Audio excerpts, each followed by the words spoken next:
FM HD2 Houston. Insider access, exclusive content. Sports Radio 610. The Texans play here. An Odyssey sports station. Check out the BetQL Network, wagertainment for every fan. Get sports betting tips from the best in the game. Available on the Odyssey app and our sister station 650 The Bet. Sports Radio 610 presents Seth Payne and Sean Pendergast. We coming to H-Town. Let's get the work in, man. Let's go. Great day, great day. Oh, give me some juice, baby. Oh, yeah. Let's do it. Through the hottest hitter in this Tampa Bay lineup, Junior Caminero. He got him. Hader closes the door on a 1-0 shutout. 2-hit combined shutout for the Astros. And despite being outscored 30-9, that's a series split. That is a series split, and this is Payne and Pendergast. Welcome in. Brandon Scott in for Sean Pendergast here with Seth Payne. And Seth, I don't know about you, but I felt pretty good about the Astros coming back and splitting that series despite being outscored 30-9. There was some good news and there was some bad news. Welcome in, my friend. How are you feeling? I'm good. Yeah, I was trying to figure out where in the timeline you were going to say when you felt good about the Astros, either coming into the series or after Framber's brilliant performance on Friday, or somewhere somehow after one of those blowout losses. I didn't know. That was, yesterday was fitting because it was a weird day. Dude, it's fair to call it, Seth, a roller coaster. A lot of up and down, some losing, some winning, some injury reports, some odd accountability. There is a lot to break down with the Astros from over the weekend, I think it's fair to say. As far as Hunter Brown goes, I mean, that was he carried a no-hitter into the sixth, and you knew by that point there was no way in hell it was going to finish a no-hitter, even if he reined in his control and everything, because he was throwing more balls than strikes. They stacked the lineup with six. It was an impressive day because he just battled through it. But then when you deliver it to the relievers who have just gotten absolutely destroyed by the Rays in this series, and Brian King being one of them, you wonder just exactly what's going to go on here. But the bullpen looked a lot more like they have for most of the season yesterday.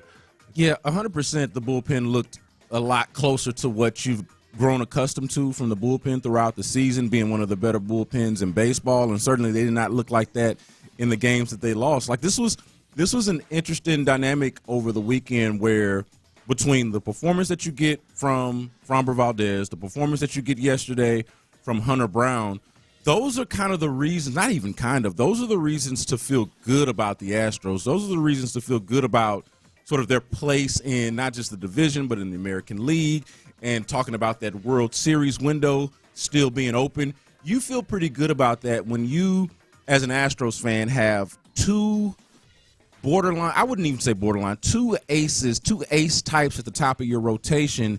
Then you look at the rest of it and it's kind of rough. But you got the aces at the top of the rotation. They hand it off to the bullpen that's been one of the better in all of baseball throughout the season, save for this series, and you feel pretty good. So that was the thing to be positive about. But, of course, you can never just be positive with this Astro squad because there's always something lingering. This was almost the perfect four-game series to illustrate just what this team now. Yeah. And without even doing anything, no advanced stats or anything. Just, hey, you roll up a non-typical starter on Thursday, you lose the game 13-3.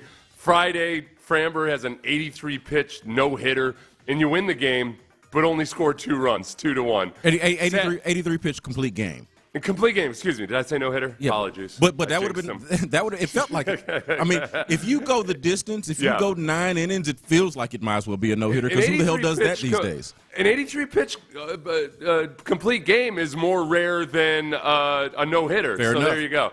But you only score 2 runs, but you win 2-1. Then again, you come out the next day, and Caleb did some good things, but then also the relievers screw up. You lose 16-3. And then yesterday, you get one of the weirdest performances out of Hunter Brown, but you win the game 1-0.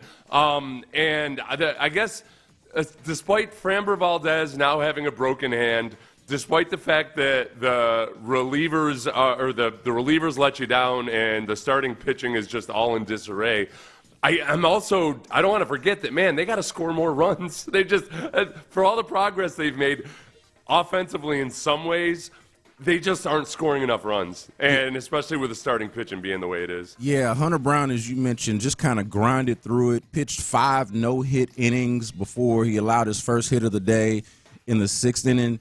And, look, it was another one of those where – and it seems like Hunter Brown's been in this space for a little while now, good, and knows how to pitch, that he's able to just kind of work through it. And that was the positive takeaway. But it is like a larger picture point to say, and maybe this isn't the largest enough sample size to make this point, but it felt this way watching them over the weekend. Hey, they can win a grinded out pitcher's duel, if you will. But if it's a shootout, this offense is scoring enough runs. If it's going to be a double-digit run type of game, it doesn't feel like the Astros are quite built for that right now. Real quick, I said Framber instead of Yordan. Don't worry, everybody. Framber doesn't have a broken hand that we know of. Oh, I didn't catch that. I say Framber instead of Yordan so much, and it doesn't make any sense at all. No. I've got a block in my brain somehow. So I apologize to anybody who freaked out double. Don't worry, though. If he did have a broken hand, we wouldn't find out for probably a month or so. So as it happened with Yordan. Yeah. So speaking of which, that was the downside of the weekend. And I would say, like, credit to the Astros for splitting the series, especially in one where 2 of the games they got boat raced in the way that they did. But the big news and the big headline from the weekend is that think about this, Seth. Since the last time we were doing this show together on Friday, the highs and lows that Astros fans have gone through from Friday, watching him, or at least seeing the clips on social media and seeing the reporting of him out there taking BP and looking a lot closer to the old Yordan. Yordan's close to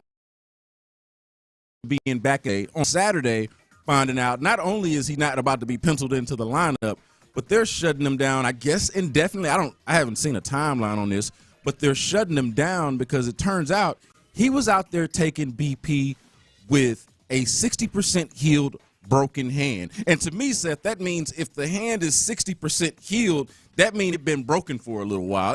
Maybe that math ain't mathing for everybody else, but that's the math that I'm doing. His hand didn't just get broke a few days ago.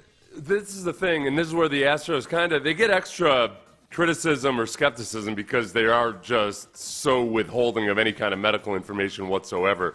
But it's likely that he strained his hand like he has in the past. He starts playing through it, and then, or at least the vague timeline is that at some point as he's overcompensating, he fractures it. And Yordan says that it feels different. The x-rays don't reveal very much because of the inflammation, and then you start waiting, and he still keeps going after it. And it wasn't, Yordan didn't want to get more imaging right away, and eventually he did, obviously, and they find out there's a break. Yeah, if this were in isolation, you might say, all right, well, I guess weird stuff happens, but it's just eerily similar to Kyle Tucker, where there ends up being a fracture that they didn't know about. I don't know who to criticize. I'm not enough of a medical expert, whether it's the radiologists, whether it's the surgeons, whether it's Yordan himself for not wanting to get the imaging earlier, whatever it might be. I mean, he got his seconds just the Astros, and it's just so strange that the Astros have this 2 years in a row, your two of your best players just have vast mysteries surrounding annoyingly long injuries. Well, to the point about you not being a medical professional, you're not a medical professional, I'm not a medical professional, but damn it, somebody working for the Astros is supposed to be. Like, if we don't understand this thing, I think that part is fine. Like, I don't fully get how it is that a month goes by and your most valuable player, your most important player is injured, and you don't do everything that you possibly can. You don't do all of your due diligence, especially in light of the Kyle Tucker news from last year, right? I don't know how you don't do everything you can possibly do to at least be informed, to know that there's a fracture or that there's a break somewhere. Like with Kyle Tucker, it seemed like maybe they knew about it, and it took a while for them to actually be forthcoming with it. It took some journalism, it took a little bit of reporting, a little bit of public pressure on the Astros to come out and say what was wrong with Kyle Tucker. The Athletic was about to release a report last year disclosing everything when the Astros ended up releasing it. They kind of said, like, oh, I guess we just better get ahead of this freight train at least. Yeah. And so that part is, you can understand, okay, maybe they had the information and they just, for whatever reason, chose to withhold it. But that doesn't seem to be the case here. Like, it's similar in the sense that the fracture is discovered way later, or at least reported way later. But it doesn't seem like they knew. Like, they could not have known and thrown him out there on Friday to do BP, and then the next day they find out. Do you know how little this team actually gives a damn about just how they deliver this information? I don't know for the life of me why they chose yesterday to honor one of the orthopedic surgeons whose specialty is hand surgery at the ballpark before the game. Hey. This is, as you're digesting the news of Yordan having a broken hand, they bring out a damn hand surgeon to honor him. Hey, look. I don't want to say the guy's name because I don't know how involved he is with this particular case or anything, but, like, what the hell? I got to admit, though, Seth, like, as frustrating as the whole Yordan thing, like, this whole episode is frustrating, it's embarrassing, and the Astros have a perception problem. I think it's Chandler Rome actually wrote in The Athletic. Like, it's definitely a perception problem with them, probably across I would imagine across the game, but certainly with Astros fans. But the surgeon thing yesterday, I actually found comical. Like I was able to separate the fandom and the emotion of it all and just kind of laugh at that, because that is objectively funny. I had to rewind because I couldn't believe I was hearing it. I saw when Chandler Rome reported this, a lot of people thought Chandler was trolling them. No, the Astros are trolling you. The Astros are trolling you by rolling out a hand surgeon while you're doing this. Oh, yeah. So there's some world-class snark from this in Chandler's article about it. We'll read it later. Yeah. So if you're just we're going to get into this obviously throughout the show, but if you're just catching up and you've had a few days to actually realize this, but Yordan Alvarez is not on Friday to return into the Astros lineup. He has a broken hand or a fracture in his hand that has now been discovered since the swelling went down. Not just since the swelling went down, but since they trotted him out there on Friday to do live batting practice. So we're going to get into more of that throughout the show. Brandon Scott in for Sean Pendergast, here with Seth Payne. But since we're on the subject of injuries right now, what's the matter with C.J. Stroud? We'll talk about that next on Sports Radio 610. I'll tell you what, you don't want a bad diagnosis on your financial.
Karam Injury Lawyers Studios, Sports Radio 610 presents Payne and Pendergast.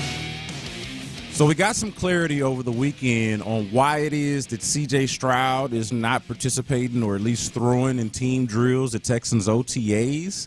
And Brandon Scott in for Sean Pendergast, by the way.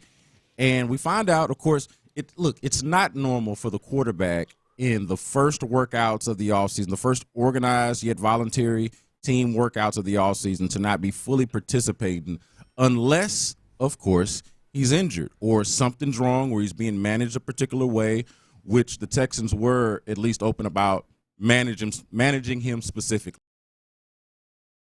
right? Timeline, sure. But we find out, and this is courtesy of reporting from Aaron Wilson at KPRC, Click to Houston, and I got to hang out with Aaron a little bit doing some TV yesterday and talk to him about this a little bit, some of his reporting on this. And apparently the concern with C.J. Stroud is a shoulder issue, like the shoulder connected to the pec. It's real, like, technically medical. It started well, Aaron Rodgers first reported his pectoral tightness, and then he revised it and said his shoulder tightness in the shoulder. and that's because he got, like, kind of Aaron Wilson was given some real, I think, technically medical terms, but it's basically the shoulder and the pec, but more so the shoulder. And it's not believed to be super serious, but at least enough for them to manage him carefully. So at least we do have an answer. It's not just nothing, but it's not like a big deal, apparently. Okay. Well, okay. This is on the heels of just us talking about the Astros not releasing information and Yordan Alvarez actually having a broken hand when we knew nothing about it, including Yordan.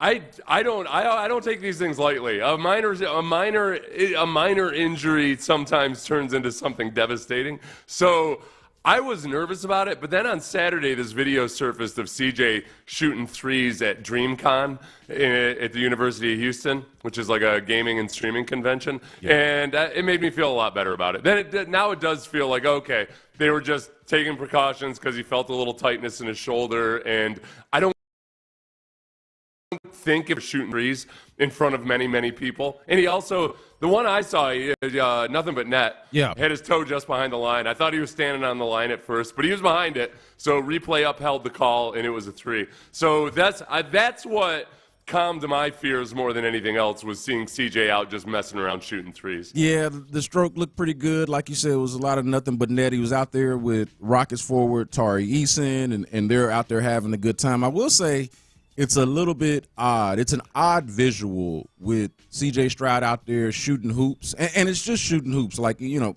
could even have a shoulder issue and still get a couple of shots up. But it is a little odd seeing him out there shooting hoops, but also when you go to practice, he's off to the side and he's being managed carefully. It makes you feel better, but also kind of made me give it a little bit of the side eye. But I think, to your point here, coming off of just the discussion we had about the Astros, now the Texans are getting the Astros residuals. Like, the mistrust of the Astros is now being transferred to the Texans, even though they ain't got nothing to do with it. But it does make you feel uneasy as a Houston sports fan. Christian Harris. This is the other big one. It's the Christian Harris dynamic. First day of training camp last year. Oh, Christian Harris, we didn't get really any information from the team at all. Aaron Wilson was the first to report that Christian Harris had an injury whatsoever. And at the time, they thought it was going to be, or at least it was reported that it was minor and no big deal. Took his first snaps in December and then was shut down shortly thereafter. Yeah. So I've got all kinds of ghosts haunting me when it comes to fascinating. Are we buying that this is, well, let's hear from Nick Kayley, since we did get to hear from Nick Kayley on Friday. He was asked, similar to DeMeco Ryans, he was asked, hey, what's the deal with C.J. Stroud? Yeah, he's locked in every step of the way. No concerns whatsoever. I know DeMeco's already hit on this. Everybody's got a specific routine relative to their own routine, specific to whatever, through whether it's football, whether it's athletic training, etc. And he's doing a great job, and he's out here, and he's working. Yeah, so, okay, he's out here and he's working. Look, Nick Kayley is going to make a hell of a politician one day, too, because he found a way to say the same thing in three different ways, right? Mm-hmm. He's on his own timeline relative to his own timeline relative to, like, oh, dude, what the hell are you saying? Do you buy this? Are you as lacking the same level of concern as Nick Kayley is?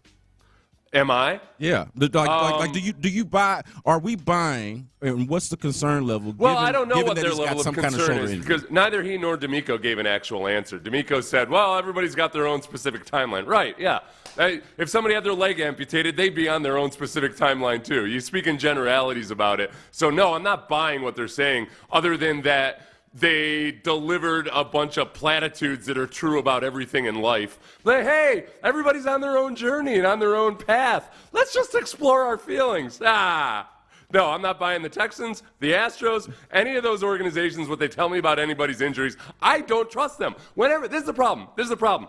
Whenever somebody says, somebody just tries really, really hard not to give you any information about something, the natural human tendency is to suspect that they're lying.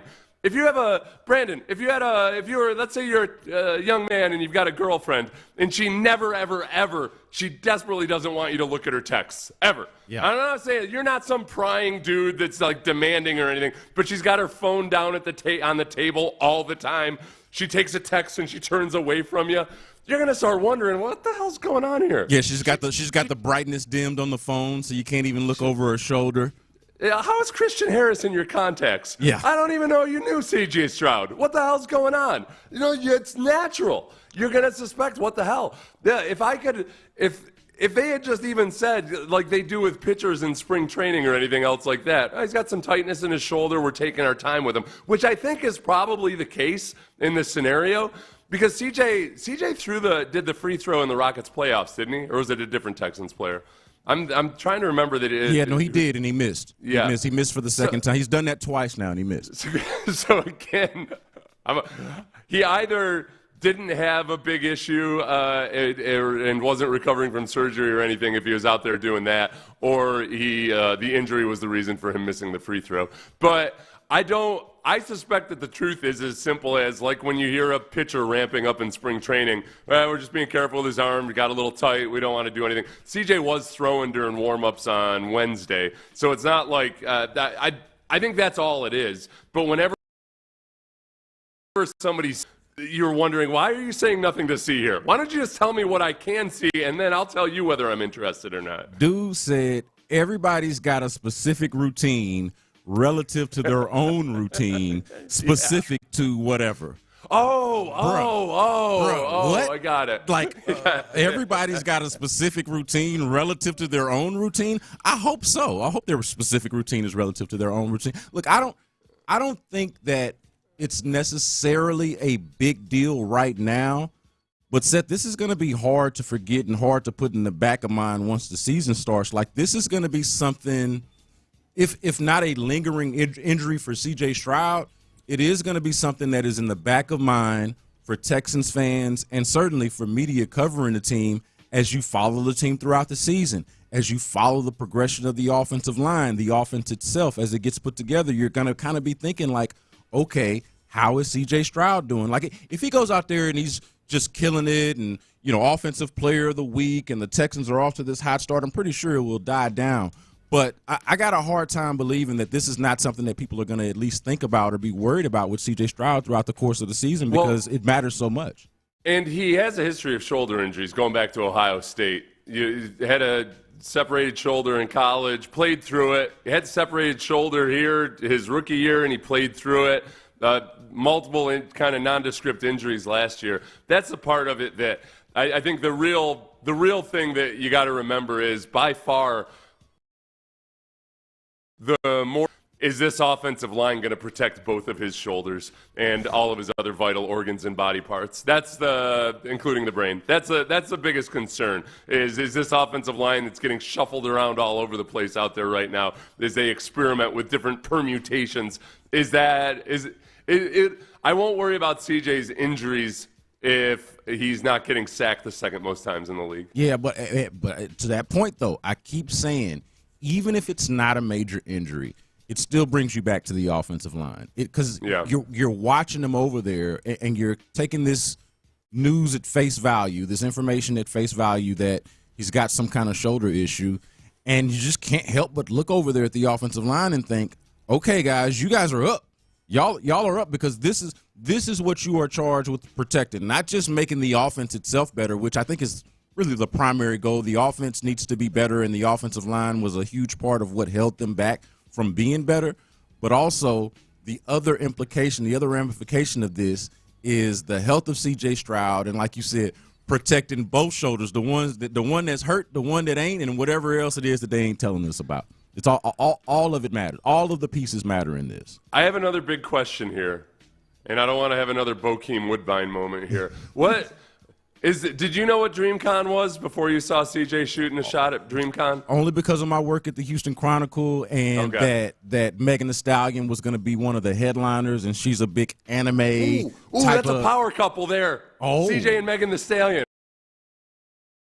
Oh, is that something we want? I know you've taken a picture with Megan Thee Stallion. I have. I hadn't thought about that. That would be a great look for C.J. Stroud, I'm pretty sure. That's how old Jonathan, what's-his-face there, got with Simone Biles. Jonathan Owens and Simone Biles, yeah. They met at an event, at a Texans game, and or a practice or whatever it was, yeah. So that would be a power couple. Hey, man, so who knows what kind of network. Maybe the news isn't all bad for C.J. Stroud then in that case. I investigated DreamCon just because I didn't know what it was. So it's like a gaming and streaming convention, but I thought it might be like just how I was unfamiliar with Bokeem Woodbine.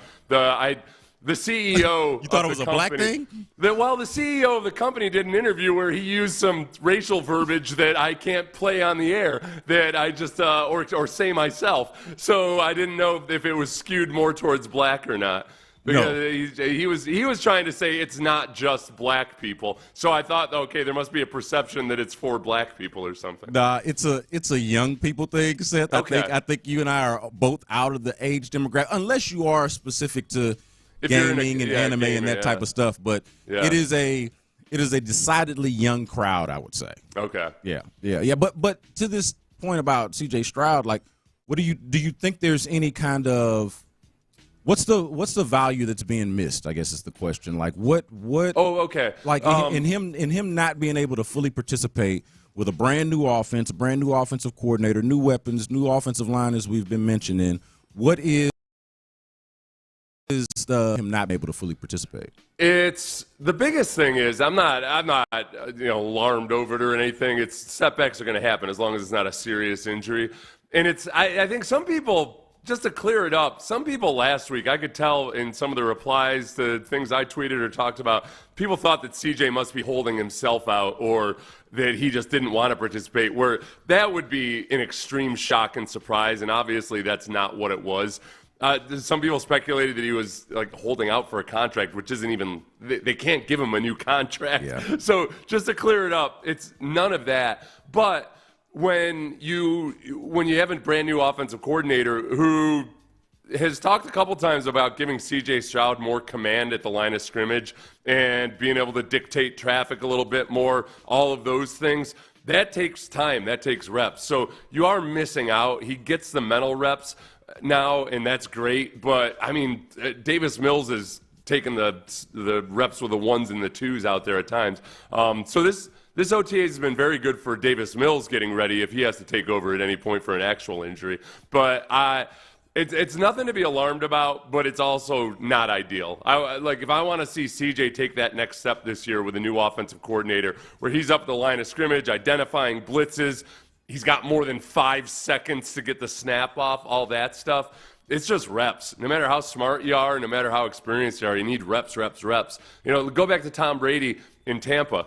It took Tom Brady time to figure it out with Bruce Arians, one of the best offensive coordinators in the league this century. Tom Brady, one of the best quarterbacks ever. And it took them a while to really get on the same page. So for me right now, it's kind of that just greediness of, okay, I want CJ out there. I want to get him as many reps as possible in this specific scheme. Yeah, and I'm not super worried about the injury itself. I keep coming back to how not strenuous these workouts are, like the lack of physicality in an OTA. They're not, I mean, you can't touch the quarterback anyway, right? So it's not like even in a regular practice he would be going through a whole lot of physical strain. So it does give me a little pause from that standpoint of, okay, if he's not out there and he's probably the one that they're requiring the least of from a physicality standpoint or from physical confrontation standpoint, a collision standpoint,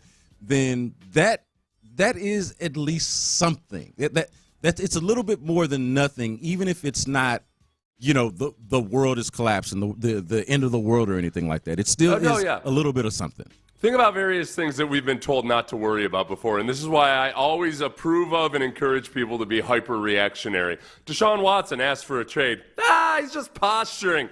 Nothing more could come from this. Certainly not a trade or 24 allegations of sexual misconduct. Kyle Tucker, it's just a bruise. Why are you guys so worried? It's just a bruise. That's just underreacting to things, Brandon, is how you end up becoming handmade in Gilead.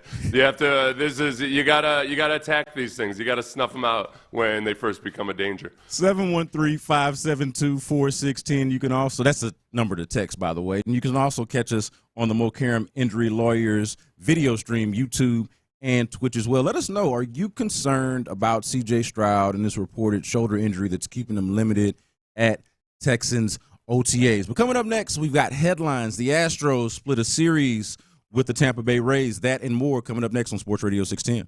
You guys know we're a West Point Lincoln family. The Pendergasts are.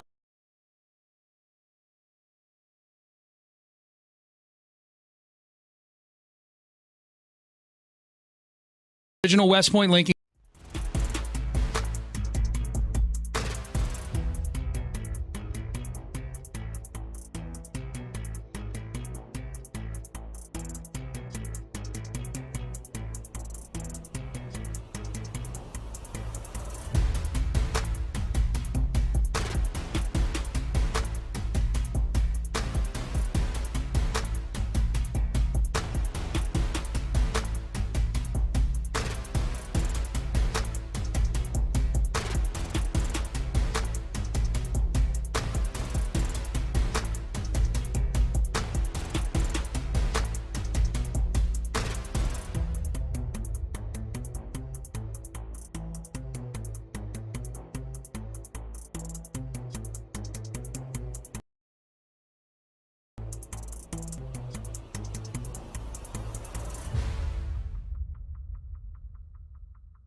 Illinois.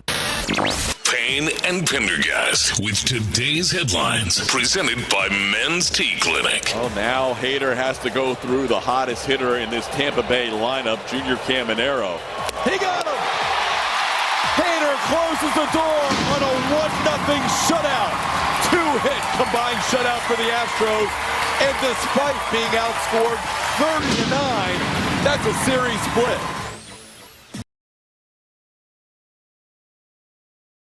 That is a Space City home network with the call. Hunter Brown, man, really good in that game, despite the fact that he didn't necessarily have his best stuff. Pitched 5 no-hit innings going into the 6th before he gave up his first hit of the game. And, of course, the bullpen held it down after that Astros split with the Tampa Bay Rays. It's such a weird series because the relievers who have been so good just completely lost it in 2 of those losses. I mean, what was the final margin? 30-9? 30-9 over 4 games. Series. When you split a series while getting outscored 30-9, I guess you're just going to say, well, all right, that was a weird weekend. Let's get the hell out of here.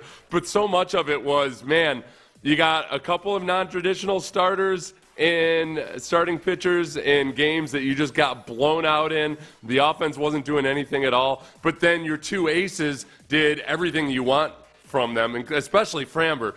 Framber has an 83-pitch complete game, something that hasn't happened since Darryl Kyle, I think. This is with the Astros.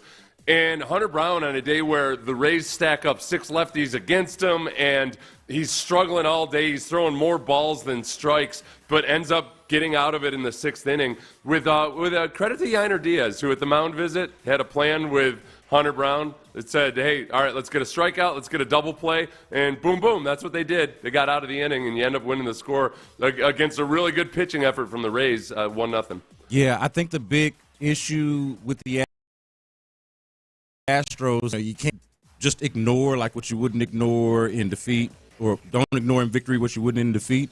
It's the fact that they still struggle to score runs on a consistent basis. Like, I mean, credit to them for grinding it out and for having the pitching that they did, the starting pitching at least that they did. But this thing about being a middling offense, this thing about like struggling to score runs, I feel like that's something that's going to catch up to them if they don't figure it out at some point quickly. Well, no, especially with the starting pitching being in the situation that it's in. That you imagine going through a playoff series and rolling out at least the current version of Ryan Gusto and Colton Gordon and anybody else that they're going to be calling up over the next few weeks. It's hard to win a 7-game series that way if you're not, at the very least, in a couple of those games, spitting out deluges of runs, which brings us, of course, to Yordan Alvarez, who turns out has a broken hand. Yeah. No big deal. Yeah. No big deal. He'll be fine. No big deal. Yordan Alvarez, broken hand. Thought you were going to get him back in the lineup pretty soon, even to the point to where you had him out there taking live batting practice. And it's an event. I can say this as somebody that's watched. I wasn't there Friday, but as somebody that has watched Yordan take live BP, I know what it's like in that ballpark when that happens, man. And everybody just kind of stands around and stops what they're doing to watch this. It's appointment viewing. So, like, this was a spectacle, not just because the guy was injured, but anytime the guy takes BP, people want to watch, man. And then we find out the next day is he's not as close as we thought, but he's even further away. He's got a fracture or some type of break in his hand that is already actually 60% healed. I don't know what to do with that, Seth. Like, the 60% healed part just makes me even more upset because that means like it's been there lingering for quite some time. Well, but the likely timeline is probably, who the hell knows, but that he had his hand discomfort. He's played through it before. He tried to this time because he's had multiple hand issues. And then at some point, as he's trying to play through it, perhaps, then he starts overcompensating and there's a fracture. But the x-rays don't reveal anything, and they wait. The pain starts going away. Will Kunkel has a good rundown of the timeline on all of this. And then they eventually, because it's not getting any better, and after the batting practice, that last one, they do more imaging, and it reveals the fracture. The good news is that he can play with the broken bone once it gets healed a little bit more. It doesn't have to be completely healed. that doesn't feel like good news to me because it does. That just screams, well, okay, when's the next 10-day IL stint or whatever it might be? If he's going to try to play through a broken bone in his hand the entire season, he doesn't have a great history of playing through the hand. He's had hand issues before when there was no break that we know of. Who knows? Yeah. I don't know what kind of janky-ass Soviet-era X-ray machine they're using there with the Astros, but I would say maybe upgrade in the radio. There's the Astros angle of this, being concerned with either their lack of transparency or, in this case, feeling like there might be some competency issues, right? Like as it was with Kyle Tucker. It feels like, wait, how is this billion-dollar entity routinely, or at least in the case of Kyle Tucker and Yordan Alvarez, finding out that their players who have been injured for a while, like multiple weeks into it, then realizing, oh, you know what? This turns out it was a broken bone. Something it's like one of the easiest things to diagnose in medicine, other than strep throat. My God. Yeah. So, and you mentioned Chandler Rome of The Athletic, his snark. I love when you can combine like snark with unique ability to write.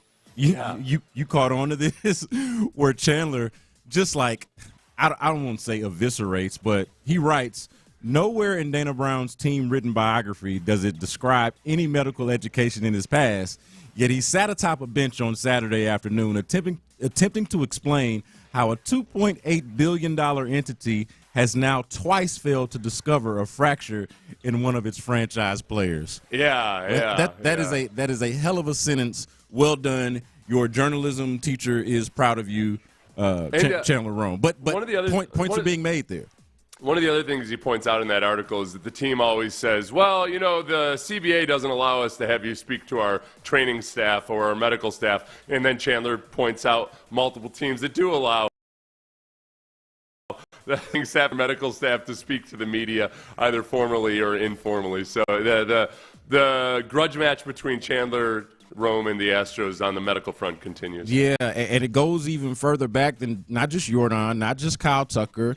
I'm old enough to remember, Seth, even with the Justin Verlander news. Like Chandler took a lot of heat when he reported that Justin Verlander was going to be out. I don't think he reported Tommy John per se, or he might have. It's been some years now. Yeah, he either said UCL or Tommy John, whatever it might be, because the league denied it, or Verlander denied it, and then when eventually it turns out, oh, yeah, he's going to have elbow surgery, they tried to really talk their way around it. It's like, well, it's kind of like a Tommy John surgery, but not quite. All right, we get the gist of it. Yeah, Chandler's kind of kicking their ass right now when it comes to Chandler v. Astros injury reporting. But, Seth, for me, like, there's the Astros angle of this that is hard to ignore. I think that's the obvious. But also, and this has been a lot of the fan reaction, this is what I would see on our social media as this got posted over the weekend. There's starting to be a little bit of lack of confidence in Yordan Alvarez, not necessarily in him as a player, even though he wasn't necessarily himself before the injury or before he went out in early May, but just the constant, like you can pretty much just book it, right? Write it down. He's going to do an IL. He's going to do a stint on the IL, like at least one stint on the IL every season. And it seems like there's starting to be some kind of concern about his actual durability. I don't know if I've ever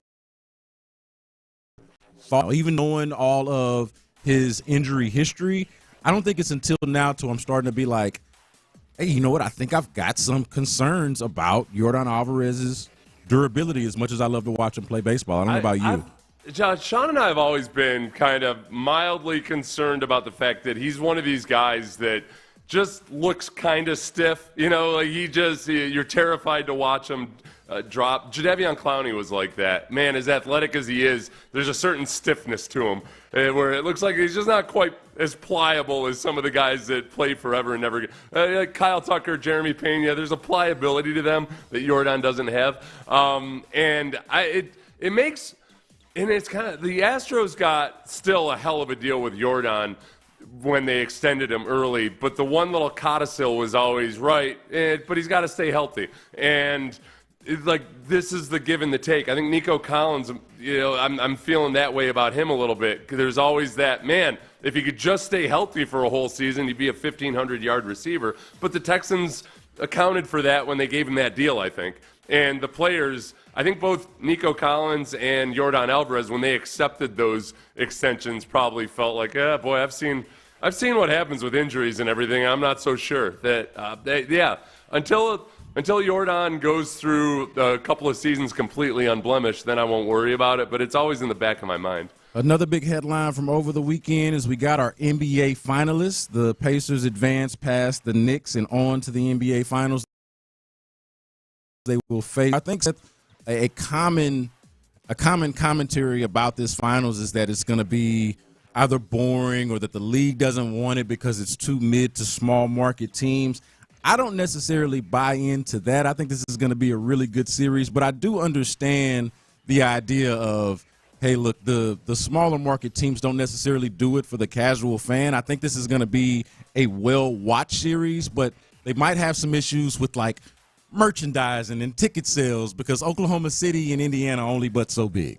Yeah. No, it's the concern about ratings that the league might have is more about long-term effects of you just always want to have as many eyeballs as possible.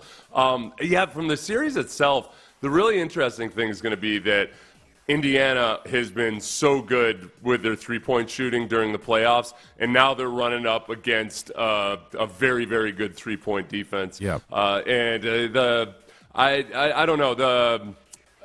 As much as I tried to just swallow my pride and root for Indiana while they were going against the Knicks, now I don't. I've abandoned them. I've abandoned them completely. I'm OKC now. Well, the Pacers are fascinating because they play at a pace and with a style that isn't necessarily synonymous with playoff basketball. The pace that they play it.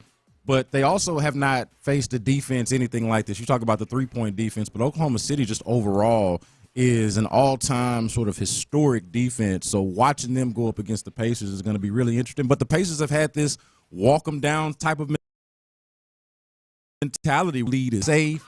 They've got a superstar in Tyrese Halliburton, and they got the depth that Oklahoma City has. So it'll be an actual fascinating matchup in terms of basketball, just maybe not the one that I think a lot of people were anticipating. And Halliburton's been it's a big challenge for him. He's been a more timid version of himself versus Oklahoma City. So that particular matchup for him versus that team is interesting too. He is Seth Payne. I am Brandon Scott in for Sean Pendergast, and those are your headlines. And coming up next, does hearing this from Nick Kayley make you feel any better about the potential for the Texans offense? We'll do that next. Moms.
KILT FM HD2 Houston. Insider access, exclusive content. Sports Radio 610. The Texans play here. An Odyssey sports station. Sports Radio 610 presents Payne and Pendergast. What's a Nick Kayley offense? What is the Texans offense going to look like under first-year offensive coordinator Nick Kayley? He ain't going to just tell us straight up at the OTAs per se, but we do get a sense for what it is that they're working on, what it is that they are trying to accomplish. Nick Kayley, Texans first-year offensive coordinator, was asked about that on Friday. This is what he had to say. The fun part for me, to be honest with you, is establishing a foundation. The terminology, the nomenclature, the language, okay, getting past that barrier. And, there is some same as, some of the verbiage. And then the second thing I would say is establishing the fundamentals, how we want to hit blocks, how we want to run routes, okay, what the routes are called. And I would say the third element of that, to piggyback off that, is really teaching the details of it, specifically how you want to run routes. What are the concepts? What are the details of the concepts, et cetera? What's the intent of the play? And I think that's an important part. Like, we don't just call plays to call plays. There's an intentionality of why we're calling every single play for specific reasons. And I think that this is a great opportunity to really establish that foundation and move forward with that. Seth, I don't know if there's too much to glean from that or if there's too much to glean from OTAs in general. But when I hear him, Nick Kayley that is, talking about intentionality and attention to detail, I do feel like that's something that the Texans, not because of effort per se, but that is something that they were sort of lacking in their offense, and I am glad to hear him at least talk about that this early on in the process. The intentionality of sorry, I thought we were doing the physicality one. I was going to get to that. The physicality, the intentionality, the attention to detail. That's the way you set that up. Consider that foreshadowing from Seth, by the way. The way you set that up, Sean would have led into the audio, so I was just waiting. I was trying not to step on you like I tend to do. The verbiage and the language and everything else like that is that's where I wish CJ were out there. Remember in the Netflix series, quarterback wins and the other quarterbacks around for the league, Pat Mahomes and everybody. The one big thing that I loved about that was Kirk Cousins in the middle of the NFL season just working nonstop on getting the verbiage out because it changes and it can be complex and everything else like that. There's a little bit of a muscle memory element when it comes to just actually getting the calls out, doing all of that. The offensive line has it. The wide receivers to a certain extent do. And these reps with a brand new offensive coordinator are important, especially when, as Kayley was saying, there's different terminology that you use with different coordinators, and a lot of times you're running the same play, but the verbiage is completely different. That part of it is where CJ, it's not a huge deal at this point that his shoulder is limiting him, except it would be better. It'd be ideal if you were out there just getting all these reps. Most offensive coordinators want to basically install the bulk of the offense in OTAs so that everybody's gone through it once. And then when you come back to training camp, you install it again. So you're getting more reps just kind of going through the same syllabus. And CJ's missing out on that. And he's getting the mental reps and everything else like that. But it's just not the same as him actually being out there directing traffic. So we talk about the mental reps, but the physicality, that's the part that you were waiting to get to. Let's hear from Nick Kayley on the non-negotiable for this Texans offense. Yes. It's an extent. Everybody will block. We're going to be committed to that in the run game. That's part of who we are. That's toughness. That's physicality. I think that's a non-negotiable, period. So together, the mental, the intentionality, the physicality, I feel like it all needed to come together for this Texans offense, man. And I think that question was specifically about the offensive line. And it was I really couldn't hear the questions the other day. It was basically, it sounded like the question was, is it going to be important for your offensive line to be physical? And for him to give that answer, okay, I like that he said non-negotiable. It's all lip service at this point in time until you get out there in pads. But the most jarring thing about the offense last year was how much less swarmy they were than the defensive side of the ball. The defense is playing the exact same way that you'd expect the DeMeco Ryans defense to play. Whereas on the offense, it felt like a whole lot of like, oh, did you see the new shoes I bought yesterday? Yes. Oh, hey, watch out, CJ. Oh, sorry about that. I'll try not to do it now. Oh, I did it again. Maybe I'll just false start instead, and then nobody quarterback can't get sacked on a play that gets blown dead before the snap. The offensive line was everything that you don't want your offensive line to be. They were not physical at all for much of the year. The individuals, it was hard to find. Like Laramie Tunsil, as good as he is, he's the exact opposite of physicality. Like Trent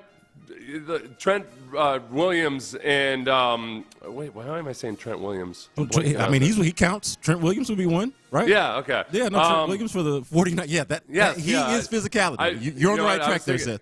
Trent Brown was stuck in my head, so when I said Trent Williams, it sounded weird. Trent Williams had also a very good pass protector at left tackle. Laramie Tunsil was very much a finesse player, and there was no physicality to him. So I think when you look at what kind of if the Texans and if DeMeco Ryans is going to actually live out his own propaganda, which is tough, physical, all these things, we can't have this offensive line full of guys that are just playing patty cakes out there. So the young guys, I think there's hope for Juice Scruggs. There's hope for Jarrett Patterson, that those guys can develop into physical players. It's just in that environment last year, we didn't see it. And that's got to be a huge focus for this team in training camp once they do actually put the pads on. Seth, I like what you mentioned about the offense not feeling nearly as swarmy as the defense, true to the DeMeco Ryans mantra.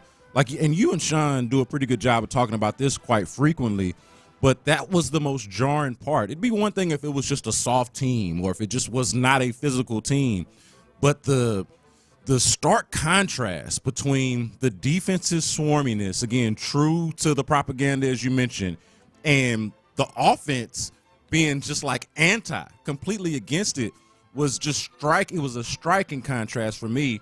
I do wonder, and I'm curious what you think about this, I do wonder how much more of a role, I should say, because he's the head coach. Of course he has a role.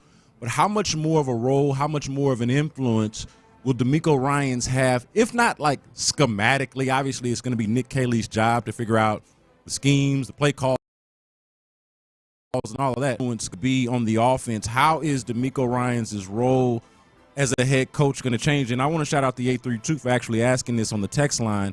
How does DeMeco Ryans' role as a head coach change with his second offensive coordinator and also trying to establish this identity that they've been able to establish over the past couple of years on the defensive side that has not quite translated on the offensive side? I'm curious to what kind of role DeMeco Ryans is going to have in that, aside from just simply hiring Nick Kayley and giving him the keys. Right. So that's always been the big question with any offensive or defensive-minded coach. How, with Gary Kubiak, we saw, Kubiak came in, did some promising things with the offense. It took a while for everything to get going, but the defense was just an absolute disaster for the first few years that Gary Kubiak was here. And then finally they get Wade Phillips in, who can be basically the head coach of the defense, and they were off to the races. And that was a pretty unique dynamic, and it worked out well until everything, fell apart. This is different. You're not hiring an offensive coordinator who's been there, done that, can be the head coach of the offense. It's $1 million question is, all right, Matt Burke's out there answering questions on Friday as the defensive coordinator, and yet it's DeMeco's defense. And it still very much feels like DeMeco is he's the head defensive coordinator. Matt Burke's the assistant defensive coordinator. At some point, especially with a young offensive coordinator, I think that DeMeco, great thing they've been doing on defense, but also be sure that the entire team is falling in line with the way that they want to operate. You can cherry pick the Super Bowl winners who have done it with a great defense and mediocre play on offense. The Bucks. And who am I missing? I'm missing at least one notable. Oh, the Ravens, perhaps. Oh, yeah. Yeah, the first Ravens Super Bowl. But it's a much better formula, especially when you have a quarterback like C.J. Stroud, to have both a really good offense and a really good defense. So I don't know. It's not like DeMeco doesn't spend time with both units, but in training camp, you very much get the feel that, all right, this is DeMeco versus the offense. Yeah. This is, man, remember Tank Dell kind of joked about it when he was on that podcast last year saying, man, he said something like, my only complaint about DeMeco is that when the defense plays really well, it was a great practice. When the offense plays really well, hey guys, we got to pick it up, man. Things aren't going the way we need to go. Tank was totally joking. At the same time, though, there is that dynamic. Because with various times, I remember thinking the same thing with David Culley and Lovie Smith after games sometimes, where Lovie would almost be upset that after a loss, people weren't acknowledging how well the defense played, and vice versa. After with Culley, he had very much an offensive emphasis on things.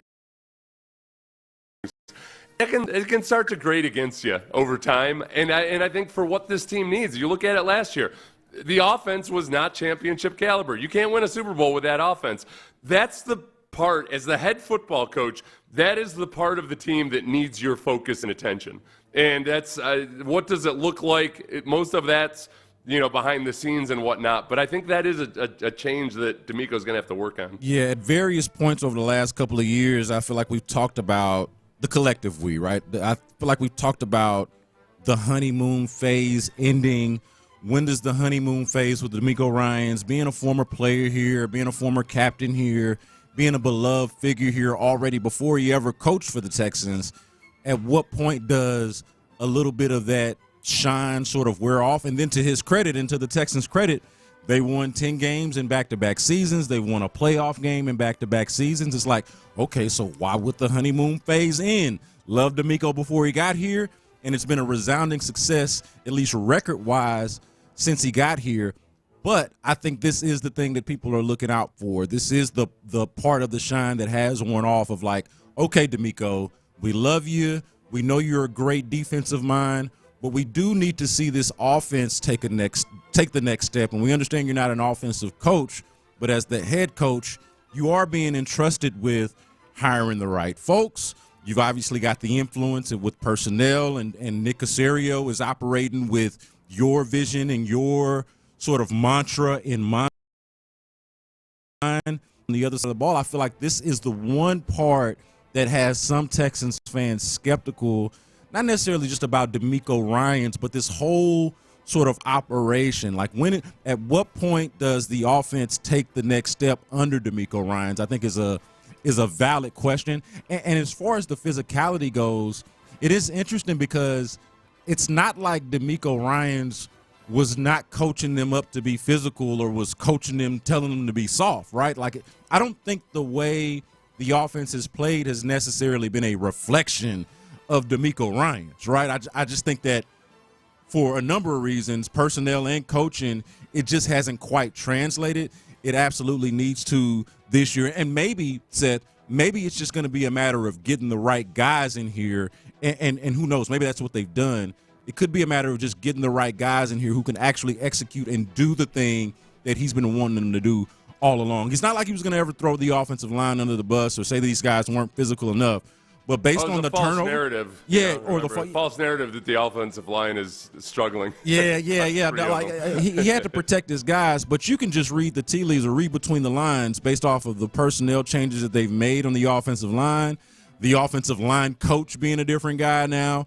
Like, all of those things to me indicate that DeMeco Ryans is trying to help make this offense to be much more in his vision and be more physical than it was before. The non-answer we got from both DeMeco and Kayley last week about C.J. Stroud, it turns out it probably was something really minor. Just give me a little bit. Could you give a little bit of specificity? I had an issue with that. I was okay with this lack of specificity when Nick Kayley was asked what his offense will look like.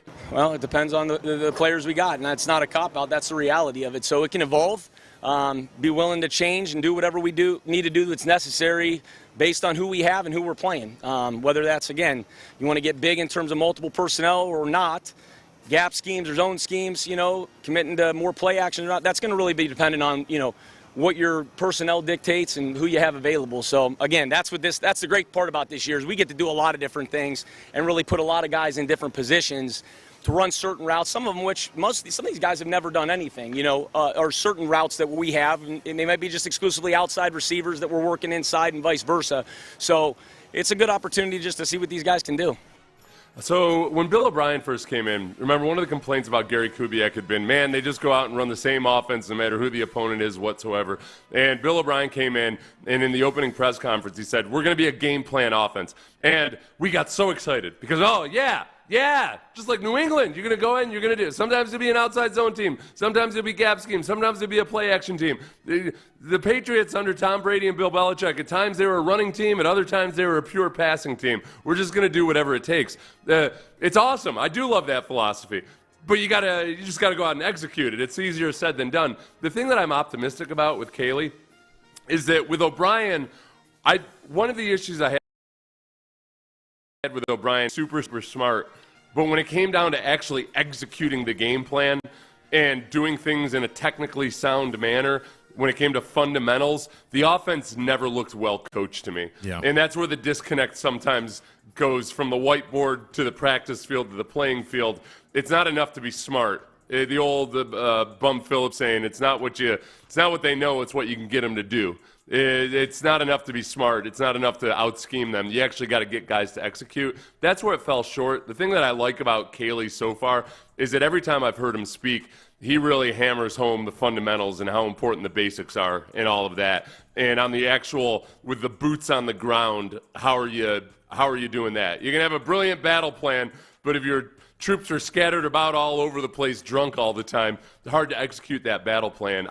So far, without any games being played, I at least feel better about his philosophy and his methodology. Yeah, that cut that we just played, it sounded really eerily similar to the game plan offense, which I know for a lot of Texans fans now, based off of the Bill O'Brien experience and the whole Patriots South thing, it gets a big eye roll from a lot of people when they hear about the game plan offense stuff. But I do like, just in a vacuum, I do like hearing him talk about, hey, we're not going to be pigeonholed into, like, they're going to have an identity. They're going to have things that they're true to or want to be true to, but they're also going to play to the strengths of their players. I do think there's a balance between, like, you don't want to be too game planny, right? But because you also don't want to try to fit square pegs and round holes. And I think that is going to be part of the balance for this coaching staff, is establishing its identity and standing on that, but also having a little bit of wiggle room to be able to change and recognize, hey, this is what we do well, this is perhaps what we don't,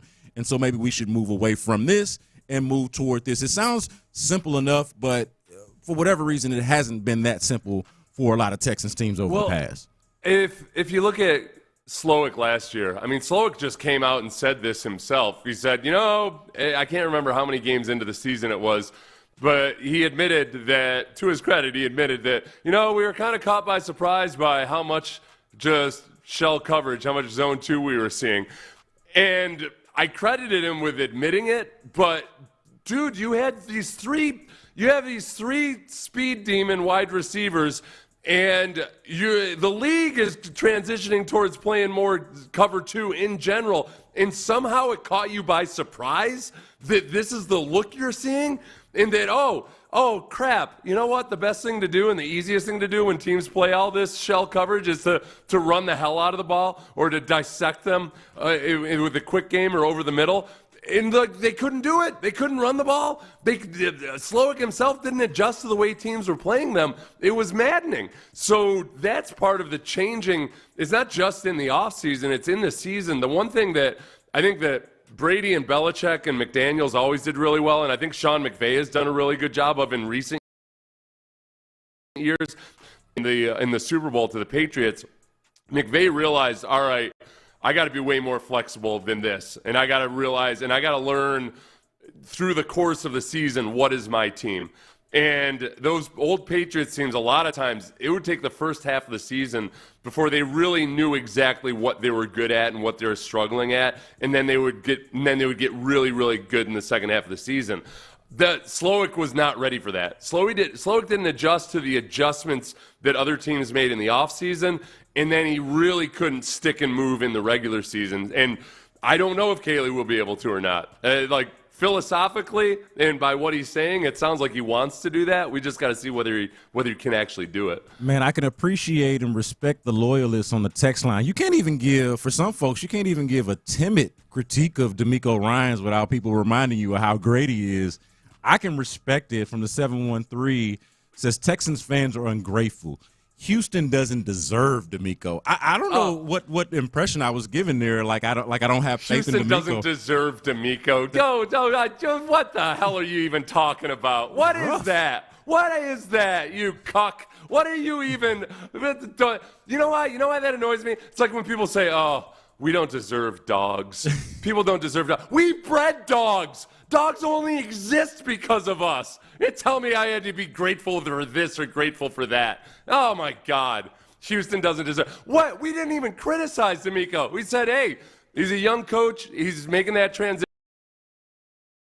that every being focused on his side of the ball to be a complete and total head coach. DeMeco's done an outstanding job in these last couple of years, and there's absolutely nobody who's actually complaining about DeMeco right now. Not at you all. need to toughen up, sister. Okay, Houston doesn't deserve DeMeco.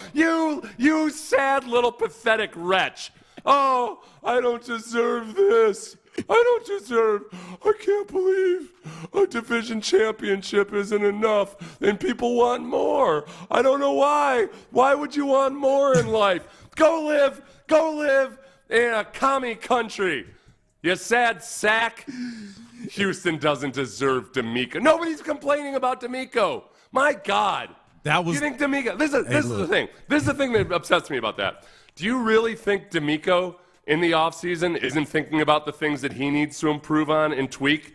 Because I believe he is. I hope the guy is. Why would you insult? That person is insulting DeMeco Ryans. You, sir, do not deserve DeMeco Ryans because you have presented an image of a coach who thinks he's infallible. And I know for a fact, because I know DeMeco, you SOB, that that's not the way he operates. So for you to try to present DeMeco as somebody who needs to be protected from an attack that doesn't actually exist, no, you don't deserve DeMeco Ryans.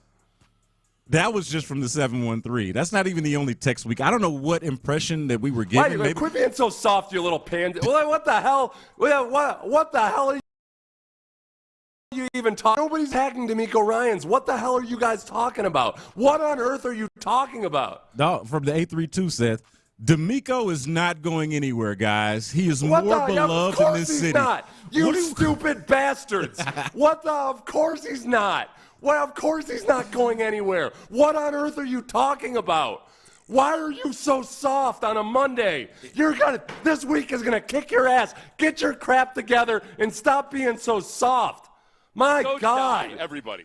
All because we dare to say that we want the offense to reflect what, Seth? DeMeco's defense.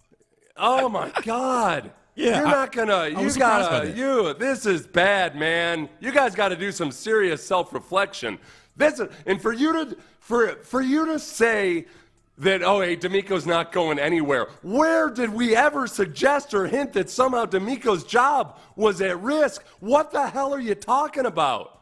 Hey, look. How can you be this stupid? Honestly, I fear for you. Get off the road. Pull over. You are not fit to drive. Oh, it's disgusting. I feel bad for your children. They have to live with you. That's my dad over there. He's the one that's making up stories about how people are coming after DeMeco's job. I agree with the 713 who says we don't deserve Seth Payne. We don't deserve Seth Payne. That's true. That's not true at all. You all do. Everybody except the ones of you are soft. So you mentioned DeMeco's not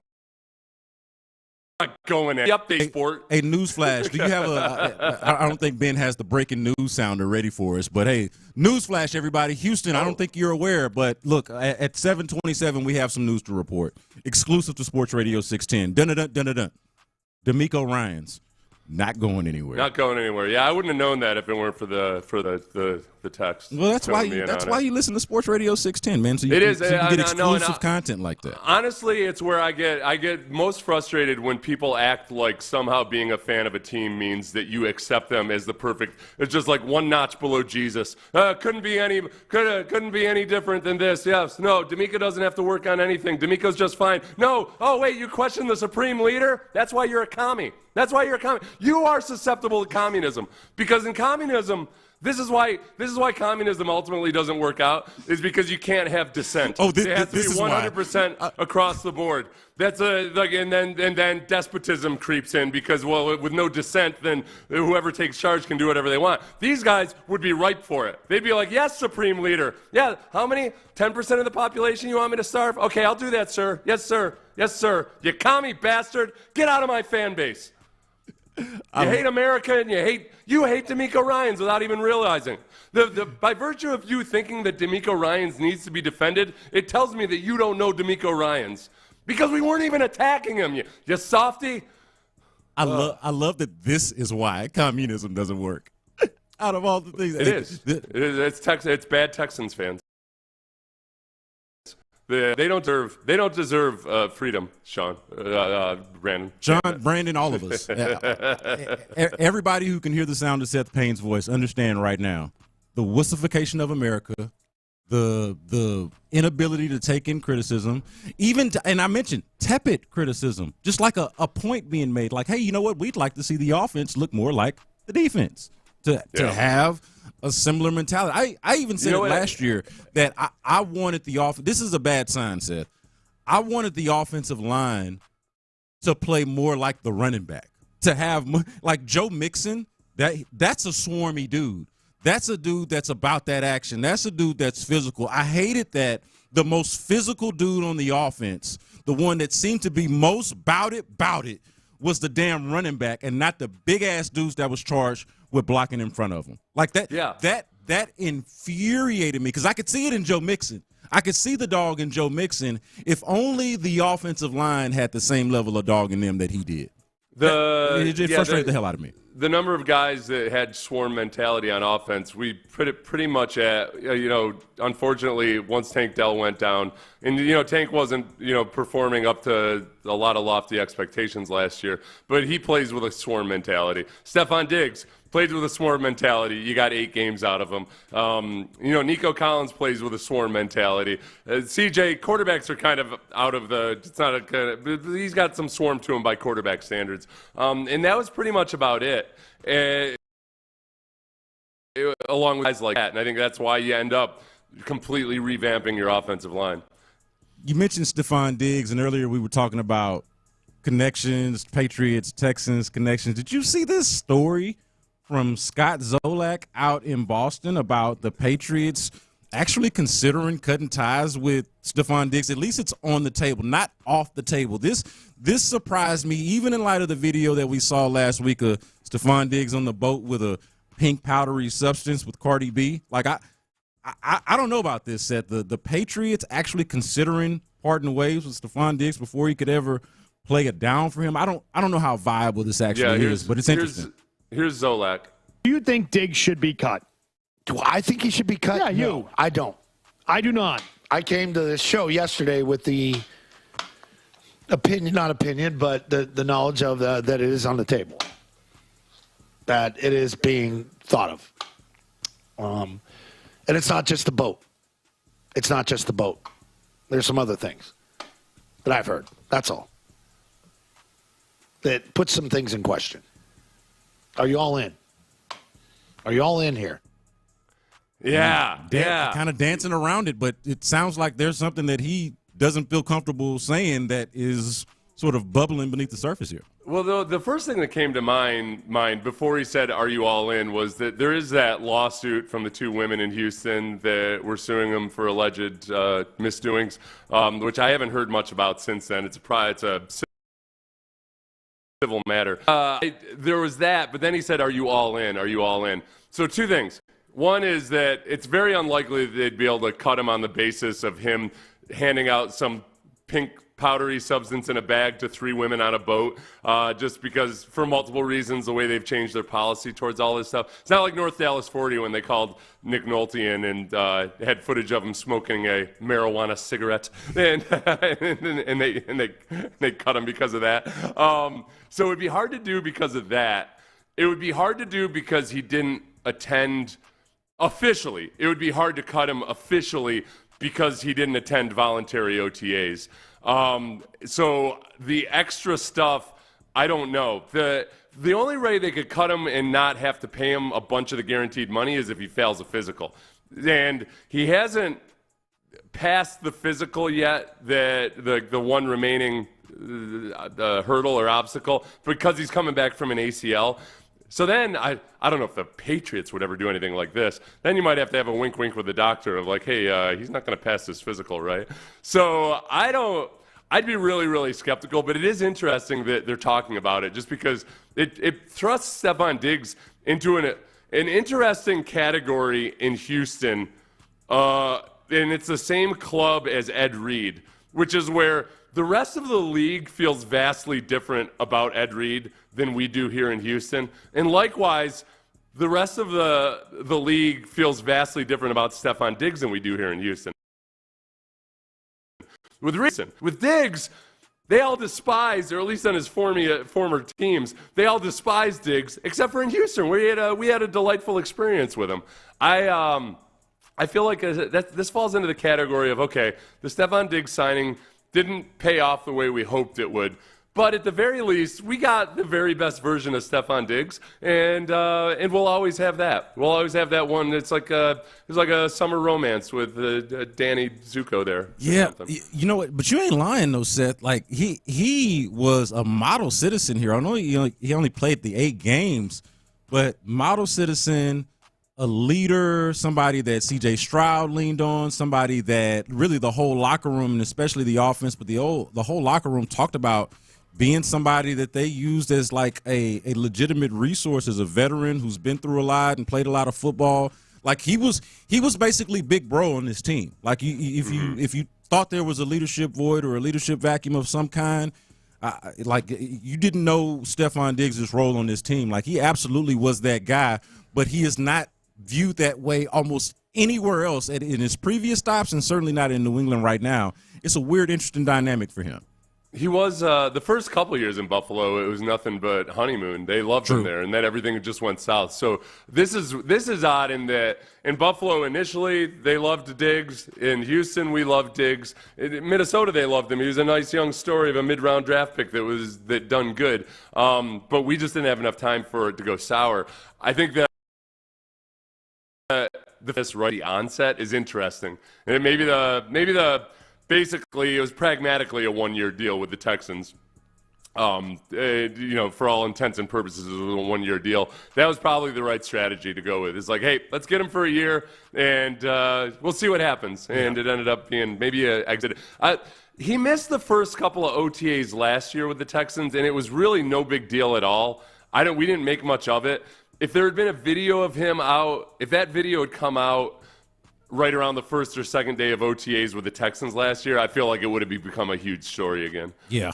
Well, and he also was coming off of the narrative about him in Buffalo and things going south with Josh Allen, and I think a lot of people had legitimate questions. Like I thought he did some help for his reputation last year with the Texans in the role that he played here last year, because coming off of the year before, it was all about the discord with him and Josh Allen or whatever the issue was there that made that relationship go south or make them feel like they needed to move on. Like that was not the case once he got here. I thought that was the big – but you know what? Another thing for me is, like, for the Patriots, I don't understand this from a tactical football standpoint. Like, when he was here, I think the Texans could have lived without Stefon Diggs. He was kind of more of a luxury item, if anything. You had Nico Collins.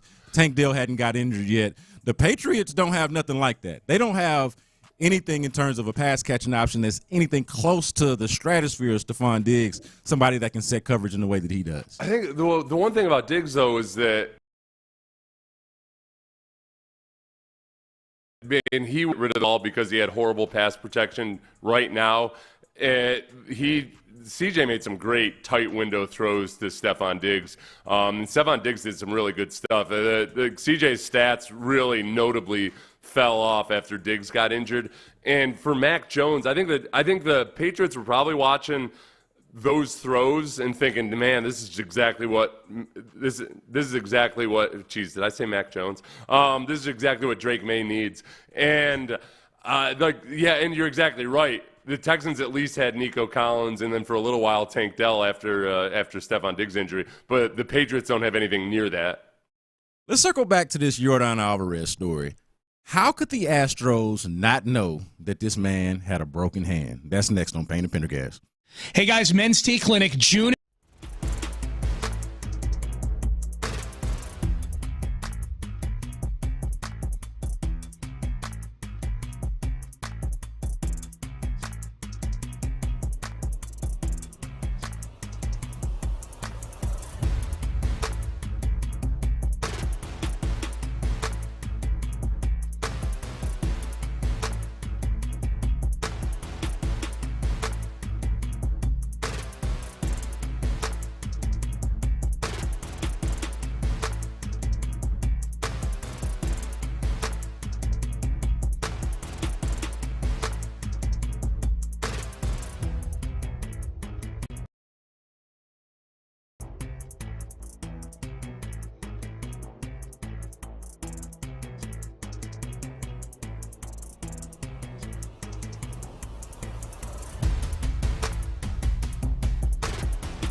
flag.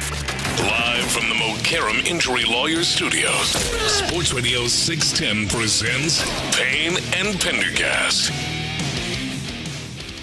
The Astros have been a model of success for about a decade now, going on about a decade now in Major League Baseball. They have been excellent. 2 World Series, a bunch of appearances, ALCS. It has been an amazing run for the Astros, but it appears that there is one thing that just as an organization, they are just bad at, whether that's reality or whether that's just them creating a perception problem. But right now, it feels like when it comes to the medicals, not just in terms of their transparency and letting you know about what's going on with team injuries, but based off of the news that we got over the weekend about Yordan Alvarez, after watching him take BP on Friday and then finding out on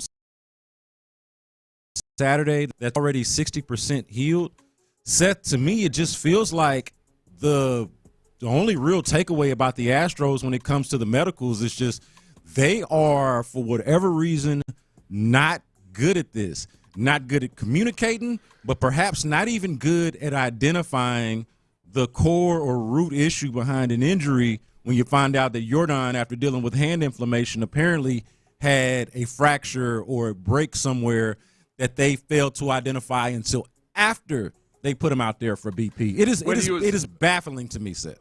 He was right on the brink of potentially playing, and a lot of people, I was anticipating him playing this weekend or very, very soon. A lot of people were excited about, we're going to see Yordan this weekend. There are probably people that bought their tickets to go out to that game because they thought we were going to see Yordan Alvarez. And the team who's always just does not give you much information about all these injuries whatsoever, I guess to their credit, they didn't know that the hand was broken because they were hoping that he was going to play. They didn't withhold that from us, but it turns out, that his hand is broken. And it's 2 years in a row now with Kyle Tucker and now Yordan Alvarez, where you worry and wonder just exactly when you lump this in with the pitchers and the sheer number of Tommy Johns that they've had, but then also the setbacks they have during the recovery. It's frustrating. It's really, really frustrating. You've got on paper all of these pitchers, these hitters, whomever else it might be, that you get no information whatsoever, no updates from the team. Trading. Yeah, and then this is kind of unrelated, but if you're a Houstonian and an Astros fan, it's, at least for me, hard to separate. Like, this is one of the great places for medicine, like one of the great medical places in all of the world. Now, I understand that those folks don't work for the Astros, and the Astros don't necessarily work with those folks per se, but how is it that the baseball team based in Houston, where medicine is at a premium, or medical knowledge and ingenuity is at a premium, and somehow you can't even identify a fracture? You can't even identify a broken bone in a dude's hand that makes $20+ million a year. Like, that part of it is just that is insane to me. You've got a world-class medical center. You've got at least one hand specialist who was honored at the game on Saturday. Was that Saturday or Sunday? That was Whatever Sunday. It was the next Sunday. day. So no, think about it. No, hold on. Let's do this timeline again, Seth. Friday, a dude with a broken hand goes out there and takes BP. Yeah. Saturday, it's revealed that dude has a broken hand. Yeah. Sunday, they honor a hand surgeon / specialist who maybe perhaps should have been operating on dude's hand perhaps maybe a month ago. Who knows? You're in Houston. You could walk a pleasant, totally safe walk from Minute Maid Park to the medical center down Main Street. It's right there. X-ray machines abound. MRN said that it felt different this time. This is what's bothering me or annoying me, I guess, is that the timeline is still a little bit sketchy, but Yordan himself said that he's played through pain with his hand before, but that this time it felt different. And I wasn't really clear on whether he meant it felt different after that batting practice or over the course of this entire hand surgery or hand issue. But that, yes, it's true that X-rays can't always show broken bones because it needs to calcify and there's swelling and all of that.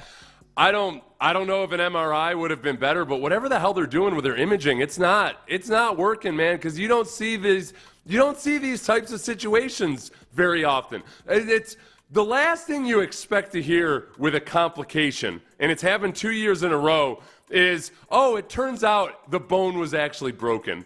You expect to hear, oh, there was a setback in this guy's UCL recovery, or, oh, it turns out he's not recovering as well, or whatever. This is like the simplest thing. They used to have X-ray machines in shoe stores back in the day. You could have walked into an old shoe store and had this diagnosed. The lack of information is frustrating, but more than anything, it's this feeling that, all right, 2 years in a row we've had all kinds of injury issues. The pitching staff has just been getting slammed, and I'm always very hesitant to criticize the medical staff because it is an inexact science in a lot of ways. But my God, it's just blow after blow after blow of all this weird stuff. Yeah, the complicated part, aside from medical professionals, that part is a given. But the complicated part for me is that if you isolate the Kyle Tucker thing, you could make an excuse for it. If you even isolate this Yordan Alvarez thing, you could say, all right, well, they just didn't see it. They just didn't catch it. Honest mistake, or maybe not even an honest mistake. It's just like you mentioned, the inexact science of it all. They didn't catch it. But the issue is we follow the whole thing, and we're not isolating it, right? We can't isolate it. We got to take it all in its totality, and you do have the Kyle Tucker example. You do now have this Yordan Alvarez example. Well, and that's why, and that is why I think a lot of us got nervous about C.J. Stroud, is because we have the Astros example. B, we have the Christian Harris example, where sometimes these things that are supposed to be just minor or something that they've dealt with before, no big deal, and all of a sudden, out of nowhere, you get blindsided with it. Yeah, that's the frustrating part that ruins your Friday evening sometimes. Yeah, but also meshed in it, and you mentioned this, Seth, meshed in between all of it is also the pitching staff. So it's like it's hard to not view this as some type of systemic failure when you've got these two examples with Kyle Tucker and Yordan Alvarez, but then also with your pitching staff, not only is everyone dropping like flies with Tommy John, but even there, you got guys that get constant set. There's always somebody with a setback that's rehabbing from an injury for the Astros, whether it was Lance McCullers or right now with Luis Garcia, and who knows what's going on with Christian Javier. It's just like every time you look around, there's somebody injured and they're struggling to get back, or at the onset, you got the team struggling to identify exactly what is wrong with the player. Chandler Rome had another little bit of world-class snark when he said, 3 years ago, former general manager James Click called into question the team's return-to-play procedure after admitting Jake Myers was rushed back from a shoulder injury. Click promised a review, but got fired before it could be conducted. Yes. Hey. After winning his World Series, by the way. Hey, yeah. snarky as it may be, them is the facts. Like, that actually happened, and look, James Click and Jim Crane didn't get along perfectly for whatever reasons, but it felt like there's so much of it that felt like some of it with Click. It felt like there were some good things that he wanted to do, like maybe not sign Jose Abreu or something like that, that Jim Crane just flat out didn't want to hear. A lot of these billionaires will tell you, like, no, I don't want a bunch of yes men. I want people that are going to challenge me. And I don't know. I feel like James Click might have challenged a little too much. Yeah. I mean, and that might actually be what did him in. This text made me laugh, Seth. From the 713. Why so much complaining? Y'all don't deserve the Astros or their medical staff. Hey, well done, texter. Nicely done. Somebody that was listening to the show earlier. But, yeah, man, I think they've got both a perception, and Chandler Rome did a good job of calling it a perception problem that they've created, but their reality ain't so good either, right? I like the way you put that. Yeah, because that pretty much encapsulates everything, right? Yeah. You can't brush it off by saying like, well, no, that's just perception. Yeah. No, it's perception and reality. It's the reality, and then the way the Astros either inform you or choose not to inform you about all of it, it makes it extra frustrating. Yeah, I just know that the next time, and I'm knocking on wood here because, I obviously don't want anybody to get injured, but it's like this is just how it works. The next time somebody gets injured, like Chaz McCormick, for example, and I know Chaz is kind of falling out of favor, but he goes to the injured list, and it's like, oh, okay, well, are we going to find out everything? Is it worse than we think? When a guy's coming back, is he really ready? Like, every injury now from this point on is going to have some kind of valid question attached to it in terms of how the Astros are identifying it and managing it going forward. Like, it is a perception and reality problem 100% with the Astros right now. He is Seth Payne. I am Brandon Scott in for Sean Pendergast. This is Payne and Pendergast. And since we're on the subject of injuries, we might as well bring this one back too. Are you concerned? Is it a big deal or no deal that C.J. Stroud's shoulder is keeping him from fully participating in OTAs? We'll talk about that next on Payne and Pendergast. Hey, if you guys listen to this show, you know my story.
92 Houston. Insider access. Exclusive content. Sports Radio 610. The Texans play here. An Odyssey sports station.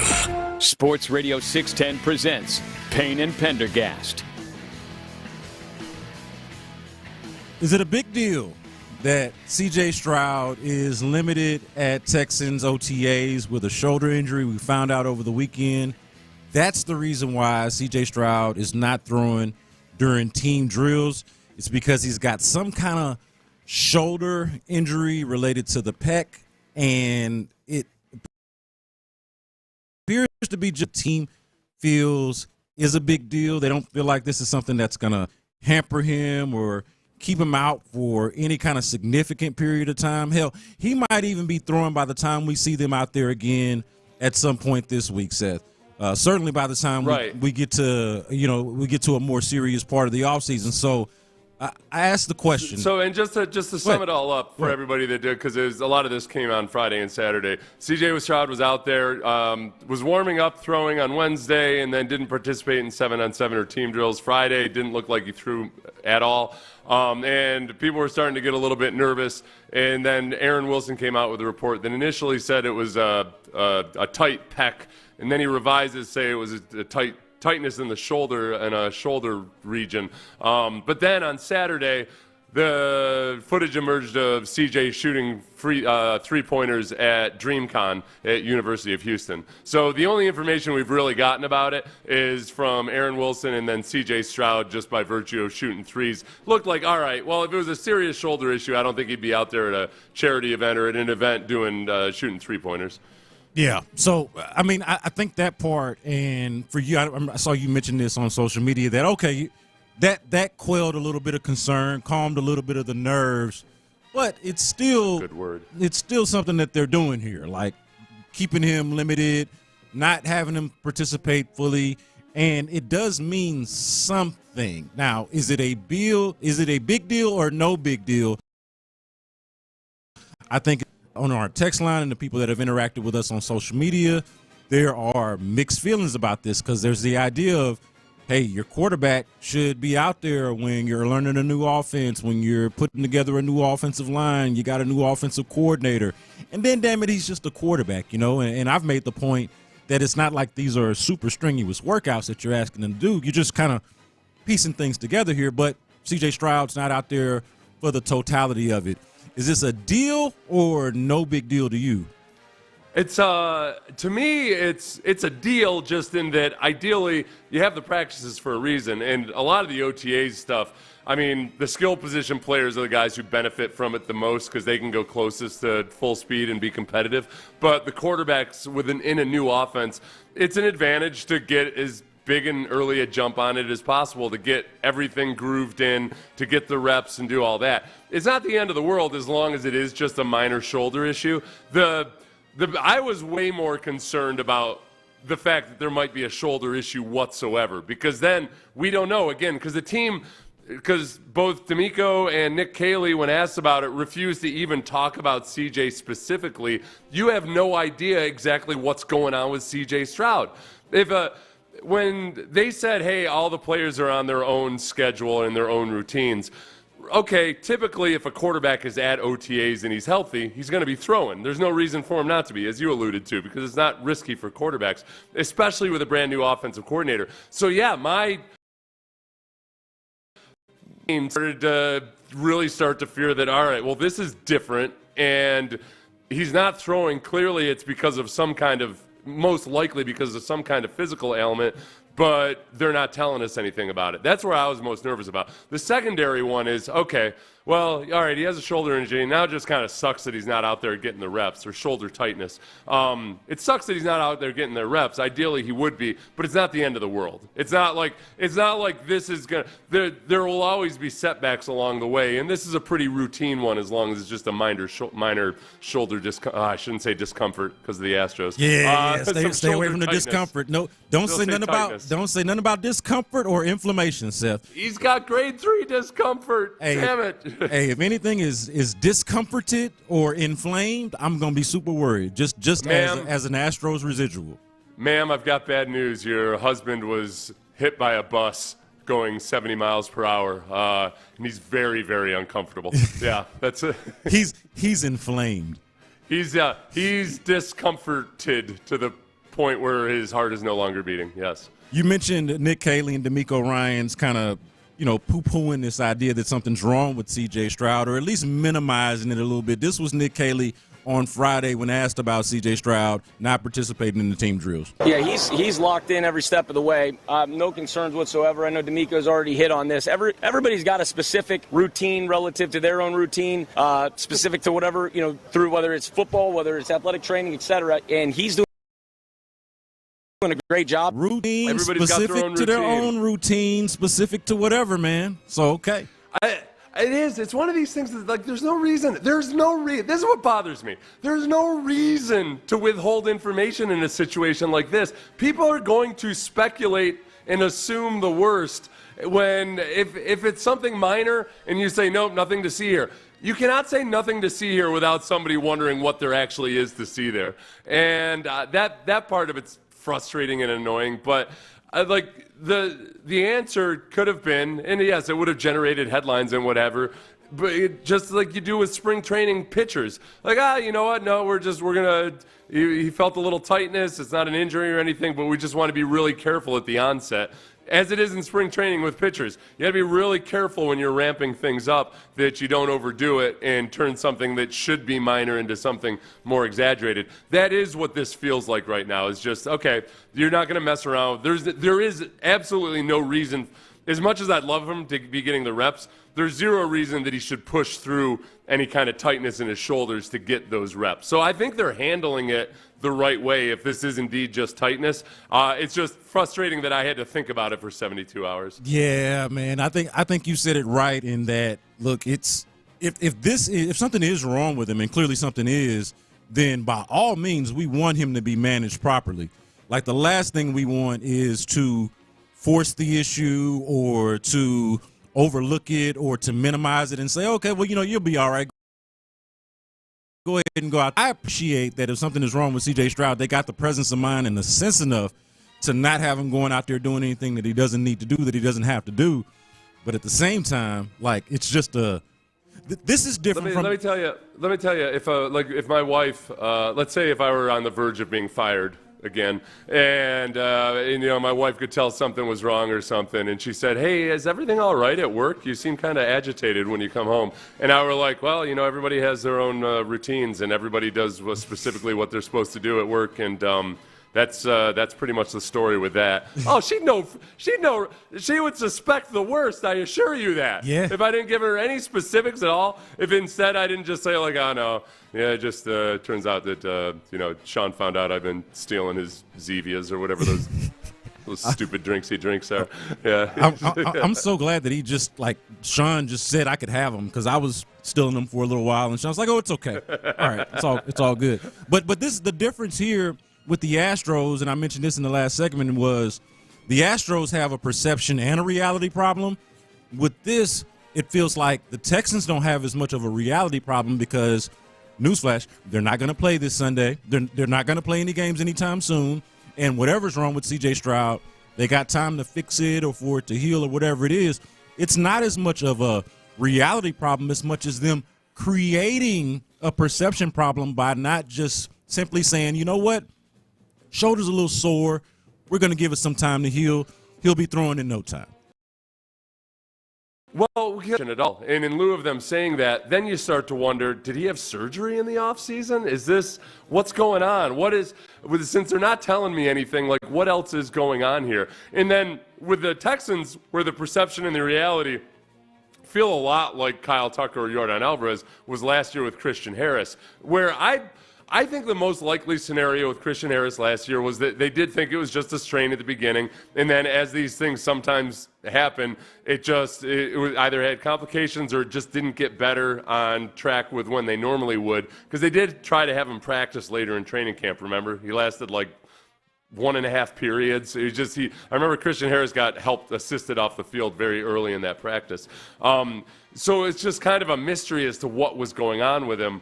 And I don't know if they knew what was going on with him. And and then just like with the Astros, you start to wonder, like, all right, well, is this a one-off or whatever? It just you've got heightened awareness about some of the minor stuff when you've got recent history of a minor thing turning into a really big deal. Yeah, and so since we're talking about perception, do you think that him being out there shooting threes at DreamCon, like, does that help or hurt the perception? Because I'll be honest, I think you can make an argument either way. And for you, I think it helped because it, again, quelled some concerns that maybe he's not as injured as him not being out there might indicate. But also the other side of the perception is, well, damn, dog, you're out there shooting them. Like, well, I don't know. Oh, well, like, for me, there's some people that are saying, like, hey, if you're shooting threes, how come you're not throwing? I would say shooting a three is way – I don't think if he had a genuine injury that he would be out there shooting threes, but also shooting threes is just way less taxing than throwing a football. Shooting a three is a natural motion. You know, where throwing a football or a baseball is, in some respects, when you try to throw it with velocity, that's a much tougher motion. Yeah. So I don't look at it like, oh wow, how come he couldn't be throwing if he was shooting threes? It didn't even occur to me to look at it that way. Shooting a three is more elbow and wrist. I know that for a fact. Yeah. It's more elbow and wrist than shoulder. But I bring the point up just as a perception thing. I feel like if I were C.J. Stroud or if I were in this position and I was the guy who was limited or not participating in team drills because of an injury or because I'm hurt or whatever the case may be, I feel like just in terms of perception, not reality, but in terms of perception, I might want to stay away from being on camera doing anything that might be considered or might conflict with the idea that I'm not out there or that I'm injured. Like, to me, it's more. I'm with you. They are completely different, but I don't think that helps with perception one way or another because it can be confusing. It can be a confusing message to watch. I'd have to find out what his appearance fee was for that event before because that might have had a little something to do with it too. Yeah. But which is again,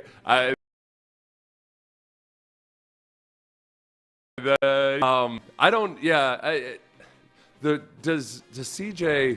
CJ's handled just about everything correctly from a PR standpoint, hasn't he? Yeah. Have there been any really blips at all when it comes to CJ PR-wise? I would go back to before the draft, and this is nothing big at all, but just before the draft, citing Deshaun Watson as one of his mentors or one of the guys. That was one where he raised our eyebrows. He was just a kid coming out of college and, all that. They share an agent. Those guys, the Mulugeta guys, seem to be pretty connected. So I kind of even gave him a pass for that. That was before he was a Texan. Yeah. That was before he was a Texan, too. I don't think you would have said that after he was a Texan. Hey, honestly, Seth, I thought his worst PR moment was something that was not his fault at all and was kind of unfairly held against him, even though I understood where people were coming from. His worst PR moment, at least since he's been a Texan, was the way he cried when Tank Dell got injured, which I did not criticize him for, certainly not publicly. Even if I thought it in my head, I didn't think it was in good taste to be like, hey, man. Here's what I didn't say out loud. Hey, I wouldn't say that. Look, I don't think you got to say everything you think. And look, maybe I was thinking, hey, CJ, y'all don't think you need to be crying like that. But also, I ain't in this position. Tank Dell ain't my boy the way he's CJ's boy. I was a little bit more sensitive to that, but I felt like that was his biggest PR nightmare because that was the moment where I saw people calling him soft and saying that that's not what a leader looks like and all that kind of stuff. That whole part of it, as far as people maybe either criticizing him or raising an eyebrow or whatever it might be, that's probably the most notable thing. I don't think he's said anything that I can remember of. I'm sure the text line will remind us if there was. There might be people that disagree with, when he said things about prison reform or something like that, but that's like he wasn't, it's not like he was out, like he was, like the way he even framed, when he talks about prison reform or anything, he always does it in a way that, honestly, I feel like he's accepting and understanding that some people, when they first hear it, might have a knee-jerk reaction, and he tries to frame it in such a way. Like, he shows a lot of just emotional intelligence in the way he brings it up, where he's trying to talk to people about it and not make it a contentious thing or anything. So I can't remember anything he said or just done off the field that would hint at any kind of, like, obviously future trouble with him or anything. Well, I think once the Texans offense and even CJ to a degree when they struggled a little bit last year, I do think people did a little bit of revisionist history with the podcast circuit from last Oh, that's right. That's probably the big thing. He did too much talking and too much running around after his offensive rookie of the year season. People said. When he put himself in the power rankings for the quarterbacks, that was one where personally I didn't feel like it was a big deal. But I also, if I were gonna big bro him, my advice consistently is never ask a power ranking question on the Spurs. Those things go viral like crazy. The vast majority of the time, athletes are answering them basically off the top of their head. CJ looked like he might have had it already in his head, but those are kind of the things that, man, at the end of the day, it's not controversial or anything, but it's also buzz that doesn't need to be buzzed about. And you just as he gets older, you just start to live and learn what's worth saying and what's not worth saying. Oh, the 832 mentions the second game of the season last year after he big broed Caleb Williams. I didn't think anything of that. That turned out to be much more of a story than I was anticipating. Maybe because of Caleb Williams' reaction or facial expressions when it was happening. But I know he took some heat for that. I thought that was pretty surprising. That was a lot of heat around the nation, not as much in Houston. It looked a lot worse with each ensuing week as the Texans' offense and CJ's stats weren't looking all that great. Yeah. But the big thing about that, the big thing about that I wondered about was the way he framed it. He said he started off with, "Don't worry about all those mistakes you made." Did say that. And also stop taking all them hits. Yeah. You mean you coming from the dude that's taking almost as many hits as him? Like, those two ended up being, if I'm not mistaken, the most number 1 and 2, yeah, the most hit quarterbacks. The most sack. Caleb Williams led the league, and CJ. Now CJ, to his credit, I guess, wasn't as responsible for his sacks as Caleb was. Like CJ, I'm a victim here types of sacks, whereas Caleb extended plays and held onto the ball too long. But yeah, that didn't age nearly as well as I hoped it would have. Yeah, we got a few people mentioning the Amber Rose moment. Like that, he just gave. He just gave a woman a ride to a hotel. We definitely made way too much out of that. Just like Eddie Murphy back in the day when he was just giving the ride. Or Hugh, what's his name there? Hugh Grant. Yeah, why not? Just giving somebody a ride, what? I'm just trying to be a nice guy. Come on now. All right, so we've done a lot. That one freaked me out a little bit just because we've got a history now in Houston with some of the, Jalen Green's with a woman who's much, much older than him, which can be really, really good in a lot of respects, but always, I don't know. Like, is Ashton Kutcher, is it going to last with Demi Moore? I worry about their futures when there's that big of an age gap. Yeah, and I guess Jalen Green, he had a decent regular season, but the way things ended, people might argue, hey, like this isn't exactly the best reflection or whatever. Like, people make a little bit more of it than they should, but it's definitely one of those things, especially when you're talking about a much, much, much older significant other. All right, so we've talked a lot about this C.J. Stroud injury, but not as much about what we're actually seeing from Texans OTAs. The rookies are getting a lot of attention, specifically the wide receivers from Iowa State. So I asked the question, what are your expectations of the Texans rookies going into this season? We'll do that next on Payne and Pendergast. Hey, we've got Father's Day coming up.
Payne and Pendergast is driven by West Point Lincoln of Sugar Land on the Southwest Freeway. Exit Kirkwood and take the first U-turn at West Airport under the giant American flag. Sports Radio 610 presents. What are your expectations of the Texans rookies going into this season? Brandon Scott in for Sean Pendergast here with Seth Payne. And the Texans have a few rookies that I feel like fans can feel pretty excited about. I'll probably start with the wide receivers from Iowa State. I feel like they're the guys that have the chance to make the most immediate impact. But they also drafted a left tackle who we found out since the draft they coveted quite a bit and made some serious moves to try to trade up and go get in Ariante Ursery out of Minnesota. So those are three guys that you can point at as, whether it's the short-term or long-term future, really exciting potential pieces to the overall Texans puzzle. And I didn't even mention the running back Woody Marks, who also has a chance to make an immediate impact on this team. I'm going to throw this to you, Seth, because – and the thing that prompted this question is that, you know, the couple of days of OTAs that we've been able to observe, a couple of the guys that really stand out are the Iowa State wide receivers, Jaden Higgins and Jalen Noel. Higgins because of his size and agility for his size, which, you know, is true to the scouting report. And then also true to the scouting report would be Jalen Noel's speed and ability to stretch the field, which I think is something that this Texans offense was sorely lacking going into the offseason. So what say you in terms of the expectation of this rookie season? To start off with the receivers, this has been exactly what I would have expected out of the first week of OTAs and no pads, is that minicamp, everything that happens in the spring, it really, really rewards speed and athleticism, but speed especially, because the physical element isn't there. So Jaden Higgins has done some good things, but Jalen Noel, everybody keeps saying, boy, man, it's amazing out there, just like how fast he is, how good he looks, all of that. That's where I always just say, beware the camp slot receiver, because this is what happens, whether it's Braxton Miller or anybody else back in the past. Yeah, when there's no pads on and when teams aren't game planning for you and defensive backs really don't have a beat on you yet and they haven't seen you a whole bunch, it looks really, really good in no pads. And sometimes it ends up paying off, and sometimes you're reminded, oh, okay, it's going to take a little while. It's going to take a little while. That's why I still wondered with Tank Dell, not that he's not a slot receiver, but he's a small receiver. With Tank Dell, during training camp that year, we got into camp, and when the pads were on, those first couple of weeks of camp, he was on the ground a lot. Like, he was getting jammed hard at the line of scrimmage. He had to learn and adapt, and Tank Dell did a great job of it.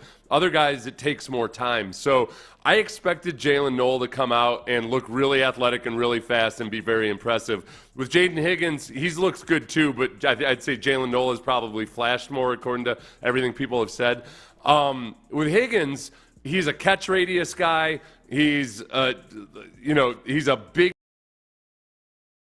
dude, but his size and his physicality is part of his game. And when you're out there and you're catching passes from decidedly non-ball placement specialist types of quarterbacks, then, Keaton Slovis and Davis Mills don't quite have the same touch on a 50-50 ball as C.J. Stroud does. I think that you're probably not going to see as much of Jaden Higgins as you will Jalen Noel early on. Yeah, it's funny that you mentioned the ball placement specialist part. That is another thing that you get in OTAs, mini camps, training camps, or maybe not as much in training camp because it starts to get a little bit more real.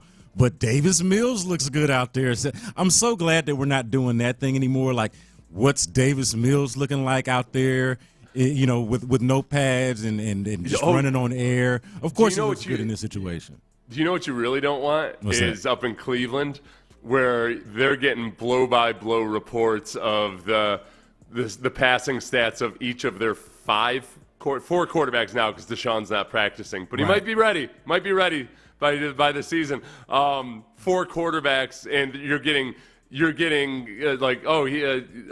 Shedeur Sanders was the best quarterback today. He was 6 for 9 for 127 yards or whatever. Like, they're doing that up there, man. Yeah, I don't That's a miserable place to be. I would not want to do the Shedeur Sanders, Dylan Gabriel, and Kenny Pickett competition thing. And Joe Flacco. And Joe Flacco is the one who I don't feel like needs to compete, right? Like, Joe Flacco has done the thing where he just kind of gets off the couch and goes and performs movie. Like, he would be the one that I'd feel.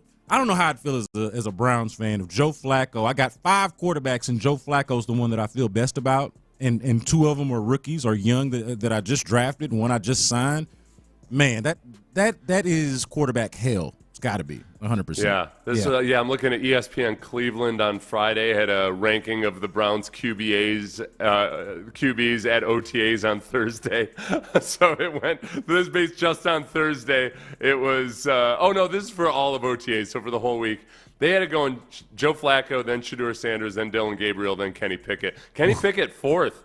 He would have been my favorite as the most likely starter in week 1, but I don't know, Brandon. Given the way that he's performed in these non-padded practices early in OTAs, it looks like Kenny Pickett's the low man on the totem pole. There's another person with a perception and a reality problem, perhaps. Kenny Pickett. The perception is that he is behind the rookie quarterbacks that they just drafted, and it might also be the reality. Who knows? Ooh, on May 28th. Shedeur was 7 for 9 with 3 touchdowns, 0 interceptions. 7 for 9? 7 for 9. That's a hell of 3 touchdowns. I think you ignored the headline there. 3 touchdowns. Hey, that's a hell of a completion percentage, and then 3 of your 7 passes are touchdowns. This dude is efficient. Yes. Yeah. QB1. Yeah, I'm like on the edge of my seat trying to see what the Browns are going to do with their quarterback situation. The Ariante Ursary is the one that's really interesting to me, and I'm on because there's a lot of reasons the Texans really liked him, and it's obvious when you look at him. He's a gigantic human being who can move really well. That's what you'd like in an offensive tackle. Yeah. But as we know, not so easy to play offensive tackle in the NFL. They've been shuffling guys around a lot. Ariante Ursary's been playing both left and right tackle. Here's Nick Kayley when asked about the O-line shuffling around so far during OTAs. I don't think anything's going to be solved here in the next 2 weeks, okay? But it is obviously a progression. There's things in this time of the year with not having pads on. We can't hit gap double teams. We're not going to come off the ball and capture zone combinations as much. When you get into training camp, a lot of those things come to life, which obviously carries over into the play action game. Your play passes on early downs and passing off picks and stuff like that. So it's a little bit more of a controlled environment, but we're certainly going to build off everything we do and continue to build up until the time we report back here. So the 2 big notable things that I don't want to read too much into how the offensive line is lining up during OTAs when everything that Kayley just said right there, really the big message from that is, man, until the pads come on, you really can't tell a whole lot. But Jake Andrews, who came via the Patriots and who was coached by Cole Popovich, the offensive line coach at Troy when he was in college, he's been taking a lot of reps with the ones at center. And the other big notable one is Titus Howard playing right guard. So, the rookies on the offensive line, I mean, it's Ariante Ursary is the big one right there. His competition with either Cam Robinson or Blake Fisher at right tackle, that's the spot. Most likely, if Ariante Ursary plays early in the season, I think it's going to be at right tackle. And then it's just a matter of, man, the guy played his whole career at left tackle in college. How well does he make that adjustment? Do you feel like if Ariante Ursary is able to play his way into one of those spots, is that just as much of a commentary on someone else as it is Ariante Ursary?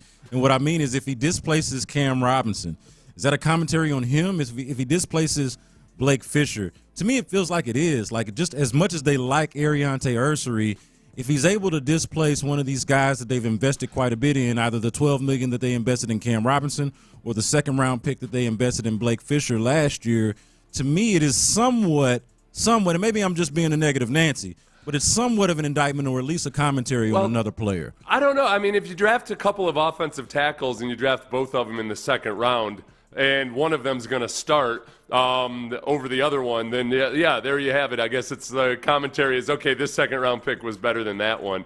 I don't think that, but again, it doesn't mean that Blake Fisher can't be a good pick as a second-round offensive tackle, because at the very least, if you get it's not like you're spending a top 10 pick on him. If you get him to be a guy that you feel good about as a swing tackle, and maybe eventually that you feel comfortable about as a starter, then that's still a good pick. So I don't think it's not an either-or situation. I think ideally what would happen is that Cam Robinson's on a one-year deal. Ideally, no matter who wins a competition to play right tackle this year,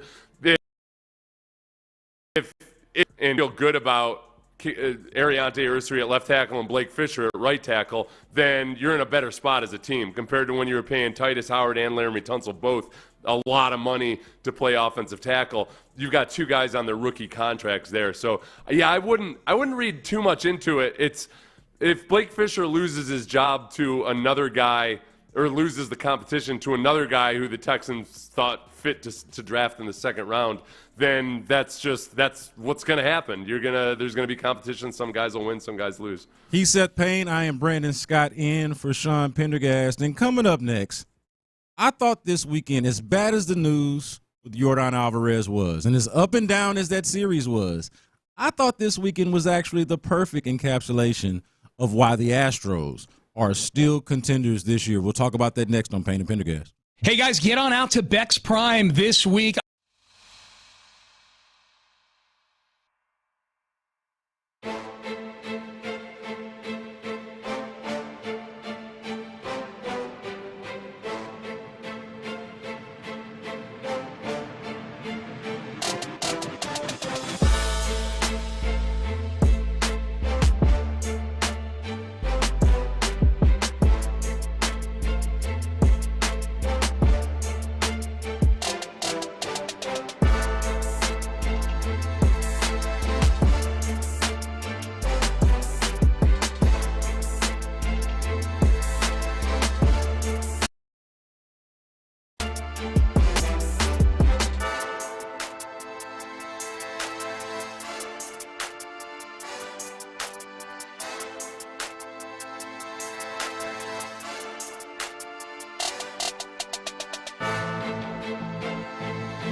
Life.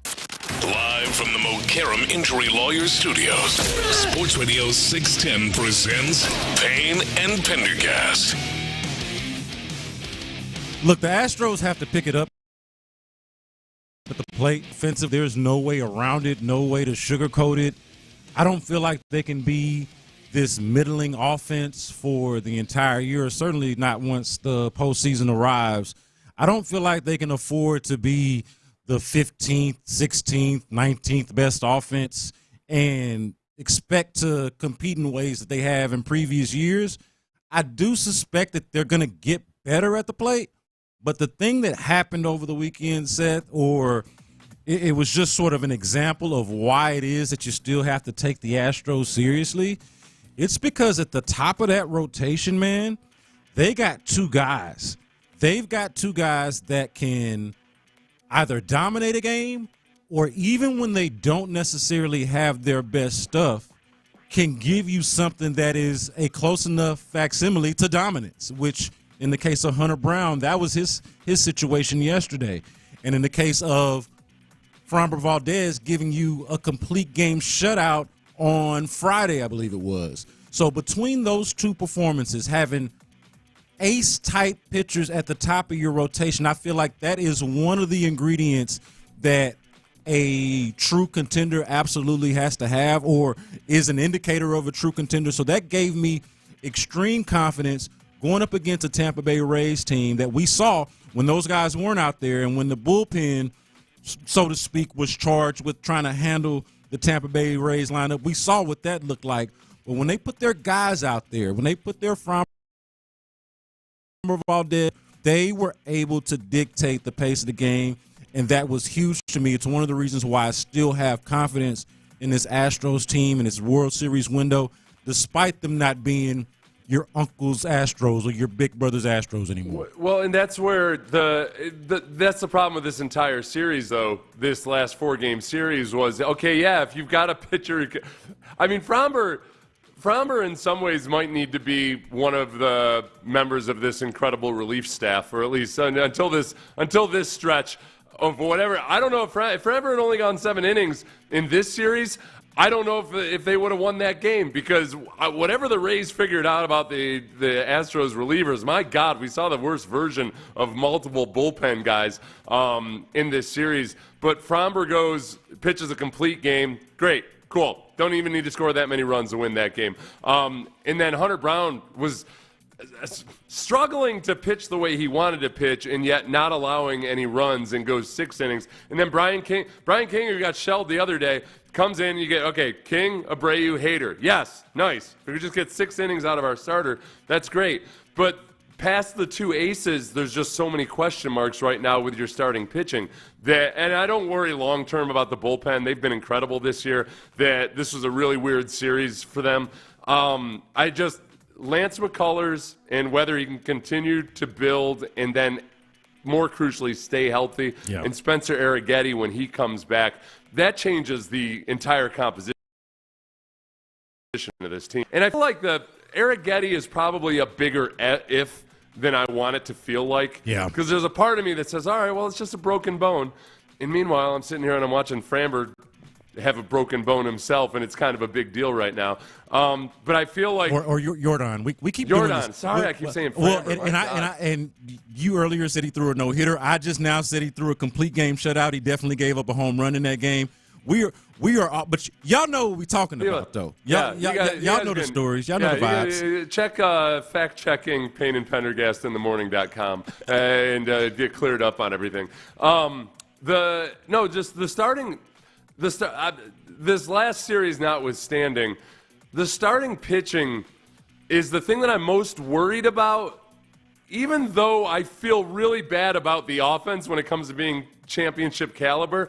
But I can envision a path where the pitching is so good with anchored by the bullpen especially, but that you can get to a point where you can lean on the pitching in total and have a championship caliber team, even if the offense never really gets up into being an elite offense. And that's why I should be more concerned about the offense and the bats, but I just feel like, man, it just still feels within reach with the pitchers. Yeah, so I guess I am more concerned about the offense and the bats. And I said I suspect that they're going to get better. But with the pitching, the big concern is the health of it all. Like, if the top of your rotation is a healthy Framber Valdez, let's say Lance McCullers, and just throw one of the injured guys in the mix. Can we do that, Seth? Can we come away from this with, like, the optimism that at least one of these dudes whose elbow or arm or whatever is hanging by a thread, that at least one of them is going to be duct taped by the time they make it to the postseason? And whether it be Spencer Arrighetti or one of these dudes who we ain't seen since last year, Luis Garcia, Christian Javier, I don't know who the hell it's going to be, but you got two guys that you definitely can rely on, a Lance McCullers that feels like, but you don't necessarily feel like you can rely on them, but it's getting there. And then can I just get one of these other guys that's injured to be right? And I'll feel pretty damn good about at least the talent level that you've got in the rotation. It's just a matter of health and those guys remaining healthy. They have enough guys that you could feel good about if you have to, with a four-man rotation, the guys you mentioned, a four-man playoff rotation, you can feel good about that. And then if you have to piggyback, you feel like Gusto and Colton Gordon and guys like that can piggyback all over the place. And then as long as the relievers are performing the way that they've usually been performing, this last series notwithstanding, then yeah, I can feel good about that. The hard part about the broadcast yesterday was they showed Framber in the dugout with Luis Garcia on one side of him and Yordan on the other. Oh, God. And I was just thinking in that moment, like, man, just with those two guys, if I could get those two guys out on this baseball field at some point, yes, then I feel a whole lot better. With Christian Javier and Luis Garcia, those guys both, they're in that bucket of I don't want to think about it, and if they come and they are healthy and they can perform, then it's a bonus, but I just can't count on them emotionally right now. Yeah, they obviously need Yordan back. I think that's a non-negotiable. But again, one of those, like if it could just be Luis Garcia, a healthy Luis Garcia, that would completely change the dynamics. Here's what I don't want to happen. I don't want, and it's what I'm afraid of, I don't want this Astros offense to waste what you're getting from their pitching staff right now, even a hobbled pitching staff. And what I mean is Hunter Brown is giving you a Cy Young-worthy type of campaign this year. Framber Valdez has been excellent. It's likely your last year with Framber Valdez. Like, fortunately, you're going to be good enough to where you're not going to sell Framber Valdez at the trade deadline. You're not going to trade him away at the trade deadline. You're going to keep him around. Fortunately, you're good enough for that.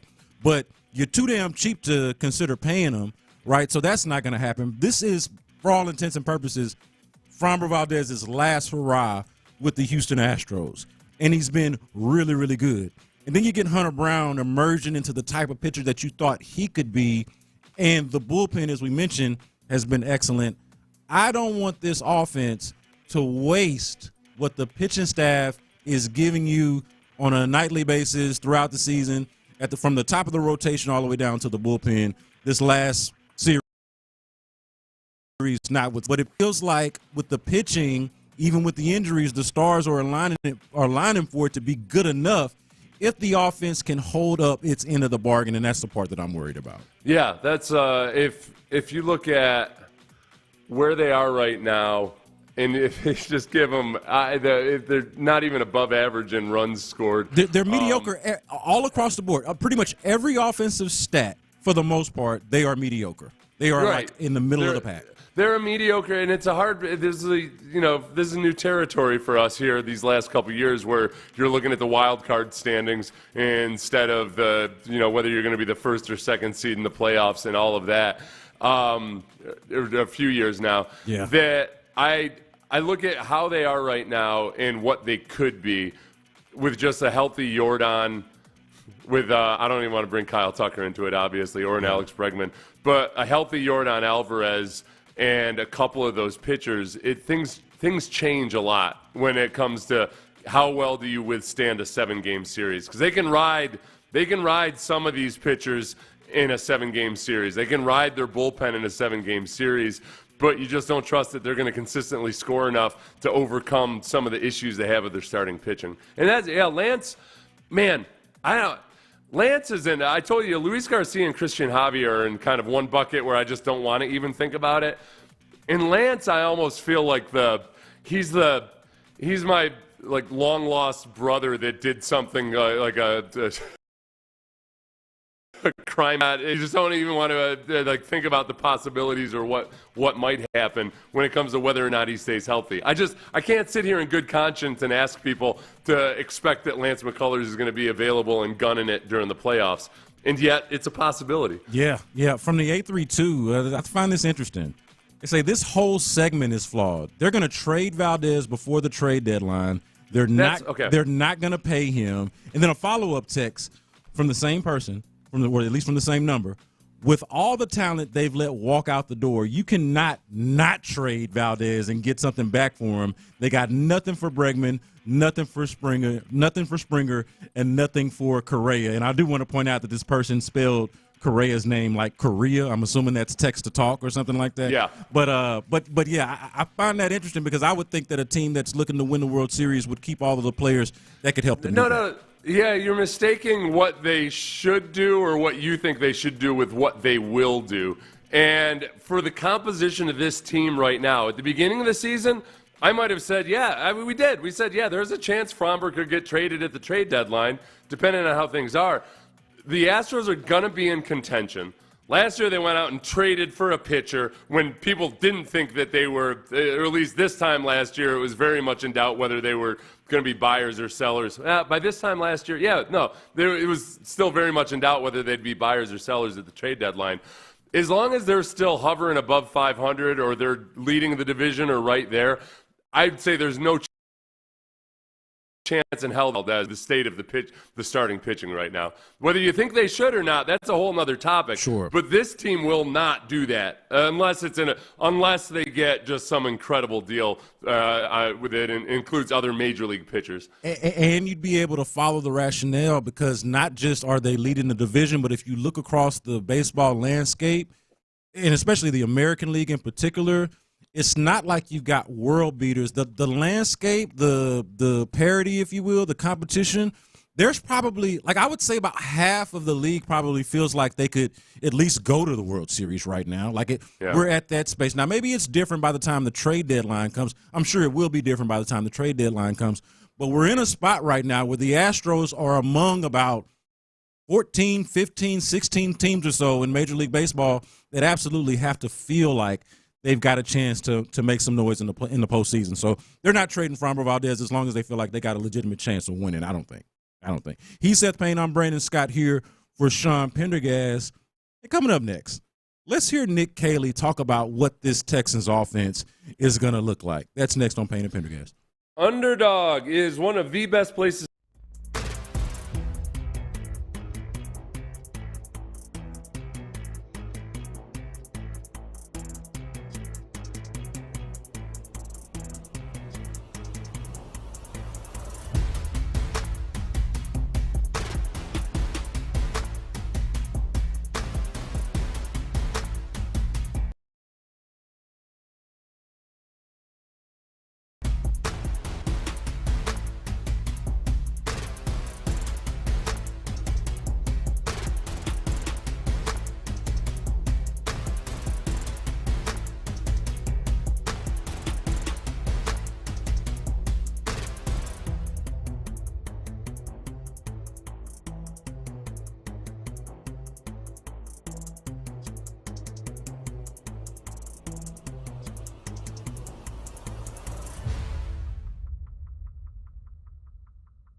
KILT, KILT FM HD2 Houston, Insider Access, exclusive content, Sports Radio 610. The Texans play here, an Odyssey sports station. Sports Radio 610 presents Payne and Pendergast. I'm not 100% sure what the Nick Kayley offense is going to look like, but I do feel like we're hearing some things from him at OTAs that we can absolutely hold him and this Texans team accountable toward, right? It's the physicality, I think, is one of the things that the Texans offense was missing. I think attention to detail was one of the things that the Texans offense was missing. Isn't as much coaching, but from a personnel standpoint, I think they were missing some speed in some places, and I think the drafting of Jalen Noel is going to help in that regard. But listen to Nick Kayley talk about how everyone on this team is going to be responsible in the run game and for the physicality of the team overall. Yes. It's an extent. Everybody will block. We're going to be committed to that in the run game. That's part of who we are. That's toughness. That's physicality. I think that's a non-negotiable. Period. So, Seth, it sounds simple enough. And Brandon Scott, by the way, here for Sean Pendergast and with Seth Payne. Man, that sounds simple enough, but the simple fact that they didn't really do it like that last year makes it worth mentioning and worth noting to me. This is my totally from the gut, no ration or reason about this, and I can't even justify this opinion that I have. But I do feel, in general, when I listen to an NFL coach or if I watch him, especially if he's a small guy, and Nick Kayley's not a big guy, I want a guy who would fight anybody and everybody if he had to. I want a guy that's not going to back down to a 340-pound diva or anything like that. Nick Saban had that quality. Small guy, wouldn't care if he would have got his ass kicked or not. He'd fight you. Yeah. And especially Nick Saban has talked about this, about how there is a certain element to of having some physical courage about you when you're an NFL coach, because you're going to get guys sometimes that make more money than you, that get up in your face or whatever, and you got to be able to show that you're no punk. I like that part about Kayley. Well, yeah, Kayley would fight me. He wouldn't care if he was going to get his ass kicked or not at all. He would fight me. And so when he says, all right, it's non-negotiable, there's got to be toughness, there's got to be physicality, it just feels a little bit different than if Bobby Slowick were to get up there and say that. Yeah. I feel like Bobby Slowick would try to negotiate his way out. So, and I'm not even taking that as a shot at Bobby Slowick. Bobby Slowick was always, it felt like, all right, I think he's really good on the whiteboard, but I don't know about when it comes to actually getting down in the dirt and coaching positions and technique and specifics and all of that. Like, Kayley just feels like more of a blue-collar guy. Yeah. And I like blue-collar guys. I don't like guys that are just obsessed with their own brilliance or anything like that. Kayley feels like a blue-collar guy that is going to, every time he talks, and it's all just talk at this point, he very much stresses the fundamentals and the technique and all of those things at the micro level that I think some offensive coordinators, especially in modern NFL, especially when the team was veering away from the run game as much as it was, now the game's veering back towards the run game. There's got to be an element of remembering that, no, this is a blue-collar job. This is not, I'm not a CEO, I'm not an engineer. This is a blue-collar job, and I'm going to treat it like that. And I think that is Kayley's approach. More from Texans first-year offensive coordinator Nick Kayley on what he hopes to work on at these OTAs with verbiage and language and et cetera. The fun part for me, to be honest with you, is establishing a foundation, which we talked about in phase one, just the terminology, the nomenclature, the language, okay, getting past that barrier, some of the verbiage. And then the second thing I would say is establishing the fundamentals, how we want to hit blocks, how we want to run routes, okay, what the routes are called. And I would say the third element of that, to piggyback off that, is really teaching the details of it, specifically how you want to run routes. What are the concepts? What are the details of the concepts, et cetera? What's the intent of the play? And I think that's an important part. Like, we don't just call plays to call plays. There's an intentionality of why we're calling every single play for specific reasons. And I think that this is a great opportunity to really establish that foundation and move forward with that. So what I loved about this, Seth, when we're talking about attention to detail, I'm listening to that clip and I just can't help but think back to a couple of things. The offensive line not necessarily knowing how to pick up stunts or how to communicate in specific situations like that. And then the receivers always seeming to have some kind of like weird spacing issues with their route running that I didn't always fully understand with the layman's eye. But sitting there watching the games with guys like you and Clint Stoerner, you guys were able to identify that from a mile away. Like, that doesn't look right. That's not supposed to look like that. Yeah, these guys are not supposed to be running side by side 25 yards. It doesn't take a football scholar to notice that. Right. Like, yo, what the hell's going on there? Sometimes it's just 6. That's like in basketball. You can tell when the spacing is not right because it's why is this a jumbled mess? And that part too, and kind of understanding really the game in total. The part where everything really came to a head for me last year was the Green Bay game. Because in the Green Bay game,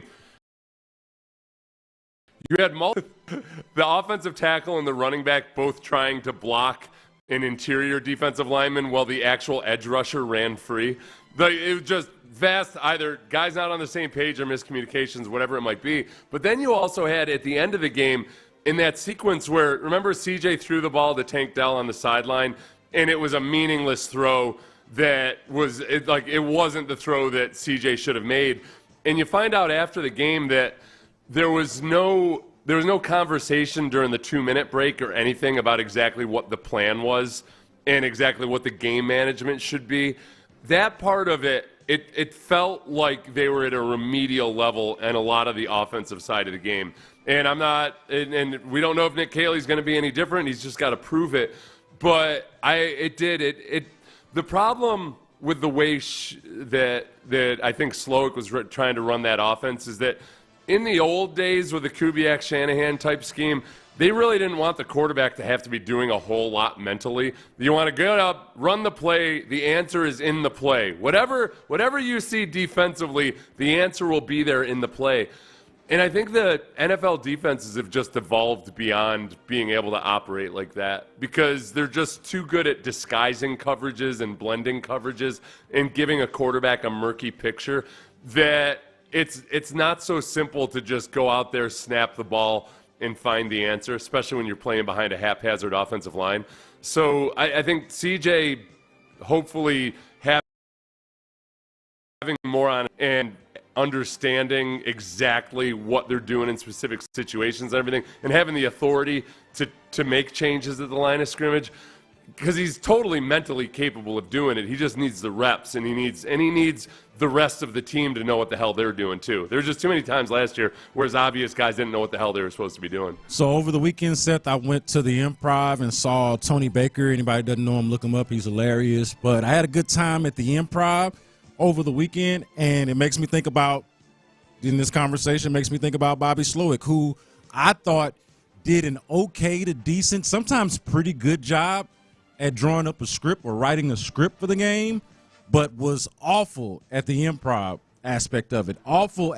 So he would have made a B, maybe even an A in script writing, but no more than a C and probably a D in an improv class, because when it was time to throw away the script or adjust the script or flip the script or however you want to look at it, he did not seem equipped. I am hoping, at least for the Texans' sake, that Nick Kayley is much better at improv than his predecessor. Not just at script writing, because that part is important too. You want to get off to fast starts. But when the ish hits the fan, when you know what goes left, can the dude improv? Does he have answers to the impromptu questions that might pop up on the test? You know what? What I thought of when you were talking about that was Rick Riley, the sports writer, who was a brilliant sports writer. Whatever happened to Rick Riley? This is what happens. Hey, your one column a week isn't cutting it. You gotta be on TV, you gotta be on radio, you gotta stream, you gotta churn out more content. You take a guy that's really, really good at what he did, but then when all of a sudden he has to do it without being able to revise and everything, he was different. So like younger people that only knew Rick Riley from him trying to talk on television would be astounded if they went back and read his columns from back in the day. One of the all-time great writers that you'll ever find, sports writers that you'll ever find. Yeah. Tony Baker was I've only watched Tony Baker do his voiceovers on animal videos, which are freaking hilarious. I haven't watched a whole lot of his stand-up. Does he do it? Does he bring any of his animal voiceover stuff to the stage? No. At all? No, he doesn't. But that would have been a great extra element to the stand-up comedy, to be honest with you, man. But he's one of those where it seems like he would just be a funny guy, even if he wasn't telling jokes. You know, he's just one of those people who can just say anything and it's funny. Yeah. Like Tracy Morgan has said, hey, man, I can teach you how to write jokes. Like anybody can write jokes. I can teach you how to write jokes right now. But are you funny? You know, writing a funny joke and actually just being a funny person is not necessarily the same thing. They can overlap, of course, obviously. But this guy is just legit funny. Even if I watch some of his podcast, he does the Two Ball Guys podcast with Kev on Stage, and it's just a podcast where they're just being hilarious, just being funny guys. I don't think any of it is scripted.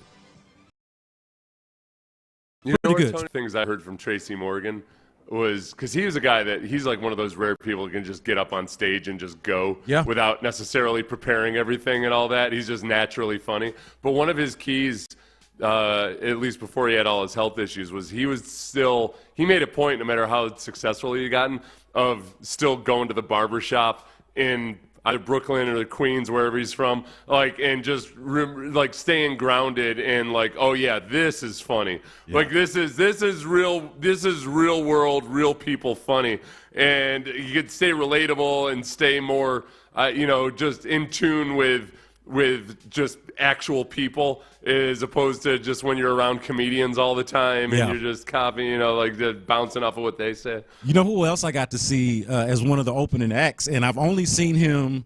It's funny. I've seen him plenty in person and at KHOU, where you and I have both obviously done a lot of work. But I've got to see him do stand up for the first time, and that was Chinadu. You remember Chinadu from KHOU, man? I hadn't seen him in a long time, man. But apparently he's still getting it in with the comedy, and his stand up, I'll be honest, was a lot funnier than I was expecting, given sort of the kind of how you have to kind of water it down for a family audience, for a TV family audience to be on CBS. Obviously, I wasn't expecting him to be as funny as he was, and I was pleasantly surprised. So it was actually a pretty good night at the Improv as a side note. Plus Chinadu, I think, got started off doing funny videos, because that's the hard part. Is a lot of times people that try to make the transition from doing comedic stuff and then you get up and stand up on stage, that's a whole different ballpark, you know.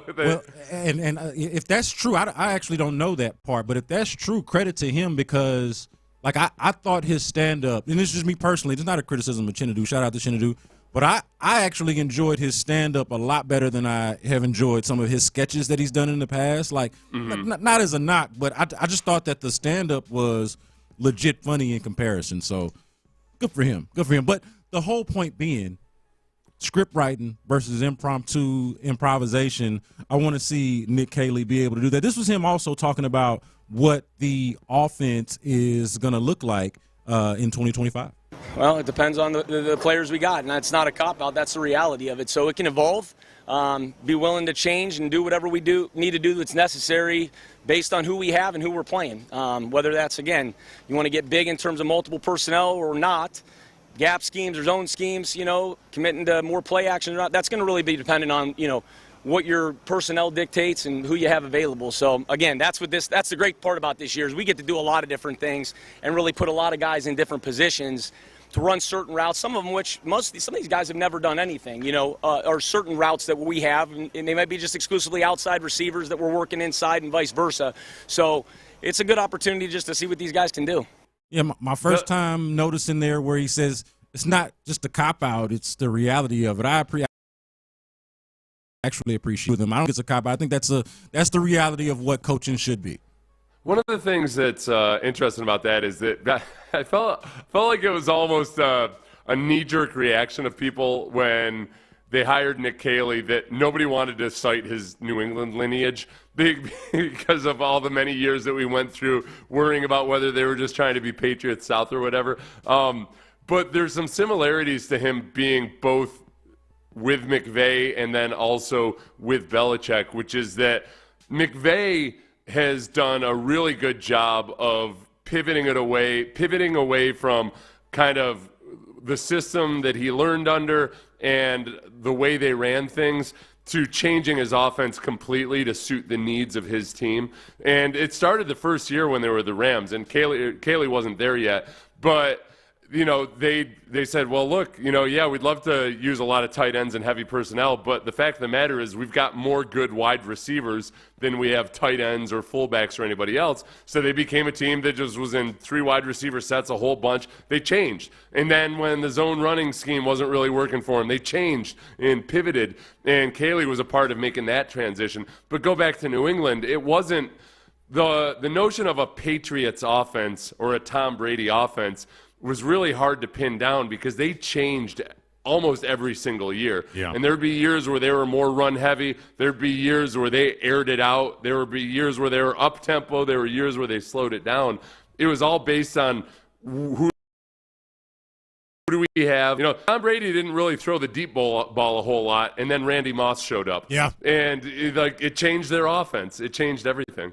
Still striking to me, and I know we've heard Nick Kayley talk a time or two now, it's still striking to me how much he actually sounds like Sean McVay. McVay, yeah. Yeah, he sounds a lot like – I don't think he's doing an impersonation per se. I just think it maybe a coincidence that he just came from working with him and sounds exactly like him, but striking to me. Yeah, and he's kind of a high-energy, smaller stature guy that he probably – I wonder when he got to L.A. he felt like, I can finally be myself. I don't have to act angry and depressed all the time like Belichick. Everybody, teams and coaching staffs take on the character of their head coach, and Belichick wanted no frivolity out there. Whereas with McVay, Kayley could probably just be his damn self. Speaking of Belichick in New England, could Stefon Diggs get cut by the Patriots, and could Bill Belichick bail early on North Carolina? As crazy as it sounds, it's possible. Let's talk about it next, right here on Payne and Pendergast.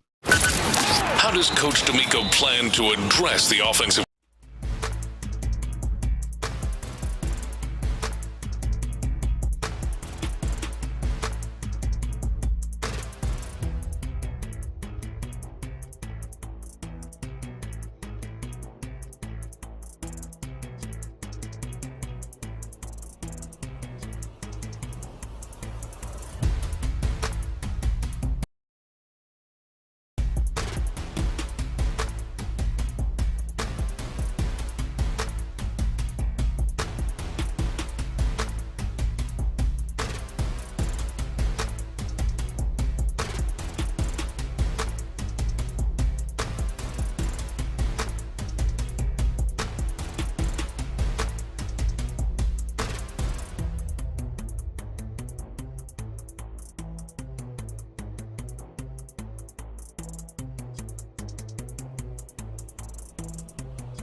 Payne and Pendergast is driven by West Point Lincoln of Sugar Land on the Southwest Freeway. Exit Kirkwood and take the first U-turn at West Airport under the giant American flag.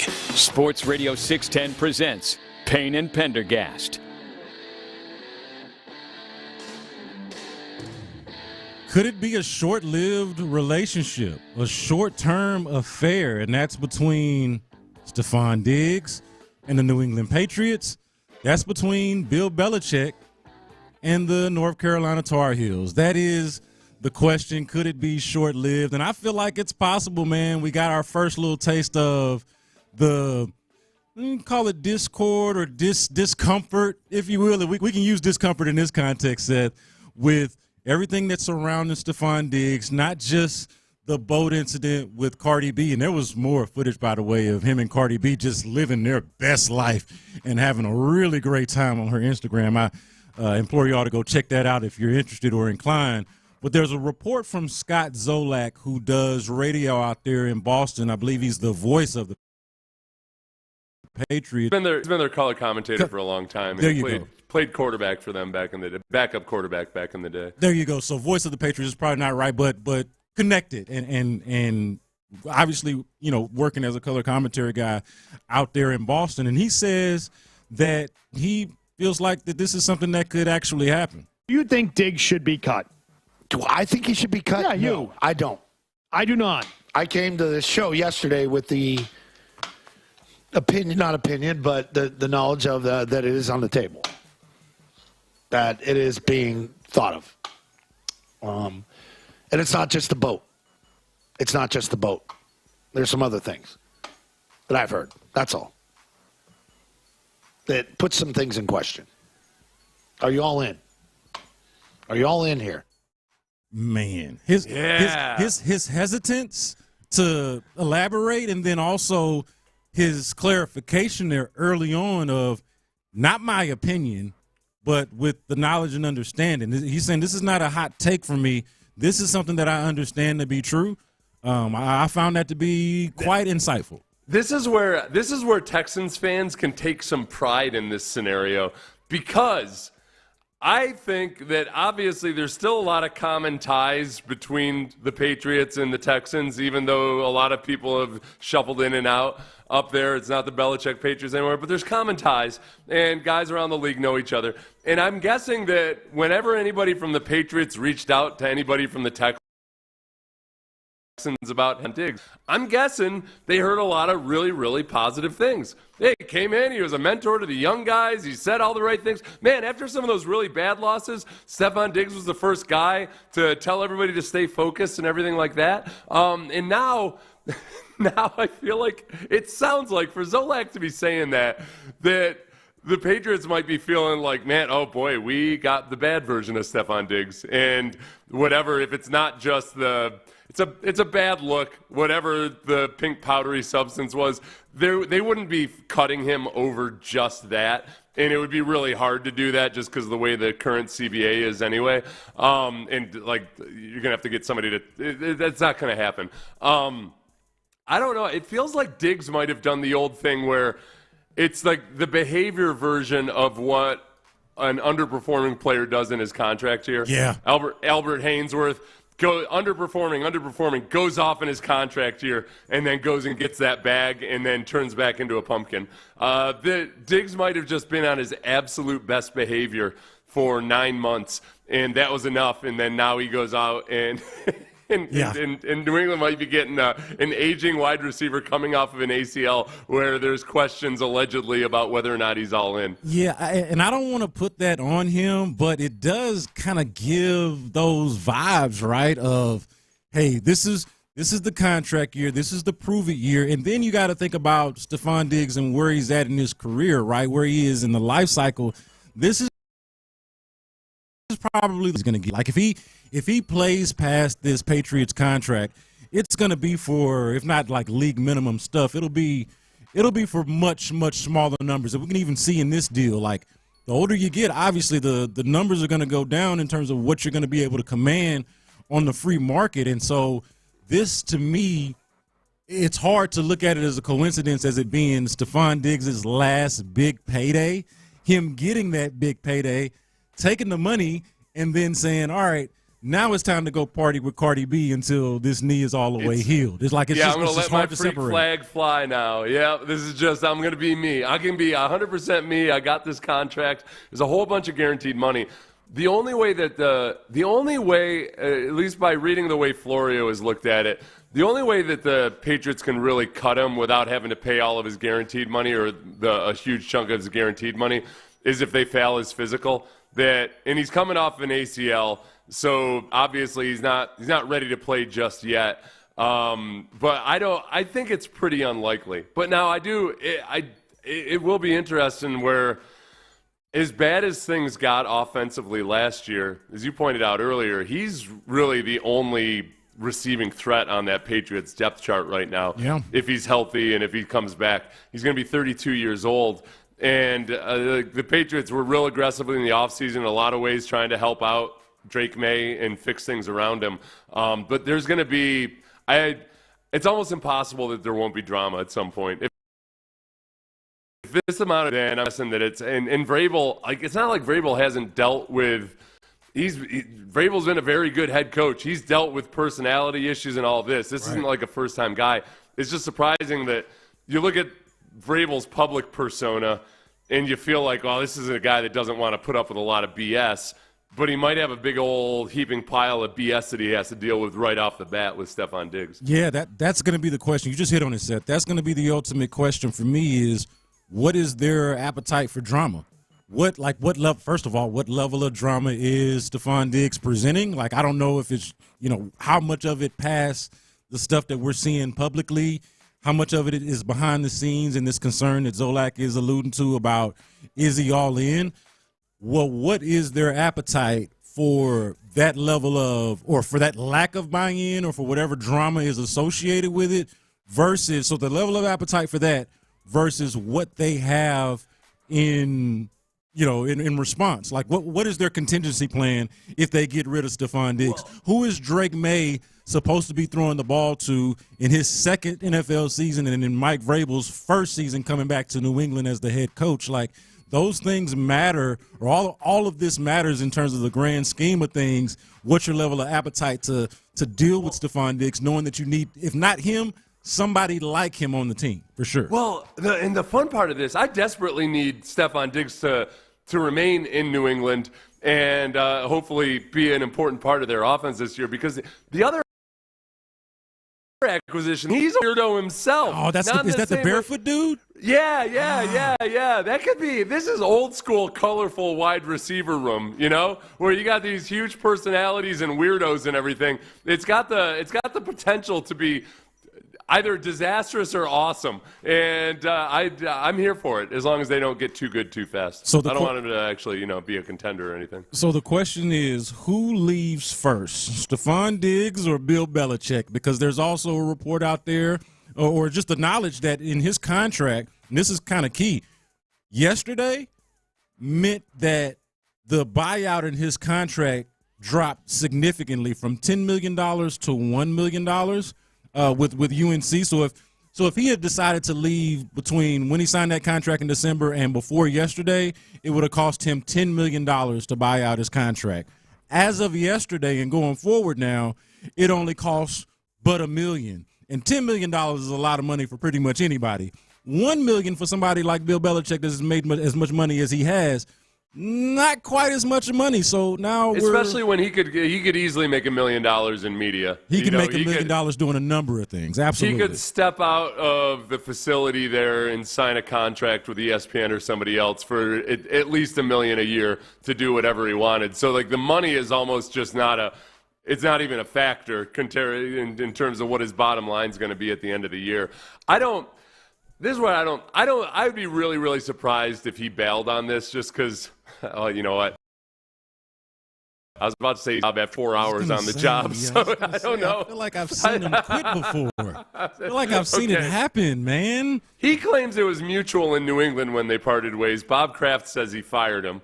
But, yeah, Belichick. But it doesn't feel like Belichick is one to feel like, oh, oh, gosh, it seems like the whole world is against me. This is too much for me.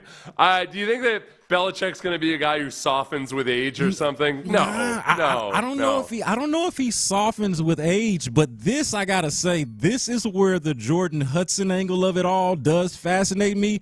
Like, I think some of the reporting around that whole relationship has been kind of weird, and we're kind of getting a little in some weird places, but this Hudson-UNC relationship and the part about it being awkward or not necessarily the greatest, if that is actually true and Bill seems to be as whipped as he is, like that's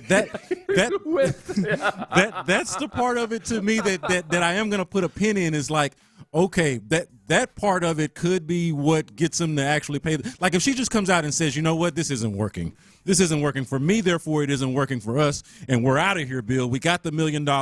We got the $1 million. Let's go ahead and get out of here. I could absolutely see that being a thing. That's the most disappointing thing about him being whipped, as you said, is that look, I don't judge people, whatever. Go out with somebody younger than you, older than you, whatever. Just whatever floats your boat. But him at the age of 73, I kind of behave even like a guy's first taste and is like doesn't realize that there's other women out there in the world. Yeah. There are other 25-year-olds out there, Bill.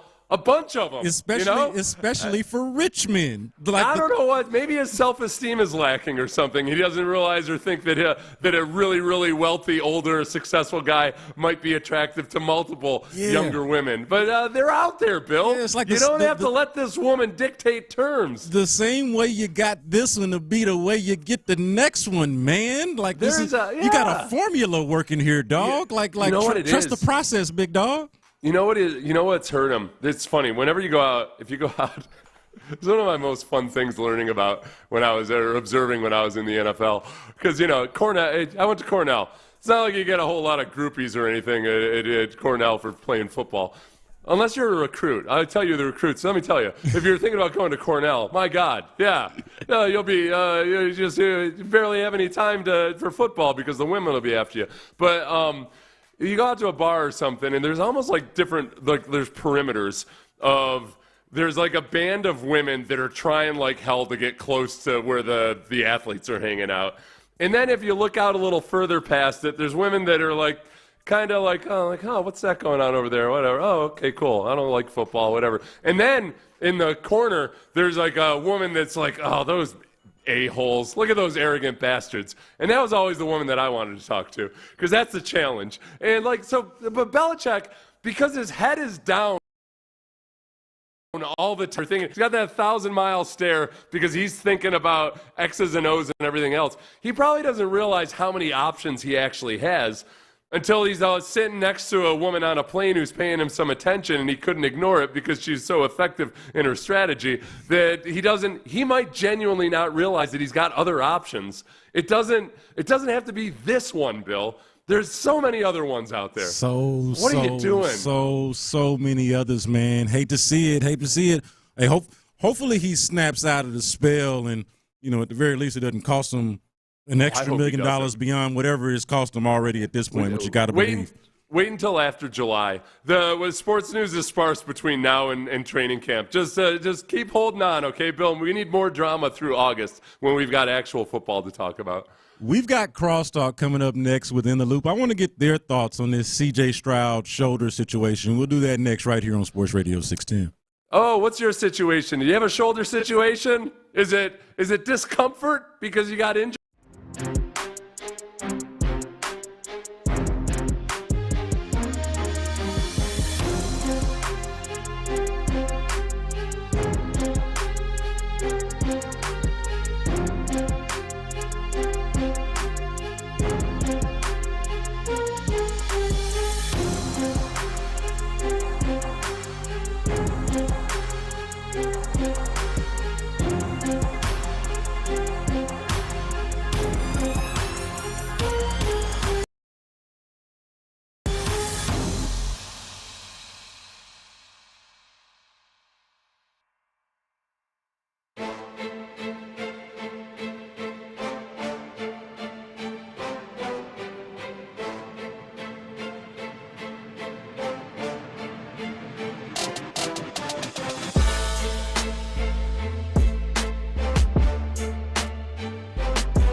from the Mokaram Injury Lawyers Studios, Sports Radio 610 presents Payne and Pendergast.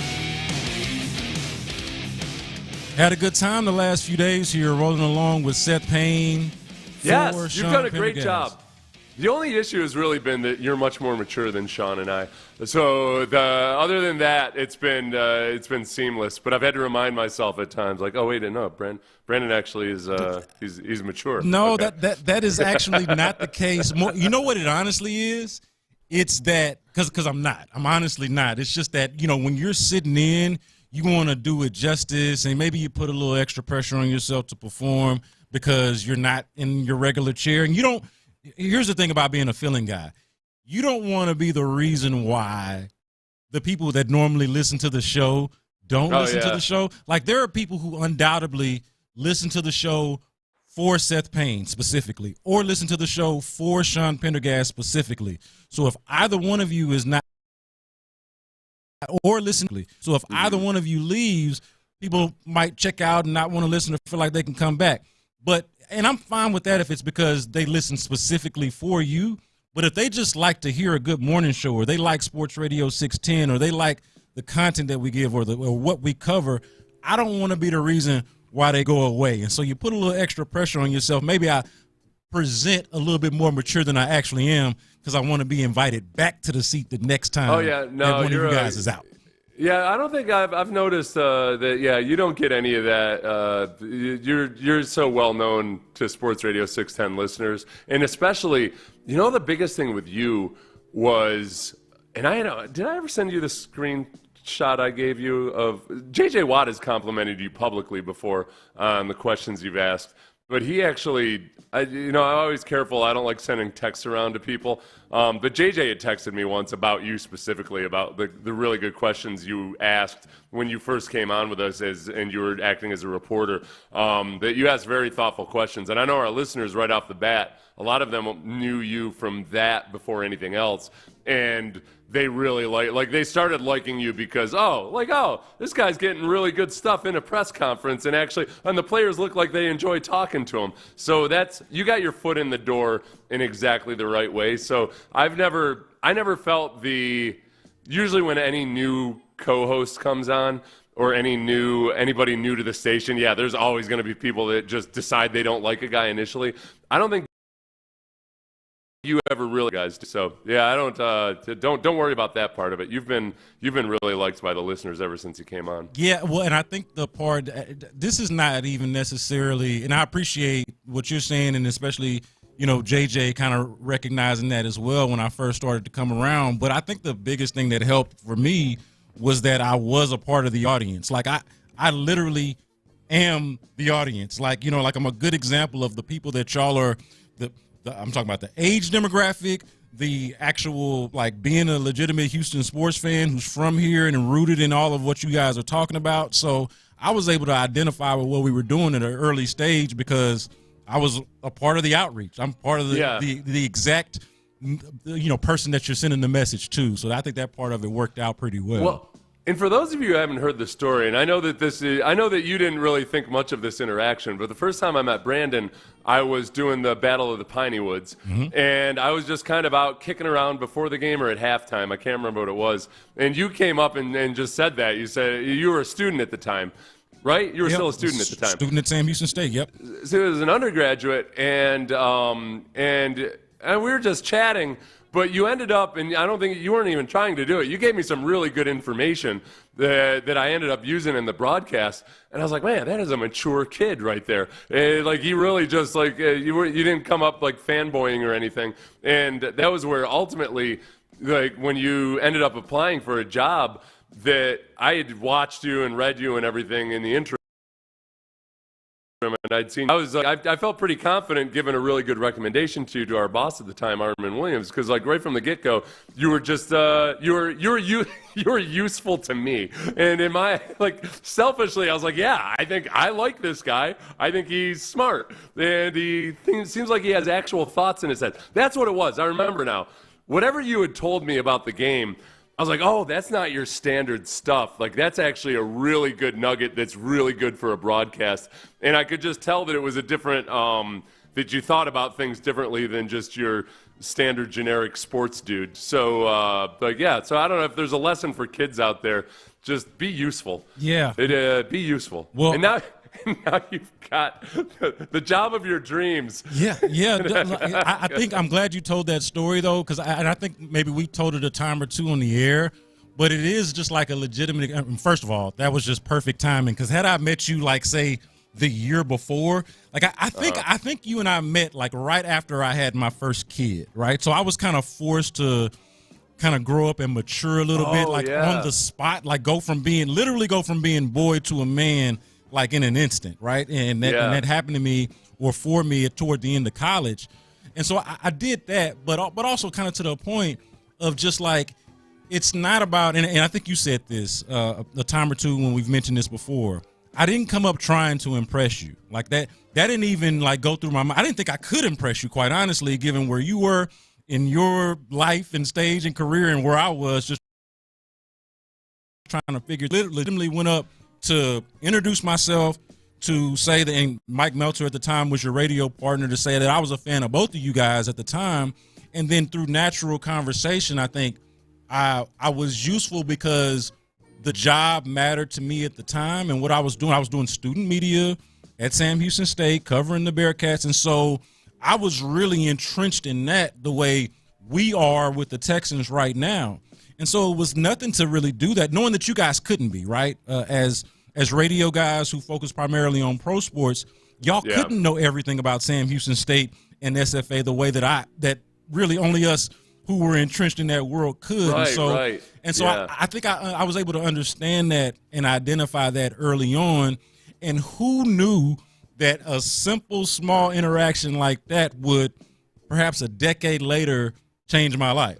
So it's actually a pretty cool story. The funny thing about that was after Armin hired you, he was like, all right, man, all right, you know what? So this is on you, okay, if he doesn't work out. I was like, hey, wait a minute, man. I don't know if he impressed me that much. All right, I don't. Well, let's just see. Let's see. Hey, but look, if I can just for a moment pat myself on the back, if Armin is listening, update. How's that going, right? Like, update.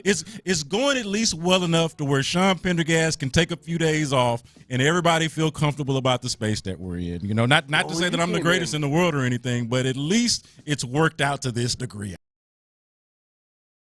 And I think probably a lot of people listening can relate to this, is that like in this industry, everything is changing so much, and we've had to try to make such a push to the digital side of things. And it was like from the way I was looking at it, it was like you came in and it was kind of like, hey, we're changing our whole strategy about everything. Go do all this stuff. And then 2 weeks later, no, actually, we're going to do it completely differently. So go do it this way instead. Yeah. And it was I was stressed out on behalf of you, but you increased our video numbers and everything immediately. It was really good. Yeah, and a lot of that is just the industry, man. The industry's constantly changing, and this is a little inside baseball, but from a company standpoint, we were also changing, right? Like we changed over ownership, name, and with that, strategy has changed, and so the big thing in this business, like if we're just going to give advice to younger people who might either want to be in this business or do anything, is, hey, man, be ready to bend. Be adaptable. Be flexible.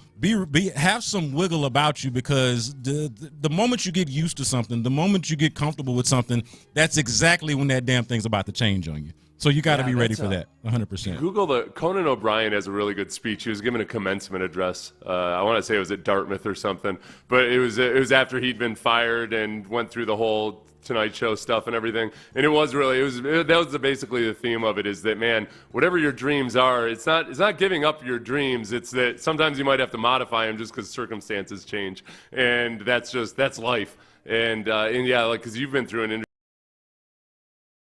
where you're having to be a producer on television, and then you take a winding path to get to places. Yeah.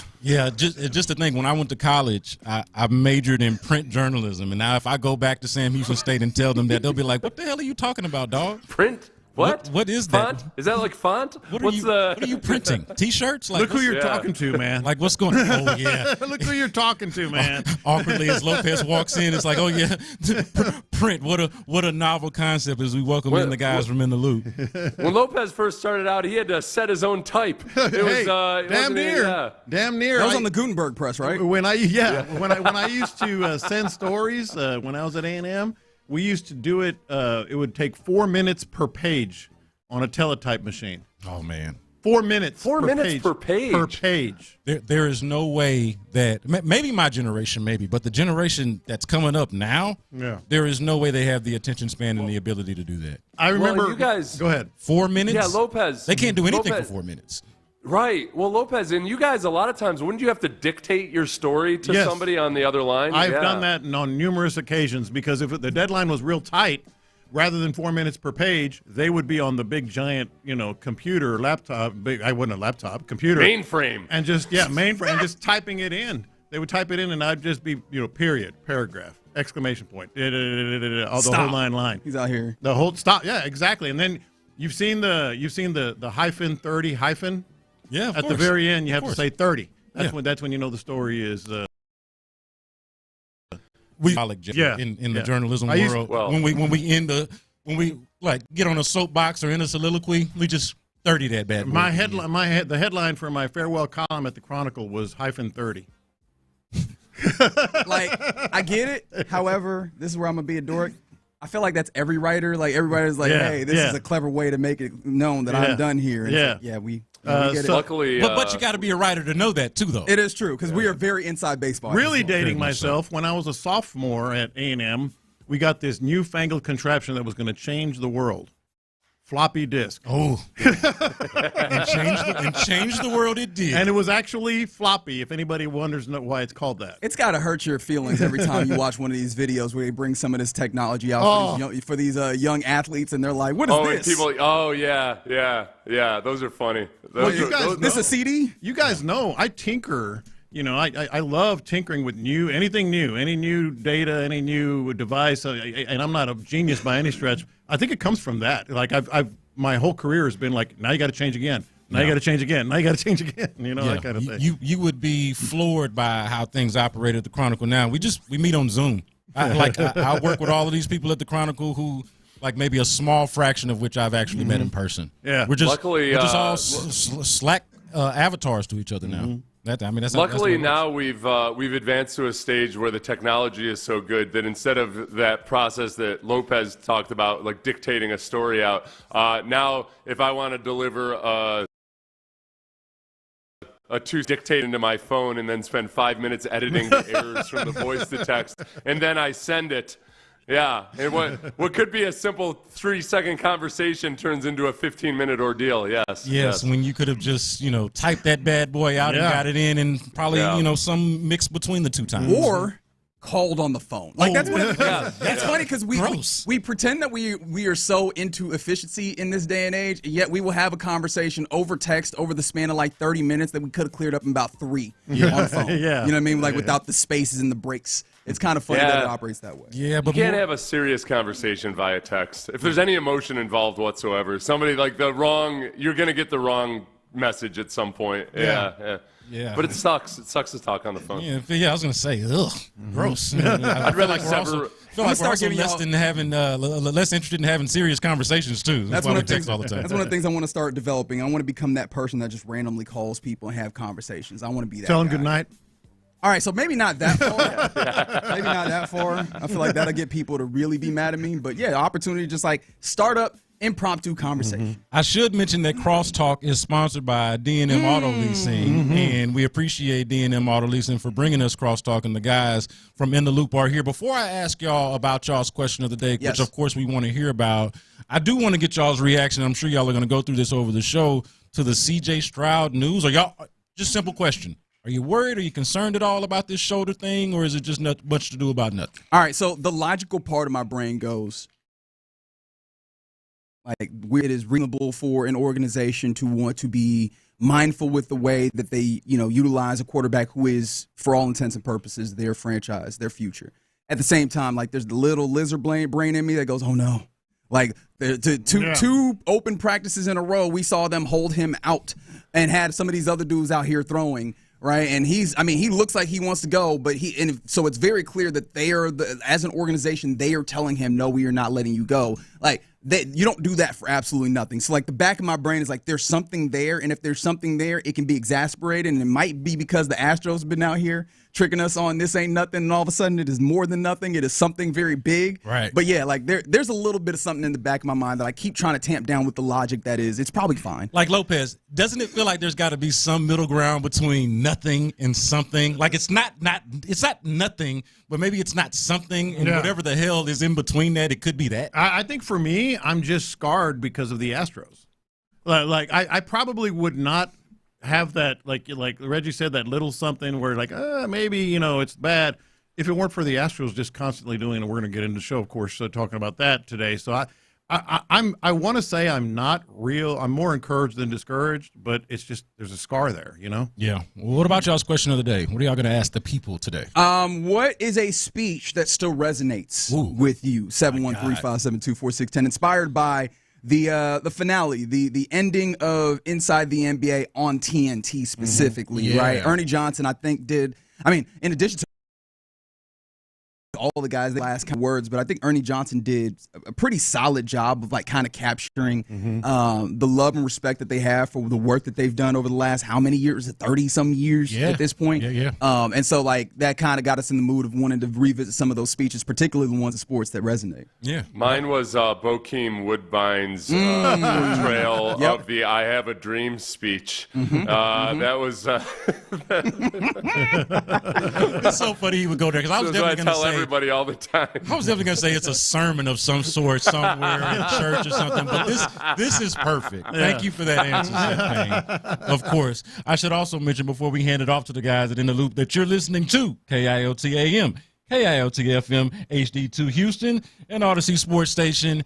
And right now we hand it to the guys at In the Loop. And Seth, it's been fun, my man. I'll see you next time, buddy. It's been fun. Great job, Brandon. Appreciate you, man. And let me reiterate, great job, Brandon. I thank you guys. And it's been also an honor to lead the show into In the Loop, to hand it off to you guys who are you guys are in the trusted hands of the guys In the Loop. You guys take it away. Yeah, you're in the loop right here on Sports Radio 610. I would like to become the third person in the last few minutes to say, great job, Brandon. Yeah. And we will try and follow the great lead-in that Brandon and Seth have given us on this Monday. Happy Monday to you. How your weekend go, ladies and gentlemen? You are indeed in the loop. John Lopez, Reginald Atula, Figgy Fig. And let us know how your weekend went in various there's a lot of different ways to get involved with the program. Always do that. We want that. On the text line, 713-572-4610. But also, we have to give appreciation to the Mo Karam injury lawyers. Live streams both on the YouTube page, Sports Radio 610, and on the Twitch, 610 Houston. How your weekends go, fellas? Oh, man, fantastic. I caught a mess of fish this weekend. It was a lot of fun. That's all. Is that a technical term, a mess? A mess. What do they all say? How much is a mess? Well, it's about a lot. 14. It's a lot. So that's always good. And everything was fantastic this weekend, except I had a little bit of a mishap. I got this. This is going to turn into a confession later. I was power washing my boat, and I was barefoot, and I'm always real careful. Oh, come on. And I kind of you nicked the turned toe? my head. The back of my heel took about 2 inches of skin off with a power washer. It was awful. So man, that's the. Should have had some flip flops on or something. Yeah, like, come on. I don't want to get the dirt out here in there barefoot when I'm cleaning the boat. You're not skin off with a power washer. You don't got boat shoes that work for this? Yeah, but they, you get dirt on them when you're messing around on the dock and all that stuff. Anyway, like I bet you got boat shoes for this particular job now. Talk about feeling dumb. Yeah, talk about feeling. You dumb. should. I power washed my foot. How about you guys? How was Is your it clean? It's real clean. Okay. At this big age, Lopez waits at this big age to power wash his foot. How many times you done power wash that boat in your life, man? Come on, man. Come on, bro. Don't say it like that because that'll empower him. He's like, well, I mean, I did it all right for that long. It was just one wrong time. No. That's a hell of a power wash, You were testing man. fate for a very long time. Yeah. And maybe that's how you could kind of characterize Oh, into your weekends. My weekend was ruined by finding out that the Astros are doing it. They've done it again. Like, sincerely. Okay, no, but really and we truly. talked about this, though, man. I know. I was getting sucked in, wasn't I? I know. Like, we have talked about this, right? And, of course, what we're talking about is the fact that Yordan Alvarez has been shut down. Like, I was about to say he's continuing his IL stint, but we knew that. Like, it's been over a month since he went on IL with, what was it, like a little discomfort in the hand or what have you. And now, in fact, what was the dispatch from Joe Espada on Friday? Really, really close. Really, really close. And that's exactly why I wasn't buying it, man. Yeah, Reggie sat there and said, "Oh yeah, well he did batting practice. He was hitting off the tee. Yeah, they brought in a couple live pitching and all that crap. I'm like, man, I gotta believe it to see it, man. They put minor leaguers on a plane from Florida just to get him ready. I was like, all right, they about to get him back in action, baby. Yeah. Come to find out that no, we actually found out there was a fracture, and I do love that they were trying to make but it's not like a real fracture, baby. It's like a baby fracture. It's just a real little fracture. And I'm like, how's that any better? That same fracture Kyle Tucker had. This is Kyle Tucker 2.0. Yeah, that is absolutely what this is. And I've got to stop in this moment and offer a mea culpa to the audience. And honestly to you, fine fellas, Figgy, John, because y'all tried to told me. You did. You tried to told me, but I tried to operate in a place that I typically like to, which is a place of hope, a place of grace. And no. Just frustrating because, like, this is how, you have a kid. You've had, multiple kids, Lopez, that you've reared. And very much, and I'm sure a lot of parents listening know of the experience of trying to tell your kids something so that they don't have to make the mistakes so they can learn the lesson. Exactly. Yeah. And there's some things that you just kind of have to learn the lesson through going through it. Hi, my name's Reginald Latitude. I learned my lesson. What's that old saying? Fool me once. And I've said it. Shout out to W. I've said it before. I'm not going to fall for this again. And then what am I doing Friday? I'm like, maybe. Yeah, y'all almost had me. And I'm just like, nah, I got to see him in the lineup because even you can say all the batting practice, and he did look fine in batting practice. Yeah. Man, I think I said this part. I think I said, his hand can kind of, feeling discomfort and all that stuff after batting practice. Yeah. Man. Well, it sounds too familiar, man. Here's the serious part of this. Yeah. There is a very serious element to this. They are making, and I'm hand to God. I put the wrong hand. Or hand to God. Both hands to God. Put them both up. Both hands to God. Dead serious on this. They're making their athletic training staff and their medical personnel look like fools. They make them look like they should be no one should be more upset about this than the medical staff and athletic training staff of the Houston Astros. Because it is out there, it is consistent, nobody believes a damn word you're saying. And to say that they just found this fracture, that's inept. Are we certain that the medical staff is not? Here's the thing, I would not be. If you're making me look like a fool, year after year, injury after injury. I think the big question is who is having a say so here? Yeah. Is it the medical staff? Are they the ones having to say so, or is if Jim Crane or Dana Brown is they overriding that, saying no, we want him to do this? Well, Reggie, we live in one of, if not the greatest medical hub in the world. Correct. And these guys come up with this consistently? Yeah, that's the thing that is frustrating. And some of this I think the frustration is definitely born out of a lack of transparency first and foremost, right?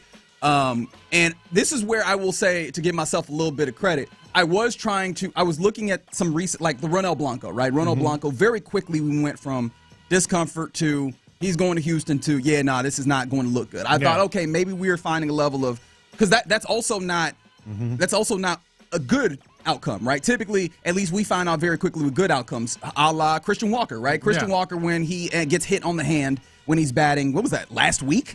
And literally hours after that game, we find out that the X-rays were negative. He's going to be fine. I'm like, okay, so we can get this quickly. But even in negative situations of late, it feels like, okay, there were some little things that we were getting good information on immediately, right? And so I was like, maybe they're turning a new leaf. But no, this is the frustrating part here. And I hear you on the idea of who ultimately do we have to then look at?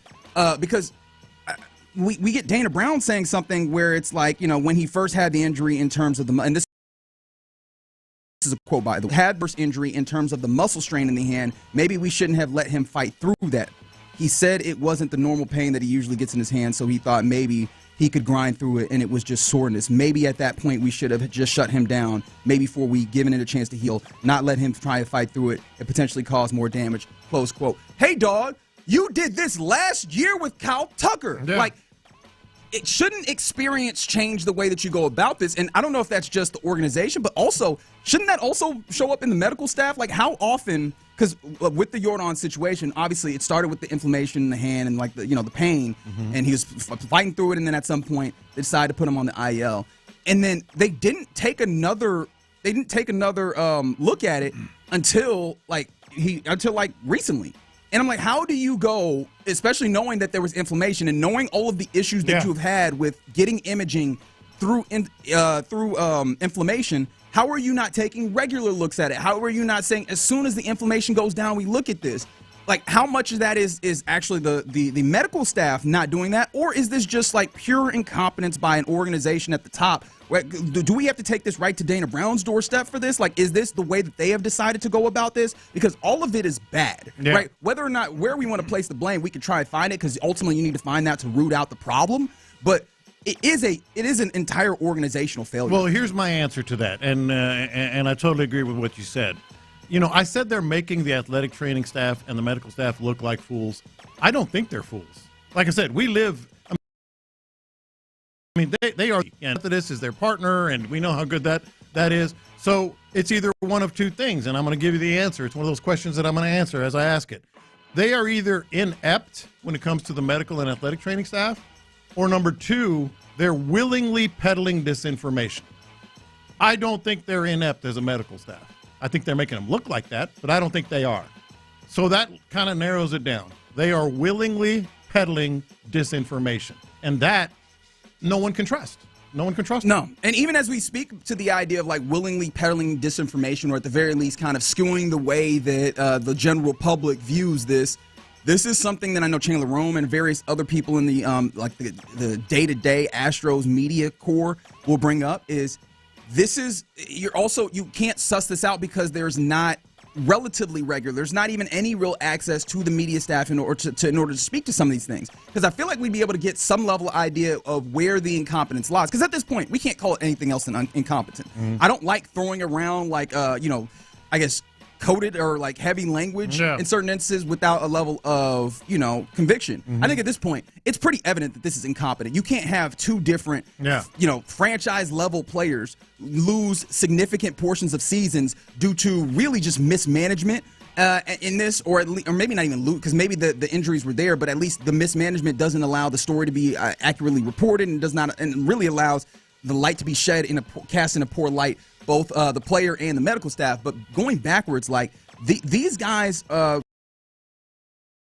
medical staff, this is not something that is completely unusual in baseball, even if the Astros organization will try and make it as such, as there's rules that make it so that we can't make them available. Well, then how do you point to a number of other organizations making their medical staffs available at least periodically for some level of questioning on what is happening so that we can get better understanding, if not only just to obscure what's happening? And I don't even know that there's like an actual factual benefit on the field to this. Like maybe you can try and argue that you're getting some level of gamesmanship out of this, but it's not. You just serve to make your players look worse. You serve to make yourself look worse. And I don't know that it benefits you. And that's just like the way that they handled something outside before we talk about the actual, number of injuries that they seem to be sustaining. No, and you're absolutely right, because let's think about this.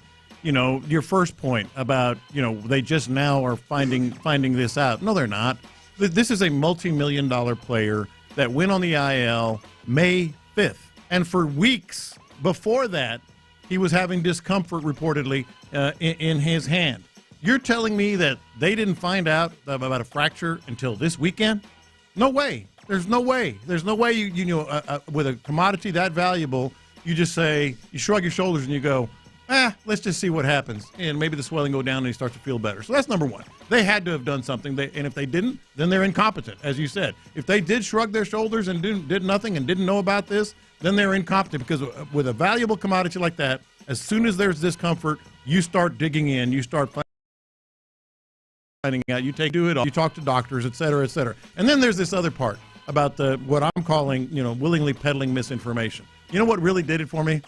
They came up with it's 60% healed. Because that sounds better, doesn't it, than 50? Well, also, what is 50% healed? Yeah. And maybe this is just a place where I am speaking in a medical space that I have no leg to stand on. Quite possible, because I definitely get no degrees behind no medical sciences, anything of that nature. But like, what actually constitutes 50 versus 60, or is this just something that we're throwing out there? We're just trying to appease the masses, and ultimately, like the idea of trying to like appease the masses in the short term doesn't even benefit you, because we end up in this place right here where we're all very mad at the organization because you misled us for so long. Now, I do want to circle back around to this because I hate to be the guy that keep trying to bang the drum on maybe this medical staff is not good, but I do think back to like my time in Dallas, right? I think back to, because I want to be fair to a medical staff, is sometimes we can be a little harsh with, if there's a lot of injuries, does that inherently mean that, the medical staff is bad, as if their job is, one-to-one, right? You can offer great treatment and still get kind of tough results, because medical stuff is not like perfect in that way, right? Yeah. Results don't necessarily fall in lockstep with what the treatment is. Sometimes you get good treatment and it goes kind of poorly. Sometimes you get bad treatment and it goes well, right? Obviously, it's probably less likely in that case, but because I think back to like with the Mavericks, the Dallas Mavericks. Remember, we were talking about Casey Smith, who was now with the Knicks and getting accolades even after being fired. Casey Smith has been highly regarded for a very long time. But I remember a point where the Mavericks were dealing with a lot of injuries, and I was like, could it possibly be this organization? But no, like obviously you come back around and you see that they're still you're still getting good results. Sometimes the results can just be bad. I feel like the thing with this Astros staff that is scaring me is, I understand that. However, how do you end up in a place where, even if you're trying to argue that no, they probably knew ahead of time, then how does Yordan Alvarez end up swinging the bat and getting pitching? He wants to play through it. He wants to play through. They all do. But the medical staff in any organization is usually viewed as the strongest. If the medical staff got wind of a fracture earlier, there's no way in hell he should be swinging a bat. Well, of course, but and he might be playing. And it is a problem if he gets to that point where the medical staff has identified this and they don't have the power to stop him. I'm just talking about the diagnosis. Yeah, I was about to say, don't you if let's say Yordan was having issues with his hand and all that stuff, don't you kind of go through everything to try to check things off? The initial diagnosis is what I'm talking about. Yeah, we're talking April. Yeah, he had discomfort. Let's get an MRI and an X-ray just to kind of double check, and then go from there. If it ain't nothing there, then let's rest it for about 15 days and come back to the table. And my thing about it is, if you're just operating on, well, this is just discomfort, I think until you get some level of certainty, you have to operate with a level on what is the worst case scenario here. And is the for me is, this is a fool me once, shame on you, fool me twice, shame on me situation, because you've had problems with inflammation and imaging. So as soon as you have inflammation, logically I go, once that inflammation goes down, even if we feel like we've diagnosed it, get another image, because inflammation has hidden stuff from you. Diagnosis is what I'm talking about. And yet here we are in a place where you're doing this again, and that is, I have a severe lack of trust for the Astros up and down. Even if you're talking about the medical staff, and I want to be in a place where I believe, but at this point you've been burned enough in grand enough ways that you can't trust them, and this is frustrating because you have a team organizationally that for a long period of time has had good baseball. Yeah. But the times where you've seen results, right? Somebody, Ray, on the YouTube page mentioning that Verlander rehabbed away from the team. Was he knowing something? It's quite possible, and that ends up eroding trust in your team, both from the outside and the in. Yeah, I ain't gonna lie. This situation kind of got me looking back at previous injuries. Of course, I know Lance McCullers went through a lot with his injury, but I'm wondering, damn, if he's with another team, will it be 2.5 years of him trying to get back, or was this just the Astros thing? And then on top of the other injuries too, I'm wondering if it's the whole thing overall.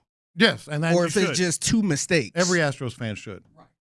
And so we're in this place where Yordan Alvarez remains on the IL. In fact, he's joined on the IL by Zach DeZenzo, who was put on the IL after he's pulled out from Saturday's game. A lot of injuries to deal with, and a lot of players that you're hoping return.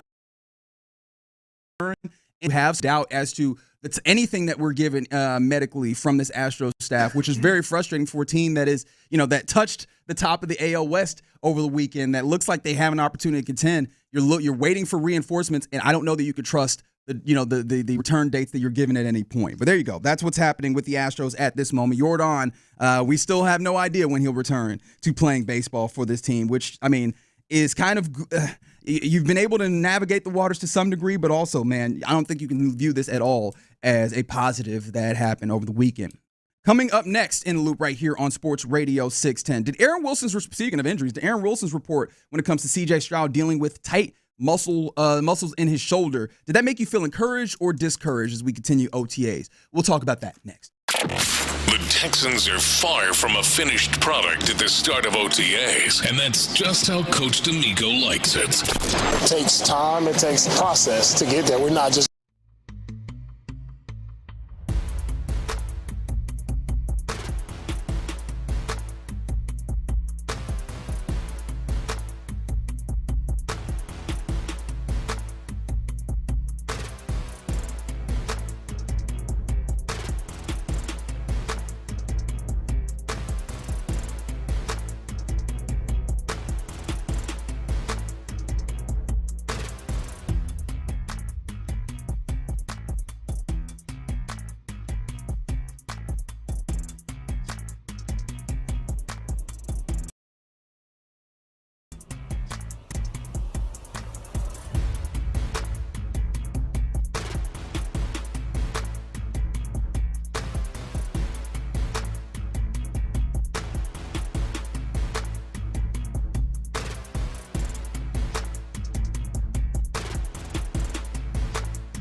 610. The Texans play here. Figgy, let's hit him big time.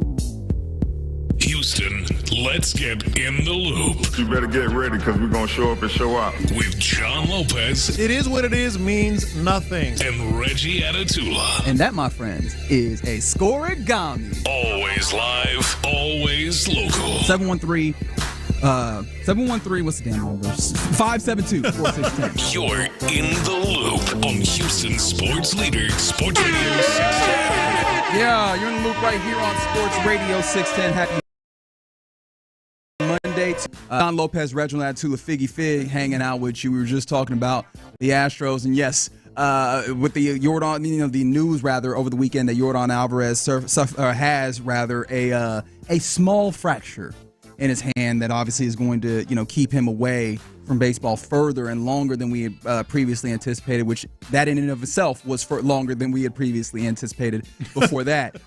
So is this counted as a setback? Yes. Oh, yes. I think this firmly falls within the boundaries of setback. The two most harrowing words in sports: shut down. Yeah. He's been shut down. He's not on schedule. Can't say that. Can't say that at all. They'll probably tell you he's ahead of schedule. You cannot say that either. That would be factually inaccurate. So someone did ask on the text line. By the way, text line 713-572-4610 from the 281. Does DeZenzo have a broken hand now too? Because I did mention that DeZenzo went to the IL. Mind you, it was documented as left hand inflammation. So yeah. I don't I don't want to say definitively. However, I don't know. Like at this point, which also brings me to something that I forgot to mention in that last segment, which was if you were not at Dyken Park. What was it? Yesterday? Was it yesterday that this happened? Or was it Saturday? In the weirdest timing ever, where pregame ceremonies at Dyken Park included Astros honoring Dr. Thomas Melhoff for 35 years of service to the organization. He's one of the team physicians, and according to HCA, his specialty is hand surgery. Oh Lord! I was like, clearly that was not the plan. Could you have done it? It was already set. It was already set. Already set. That was a little rough, ain't it? Dang. Like just. Oof. All right. Speaking of from one injury to another, let's see how major do you feel about this one? Because we talked about this a little bit Friday. Like this kind of started up as soon as we saw on Wednesday that C.J. Stroud was not throwing the football. He was out there. He was out here kind of running some routes. He had his helmet in his hand, but not on his head, and did not throw neither on Wednesday nor on Friday, the 2 days that were open to the media of OTAs last week. And Aaron Wilson of KPRC2, he gave us a little bit of an update, as he is wont to do, reporting that CJ's dealing with a tight muscle in the shoulder, and maybe that this is kind of minor. Does that make you feel more encouraged or discouraged? I'm not discouraged. I don't know how encouraged I am because we have to find out. Obviously, the Texans are on the field today. It is a non-media public practice, so we'll find out more tomorrow when the cameras and the reporters are out there. But I'm not discouraged, and I know we were just talking about and how I was kind of the Astros have scarred me and all that other stuff, and you tend to be a little more skeptical because of that. I really have kind of landed in a place with C.J. Stroud. With he's thrown so many balls, over the past 2 years. This truly could be. It's a little tight, it's a little sore, whatever it might be. Let's just rest it. I think it's more part of the program than an injury. For me, I mean, I could be wrong, but Look at you. No, I don't think you're wrong. Like I might bind you. I think DreamCon was in Houston this weekend. If gaming, anime is a whole different thing. But how was it? I didn't go. Like I had no. I mean, look, that's. Megan, how long do you have to wait in line? Megan Thee Stallion was out there. I bet you would have gone if you had thought about that. Now, wouldn't you? Yeah. Now you feel milky, don't you? A little bit, you feel salty now, don't you? No, but CJ Stroud. Apparently, they had some portion of the event that was at the Fertitta Center. I don't know. I thought it was at the George R. Brown Convention Center, but what have you? CJ Stroud was there on the court, putting up jumpers, putting up 3-pointers, and I think I saw some people kind of using that to kind of wipe this away. And I don't know exactly how to make it that because like you're using your shoulder with a shot, but it does not feel like it is the same taxing as like kind of throwing consistently. Right. So I think I'm in a similar place than I previously was, where this probably isn't a huge deal. Once you get to the football season, we'll get to throwing the football and doing what you need to do. The thing that just it gets in my head, and I don't think I'll be able to fully wipe this away, even once he gets out here throwing, is what does that tightness mean? Is this something that could pop back up? Is this something that could be exacerbated, not in week 1 of the season, but like later on the season when he's throwing, a number of passes throughout the course of the football season. And taking hits. Hopefully not very many of them. Yeah. But yeah, that's the thing that comes up for me. And it's, that's more of the long play, not that I want it to happen, but like that's the consideration that I have is what does that mean for the possibility of some level of re-injury or aggravation? Very important to the success of this Texans. No, that's absolutely fair, and it's something that we need to remember. Hey, remember back in OTAs, and who knows, we'll find out at minicamp, which is June 28th it starts, if he's throwing there. So it's something to kind of maybe remember, and hey, remember when he wasn't throwing because he had tightness in his shoulder. If something comes up, week 7, week 9, whatever, absolutely worth remembering. But I do feel I feel a little better about things, not just because he was shooting 3-pointers, but I really feel like and the form looked good, right? That's really the big thing is the jumper looks fantastic, looks very wet. You know what I mean? So shout out to CJ on the good jumper. Yeah. So not necessarily because of that, but just because I feel like they realize the stress that they're putting on this guy, the hits that he's taken. He had a shoulder injury, reportedly, after the Jets game on Thursday night. So it's like, hey, let's temper this back a little bit. Okay, I think that's fair. Now, when it comes down to it, because at this point there's a clear juxtaposition, even with the ways that we've set this up. Like, where do you feel that you are with the Texans and their judgment on injuries and the way that they handle this? Because I think we talked about it a lot last season. The idea of this team likes to kind of operate from a place of caution. And I think the only, correct me if I'm wrong, the only one that I'm thinking about in this moment where I go, what was happening there is Christian Harris. Outside of that, you feel pretty confident about the Texans and the way they handle injuries, right? Yeah, and I think Christian Harris might have confused them a little bit, that he wasn't getting better. And I know we were just talking about the Astros. I know they were taking extra. Do we know that he wasn't getting better? Because I know that there's some people that would kind of point to the idea that was signs pointed to, okay, there must be still something there, or he might in favor. Like after he had returned after week 14. Yeah, okay. Yeah.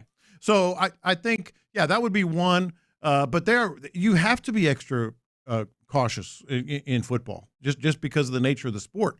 So I think maybe that's where they get a little bit more grace, so to speak. Okay, fair enough. So yeah, I think it seems like people are largely in a place feeling good from the 3-4-6. Just rub some dirt on it, he'll be okay. Like I get what we're doing there. However, I would not like to take that approach with the franchise player, dude. I guess technically, you haven't paid him yet, but you have all intentions of paying him. Nor do you want to go back to the basketball wilderness of trying to find another quarterback should you ruin the one that you have. Like I think rub some dirt in it was the thing that ruined RG3 as a franchise quarterback back when he was with Washington. Yes, it did. Right? Yeah. Like it was just saying, hey, get back out there. It's cool. Like I don't think that that's the way that you want to handle this. However, I don't think that's the way the Texans handle these things. I think that, I agree. like this really does feel like a handled with an abundance of caution.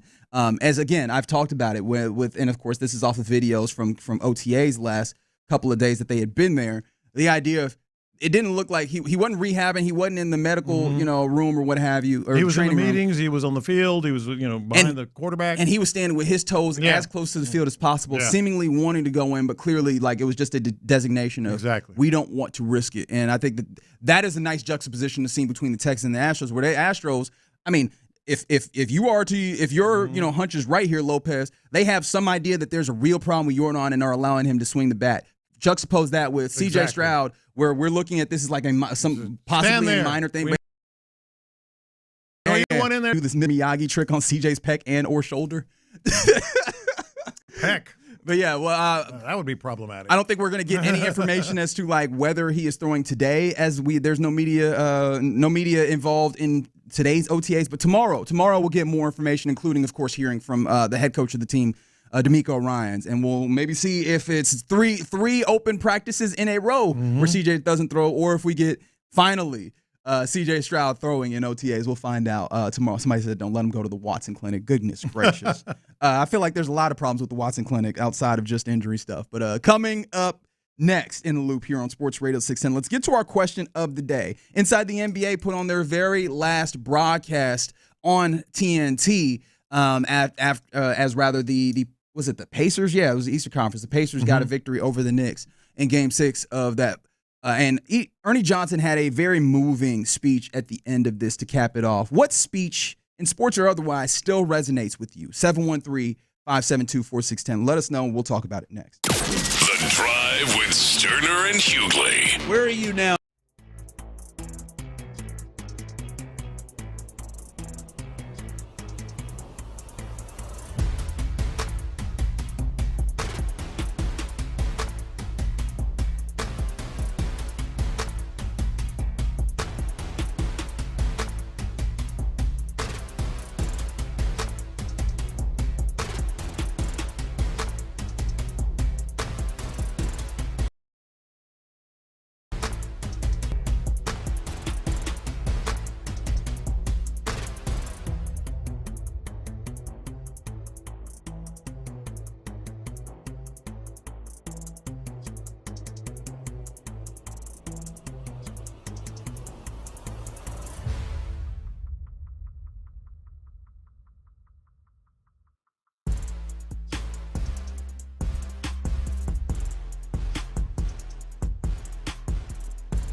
Market has spoken. Call D&M Leasing before you buy. Live from the Mokaram Injury Lawyers Studios, Sports Radio 610 presents In the Loop with John Lopez and Reggie Atatula. All right, let's get into our question of the day here in the Loop on Sports Radio 610. What speeches, sports or otherwise, still resonate with you?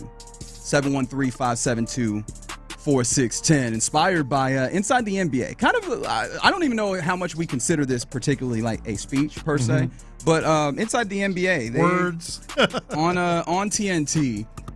That tenure of the show is now, is now over because they're done there with TNT now. ESPN is going to license the show, so it's still going to operate the same, but it's going to be on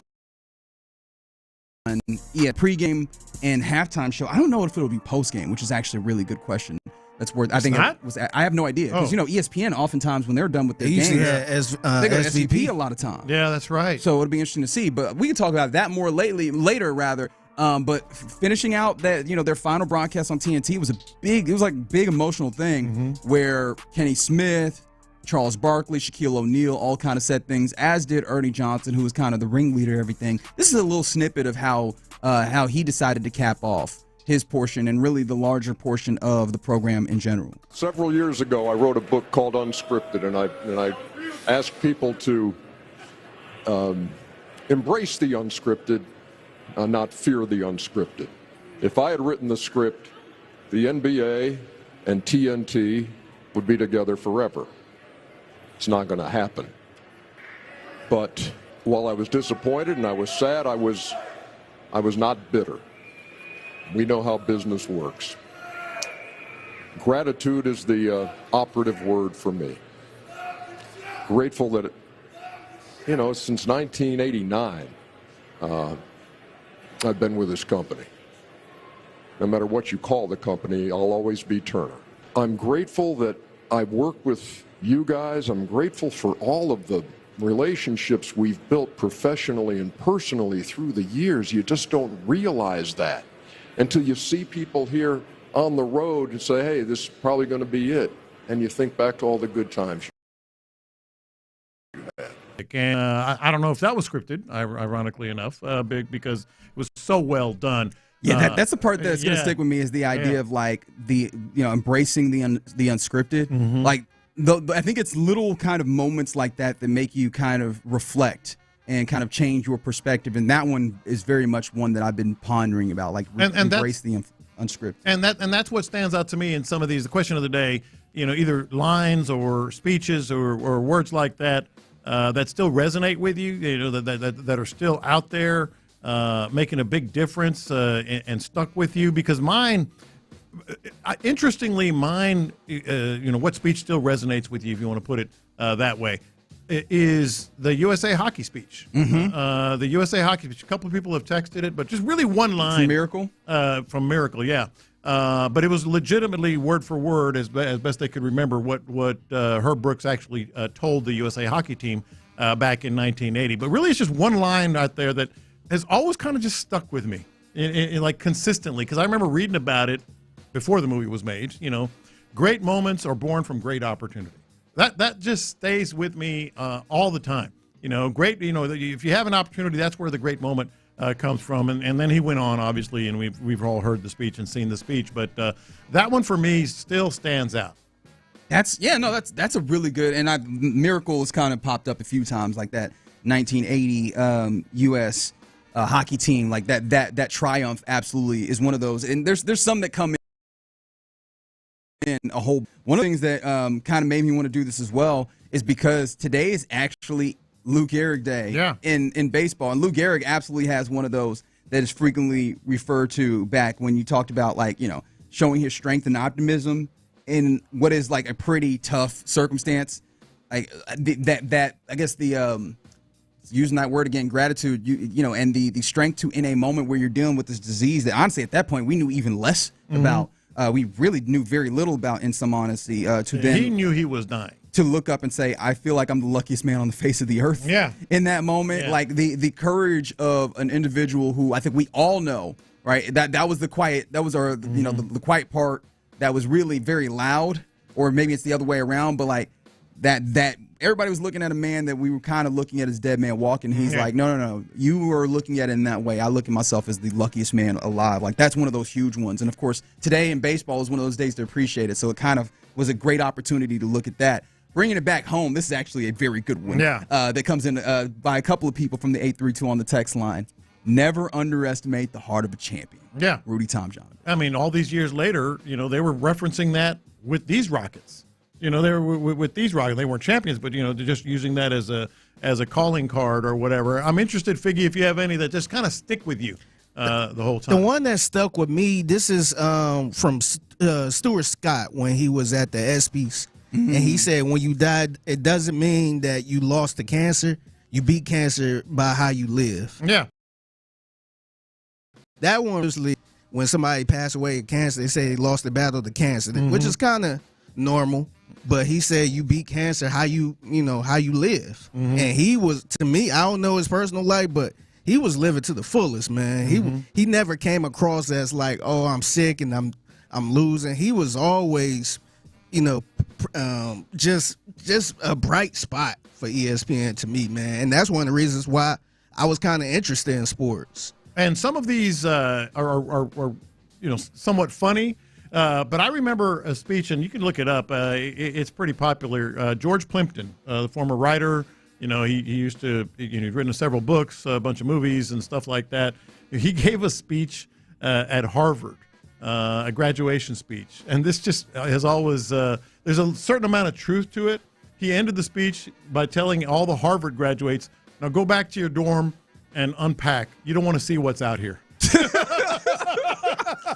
not wrong. Go back and unpack. I know you're Harvard educated. You don't want to see what's out here in this real world. I do love bringing in the commencement speech, because I mean, obviously we just got past that time of year where you had a whole bunch of commencement speeches, and I do love the little cheeky nod to, oh man, life is hard, but it can get very cliche. I do appreciate it when somebody actually nails that. It's like, hey, no, I want you to understand. We joking, we peeing. However, I'm being serious at the same time. You don't want this. You don't need this. Please appreciate. Anytime you get the old person talk to the kid, I need to understand. Really and truly, you don't understand. It's so much better here. Some other ones that have come in, and speaking on that, kind of it's kind of funny, but it's kind of not.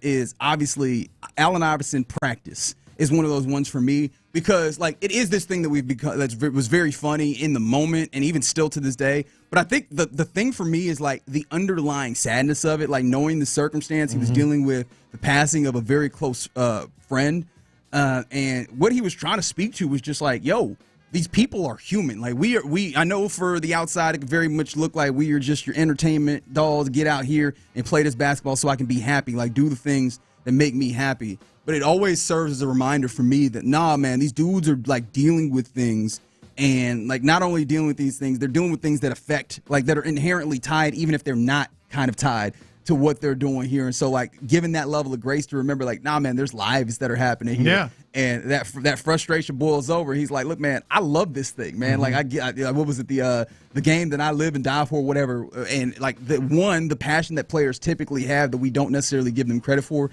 And two, the ways in which life be lifing, and that comes through. That one sticks with me in a huge way, that Allen Iverson practice. And of course, some of these may not even been famous speeches, but just things that people told you. I've told my kids this, and my dad told me this years and when I was going off to college. He just said very succinctly, very simply, let them know you were here. I've told my kids that you in life doesn't have to be a superhero, doesn't have to be changing the world, but do something significant. Just let them know you were here. That to me is how one of those things that just resonates. All right, so the number one that'll happen on any list of this sort when we talk about sports, and and basically anytime you talk about a huge speech, it is Jim Valvano at the ESPYs, obviously the NC State head coach. Obviously talking about the never give up and the three things that we should do every day, right? By the way, I always wonder how many people actually abide by those in a real way. Not to try and discredit it, no, but I know. No, it's sometimes it's good to kind of know things, but actually doing things, it's human nature. is it bad that like I cannot take away my feelings for that 83 championship from seeing that Jim Valvano speech? Like, obviously, I was not alive in 83, but those things are, and maybe that's why it's tied together for me, is like Jim Valvano, NC State, that particular game where Houston probably should have won and just couldn't. Right? I have a hard time taking those away, while I still appreciate the fact that that was like a phenomenal speech that obviously meant a lot and continues to mean a lot for a lot of people, where it's like cancer patients and like obviously the money and donations that go to research, but then also people just looking for the level of inspiration that he provides. It's weird. I look at that differently than you do, because Jim Valvano was such an important figure, not just in coaching but in the media and just in life. So I've often looked at it like, I wonder, imagine had they not won that game, NC State, as much as we didn't like it. Yeah. You know, imagine the world would be so much different in that speech, which people still reference. Does the Jimmy would he have made that speech? Yeah, does the Jimmy V Foundation go up in the same way if in 83 had they the lost Cougars that get game? that? Yeah, that's how I look at it. That's a good question. Yeah. And I feel like the answer is probably no. Like it just it's hard to I mean, he'd be a good coach, but I don't know that like he that 83 championship really validated his bona fides. Yes. In a way that I don't think that just continuing to be like a good coach would have done. Made his career off the court. Ultimately instituted the Jim Valvano Foundation, which is one of the strongest and most active on the planet. None of that might, the old thing about everything happens for a reason. Maybe you can hang your hat on that. What would have happened if that had not happened? Can I throw a gripe out here real quick, which I really shouldn't do on the very end of this? From the 281, Dr. Martin Luther King Jr., mind you, I Have a Dream speech. This one kind of annoys me because whenever somebody puts this up here, I have to ask, do you actually understand what's happening here? Because we've done so much to we've neutered it so much to just like I Have a Dream and content of your character, which honestly isn't a bad thing. But have people actually listened to the entirety of the speech and taken that in, or really just put that in the context of all of his work and his words? Because I feel like when you do that, there's a deeper richness that we frequently don't get by just getting, black and white kids and the content of their character, and that's like the entirety of the focus there. Some other things have come in on the text line. Keep those coming in. Augie Rito had a UT baseball post-game speech. That absolutely. Someone, I got Houston mentioned Coach Carter out there. Somebody said if the glove don't fit you. Look, that one helps people out too. Hey, the one that got me was, I think it was Shaq at Kobe's funeral, and he said there's no I in team, but I guess Kobe said, but it's me and that mother effer. Keep those coming in here. You're in the loop right here on Sports Radio 610. Coming up next, let's go around the NFL where, it is post-June 1, where the Texans contractually, we'll talk about that more next. Yeah, it is post-June 1st.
TFM HD2 Houston. Insider access. Exclusive content. Sports Radio 610. The Texans play here. An Odyssey sports station.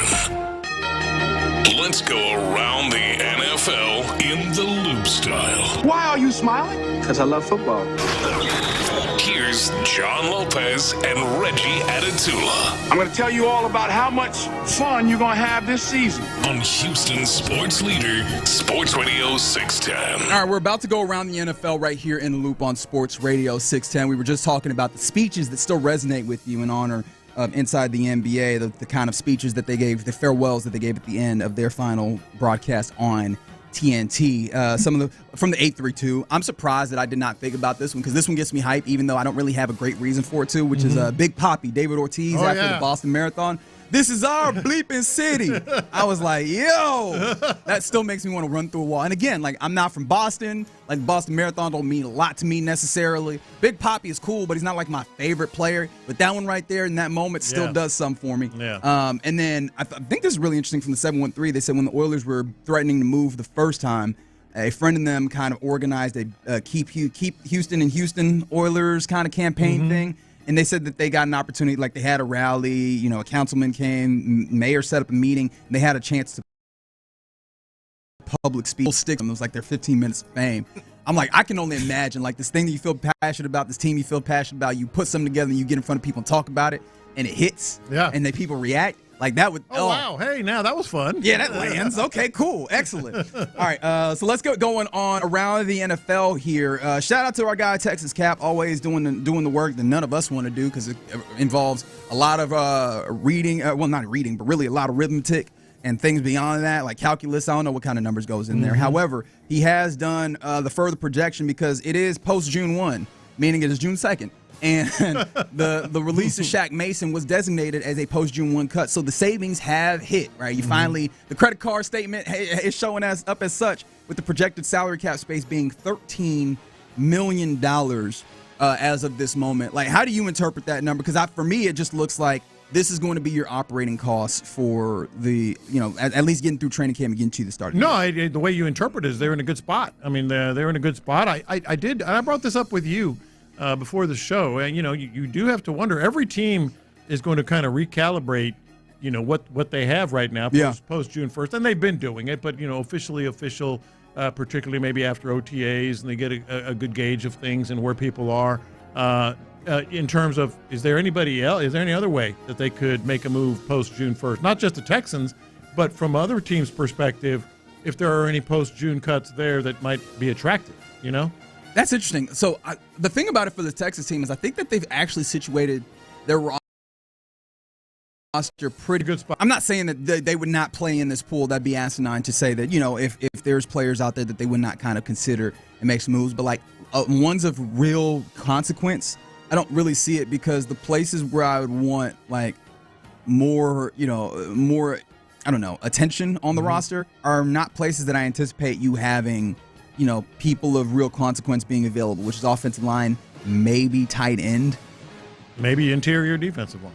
Okay. Yeah. Actually, you know what? Yeah. I'll hear you out on that. Is that where you're looking at maybe? That's what I was looking at. And I don't have like a list that I put together or anything, but there are always going to be some post-June 1st cuts that are salary related, that maybe could fit in with what you have. But I feel like usually the salary-related post-June 1 cuts are ones that are designated as such where you did them a while back, right? I feel like those are the ones that you're really looking at. And I know that somebody was asking about, some of these defensive tackles that this Texans team has, like Keontae Hamilton. Will he make the team? I have no idea, but as a 7th rounder, it feels like he very much could be a dude who, even if he does not make the team proper, is very much a practice squad candidate where he can continue to work with the team. Like I could easily see him making that. Because one of the things that's funny, and of course we're far from it at this point, when you start getting to cut down day, is every team is like, oh man, is this guy going to make it to waivers? And every team has those guys to the point where they want to get their guy back. And it's a lot more rare than I think sometimes we give credit for. That, oh man, somebody came in and poached this guy that we were trying to get to our practice squad, because they have their own guys that they're trying to get on their practice squad. From the 504, they said the Texans need to go and sign Brandon Scherf there with, is he not over there with the Jaguars, right? Like, I don't know. Maybe they decide that they're going to, no, he's technically still a free agent. I completely forgot that was the case. Would you be interested in a Brandon Scherff now that I think about it? Because I had not really paid attention to the fact that he was actually still out there as a free agent. Or do you think that, this team probably would have done their due diligence there? Yeah, no, remember, he was one that we talked about. He was at the trade deadline when you were still looking for kind of anything, and I think your standards just a little bit lower during the course of the season when you can't really get something. Yeah, let's throw another lineman in the mix here. Let's see what happens. We'll see about that. Oh, yeah, that's right. Actually, that's really interesting because I feel like you have a lot, and I'm still a little skeptical about the idea that we're just going to spray and pray this, like we're just going to trial and error this offensive line. Throwing another one in there is kind of interesting, but that would be a level of talent, though, that I guess that it feels like you haven't necessarily put up there when it comes to this offensive line. Well, you probably got this, too. This morning, I received a list from our friend Jimmy Shapiro. Yes, I did. Of the top 35 candidates to be the Protector of the Year, that award for... Oh, that's right. I forgot about this new award. I did not even give it credit. So yeah. So I for some reason, I looked in and just wondering, okay, are there any Texans that are in the top 35, odds-on candidates to be that? The answer is no. So the top 35 candidates, Texans do not have any. That's not surprising. Who would you put up there as the most likely to be that guy? Cam Robinson, I guess. And Cam Robinson is coming off of a season where he was fine in Jacksonville, but then he went to Minnesota and it was a little dicey. Right? I don't know. Yeah, we're certain that he is going to be not just a very good or a good offensive lineman, but one that we look at as one of the top in the league. I don't know that is it possible? Sure, possibly, but I don't know that anybody would look at that as an odds maker and put that there. So 979 points to something that, again, Scherff has been in decline, might not be any better than Tomlinson at this point. That feels like, again, the same level of talent. How do you like this idea that because we did not get an opportunity to talk about this, and I'm glad you brought this up. The NFL is instituting this Protector of the Year award in order to honor the best offensive lineman in the league, something that a position, mind you, that just has not had any way of accolades or really any way of really giving them credit for their good play because there's not really statistics for it. I love it. I absolutely. We all know how important that position is and what it can mean to teams and quarterbacks. The most important player on the team, being the quarterback. I absolutely love it. But it does speak. The fact the Texans aren't and no Texans are on that list to just how wild. This is, for them to just kind of be spitballing here. And I know that's probably unfair to say spitballing, but to not have any true candidates, Yeah, no, but I think they're continuing to work off the idea that, this has been for a very long time a weak link proposition when it comes to offensive line. So the idea is, hey, let's just kind of normalize and try and raise the floor a little bit on what you're doing here and get everybody on the same page, pulling in the same direction. I just would like for you to have all that and then also still have the top end of that in a better place. But we'll see if it ultimately works because I know that Juice Scruggs was talking about it. He's similar with the reporting that I think Aaron Wilson had on the idea that there was a disconnect between Chris Strasser, who was just kind of maybe the guy who was in charge, but maybe possibly coasting, not really doing the same, where, Cole Popovich had the respect of the offensive line. So maybe, especially when we talk about things like, hey, our guys putting in the effort, or guys really pushing to their highest potential, it seems like at the very least you have a guy in charge that would engender that kind of passion from your offensive line to maybe get the best out of themselves, whatever that best ultimately looks like. That's something that we continue to watch with your Houston Texans as we go. Are you a man guy? I don't think I ever really have tapped it. Were you ever a man guy? Only way back in the day when my kids played it, I dabbled a little. You dabbled? Bit, yeah. Were you any good? Nah, I wasn't any good at all. I didn't dabble enough. You never played the kids, though? You just kind of played? Oh, that's all I played. Okay, no, but you played against the kids. Yes. See, I there was a point where I had a father figure who would play the game. He bought FIFA because he wanted to play the game and I could play too. It wasn't one of those where the kid get the game. He wanted to play FIFA, but we didn't play like that very often. So I was like, were you that dad where it was like, no, this is my jam, or you were just playing because the kids were playing? No, I was just playing with kids and I got destroyed. Okay, all right. Dang, that's crazy. That's kind of a thing though, man, because usually the parents really be into the games, and it's like, I'm getting this game, but the kids can play too. Hey, I enjoyed it. I still got to play a good amount. He had to go to work and stuff. Hey, because my parents, they got a Super Nintendo. They didn't get it for me. They got it for them. No, are you for real? Yeah, this was. They used to say Zelda. Oh, see, they had taste. Look at you. They were hooked on Zelda, Super Mario, all that stuff, obviously. But I was too young to Like, they wasn't buying the game for me. I was pretty good at Super Mario. Now, that one I was pretty good. I could hold my own on that. Yeah. Yeah, but they was on that game. I think that was the last time they was really into games, though. Like, my dad wasn't into Madden and all that stuff. But the Super Nintendo, and they got the Genesis because just because. That was the big controversy. Nintendo or Genesis? Yeah. It didn't end up being. You see who came out on top? Yeah. Hey, but that segue was tough, though. Anyways, that's neither here nor there. This was all around about way getting you to what we got earlier today, which was the announcement of Madden 26 cover athlete. And his name? Oh, who's going to stink this year, Figgy? Actually, I want to see if you guys could guess it. Saquon. It is Saquon Barkley. Is it? You saw it. No, for real? I did not see it. It is Saquon Barkley. I just took a wild guess. Honestly, I was thinking, like, who would be the not the MVP, because I know Josh Allen won it. Yeah. But he's been the cover athlete relatively recently now. That's why last year, wasn't it? Yeah, because I was just going to shoot the MVP, but I'm like, no, I think he had it already. So Saquon had he probably should have been the MVP, to be honest. Yeah. Yeah, we got to give it to quarterbacks. Although, to be fair, them quarterbacks was cooking last year between Josh Allen, Lamar Jackson. Okay, I think I was like, did I mix those up? But yes, those two guys. Quarterbacks always win it, though, man. Yeah. So I figure at least the mag cover probably be Saquon, since he had a damn good year non-quarterback. And, just to make sure that it all looks good, right, the actual image is him hurtling backwards. Oh, of course. Over defender such a way where you cannot tell who is hurtling over. So if you remember the clip, you might, but like they're like, hey, there's no need to. Who was it? I don't either. I need to go back and look. But as I was looking at it right now, I'm like, oh, that's nice. That we did not need to put any identifying things on this person so that nobody feels bad about being like the anti-Madden cover athlete, like the dude who was getting stunted on right here. But you know what they're going to do. They're going to post the real photo or the real video when it happened. I don't know, maybe. Yeah. So you think reverse? You think Madden curse? Like I'm looking at the covers. I'm trying to see how many these were actually cursed. Antonio Brown was the cover in 2019. So I don't know if you want to call that a curse. Most of these have not been Odell. As a recent, it haven't really been like a curse because I think it was one year it was Brady and Mahomes. I don't really see a curse there. No, not at all. No, these are all good. The one is Peyton Hillis. That's the one. No, back in the day, and we should have known in that moment that Peyton Hillis that this was not going to be. He had a really good season. Having any Cleveland Brown on the man cover is insane. Ooh, Vince Young. That was during that stretch where they were calling. Yeah. I want to say in the 2000s, maybe early 2010s that's when it was. That was a legit curse. Oh wow.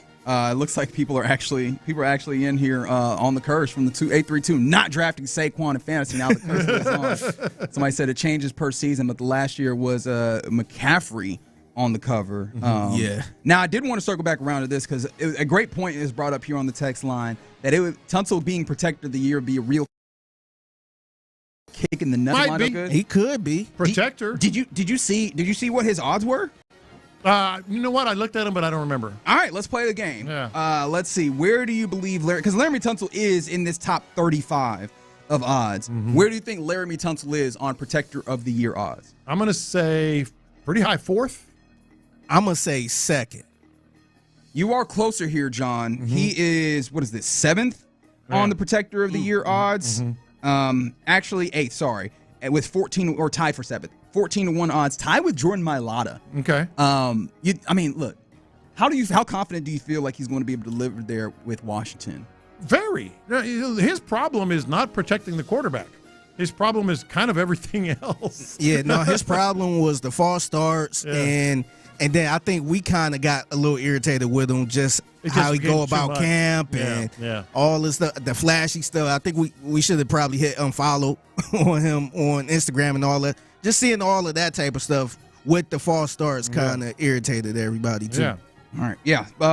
There you go. He tied for seventh. The guys at the top, Penei Sewell is a pretty good favorite, 3-1 odds. Trent Williams 7-1, and Tristan Wirfs 8-1. Lane Johnson 9-1. Like that's a pretty solid core. How is Trent Williams still doing this, man? It's amazing. Goodness, it's amazing. He is very good at football. Like that's how he's very. The other reason I like this Protector of the Year coming to life is I think it's a good way for offensive linemen to get little bonus incentives in their contracts. That is true, but the only thing about it is like there can only be one to be level of award above like the individual, which is like some level of offensive line Whole off. I don't know how you get there. Should it be like an all offensive line, kind of like an all NBA team, but do it with offensive line? That does sound good. First team, second team, and Although Protector of the Year does sound kind of corny. Like I do kind of hate this. It kind of got a bodyguard feel to it, like bodyguard of the year. But that means would be better. That means you'll throw people out. You was throwing people out the club. I like bodyguard of the year better than Protector of the year. Well, now I want to do it. I want to do all O-line. Somebody should do that. I don't know, some type of journalist or somebody out there should just do that. Somebody for the Athletic should just do like a all First NFL. team all offensive line. Yeah. Huh. I like what we're doing. Although I mean there is all pros or what have you. Yeah. Anyways, all right. That's around the NFL here in the loop right here on Sports Radio 610. Coming up next, let's circle back around to the Astros because we talked about the fact that the injuries are a problem, especially with the ways that they're kind of divulging information. However, let's talk about the baseball of it all. There was a lot of baseball things happening, including. Are you at all concerned about the bullpen now? Let's talk about that more next. All right, right now, D&M Auto Leasing, getting your new vehicle.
insider access, exclusive content. Sports Radio 610. The Texans play here. Live from the Mokaram Injury Lawyers Studios, Sports Radio 610 presents In the Loop with John Lopez and Reggie Atatula. Feeling very Diamond Sportsy right now, watching a little bit of Women's College World Series baseball in the studio, enjoying the distinction and difference between the University of Texas and University of Tennessee. Who is the real UT? 713-572-4660. Is that the whole conversation? That's the conversation. Who is the real Call in. Who's the? Must be a slow news day. Yeah. That's some good sports there. How would you qualify the weekend for the Astros, Lopez? Split with the Rays, including a fantastic Fromber outing, some annoying news injury-wise, sending DeZenzo to the IL, while also, getting a debut from a young character weekend. Mixed bag at best. Okay. The injuries, okay, well, whatever. That's going to happen. We've had that discussion. Okay, whatever on injuries sounds so jaded. Like I could feel the pain within that. Okay, there was pain within that, and we will revisit the whole entire Yordan debacle again, I'm sure. But what stood out to me is, are we starting to? I'll put it this way: you too, Figgy. How you feeling about the bullpen? The entire bullpen, mind you. Because the back end seems to be hater out here still doing that thing. Yeah. Seems to be just. Isn't he 15 and 15 at this point, saves wise? Yeah. Like, look like it's pretty worth that contract now. But we were, hell, last week, like we're talking about this bullpen, just getting it done, no matter what. And then 28 runs in 2 of 3 games. I hate to be I told you so, because I really would like to be wrong in this instance, but I did tell you so. Before I go further into the I told you so, which I'm sure people love hearing.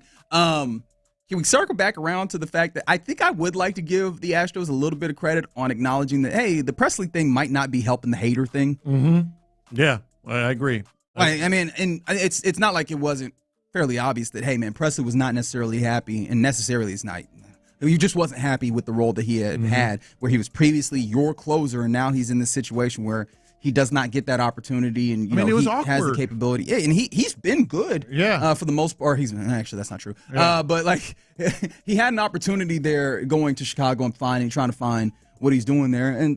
But I think it's also we're seeing on the other end where Hader's even been an even better version of himself. I think because Hader was hold on to your hat kind of thing. Every time he was coming in here. That hadn't been the case.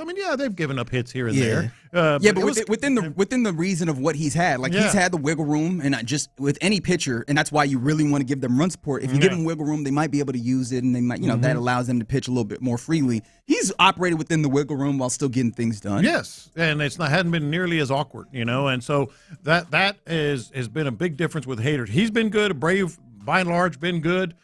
Whew. The whole bullpen, though, I was watching. Was it the Saturday night game, 16-3 or something like that, buddy? I was like, again. This probably isn't the right thing to say out loud. However, I will say it because sometimes my judgment is a little questionable. Mm-hmm. I was not there to see the 16, buddy. Yeah. Oh no, it turned into background noise. Yeah, I parachuted out of there to try and preserve my weekend when I started seeing that one go a certain type of way. But yeah, man, that's one of the things that is kind of tough for me is when the bullpen is nails. It has been very, very important for this Astros team. But this is the problem of it is can you expect a bullpen to never spring a leak? That feels like an unreasonable expectation, and that's what it's been. There's been it's been high stress, high leverage situations consistently for this team. And if you talk to anybody that's throwing a baseball in any level of competitive sports, they will tell you these high leverage situations and pressure situations. It's a different type of pitching. It's one of the reasons why playoff baseball is something entirely different. In the regular season, kind of fold under the pressure. It's a different level and not to say that this is playoff pitching that they consistently have, but just to point to the idea that the bullpen constantly having to come in these high leverage situations of trying to hold things together, especially with a pen where, to be fair to them, I think they've shown pretty well, but I don't think that we looked at any of them going, this is an incredible staff necessarily. They're punching pretty high. At least they had been to this point. And I was looking at it, especially with the added stress of not having as many really solid starters. Right. That's going to add even more pressure, and at some point it's going to spring a leak. And unfortunately, this weekend we saw a leak. You absolutely should expect they're in the bullpen. A lot of times the usage and just the nature of that position, you're gonna as you put it, spring a leak here and there. But this has been problematic because of the other thing you just pointed out. The starting pitching staff is stressed right now. You're getting some terrific stuff out of Framber and Hunter Brown, but the stress compounds itself when the bullpen, the middle relievers especially, are not getting it done, giving up double-digit runs. You can't have that. Yeah, and then this compounds with the conversation we had earlier, or maybe not that one in specific, but one we've had similarly about the Astros and pitching arm injuries. Like, you're watching for reinforcements, right? You are constantly looking as if you are Paul Revere or what have you, looking for the reinforcements to come. And I don't know that you can depend on when the ETA is, because you need someone like Christian Javier to come back. You need someone like Luis Garcia to come back. Hell, I mean, the one that you've gotten back has been very vital for you. All of the necessary to help the bullpen continue to get back to what they have done. Now, how much do you then put the leak that we sprung, because again, I've kind of determined this nomenclature, I'm going to stick with it, that we saw this weekend. How much of that is just kind of the Rays? Because it feels like when you play the Rays, whenever they do win, they open this thing up compared to some of these other games where teams win, but they don't necessarily blow you out. Because again, I talked about how this team seemed to battle very well over the last month or so, where they've only had maybe 3 or 4 of those games where they've gotten even close to kind of out of hand in the losing direction for you, Ash. No, I look, and this is clearly sort of just what happened here, over this 4-game set. By the way, you still split the set.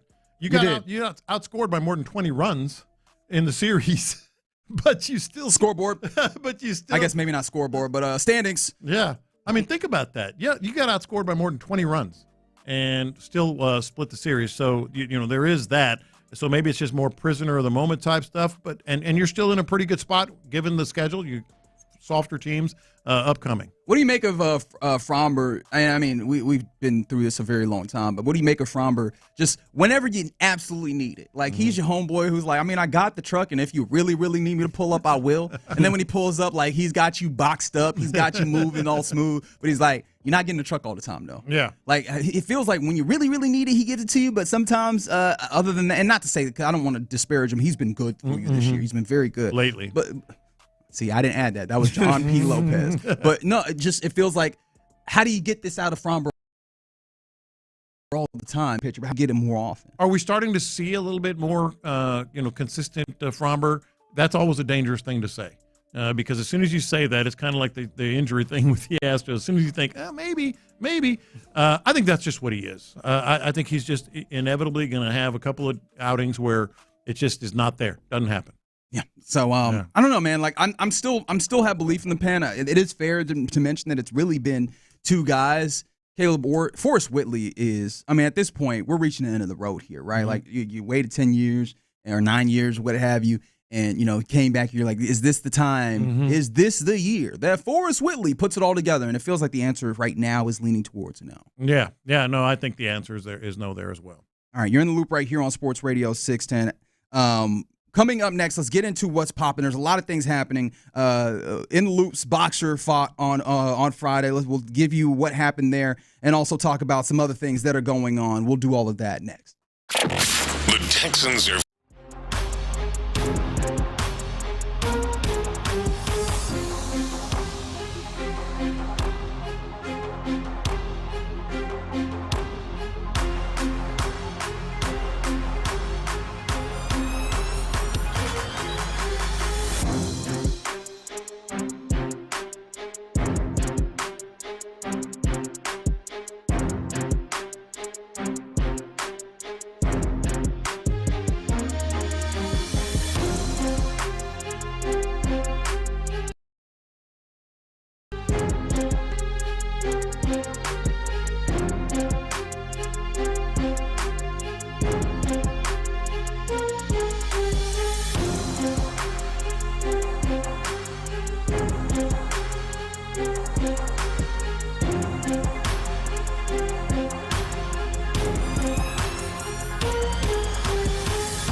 The biggest stories in sports and entertainment. Sports Radio 610 style. In the Loop presents What's Poppin'. All right, let's get into what's popping here on a Monday in the Loop on Sports Radio 610. We were just talking about the Astros weekend series, a 2-2 split with the Tampa Bay Rays, and, you know, all things up and down. We also mentioned, like, the bullpen, kind of how it's been tough. And Forrest Whitley is one of those guys who's had a little bit of a rough go of it. Somebody on the text line from the 281 said the fact that Forrest Whitley made it to the MLB is probably going to be his only success story. Maybe. But allow me to say, that is still a really good success story, all things considered. Like, sometimes I feel like we are so focused on the upper echelon of this, and we probably need to be, right, in the way that we talk about this, where sometimes we can underrate just how incredible it is to be this 1% of the 1% who gets to this place, right? Like, I am familiar with people that are cold at their various sports, that only made it, that just barely made it, and missed, rather, the highest league that they were trying to, whether they went and played overseas basketball or what have you, or played NFL, it's like played in the minors. Setting feet in the majors is crazy to be able to do that. So, like, even if that's the case, shout out to Forrest Whitley. We were just talking about it in the break. I guarantee you there's someone who played high school ball, whatever, that has their I went up against Forrest Whitley story. Yeah, I'm sure that mother bleeper was cold, man. I couldn't hit anything off of him. There's a lot of players like that you just project and thought, this and that.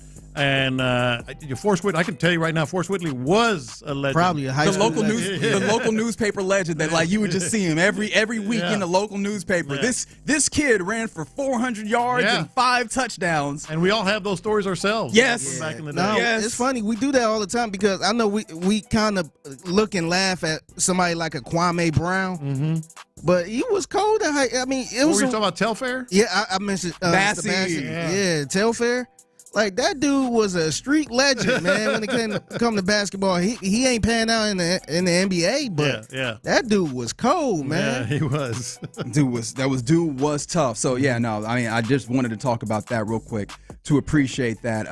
But yeah, man, Astros, they won't go ahead and draw 2 games apiece against the Rays. They for a moment over the weekend touched the pinnacle. Mm-hmm. They reached the top of the AL West. Then they relinquished it, unfortunately. Of course, Cal Raleigh. But they're right there. They are right there. They're only a half game back to the Mariners. 32-27 is the Astros record. Mariners a half game ahead because they are 1 game better. And part of that is because Big Dumper, as they call him, Cal Raleigh. Did you realize Cal Raleigh is pacing the league in homers? I did not. 23 of them things. Because last I saw, Ohtani, had in the NL had the lead and Judge in the AL. Or 23 of them. I was like, wait, what? Yeah. Like, it's one of those things that kind of knew Cal Raleigh was having that kind of year. Did not realize 23 of them things. How about Campanero from the Rays? That guy was just ripping the cover off. Yes, he was. Yeah. Yes, he was. Yeah. So the Astros back in action tomorrow on the road. They ended their homestand against the Rays yesterday. They'll be back in action at PNC Ballpark tomorrow against the Pittsburgh Pirates. Before we go there, by the way, and it is a Lance McCullers Jr. Day, which would be great if you weren't facing off against Paul Skeens. Yeah. Funny how that worked out. It's so unfortunate. The Pirates, though. It's so unfortunate. It'll probably look a lot like yesterday's game. Do you have any? Do you think that Jacob Melton goes again? He debuts for your Astros this weekend. 1 for 3. And were you also in the place where I was on that one? His MLB first hit where I'm pretty sure he got beat out at first. Could have. You texted that, and I hadn't seen it in real time. I'm like, oh, yeah. Like, I'm pretty sure he got beat. Like, shout out to, what is this? Is this Caucus, or am I mixing them up at this point? Where the review goes back to for baseball. But I shout out to them because I was like, please don't. Just let him have this. Don't do that to that man. Just let him have this, man. It's his first one. Just let him have this. Just let him have his hit. So shout out to Jacob Melton. I do feel bad because I did basically just say he didn't earn his first hit. I mean, but obviously he's going to be needed because you have some injuries in the outfield right now. So salute to Jacob Melton. I'll be interested to see if he gets a chance to play on Tuesday and what it looks like going up against. Like, what does it feel like? This has got to be one of those career stories in game 2 for sure. of your major league career. You go up against a dude who is killing it like Paul Skeens. Filth. And that's one of those where, if he does end up going back down, the stories are going to be endless. Like, dude, you should see the stuff that Skeens had. Guys, bringing back war stories. Yeah. When I was on the front line, they had this dude out here throwing triple digits, man. As a starter, man. He's a starter. Yeah. All right, so there's that. Some other things that are popping. This is some really sad news that came down yesterday. Are you familiar with John Brankus? John Brankus. John Brankus. It's a name that I saw the face on social media when this came down, and it was like, oh, that guy. Mm-hmm. John Brankus was the founder and host of Sports Science at one point on ESPN. He passed away this weekend, and it was alerted to us yesterday, last night, in fact, on his own social media. I believe it was Twitter that I saw it, where this statement was posted, white text on black background, and it reads as follows. It is with profound sadness that we share the news that John Brankus has passed away. John, co-founder of Base Productions, founder of Brinks.tv, and co-creator and host of 6-time Emmy Award-winning Sports Science, had been battling depression. Lost his fight with the terrible illness May 31st, 25. His heartbroken family and friends encourage everyone who is struggling with depression to seek help.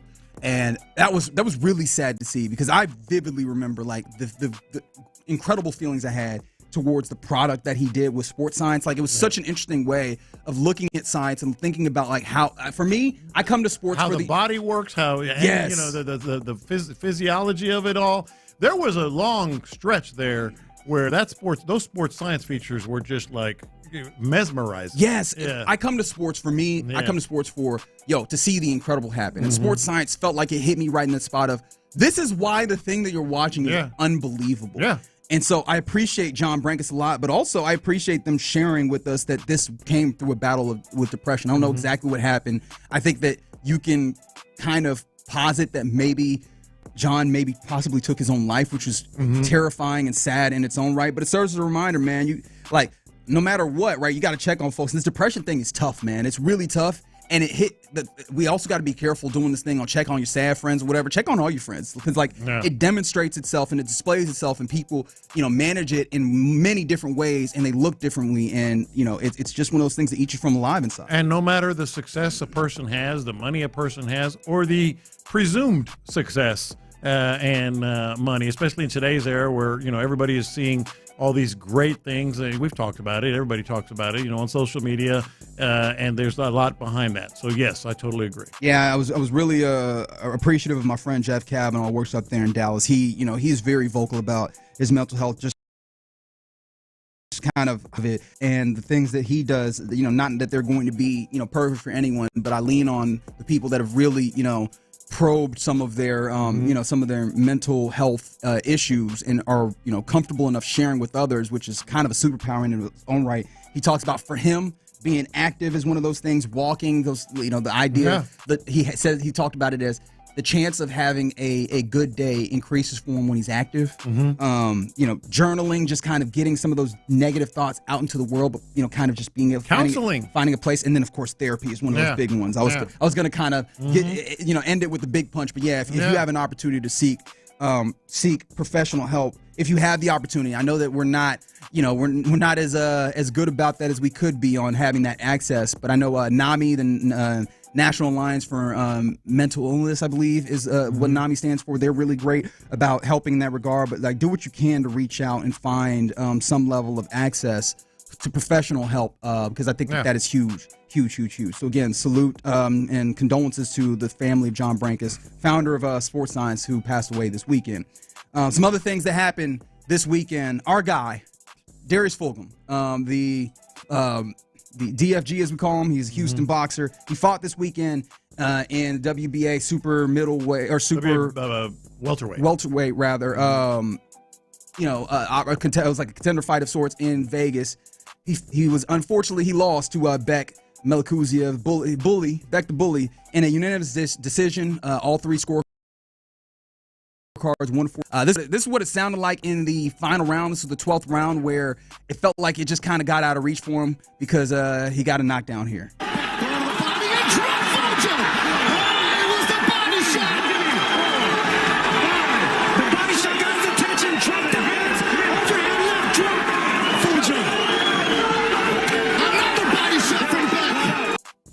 This was a really good fight. It really was, and I hadn't seen him fight before. Figgy and I were talking about that, and it struck me as something where, and this is a word that's thrown around far too often. He just needed a little more seasoning. He does. He just looked like he needed. He had all the elements. He just needed a little more seasoning. He started out slow. Didn't have the body, the up the ladder kind of technique that however you pronounce it, Milikuziev had. Yeah, and you can call him Beck the Bully. Beck the Bully is easier. Man, he was leaking. Yeah, oh yeah. Beck was bleeding, I think, by like maybe the third, fourth round out of his nose.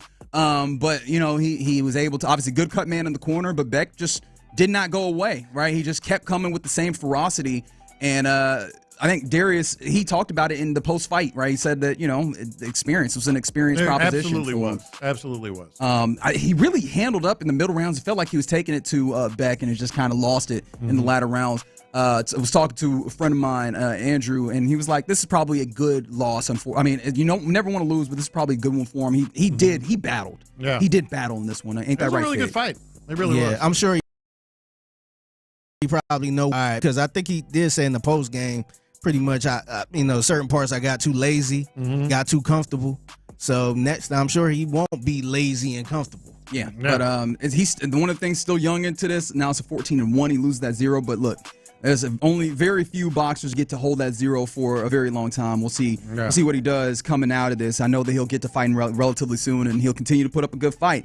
Some other boxers, Jamal Charlo, a Houston native, he dominated his fight on Saturday night against Thomas Lamana, so he's in a good space, although kind of messed up his circumstances because Caleb Plant, who probably would have been the next rung for him in that same 168 weight class, that was probably the next fight to be made, and Caleb Plant went and lost his end of this. So Charlo, I'll be interested to see what the elder of the Charlo brothers by a single minute does going further, but he handled up pretty solidly in his fight. That's the boxing roundup that happened over the weekend. Anything else that I want? Oh yeah, there's some other things that I wanted to shout out to when it comes to what's popping. Did you see this from the college football space? The Pac-12 tries to live, and they will live to some degree in what a conference that I'm calling the state schools. So obviously Washington State, Oregon State were the two that were left in the Pac-12.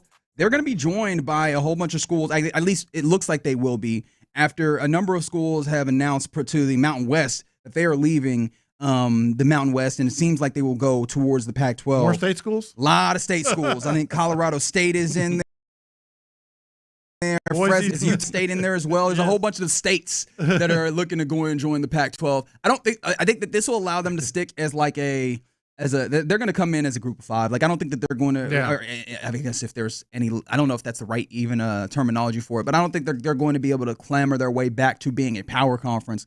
But at least they'll be that conference will live in the way that it exists, right? I love the way it's piecing together with all these so-and-so states that are out there. And it's funny because Texas State is another one that they're looking at as possibly joining in with those. Of course they are. Yeah. And then one more before we go. This was something that was interesting. Frank Ragnow announced earlier today via Instagram that he is retiring. He is the center, really at the helm of that Detroit Lions offensive line. So you go, oh my goodness, what's going to happen with them? They lose Ben Johnson, their offensive coordinator. Now they lose Frank Ragnow. I would like to remind you of who the Detroit Lions drafted this year.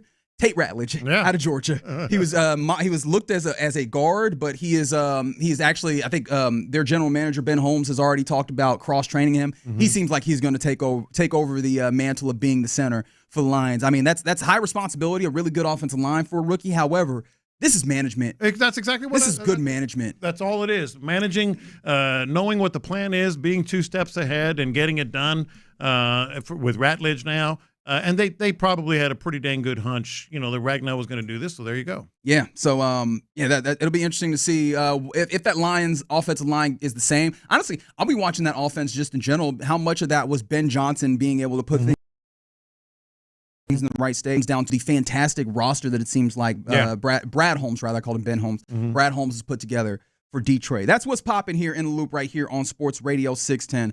Coming up next, circle back around to the Texans. Are we underappreciating Jalen Petrie? Let's talk about that and some more Texas stuff next. The Drive.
station.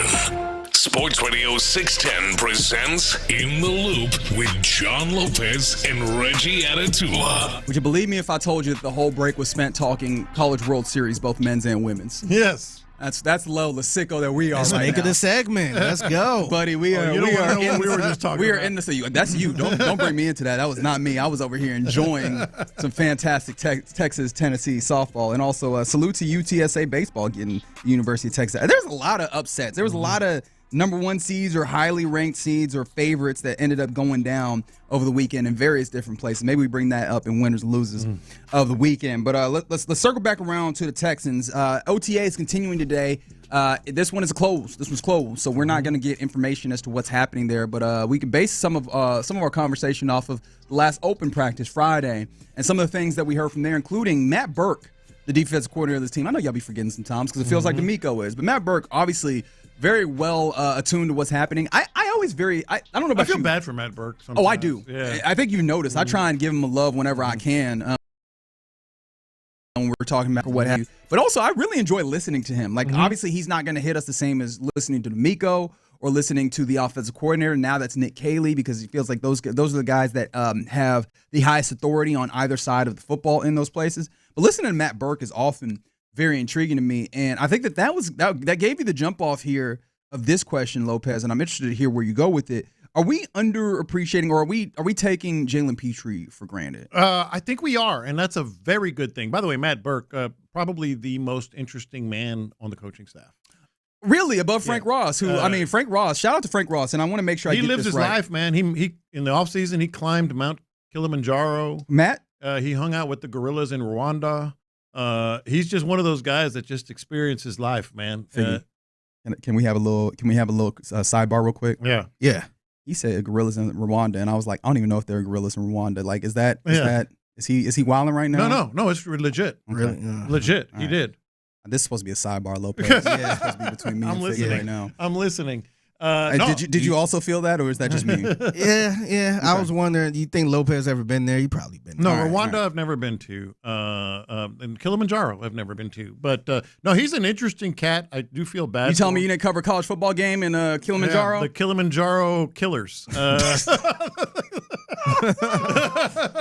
Oh, my God. Versus the Rwanda... Well, I guess they got to be gorillas, huh? I don't know. Be careful with the way you say that. Yeah. No, it's a mascot. There are mountain gorillas in Rwanda.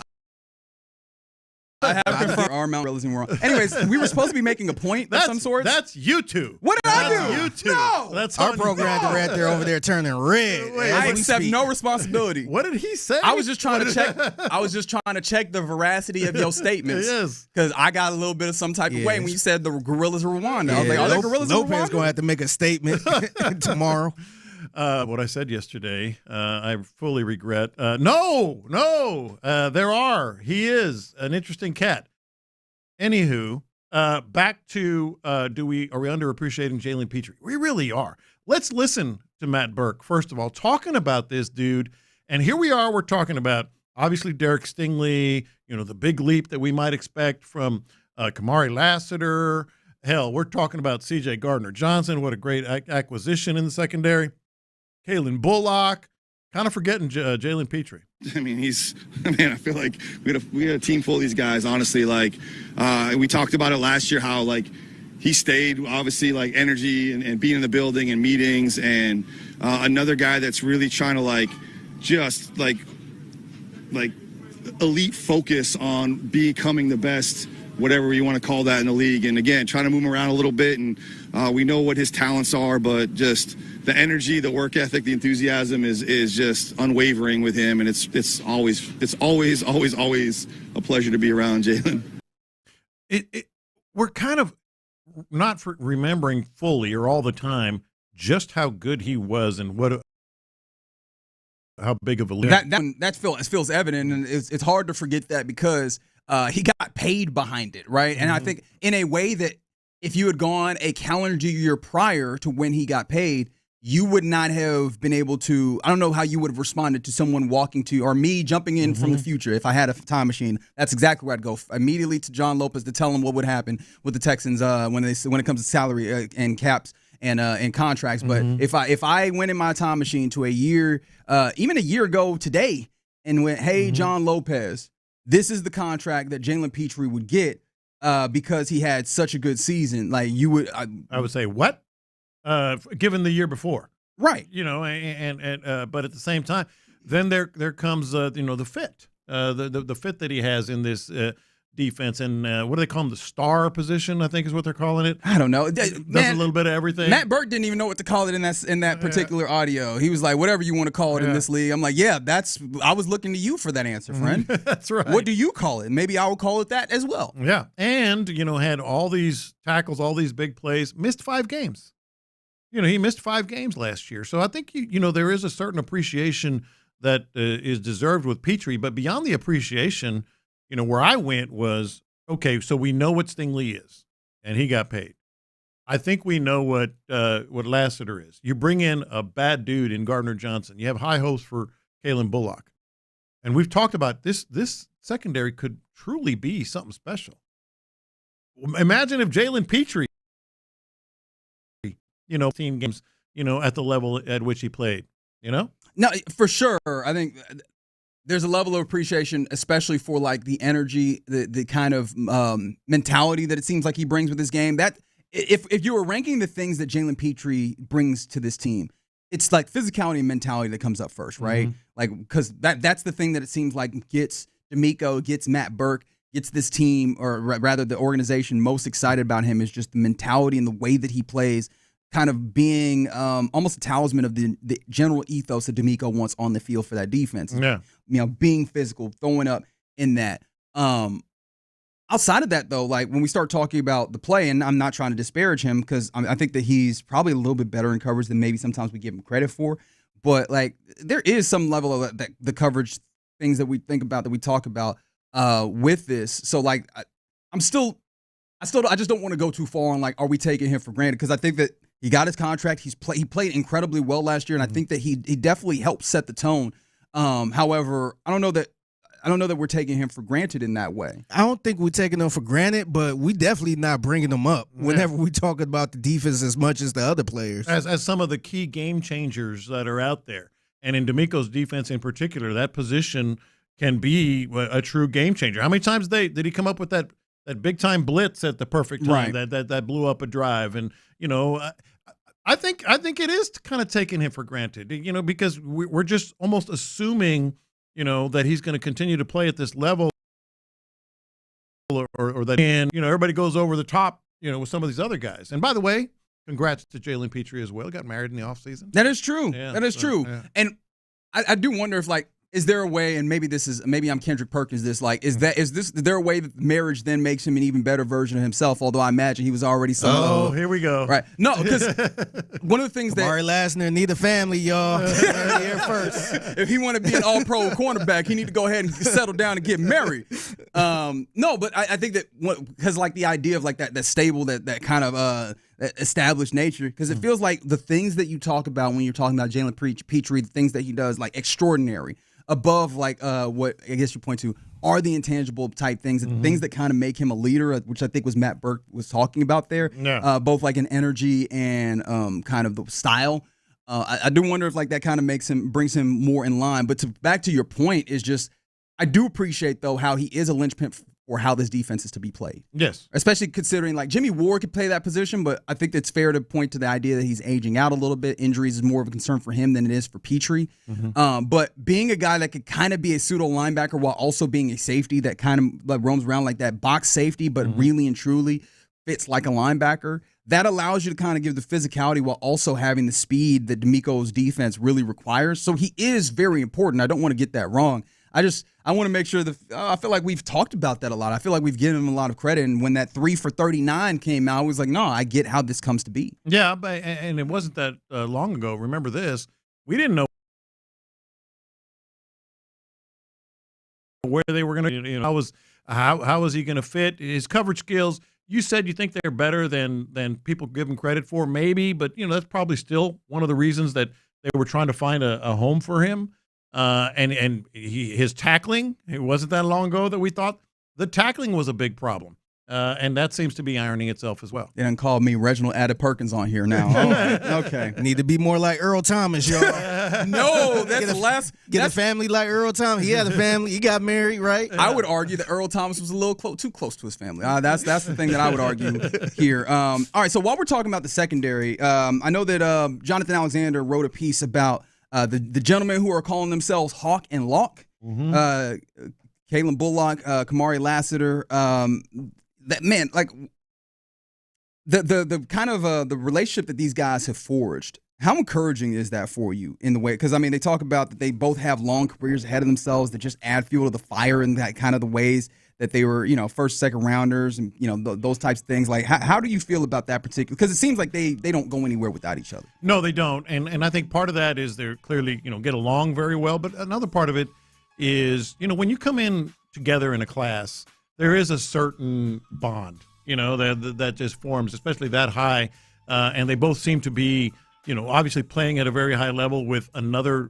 hopefully big leap on the way. I think that's part of it. But when you start projecting with these two guys, the projected sort of next, they were damn good last year. I mean, they were damn good, better than I thought they would be, to be honest. No, and that's the interesting thing, because I think this is something where I still feel confident that they're going to be a better version of themselves in year two. Do you at all have any trepidation understanding that development isn't linear and sometimes like development looks a little funky?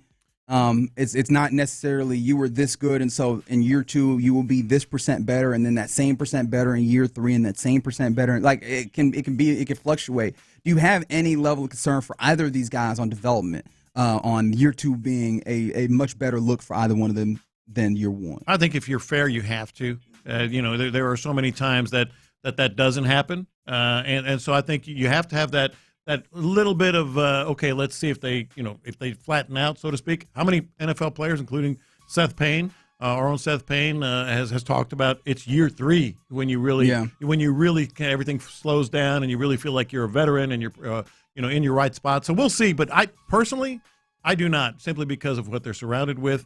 And I was going to say DeMeco running the defense. DeMeco and Matt Burke. Yeah, running the defense. the man who was in Rwanda with the gorillas. Yes. No, for sure. Going back to the Petrie point, though, because I did see this on the text line. They said that once Petrie got hurt, tight ends started killing us, and that's a fair point that I honestly had not given enough credence. You're willing to give him that credit for like the being the guy that kind of helped keep tight ends at bay for the Texans? To a degree. I mean, that is absolutely true. And another texter was talking about, he does all the intangible, I think it was Ocho, all the intangible things. What are the tangible things? No, the tangible things are there. The intangible things are the ones that kind of separate him. Remember Figgy when he was a rookie, and there was video of all the rookies doing the drills, and they were doing like the high kicks. And he was like an All-American. He was doing everything just perfectly, like over exaggerating the motions and everything. And I was like, okay, so he's trying to be an All-American here. He's really, doing everything, exaggerating and all that. And he still does that. That's the interesting thing. He wasn't just being a teacher's pet. Like that's just how he goes. Yeah. That's a good point. I never think about like how much does this level of work ethic stick with you? And work ethic maybe isn't the right way, but like not cutting no corners. Taking everything to the max. Like he does seem to have that, which again is part of why I think he's so important to his defense. Is someone like Matt Burke, who is like charged with being the guy, not just that sees performance, but also sees the way that it affects each other. Like the one thing that I say above anything else, it's such a great group of dudes. Like I do want to give the Texans credit for that. Like I don't know that you look at the defense and you go, that's a dude. In the same thing that you were kind of, I guess people kind of started worrying about with like Laramie Tunsil on the offensive line or what have you. Like you don't have any of those dudes that you go, I don't know if he's good for the vibe. Like it's all of, and not just like the camaraderie, but also just like the vibe that you wanted to establish from the very top down. It seems like it hits perfectly. It seems like Petrie is huge in that regard. And at this point in his career, clearly one of the leaders that we don't talk about as well. Because, he said that in the meeting room. I know it's a cliche, but he talks about, if we had everybody acting like this and playing like this and trying to contribute and improve like this, we'd be better. But you know what? They're working on it. That vibe, as you talked about, is what it's all about there. Yeah, and one of the more interesting things as well is now I kind of want to see what he is like potential OG, which is weird, or like vet. I'll use the word vet because OG, yeah, it gets a little rot. There's hierarchy here apparently, but it's potential like vet to the likes like Jalen Reed. Or one of these Jalen's that came in. I'd be forgetting which one's the safety, which one's the cornerback. Y'all know what happened. But like these guys that come in and have an opportunity to like also step into that role, like can you replicate Petrie in some ways? Because that would be huge, especially if we talk about continuing this year over year. I know that you still have him on that that 3-year extension, what have you, which kind of operates like a 4-year, 5-year deal, going out further. But like you still want to have more guys that can do this, and right now, like Jimmy Ward is your facsimile, but Jimmy Ward, I think we can acknowledge, is getting to the end of his tenure. Yes. So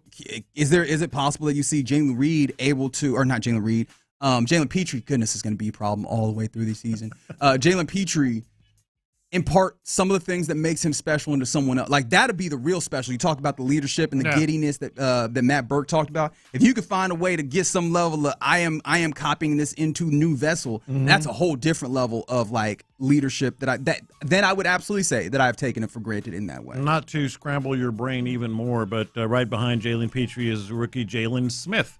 There we go. Jalen Smith's the one that's in that space. There you go. That's right there, and we follow what that guy does right there. Yeah, and hopefully that's what's happening right now, or maybe not right now. I'm sure they're done for the day, but that's what's happening at OTAs today and tomorrow, where we will hear again from DeMeco Ryans and some players on what the progress is like. That'll be the 5th, and I believe is that the final of the OTAs before we get to mandatory minicamp on the 10th? Final of the OTAs, and then they get to minicamp. Okay, correct. cool. Yeah. So yeah, we're seeing them put this together. Somebody said Petrie hit those tight ends hard. Ask homeboy from Dallas. Yeah, no, that's one thing I know is like if Petrie gonna try and he's gonna try and level you. I imagine that.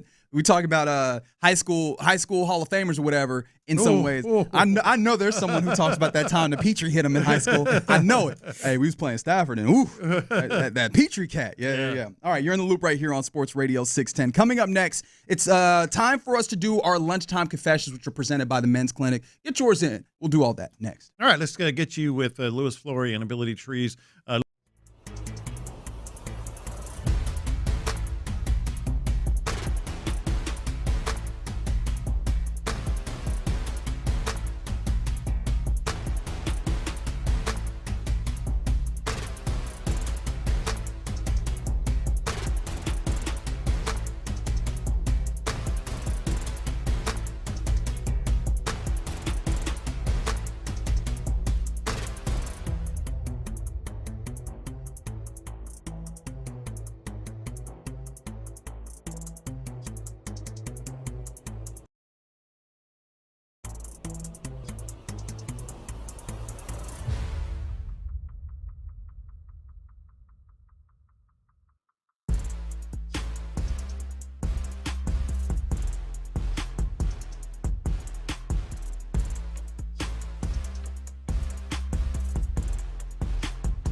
Insider access. Exclusive content.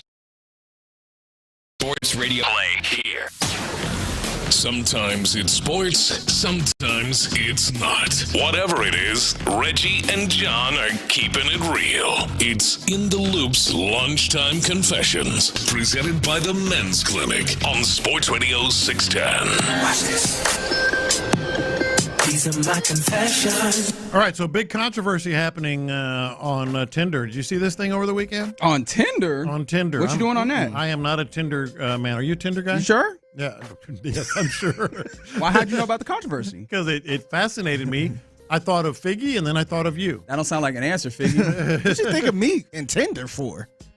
I'll tell you why I thought of you. I still haven't got an answer as to why you was on this Tinder. I wasn't on Tinder. He's on there for research purposes I was only. reading the stories about Tinder. From where? Who wrote the stories? What's your source for that? The internet. Oh, okay. The internet. So the app. The believable actual app. Yeah. And that's I thought of Figgy, and I realized that's completely unfair. And then I thought of you, and I thought that's funny. So I'll tell you what I was thinking about. They're adding, you have your profile, obviously, and all the things that you do on there. They have filters, too, so people that can search. By the way, this tells you how much I am not on Tinder. This is all news to me. I was just fascinated by reading all that. They have filters for the things you can search. Yeah, so you can sort out people that you're not trying to. Right. Yeah. They've added a filter, height. Yeah. So you can search out the height you want. So So nobody under 6 foot. Exactly. So that's why I felt bad about thinking about you. I was like, oh wow, Figgy's not the tallest person in the world. I'll put it that way. I'm about to say, my profile won't even pop up. Yeah. At this point, nobody under 6 foot. So a lot of people are criticizing Tinder because they say, well, this is just promoting superficiality. Tinder is superficiality. That's all it is. You're superficial, about what you're looking for. Yeah, but not that kind of superficial. Yeah. But then my other not the kind that hurts my feelings. Then my other thought was, is Reggie gonna lie? Lie about what? I ain't got nothing to lie about. About your height? I ain't got nothing to lie about. Oh, your height been a the lie. doctor say? How tall the doctor say you were? First of all, that was a nice nurse. Nurse, yeah. Foremost. And what'd she say? She said 5'11" and 3/4. So even then, I would probably under most people's guidelines, I would still round that up to 6. But I know that I'm 6 foot and 3/4. You do? I know it. Medicine says you're not. I'm certain of it. Don't be out here trying to play me, Lopez. Medicine says you're not. Man, that kind of sucked though for short people like me and Reggie, man. Because no. Like, who the hell is searching for somebody under 6 foot? Yes. So that's what people are complaining The shortest about. girl in the world is looking for somebody 6 foot and over. Yeah. A lot of them. I won't say not everybody. Reggie would be screwed, man. Again, I would like to be excluded from this particular narrative. Except your nurse says no. You in the 5 foot table, man. That's not my nurse. My primary care physician recognizes me as 6 foot and 3/4 of an inch. That was something else entirely. I need you to understand that. What was it, the braids? I don't even remember what I was about to say. From the 832, someone said, my wife says she saw John on Tinder. Hey, wait a minute. Well, first of all, what's your wife doing on Tinder? I think that was the joke. That joke went right back boomerang style. Hey, here we go. Wait a minute. I'd be fine. Mm-hmm. I'd be fine. But one thing to remember, man, like for my short kings out there, remember, women like anything. Not every woman likes everything. But it does tend to be. Yeah.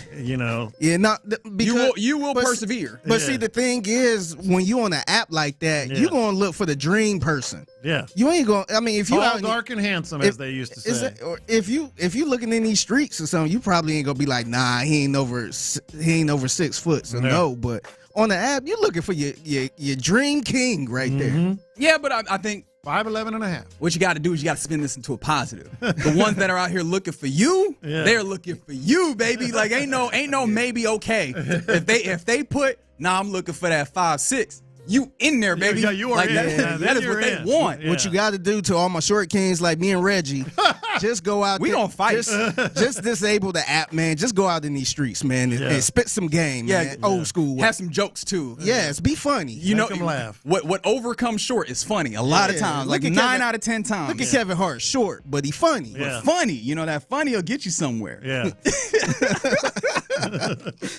These are my confessions. All right, so sorry, heights everything, and now I'm gonna be the dude like brings it to like serious stuff. Oftentimes, especially like with this NBA Finals, people start talking about like ratings and everything, and everybody becomes like a network executive. Yeah. And like, look, it does not actually matter to you. Like, if you're gonna enjoy it, watching. If you're not, then don't, I guess. But a place where I think that this actually might matter. Apparently, the NHL is having kind of a Sunbelt problem, whereas literally the physical region of the Sunbelt, where you look at all these teams that are in the American South, kind of, that are actually being kind of good, right? You're seeing the Florida Panthers make it to the Stanley Cup final. Obviously, the Kings have been really good in the past, and various other teams that are not like that are expansion kind of teams, but like even still, like they I mean, Dallas has been a good team as well.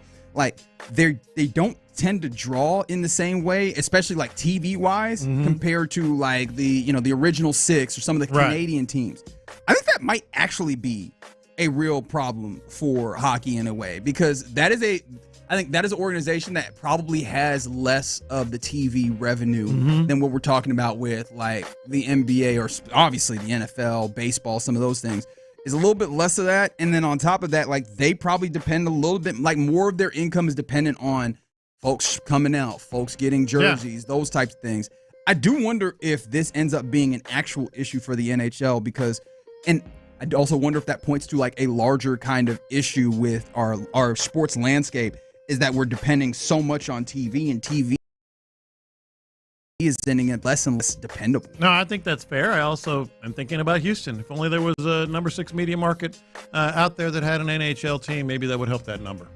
Maybe. Yeah. But then also you then wonder if like, are people outside of Houston going to care about it? Because that's also what it seems to be as we continue to make all these sports. Yeah, but you're hitting the market. Yeah, but as we continue to make more of these sports into like a national proposition, not only do you have to be good in your market for the regular season, but when it comes down to like playoffs and trying to garner attention for the sport as a whole, you kind of got to have something that is interesting to everybody. And for some reason, people seem to just not be interested when the Nashville Predators are good. You know what I mean? Like that's such an interesting proposition. And I do wonder if that tells us anything about like just the TV sports landscape in general outside of football. No, that's more than fair. And it is a problem that the NHL has to address, because that's what everything is based on, is those TV numbers, all the contracts. Somebody said from the 254, John McClane's profile on Tinder. I don't even know what you're getting at there. Oh, God. I'm laughing already. Is somebody going to make a John McClane Tinder profile now? Is that what's going to happen next? Pitiful. Oh, good. Man. These are my confessions. So I talked about in the past how I wanted to play a role in Law & Order, just a little short role. Yeah. I think I could play a role in Final Destination. If they make a new movie in Final Destination, I think I could play a role in that. How's that? Just because of what happened to me this weekend. Oh, yeah. So I was driving, me and my wife was driving on the highway on 610 East, going home, went to the grocery store. A freaking tire from the other side of the freeway hit us right in the car, man. Just hit the car, hit the front of the car. That is terrifying. It was some Final Destination type stuff, and this is my confession. I can't drive the same now, man. No, it takes a while. Oh, you just go head on a swivel. Yeah. But this is the thing. What are you looking for? That's the thing, because like I'm already looking for crazy drivers. I mean, it's making you got to. Yeah, so I'm already looking for that. Now, like I drove a little bit yesterday and today. I'm constantly looking on the opposite side of the freeway just to make sure ain't nothing in the air. Yeah, no, that happens. That was scary, man. People who get in wrecks for the next month or so, you'll get over it eventually, but the next, several. You'll be back to speeding and switching lanes in no time. Like you get the shakes. That was crazy, and thank God. Are you nervous, right? Yeah. So we didn't get hurt. I actually tweeted a picture of it. Yeah. And salute to everybody. Everybody was checking on me, man. Chris Santiago hit me up like, "Yo, you good? I saw that picture." Yeah. It was a bunch of people that just hit me up randomly. I mean, you were that close. Yeah. And the thing is, I thought, like a tire, when you think of a tire hitting the car, you think like, okay, it could have did that much damage. It pretty much took out the whole headlight. No, and the fender. It was, now, I will say the fender is good. It's just a lot of cosmetic parts that need to be replaced. So it didn't really affect the car too much. So it could probably still be fixed. but we didn't have a scratch on us.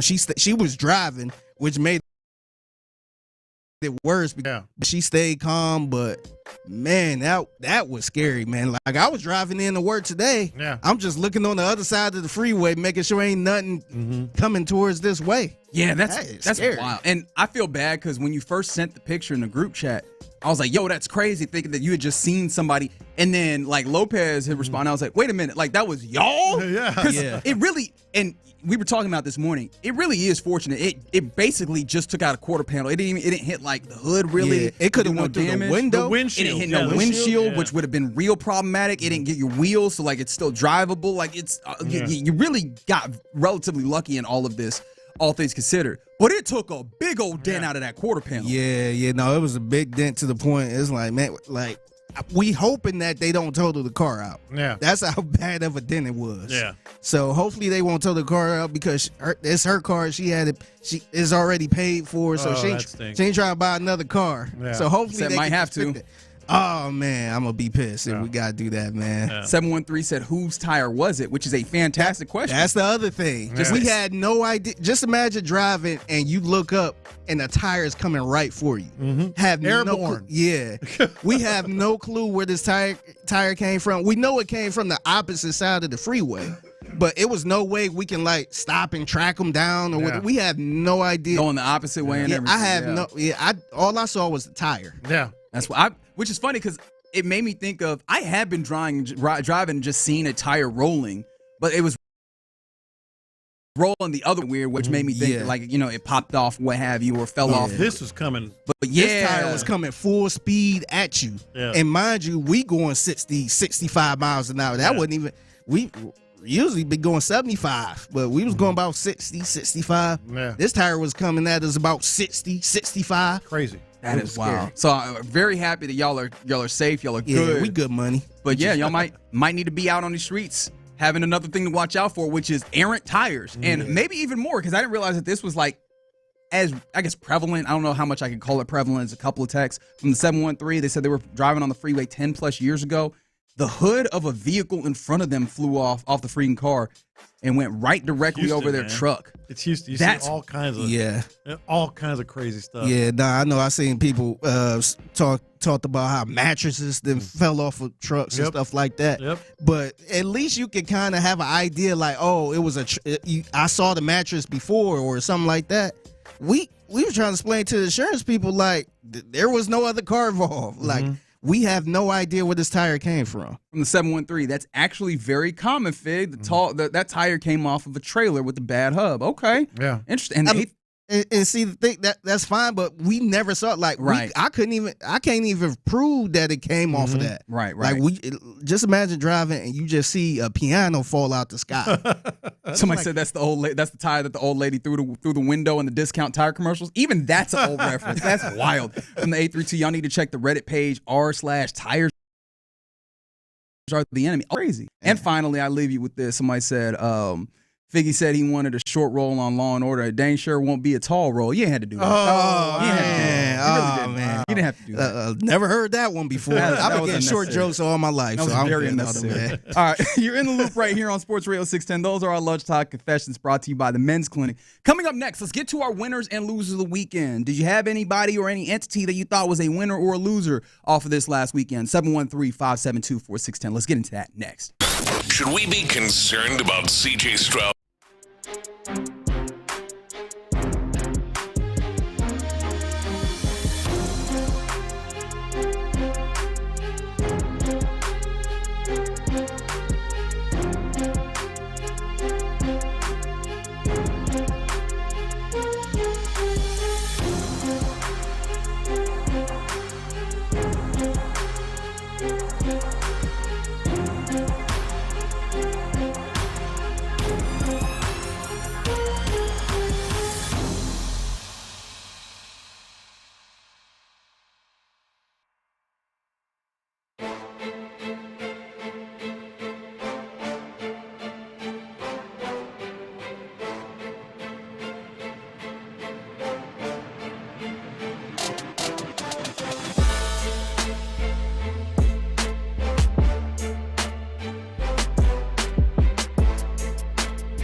From the Karam Injury Lawyers Studios, Sports Radio 610 presents In the Loop with John Lopez and Reggie Atatula. Let's get into the winners and losers of the weekend, 713-572-4610, as apparently the losers are us driving on these roads, especially with the way that these tires are apparently going everywhere. So many people have stories of tires just popping out and running up on them in the streets. That is kind of crazy to me. So I guess be careful out there, especially if you're driving around right now. This is not helping Figgy's recovery. No. Hey, happens all the time. I'd much rather you be safe than sorry. Although to be fair, not much you can do about it, right? Yeah. I don't know how you stop yourself from getting caught by a tire that comes out of nowhere. Yeah, I think that situation. They're right. It do happens all the time, but I've never seen a situation where it came from the opposite side of the freeway. Just happened to clear the median. Yeah, that was new for me. Because it was a highway that had a median, right? Yeah, it was 16. The concrete. I was on 16. You on 16. Yeah. Like, that's the whole point of the median, is that it's not supposed to cry. It's like, nah, man. Yeah, I just seen big old tractor trailer trucks, with tires everywhere. You pretty much dodge the tire, but man, I never seen that one just coming full speed like that. Oh, wow. And I'm not trying to get too deep into this. Somebody said now that inspections are nothing but emissions, get ready for more flying crap. I had not thought about that. All right, so keep your head on a swivel. That's that. We are all losers for that. All right, other winners and losers of the weekend. Let's start where we started the show, because this came in on the text line. They said loser is the Astros medical snosing injuries. And although you seem to be strong in the idea that this is not the medical staff itself, this is the front office and the organization withholding information and just manipulating information in an improper way. Well, it has to be. I don't know, man, because I keep saying like Yordan. No, there are going to be misdiagnoses. There are going to be, as somebody texted earlier. He said his wife was talking to him while they were listening to the radio, which is always kind of cool. Tell him this, tell him that. Well, I don't know. we are in Houston. His wife might be in the medical professional. She might. No, she was. He said that. Yeah, there you go. But she's text him this, and it's one of the things where, like, a lot of times you can't see, all the fractures when there's swelling and stuff like that. That's all true. Sure. But you know who knows that?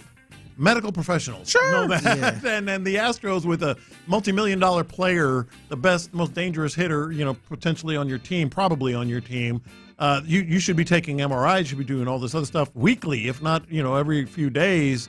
So to me, they are either inept in terms of athletic trainers and medical personnel, which there's no way they can be completely inept this long, this many times, or they're willingly peddling disinformation. To me, it kind of narrows it down to they're willingly peddling disinformation. Yeah. And I guess a winner that came in on the text line is actually they put the Athletics Chandler Rome for calling out the Astros in this regard. Absolutely. It really is. It's despicable. And I mean, look, I think everybody in this market was ready to call them as soon as the Yordan, because this really is. It follows right in line with what it's kind of remarkable that you do the exact same thing. Yeah. A year apart. It doesn't serve the athletes. I know I saw Spo kind of talking about it, is that it really serves to put the athletes in a bad place where the athletes are doing what they're supposed to do, but everybody on the outside, we're looking at you like, why can't you come back from discomfort? And it's not the discomfort, it's a freaking break in the hand. Yeah, just imagine if we got that news earlier. If I don't know the proper steps they should have took, but if they took those steps and we find out it was a fractured hand or something like that, now it's like, okay, he gonna be out for a month or some weeks now. And now, like, we talking about this. Now we question the whole damn organization. And sadly, it makes some, ostensibly, the best medical hub in the country, if not the world, the people from there who are on, you're brought, Methodist is a huge sponsor of the Astros. It makes them look bad. Yeah. You're making them look bad. Oh, yeah, and that's messing with the money, right? Yeah. Like your official medical sponsor does not want to be associated with these poor health outcomes that are showing up. What's funny, I was watching YouTube. I was on YouTube this weekend, and the ad came up for Houston Methodist. Yes, with Yordan's in it. I'm like, what in the world? Yeah, that one doesn't feel I'm like, good. that don't hit the same now. It really doesn't. It doesn't feel good. Yeah. All right, some other winners and losers of the weekend. I'm going to be honest. I was real negative this weekend because I keep looking up. And I'm like, damn, there's a lot of losers on here from me. How about this for a loser? And let's talk about this. Some number ones, I guess. in a way, focusing on Vanderbilt baseball, who became the first #1 overall seed to not make the regional final, as they got bounced this weekend from the NCAA tournament.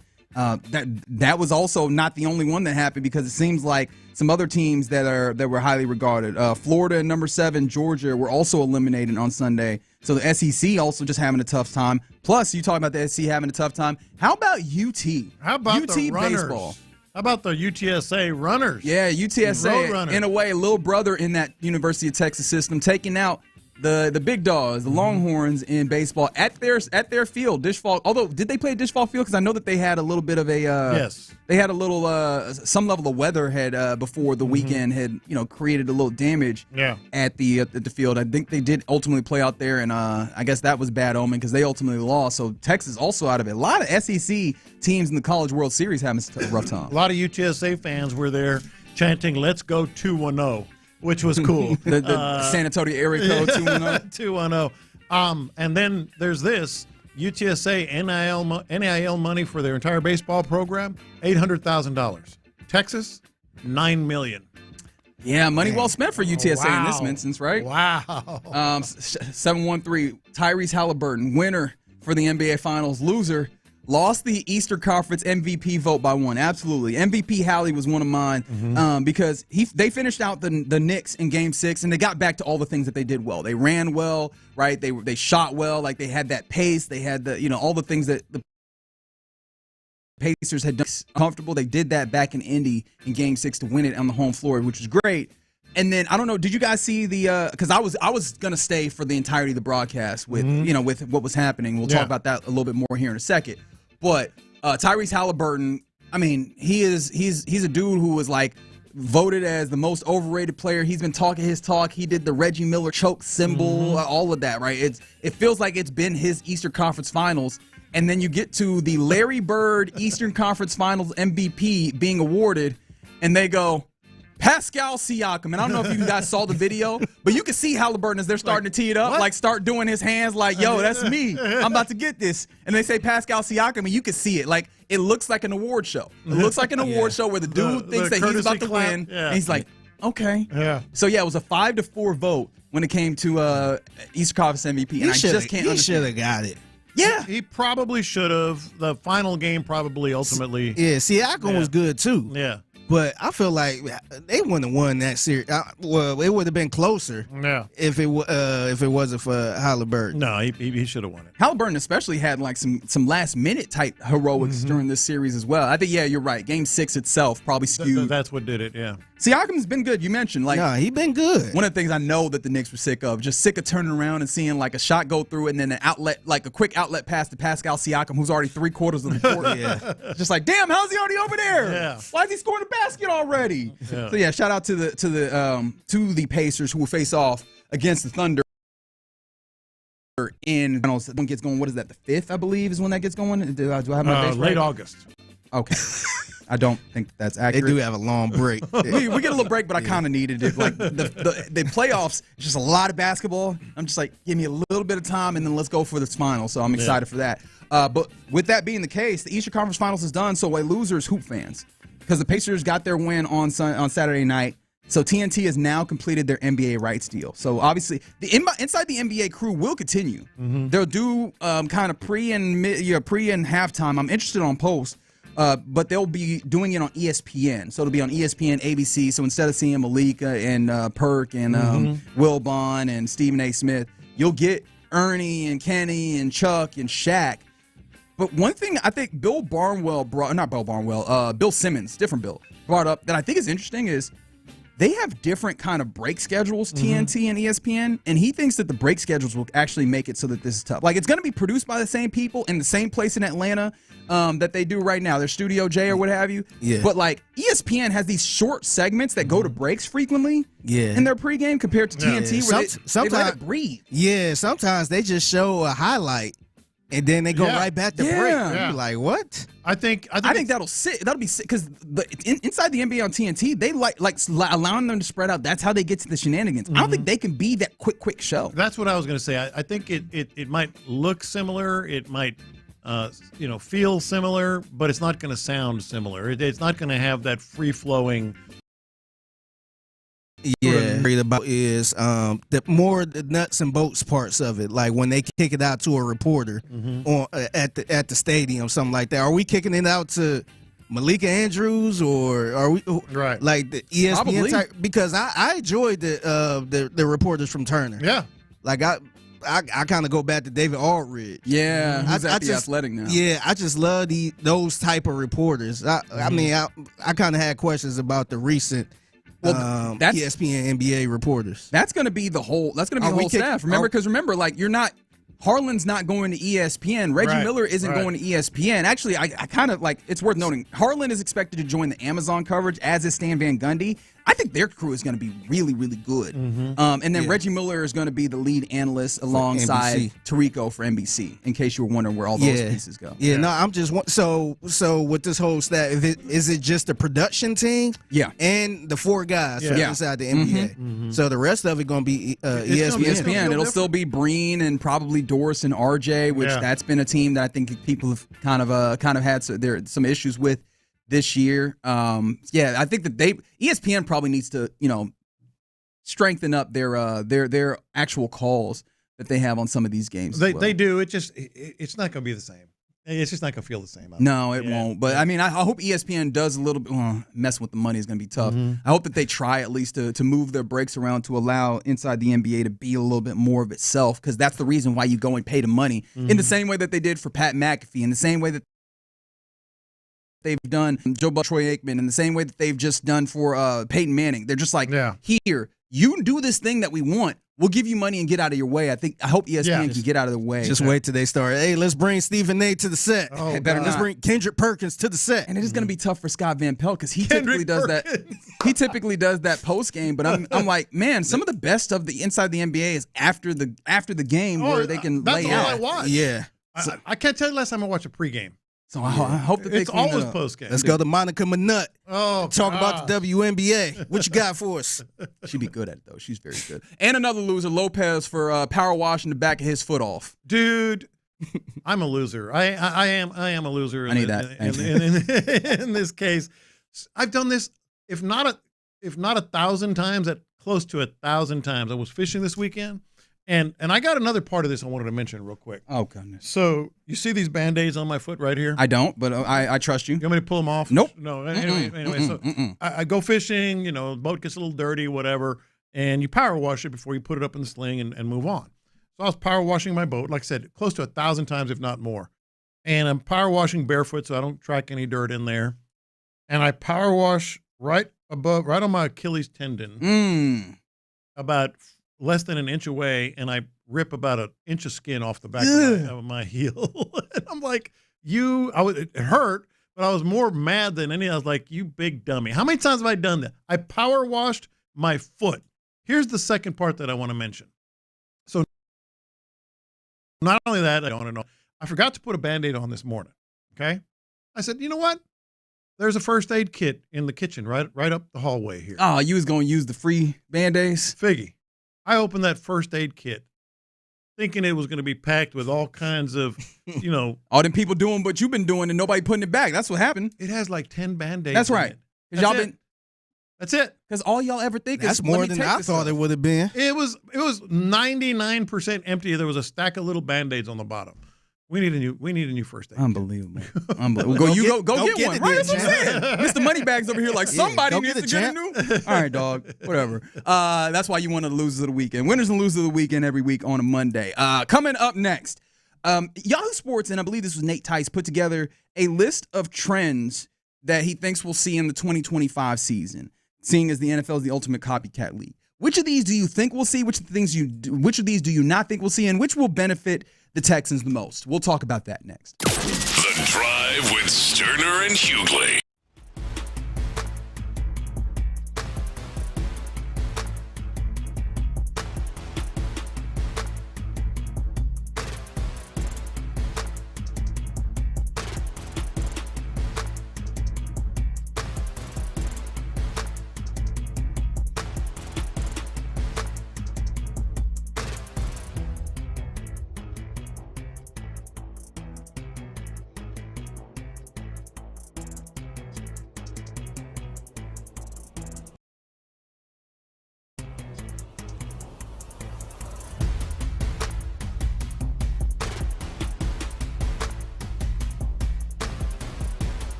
Sports Radio 610 presents In the Loop with John Lopez and Reggie Atatula. Yeah, you're in the loop here on Sports Radio 610. Happy Monday to you. Hope that it's going well to this point. I think Figgy's Monday is going a little bit better than his weekend when apparently an errant tire said, bleep you, dude, and really busted up one of his cars. So that's what somebody's dealing with. But I think we're all kind of joining together as friends and comparing notes on various instances where some level of debris ended up on the road, and oftentimes it actually is a tire. There's many people talking about it. Although Kurt on the YouTube page, again, appreciation to the Mo Karam Injury Law Firm for the live truck. A boat anchor popped up and out of the truck, bouncing unpredictably. Thankfully, they swerved to the left and watched it pass. But I'm like, a boat anchor, dog? Anchor? Goodness gracious. That's not ideal. People are reckless on these roads, man. That's crazy. All right, let's get into this because Yahoo Sports, Nate Tice, I think you know at this point, there's some people in the media space that you could tell that I have an affinity for. I really appreciate the work. Nate Tice is actually one of those, Yahoo Sports. And he put together a list of trends that he thinks that we'll see in the NFL in 2025. And I'm interested, which ones do you believe will come to fruition? Which ones do you believe won't? And ultimately, how do you think that these will factor in with your Houston Texans who are looking to make a leap in the 2025 season here? So I'll start here because Nate talks about straight drop back passing making a comeback, right? So the idea of just under center, straight drop back passing, throwing the ball without any play action. Obviously, a lot of is a possibility in a lot of instances, but the idea of not passing out a shotgun, shotgun seems to be a pretty strong or a frequently utilized way of going about things. If you're getting under center, you can almost exclusively, or not exclusively, but you can expect to see, different situations like, play actions or what have you, even from shotgun, RPOs and that type of stuff. But like offenses threw the ball from under center on early downs 11,000 times in 2002, which is over 22 times a game. That number was 2,800 or 5.3 times per game last season. He thinks that offensive play callers are maybe going to try and bounce back in this, especially when you look at the ones who do drop back passing straight out of from under the center. Are the ones who are leading offense, types of Kyle Shanahan, and then the Kubiak. So like those Kubiak offenses, like under Clint Kubiak, the Saints did a decent amount of this. And other teams out of the top 5 in 2024 included the Vikings, the Lions, and the Houston Texans. Now, of course, we're not getting to that 22 a game type stuff, but the idea that we're going to see a little bit more of a bounce back and straight, drop back passing from under center. I just don't see this happening. I get the point there, but what about the NFL and where football is in general says that there's going to be not just more drop back passing, but less. Everybody's about, you mentioned RPOs. RPOs is not straight drop back passing. Right. And then nothing about, the quarterback, generations that have been arriving lately.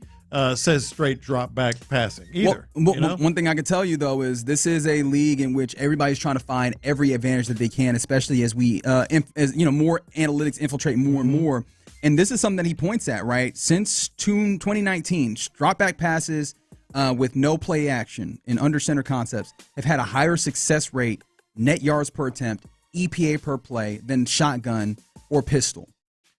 So not saying necessarily that means that people are just going to throw out pistol and shotgun and just go, hey, we're going to go straight drop back under center. But I do think that maybe these teams will look at incorporate more of that to give ourselves a little bit of a shot. You're not buying it? I'm not buying it. And the reason is my immediate thought when you said that, straight drop back passing has had more success, downfield. What'd you say, yards per play or whatever it was? Yards per attempt, EPA per play, why? Higher success rate. Because you do that on third down.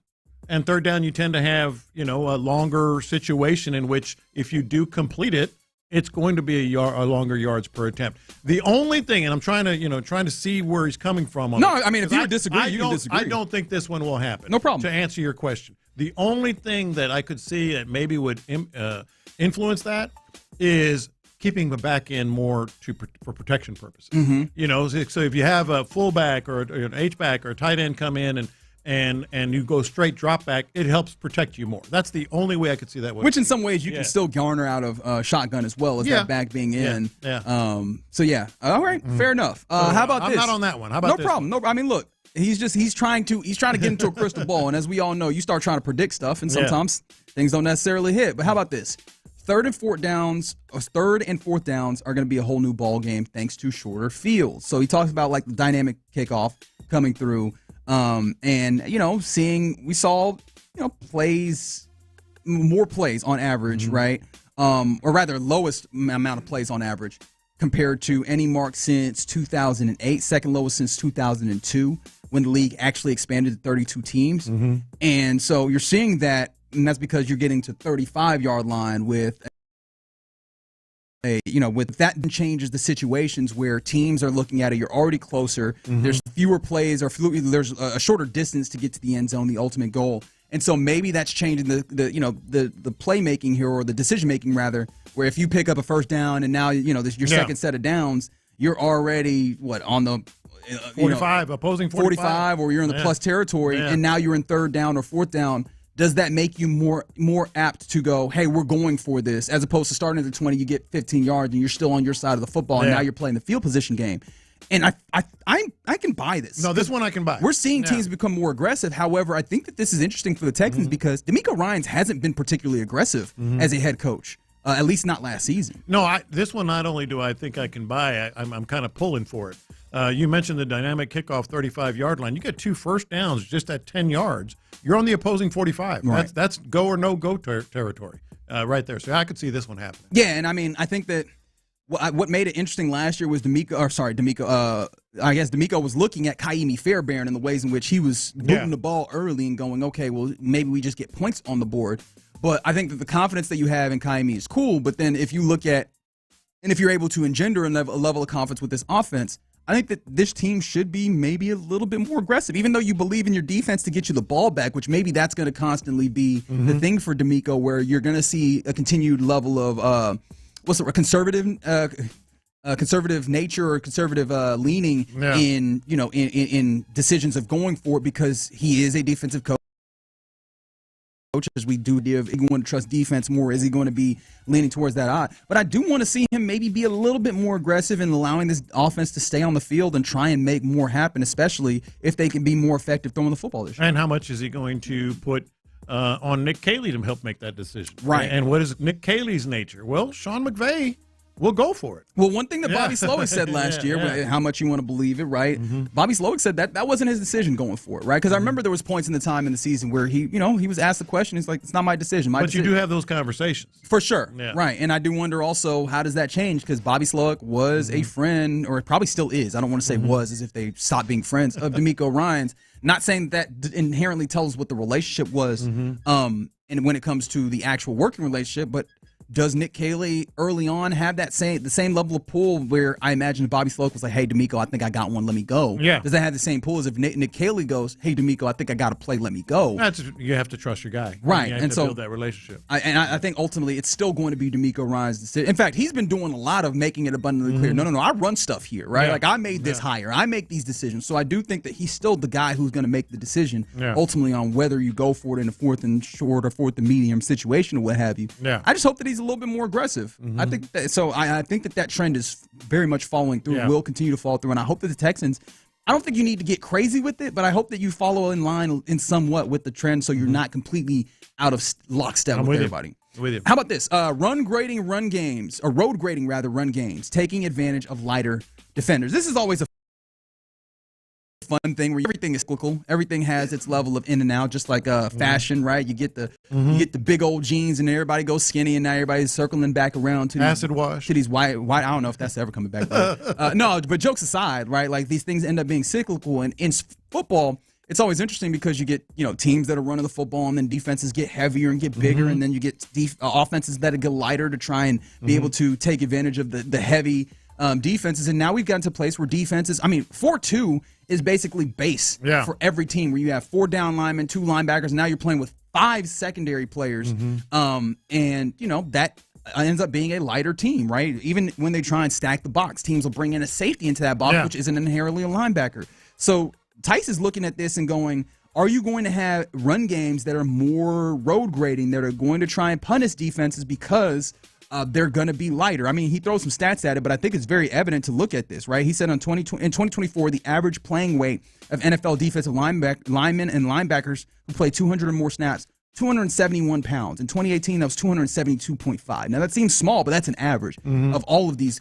Like, we're getting lighter in the butt when it comes defensively in the box. Like, do you see this? And more importantly, do you think the Texans can take advantage? Yeah, so I had one where I thought no, one where I thought yes, and this one I think is going to be circumstantial. Okay. Situational, more so. Because we've seen teams, I mean, hey, you're Super Bowl champions. And if you have the right guys and you can power run and run through guys, but you also have to have the right guy carrying the ball. Whereas, if you have depth, if you have 2, 3, I think it's going to be more situational than anything. But the simple fact that, as you said, they're getting a little lighter, that's going to automatically make offensive coordinators start to think, let's establish the run, let's try to power through these guys. I'll be interested because I think inherently this team wants to run the football. Absolutely. Again, going back to the DeMeco Ryans as defensive coordinator type head coaches frequently want to be able to run the darn ball, right? And I think Nick Kayley he wants to run the football. He's established that as well. But are you going to be a road grading team? Because I think about it, and you've got some guys that are sizable. Got some big dudes. But you also have like the likes of, and this is why it's kind of weird to me, you got Drew Scruggs lining up at guard at times where I go, ain't that a little small for that particular position? Yeah. Now you are bringing Titus Howard in to right guard, and it feels like he's added more weight by all accounts. Are they going to be able to do that? Because it feels like you can do that, especially when you have Joe Mixon. I think you can do that when you can put Dameon Pierce in there maybe. Does Woody Marks fit that, or is that kind of, like I'm kind of thinking, and also an additional part of that is, what then do you make of the potential fullback battle that you have? Because key. You have Jacob Johnson or Jakob Johnson. I always forget how to say his name. Apologies to that man. And then also British Brooks, who we were looking at as possibly being a fullback type player, but he had injuries that kept him from playing for you last year. So I'm interested to see like what that battle is and how effective they can be in short down, big back situations, or maybe even as clears of the road for the likes of Mixon or Pierce. And that's why I said I think it's more situational. Here in Houston, I would bet on a yes. Not only has DeMeco Ryans been on the record if he wants to be a run game, they're building the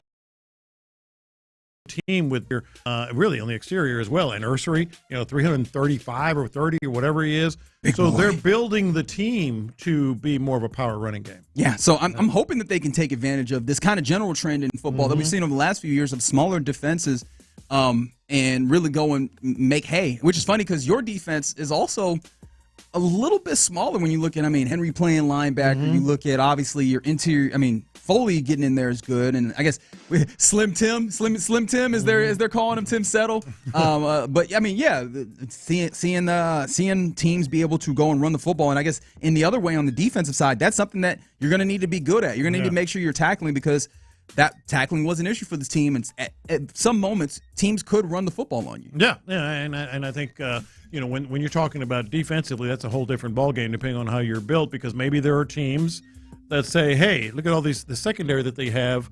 We don't trust the passing game. Number one, they have a lot of guys in the secondary. We need to run the ball against the Texans." Yeah, and I think that's fine. I'd feel a lot better about that if the offense is doing their job. When the offense is struggling to put up 19 points in a game, I think that adds more pressure on the defense. But when you can add the scoreboard pressure of we have offense, we're putting up offense, especially throwing the football if you can, getting down the field and putting up points early, that adds the pressure. You're not going to be able to throw the ball particularly well on the Texans. And you could try and run the football, but it's basically like basketball where you're going two for three. If you're doing that math, if your offense is getting sevens and they're having to grind out running the football on long drives just to try and pop, then you change the math and you force them into the teeth of your defense, which is all right. Go ahead and throw on Bullock and Lassiter and Sting and C.J. Gardner-Johnson and Petrie. Like, go ahead and throw on all that because you are behind. I think that's where it's going to be important to try and tap into that, and maybe you can lean away from. All right, we can be lighter, but because of the way we're situated, we can make it so that maybe that lightness does not come to haunt us. Yeah. Some interesting trends that Nate Tice of Yahoo Sports foresees for the 2025 season and how the Texans tap into those. You're in the loop right here on Sports Radio 610 from the 832. Anyone else worried that Titus Howard will become frustrated and being forced to play yet another position? I don't know. I don't think so. I don't think he's frustrated. He feels like he's really wrapped up in the idea of doing what the team needs. Plus, I don't think you get a Titus Howard who seems to add more weight in order to play guard if he's not some level of bought in on the idea. He got paid as a tackle.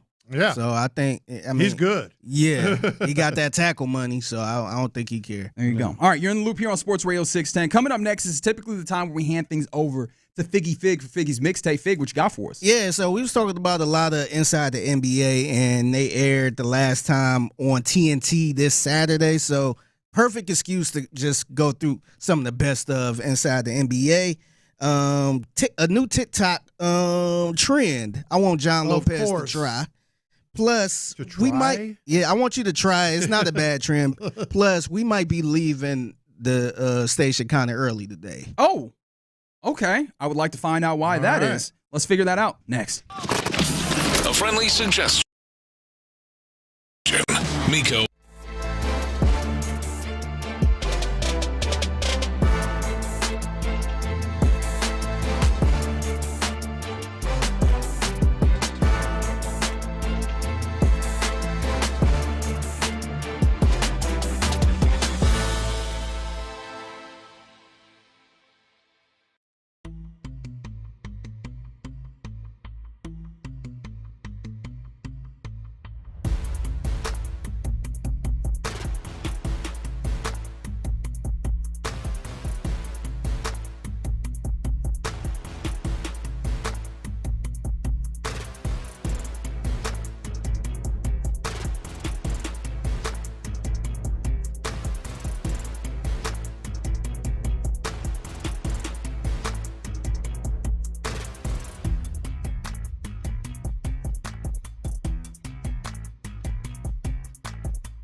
Radio 610. The Texans play here.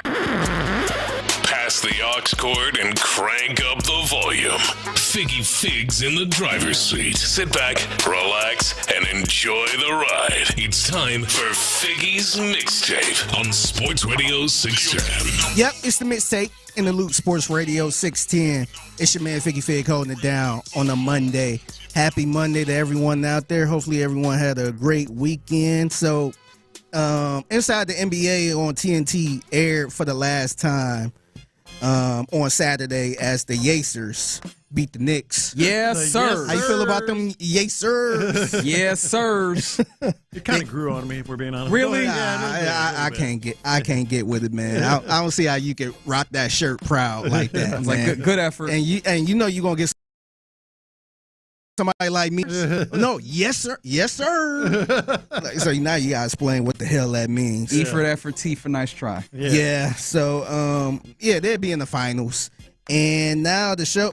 Now with Inside the NBA, the show is staying together. Yes. And I just seen Dan Patrick talking to I want to say Charles Barkley. I don't know if this was recent or not, but it sounds like it's a little more confusing than just going to ESPN. So I ain't going to get into all that, but you know me, I'm over here looking at all the information I got. Yeah, so I'm trying. I got a little something for because you. Because the way Charles Barkley explained it was we won't be on there all the time, and it just. Oh, really? I think I don't know if Turner was trying to do something else, but if they did it over at Turner, they wouldn't have the rights to the NBA highlights and all. They did like a plot type of show. Yeah. I don't know. Okay. I probably, once I understand it, I'll probably bring it to the mixtape. My best understanding is that Turner is still producing the show, but ESPN is paying Turner produce the show and put it on our airwaves. Yeah. Is the best way that I understand it. Yeah, I'm gonna try to figure it out there, but this is the perfect excuse to go through some of the best of the moments on Inside the NBA. I hope that my favorite Inside the NBA moments here with the Rockets. Okay. It might be. All right. We thinking about the same thing. I hope so. So let's kind of start with some somewhat local ties. So the New Orleans Pelicans got swept last season. We got swept last season by the Thunder. Yeah. And it wasn't even a series. And here's Charles Barkley reacting to that. And he did not want them to. He didn't want them to go to Cancun. Where you going, Chuck? Where you want them to go, Chuck? I'm disappointed in New Orleans. Where they going, Chuck? Galveston? That dirty ass water. We're not even gonna send them to Cancun. We're gonna send them to Galveston with that dirty ass water be washed up on the shore. You people think they're in the beach. Y'all gonna send y'all to Cancun. Y'all drive y'all quit. Drive your ass down to Galveston. Come on, man. So they're not taking a little. Come on, they didn't even try, man. No, we're not getting them no plane ticket to the beach. We send their ass to Galveston, Texas, right where that dirty water washed up on the beach. So they can't even get in the water. Hey, Shaq need to leave us alone, man. He ain't need to do the Galveston is a lovely place, man. All he did was tee it up. Yeah. Like this is like when you have you know your family. And people start making fun of them. No, that's my family. We get to make fun of them. Yeah. You don't get to make fun of them. Yeah, so you saying he telling the truth on that? I ain't saying nothing to the sort. No, he is. Stop twisting my words. You kind of said that. Stop twisting my words. So, San Antonio. How you feel about San Antonio? You like San Antonio? Lovely women. Lovely women? Lovely women. I'm glad you said that because Charles had to apologize. I guess they wanted Charles to apologize over something he said about the women in San Antonio. You know, I've heard from some complaints from the people of San Antonio. Why would that be? I heard they were talking about us on some stupid show called The Talk the other day. I don't know what that is. If you don't like me or the show, turn it off. And they want me to apologize. That's not going to happen. What that's not going to happen for? Me joking about those big old women down in San Antonio. You know that I'm joking around, but if y'all waiting on me to apologize, hell gonna freeze. Wait, what are you apologizing for? There's no big old women down there. My favorite part is that Both Kenny and Shaq know exactly how to push the button. Oh yeah. Like he know what Chuck needs to apologize for, but Kenny's like, I don't know. What do you apologize? No, you know. Yeah. No, I know Shaq get a lot of criticism on that show that everybody felt like he kind of the worst one. What do you say, Chuck? Yeah. All he got to do is say, "Hey, where they going, Chuck? What do you say, Chuck? What do you say, Chuck? What they doing, Chuck?" He just tee it up right But there. at least he's not hiding it. Kenny's like, wait, what are you apologizing? No, you know what you're doing. Just don't act like he's acting like he's innocent here. No, Kenny, you doing this too. Yeah, man. They know how to take each other out, get each other going. 100%. Yeah, it's the mixtape Interlude Sports Radio 610, going through some of the best favorite moments of inside the NBA. Have y'all ever been to Fenway Park? Yes. I actually haven't. Where did you sit? Press box, but I did a column once sitting outside near the Green Monster. Okay. Yeah. Okay. So apparently Charles Barkley at this time he never been to Fenway Park. Mm-hmm. But he mentioned how he wanted to sit on the Monster. You know, I saw Jeff Twist the other night. That's one of them. I love to sit on top of the Monster. Yep, there you go. Jeff Twist. Hey, yo. You would enjoy it. I want to sit on the. You've been to Fenway before, I've right? never been to Fenway. You've been to Fenway? I've never been to Fenway. Oh, man. No, but I want to sit on it. I donate money to charity to sit on top of the Monster. What? Just a viral moment waiting to happen. Just a viral moment waiting to happen. What you want to sit on? There it is. All right. Stop it, man. Where do you want to sit? So soon as he said that, Kenny and Shaq just lost it. Big old kids. Yeah, I think Ernie and them wasn't even paying attention. They were just so involved in the conversation. Mm-hmm. They sitting there cracking up like some little kids, man. You got to remember, Ernie's a baseball dude, man. So like he's like, he's talking about the Green Monster. And then as soon as Shaq hit him with the, where you want to sit, Chuck? He's like, oh no, oh the kids they're at it again. Yeah. All right, so how do y'all feel about former NBA ref Dick Bavetta? Oh, Legendary. Yeah, legend. I think I looked up his Wikipedia. And I think he started refereeing in like '74. Yeah, and just retired in 2014. Yeah, man, he was doing it for a whole long minute. But that you talk about 2014, that dude was old. Yeah, that dude was old with the T on the end. Old. Yeah. So here is Inside the NBA discussing if they ever talked to refs before the game, and Shaq tried to call out Charles Barkley for maybe killing. And remember, we talking about Dick Bavetta. You never talked to the refs before the game? Ever? You know, Ernie, I've talked to like if we felt like I bet that when I was captain, You used to kiss up to him. No, I didn't kiss up to him. Yes, you did. Listen, you kissed Dick in the mouth. Hey, yo, come on now. Come on, brother. Talk about the referee. He's a ref. That did sound good. Yeah, I sure did, but it happened. It's 2 o'clock. It don't happen. You kissed Dick in the mouth. So I know how it sounds, but we have footage. Waiter, we have footage.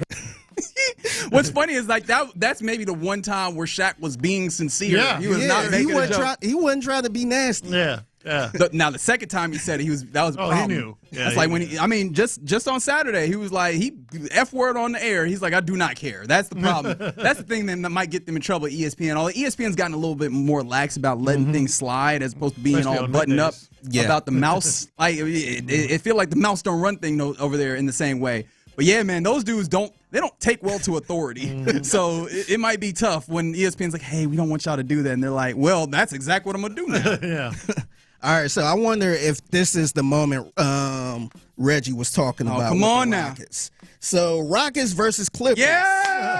On TNT back in 2018. And police presence? Roz Gold on Woody, thank you very much. They're not laughing at you. No, they're laughing at the incident. the whole incident. They don't believe these two guys. I played in the NBA for 16 years, and I've been on TV for 18 years. This is the first time I ever heard police presence. They got wait. They got a police presence? Are you kidding me? Social media reports that LAPD was called. LAPD was called. See, these two, man. Come on. Chuck. I don't know what this is, and I don't know why. Hello, police. Chris Paul trying to beat me up. This is Blake Griffin. Chris Paul trying to get in the locker room. Get down here and save me. That was so good. That might be my favorite moment right there, man. Because it tells you everything about their era and the new era and where they stand and all that stuff, you know? But what's funny, though, is like when you talk about the old era, new era, what have you, like the older era, I guess, for lack of a better term, would talk about like, yo, these players too nice, man. Like we used to fight on the court or whatever. That's what basically was supposedly happening. Like the reporting was, it was after a Clippers Rockets game, and of course, this is at this point, Chris Paul had played for the Clippers, was now playing for the Rockets at that point. And like, so he had an understanding of how the locker room situation was. Supposedly there was like a back hallway or whatever that connected the two. And they wanted to go, they was mad at each other, so they wanted to go talk to them folks. So they took the back hallway or whatever, and then they became contentious or whatever. Tried to get in the locker room? Yeah. So they was trying to go, you know. A police presence. They wanted to go, I guess, talk it out, maybe fight it out. Who knows? Yeah. But the idea that, like, you know, the police guy, which is funny because it's not like the Clippers actually, it's not the locker room did not call the police. Yeah. You know what I mean? But it doesn't matter. It's probably with security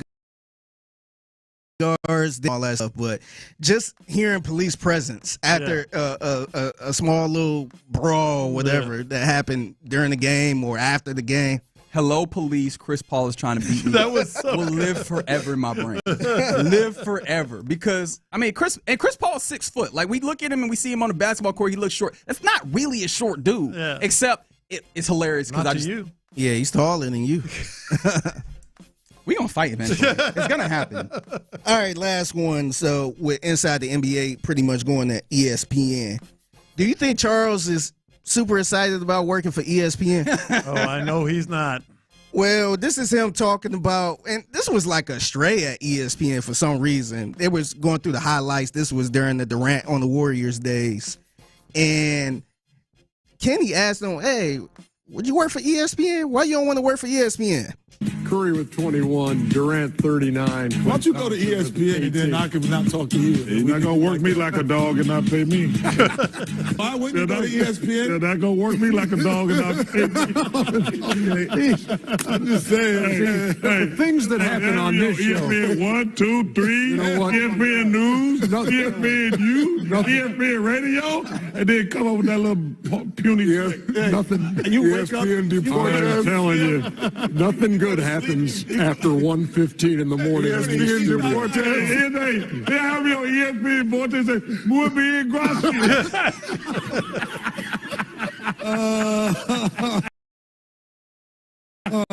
La muchacha, Emelito, La muchacha. That's the problem, though. Like That's what's going to not be there. Because when they get punch drunk at 1 a.m, as he was talking about, like, I feel like you need that, and we can't be at Scott Van Pelt in order, which is tough because Scott Van Pelt is so good at this. Yeah. Like, how do we get both of these? Do we go to ESPN News? Do we just put them on ESPN News? Like, I just need more of this. Yeah, I'm not sure. They might, honestly, after listening to Dan Patrick talking to Charles Barkley, they might do something where they on just a little bit, and then they probably, I don't know if they're going to alternate where sometimes SVP might get the post game like he usually do, and then maybe sprinkle in a little Inside the NBA. I'm not quite sure. Yeah. But they better not mess it up, man. Yeah, I think everybody a little worried about this. Hopefully they won't mess it up. Real quick, John, yes or no answer. So a new TikTok trend, putting jalapenos in white wine. Would you be down for that? Absolutely not. That's gross. What? No way. The additional flavor profile? So it was a trend of people actually doing this it's bad wine, to their white wine. Yeah. And some white wine just in general? No. I'm saying if you have to put something else in that glass of wine, then the wine probably sucks. Now, some experts were on board with this, saying it was a sensible combination. No. So you still want to try it, even if a why wine would you ruin expert, great white wine? It might make it better though. Okay, maybe it helps some crappy white wine would help.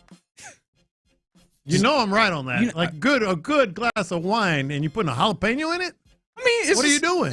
It's just like make the flavor pop. It's like a good cocktail, and then you put a little tahini on the rim. I mean, like you just kind of change it a little, add a little flavor to it, baby. You ain't saying that's ruining the beer, right? Hell no.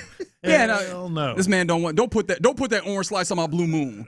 That's different. That's ruining the beer. Yeah. All right, last one. So today I mentioned how we might be leaving the show a little early. Mm-hmm. So apparently today is National Leave Work Early Day. Why did you tell me that at noon?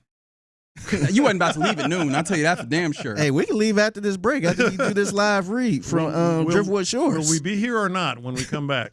I guess we'll have to find out. You'll never know. You have to stick around to find out. All right, you're in the loop right here on Sports Radio 610. That's Figgy Figs mixtape, 1:20 p.m. every weekday right here on Sports Radio 610 at the Figgy Fig on social media. If you see something mixtape worthy, somebody said ESPN Plus Inside the NBA Uncensored, I'll take it. I'll take it. I will take it. But coming up next, we get ready to hand things off to the fellas of the drive today. It'll be Ron and Luke Morrow. But before we get there, I do want to check in on. We were talking about some of the trends. There was one more trend that I wanted to get your opinion on, so we'll do that next. All right, let's get you your new place down on the bed.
SportsRadio.com/score. Thank you, Figgy. Live from the Mokaram Injury Lawyers Studios, Sports Radio 610 presents In the Loop with John Lopez and Reggie Atatula. Been a fun Monday to this point, except for the one thing that made it not fun was finding out how many people have been out on these Houston roads just dealing with all sorts of debris coming at them. Just it's weird. It's weird out here on these Houston highways in particular. All of that inspired by finding out that Figgy had an errant tire hop over the median and come and get his car.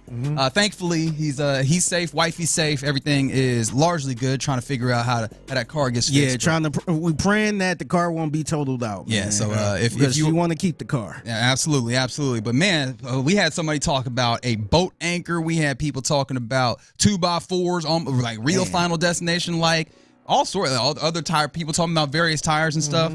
Like, man, being out on these highways in Houston, man, y'all drive safe out there. Keep your head on a swivel, as you should always have. One thing that I did not mention, because we talked about it last week rather, but we didn't circle back around to it, which was Stefon Diggs, now I guess New England Patriot, and what Mike Vrabel had to say about the circumstance that was there. He did not seem very happy about all those. Stefon Diggs was at camp at their practices. I think it's OTA still. Out there in New England, and you see him walking onto the field in his number 8 jersey that he'll be wearing out there. All the media saying nice to see you all. Nice to see you guys. Do you have any feeling that that he will only be sitting there for a short period of time? Because there's people speculating that they might end up cutting him or something to that effect. Because Mike Vrabel is a real real hard-nosed guy in that same vein of Bill Belichick, and Steph was out here wilding. No, he absolutely was. I kind of think he might have saw what the reaction was and cut short his little trip there, because he didn't go to the first 2 days, and now that they're back on, a lot of guys that they just missed the entirety of the OTAs and come back in minicamp. So this might be a reaction to what happened. And then I forget who it was. It was one of the Boston reporters was visiting on a radio station. I think it was Scott Zolak. It was Scott Zolak. Yes, it was. And basically said, I don't know if I agree with this or not, but it's on the table. That it's been something that he is not ruling out as a possibility. It feels like it'd be a lot to do that. However, it is tough where, especially you had Stefon Diggs here in Houston, and his tenure here seemed to kind of counter the narrative that had built up about him being some level of, I don't know, quote unquote distraction or problem in the locker room, well, yada, yada, yada. And I imagine that was a big part of why New England's like, all right, we can be in. We got this young, talented quarterback. We want to give him, an experienced wide receiver, and then you get this right off the jump. Yeah. I do imagine that kind of makes this look a little tough, but I don't know what in fact, I need to look at his salary, what the ramification would be on that, because I imagine that is also a big something that happens. Plus, I just feel like they were so content to try and get their wide receiving core in a place where they could do some better stuff. I don't feel like they immediately throw the baby out with the bathwater in this instance. I don't either. In a weird way, it kind of makes me feel good about what the Texans have going on here. Only because that it was all good on the Western Front while he was here? Yeah, because Kurt Vonnegut, right? All quiet on the Western Front? Buddy, I don't remember. Yeah, but anyway. I gave you the literary reference that I got for you. I do not remember the name of that man. But yeah, because before he got here, there was all this talk about what he was and didn't like Josh Allen and all the problems that he had. He gets here, and I'm defending him because I think a lot of the stuff that people were saying about him was very unfair, and I think proven unfair. The whole fight thing that he had nothing to do with, and all this other stuff, and talking to C.J. Stroud on the sideline. Oh, look, he's all right. No, he wasn't complaining. They were having a conversation like receivers and quarterbacks do. So he was actually really good here. And then all of a sudden, before and now after, there's more controversy. Kind of makes me feel pretty good about what they have going on here in terms of the culture and all that stuff that we often talk about. And then the other thing is, if it wasn't for the pink cocaine, because I feel like if he was going to miss OTAs, the dude's probably going to be on a vacation, right? He's probably going to be on a vacation somewhere. So that's the thing that kind of put it over the edge, I think, with Vrabel. Yeah, I think he can still come in and just do his job. Like, maybe I'm a little bit more. And look, as the Patriots organization, but I feel like they might need to default to kind of an old school mentality of, are you showing up to work? Can you do what you're supposed to do? Yeah. And if it becomes a problem at work, then we might need to handle it. But or impacts the jobs of others. that is true. That is true. So we'll see what happens there. All right. So we were just talking about at the top of the hour, Nate Tice put together a list of trends that he foresees kind of carrying through this 2025 season. And I gave you most of them, but I held this one back because I thought it'd be an interesting thing to talk about, and maybe with the fellas of the drive when we hand things over. But the final one that he threw up here is a potential trend that we see in the 2025 season. Tight ends creating mismatches that trickle down throughout the offense. Wow. Talking about, like receiving ability obviously being a prerequisite now for things, but, play callers are aligning tight ends all over the formation, all over the field, moving guys around. Think Isaiah Likely being utilized. Obviously, Trey McBride gets his big deal for being very useful in that regard. Almost like these bigger wide receivers, especially with defenses now being content to just allow nickels to cover the tight ends in that way, right? Just allowing these guys to move around and, mess around with different tight end looks and whatever. Do you see that continuing to be a trend? Especially we see a few, maybe 2-3 really young, interesting tight ends come in, especially guys that are really pass-catching specialists. And I guess that's just this season, not talking about the last few seasons, or Brock Bowers, rather. Yeah. And, was it Michael Mayer that went in? Both of those guys is in one because he might be up for trade, up for grabs here from the Falcons. But then you look at, obviously, Tyler Warren comes in, Colston Loveland comes in this year.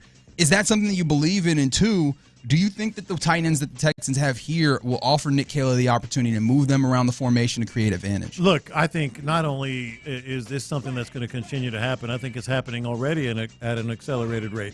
I mean, and you can talk about all the old school tight ends, the Travis Kelce's and all that, but I think look at what they're bringing in on the draft. Look at what they have, with the talent. A guy like you mentioned, Tyler Warren, et cetera. Absolutely, I think this is going to. Now, the second part of that. To be determined. I think the Texans want to. They want to implement the tight end like that. But the only possibility right now to be like that complete tight end, blocking, receiving, the whole nine is Cade Stover, and we have no clue. Yeah, but that's a specific whole package, and I think you're right in that regard. I think that this will be an interesting test for Dalton Schultz on. Look, we've talked about this, especially in private, the idea of Dalton Schultz, he's never been like a blocking tight end, not in the entirety of his NFL career. Like, in theory, he's supposed to be a pass-catching tight end. If that's the case, we paying you for that. You need to be able to provide like real good value as a pass catcher. And I mean, he's been fine in that. I would like for that to show up in a bigger degree. Mm-hmm. And so the idea of like, hey, an offense coordinator who might be willing to move you around, especially if the NFL is doing that more, can he provide you that value as a pass catcher where he's not just like a solid, blanket, safety blanket for your quarterback, but where he can actually be this K overstep into that role at all. And maybe the bigger one for me is, I think that is where Brevin Jordan, the curiosity of Brevin Jordan is there for me, because that's the thing that he in theory should be really good at. I think I was scrolling on Instagram, wasted time, as we all are want to do, as we welcome in the fellas to the drive, courtesy of D&M Auto Leasing, Ron and Luke Morrow. We're talking about some of the trends of the 2025 season Nate Tice put up. He's talking about the idea of tight ends creating mismatches. And I was scrolling and watching someone playing Madden with the Texans, just killing somebody with Brevin Jordan, just because of like the speed and the athleticism that he displays as a tight end, almost like a wide receiver like. And that feels very much like what Isaiah Likely's doing with the Ravens and what some of these tight ends are doing. And I wonder if he can help be some of that in this, 1-year deal that they tacked on for him. If this might be the place for him to show his value to the Texans. I don't think you have anybody that is proven one way or the other at the tight end position here. You can talk about Dalton Schultz, but he hasn't been a plus tight end. He hadn't been a go-to. Year one, he was not a go-to, but year one, I think he was a plus in the passing game. Mm-hmm. This is my thing is, like, and I think he, in a weird way, he's gotten a pass. Oh, I think so. In a weird, I'm just talking about how people, like, when I say a weird way, people can't. If you listen to this show, my partner on a daily basis, I mean, he stopped calling him Dalton. He just calls him the $12 million tight end just because it's a waste. Like, people can't. There are people who cannot stand Dalton. I bet if we did, like the text line and YouTube and Twitch will go in on Dalton Schultz. But the thing that he gets a pass about is people go in on him about the thing that he doesn't do well. Correct. But he didn't do the thing that he was paid to do well. Yeah. Like, that's the bigger part. I'd be damned. Like, if he was going for 800 to 1,000 yards. Who cares if he can block? And give, like, who gives a rip? Correct. Like, listen, I'm somebody who has watched a Travis Kelce who can be shoddy. I don't think he's as bad as people talk about. Could be shoddy. I don't give a damn about Travis and blocking. Because Travis is gonna make it up on the other end. You can't, like, he can't and understand what his issue is. And again, I don't think it was all on him either. There were some times I felt like he was open, but you can't struggle pass block or blocking in general and then come up with 400 yards. Yeah, no, that's 100% right. Like, and you getting paid the way you did because they ain't pay him to block. Correct. Yeah. And that's the thing that I was ultimately trying to get to is, like, can he provide that value of as a pass catcher? Because that was the thing that it felt like he was just maybe a safety blanket. And as you mentioned, you don't pay that $12 million for a safety blanket. Luke, how's it going, brother? That's going well. Happy to be here today, especially for the big weigh-in coming up later on. Mondays are big around here, so I'm happy to be here. Yeah, Clint stepped out. I don't know where that is. That's is that what we're hypothesizing is the reason he's not here? I don't know. But you don't run it from that scale. So it's not. Yeah, I don't know that he's running from it. I mean, we were looking at a combined 12, getting them twos. Yeah. You know, let's have a good time with it. So yeah, 3:00. Let's get, God, there was something you all talked about that I wanted to bring to the Bring it. What did we talk about? I can't remember. I should see Clint writes them down. I should have wrote them down. Yeah. Damn it, there was something. Was it about Petrie? Was it about it wasn't the league? It wasn't about the real stuff. Was it about inside the NBA? Was it about him power washing his leg? Oh yeah, inside the NBA, the confessions you guys talk about. Yeah. Like I like that show has made me like look at Shaq as the villain, in which I can't wait till he gets his comeuppance. Oh yeah, so to speak. Yeah, because Shaq doesn't want to hear this because of who he is overall. Shaq's a bully. A little bit. He's like, he's done to JaVale McGee. Yeah, what he's done to Dwight Howard. What he's done, and he is the most sensitive dude. That's the part that gets me. He's the dude that he doesn't know how to take the joke. He always pushes to. That's why your daddy not here. But he can put. Yeah, that's why you ain't got no ring. What the hell are you talking about, man? And I can sometimes look in Charles's eyes, and Charles woke up and said today. Yeah, I'm going to drive his ass crazy. I'm going to drive his ass crazy. Like, man, you know your feet's messed up. Like, let's just have some fun with it. He can have fun with everybody. So that has become my favorite thing is when he sits over there and pouts. Yeah. No, it's supposed to be, I don't know if Figgy played that. No, it's supposed to back me. Not 1-2, back to 1 again. That man would not talk. He was mad. Yeah. And you remember that time? You remember the gas one? Yeah. The gas thing that he would not hold. Oh, yeah. No, that's why you only fill up at half a tank. Oh, that's right. It was terrible. Oh, my God. That was atrocious, man. And Kenny said, hold on, man. Doing the same thing. No. I always. Hey, man. And he stayed on that. He stayed on that thing. He figured he was right. Oh, my God. Yeah. Oh, my goodness. All right. I don't even know how to cap this. And by the way, he pissed me off, too. I think he pissed off Ernie. He did? If you watched with it at the end. With the F-bomb at the end? No, I don't think he had a problem with the F-bomb.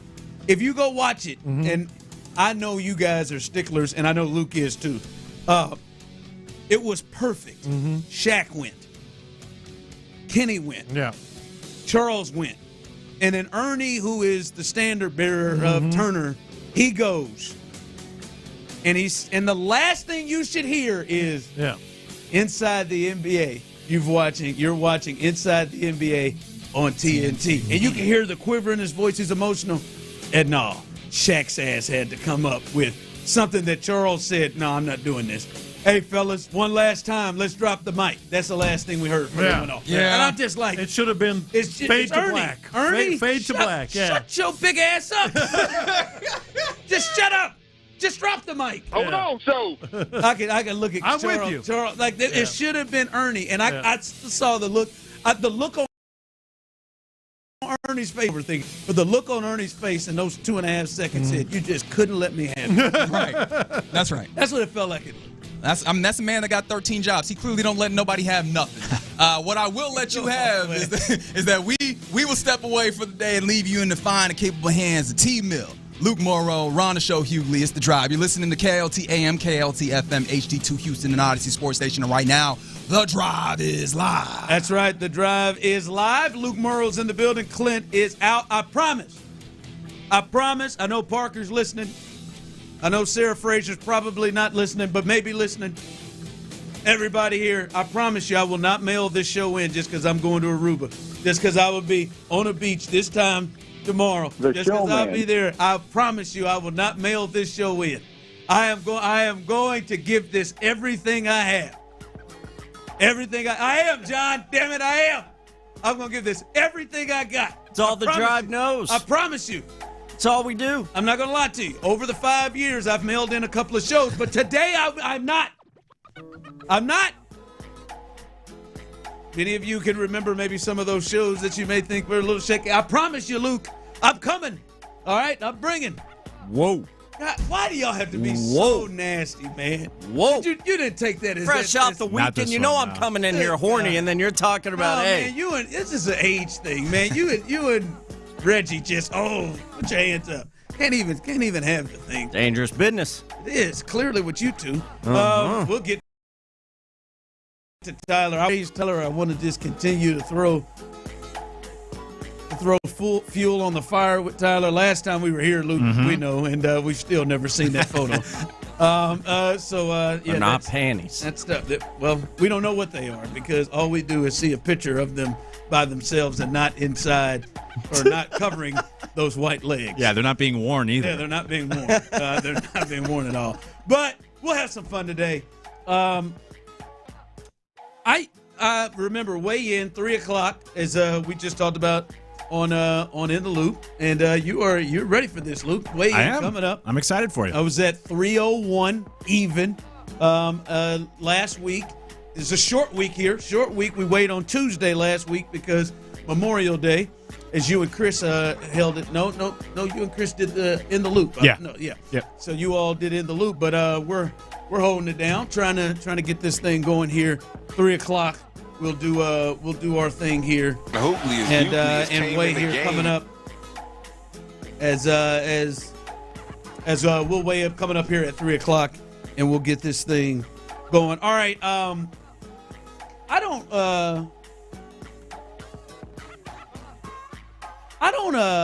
don't like to say people should lose their job because, hey, people got families, things can go certain ways, and, in certain businesses that it affects a lot of people. Shouldn't, but somebody over there with the Astros and the Dyken Park over there, somebody needs to lose their job. Like somebody, however you want to call it, fired. You can't come in here no more. We're going to relieve you of your duties. We're laying you off. Like somebody has to lose their job. Pack up your locker. Yeah, we don't have to be rude about it, but like somebody, the Yordan Alvarez thing. And by the way, Zach DeZenzo, who is on the IL with left hand inflammation, I'll just assume his is broken too. These nuts. And listen, the Astros, I've never had any problems with the Astros. I'm certain they probably don't love this as they're listening to the number one sports show here in Houston. The top-ranked show in the city. But they can't have the Yordan Alvarez situation, Luke and Tyler, cannot happen. And obviously this isn't a standalone thing. This is the second time that they have had their best player. That's the second time they've had a huge piece to this team. Kyle Tucker last year and Yordan Alvarez this year, and they have apparently either misjudged an injury, lied about it. I don't even want to get to the Lance McCullers, how we went from him pitching in 2022 and then the next time we saw, I would have some misjudgment in that one. But to come away with bone bruise and then, actually, Kyle Tucker did have a fracture in his shin, to just inflammation, and this cat keep coming, telling you, no, something's off, something hurts. I'm in pain, and continue to let him swing, work on it, do all this stuff, and then to come back, boy, actually we did catch it. It actually is a fracture. Which end was he looking from? I don't know. To the late Sylvester Turner. R.I.P. Yeah, we lost him. But this is inexcusable. This can't happen. I don't know if. I would imagine it's probably not good that he continued to work on it. As we now know, he is just completely being shut down. You would think maybe it should have been completely shut down when it was at a 100% break. Like Tyler, you said it before the show. Hey man, damn, this was bad luck. All right, this happened. This was bad luck. No, man, this didn't happen too many damn times.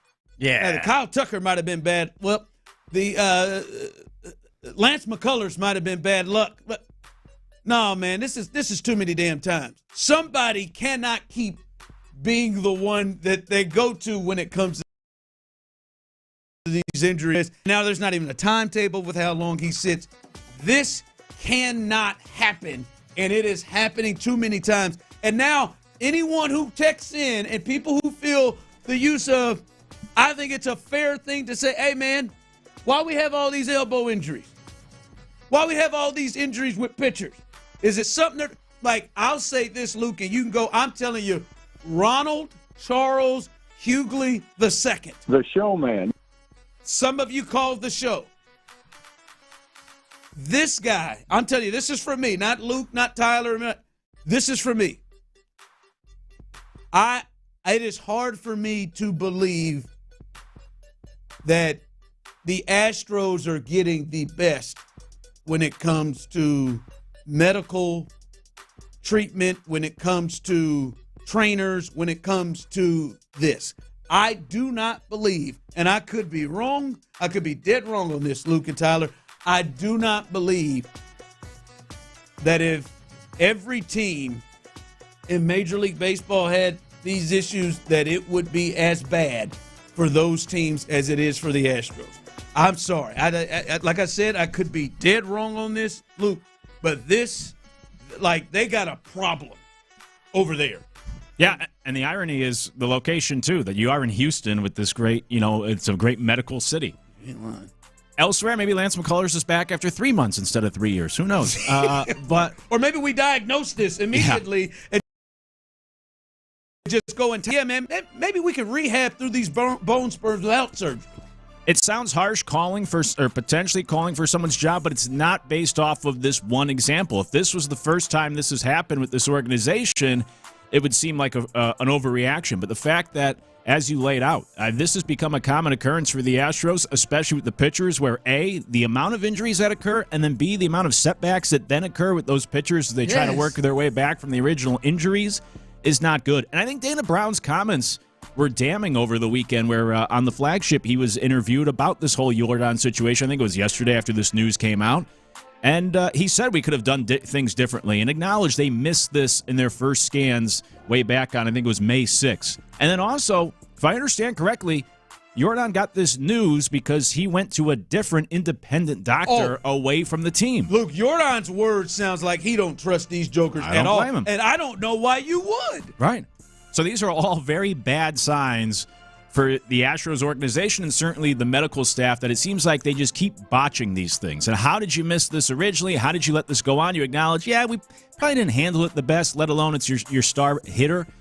And then he has to go elsewhere for a second opinion just to figure out what truly is going on. It's all a terrible look for the way that this has gone for the Astros. And I also find it interesting that, I would question like Jim Crane and ownership, or even Dana Brown in the front office. Like, aren't you tired of this? Don't you want to do something different or make a change? Because if you're ownership, you're just throwing money away with these pitchers or these guys, Kyle Tucker last year, that you're paying paying some of you're the front office. You should be so frustrated with this process of you're told one thing and then you find out actually Yordan has a pretty serious injury that's going to keep him out for a while, and you could have done things differently in how you conduct your business around this roster weeks ago. So I'm also surprised that this continues to happen, that this is allowed to continue to happen by both ownership and front office. You'd imagine they'd want different results as well, just like how frustrated the fans are. Do you think I'm being too hard on this, fellas? No, it's a problem. It's a massive problem. Like you said, they could not at some point. If I'm Jim Crane, like, look, fellas, man, this thing may have the Dodgers staff would have maybe in the same position. Whoever staff may be in the same position, but I got to do something different, fellas. Yeah. Like we got to it's just like a coach. Like I got to do something different, man. Yeah, you may still be able to do your job and maybe catch on somewhere, but like, where's JP France? The hell is JP France? I'm scared to death when I saw Luis is going to throw a bullpen session over the weekend. How many stops and starts he has? Yeah. Where art thou? Is Urquidy, is he alive? I know that he's not with the Astros anymore, but let's hope he's alive. But, I mean, can he throw? Good God. It's insane. And you talked about it. They're throwing away money. What they have done, like the money that they have just punted on with Lance McCullers is insane. Oh, my God. They're like, this is unexcusable. There is no way weighing them down. This is Yordan effing Alvarez. This is your best player. Yordan. My man, like Yordan looked like he's like, hey, man, I'll go out here and take some swings, but, man, this S is hurting. Hey, coach. There's no way any of them. Everybody in there has got their own doctor. No way anybody can trust any of them. None of them.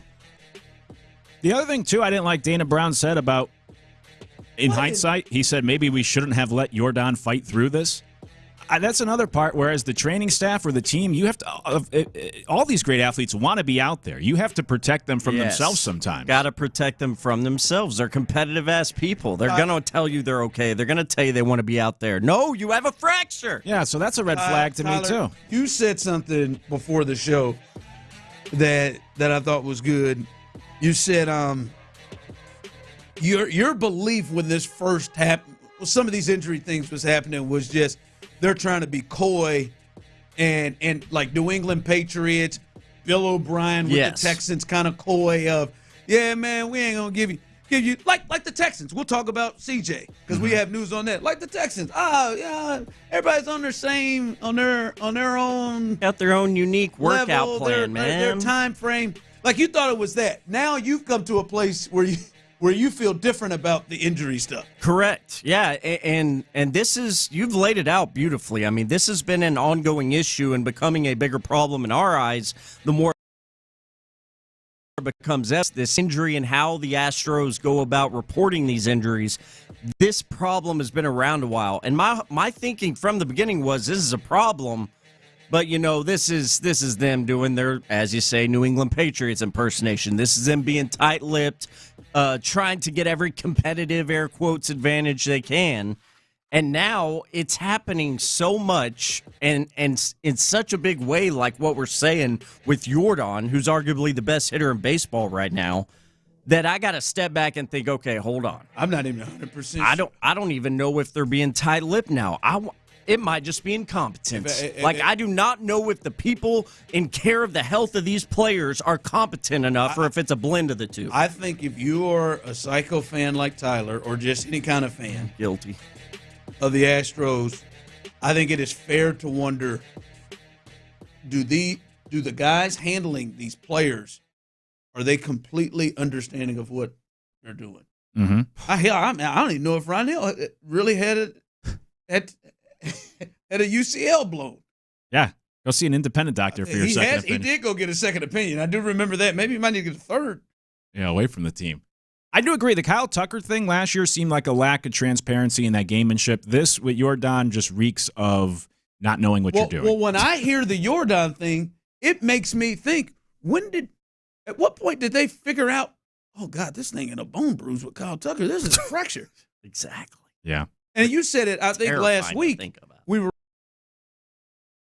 last time Booker looked better. Like, and they've done it again. The amount of texts and stuff we've gotten and received, man, he's just a diva. No, man, this dude over here has got a broken hand, and they're like, yeah, man, keep taking hacks. Let's bring up some live pitching for you. No, Hey. man, this thing, it's hurt at the fish. No, just keep going. Just keep going. Hey, it's at 60% healed, though. Would love to know how they came up with that number. Now, at 60, we're going to go ahead and shut him down. Love to. 60, you ain't lying. How did they flip a coin on 60? They had to come up with a number that would cover them enough. It's the majority. Right. Again, man, somebody cannot keep working on this. Maybe there's another gig in the organization, but somebody's got to stop working on this. Somebody else got to look at these pictures, these imageries. They might not care because it's almost like it's. They need to get the Texans people over there. Almost like they're trolling, right? Then they trotted one of the hand doctor out there this weekend to honor him. So, as we continue here, Luke and Tyler, with the most important players on a Houston team's injury list, C.J. Stroud. He did not throw at all during camp or during OTAs the first 3 days, at least the 2 days that the media saw. Now we have an understanding of what that was. We'll share what that is coming up next. The Drive is live.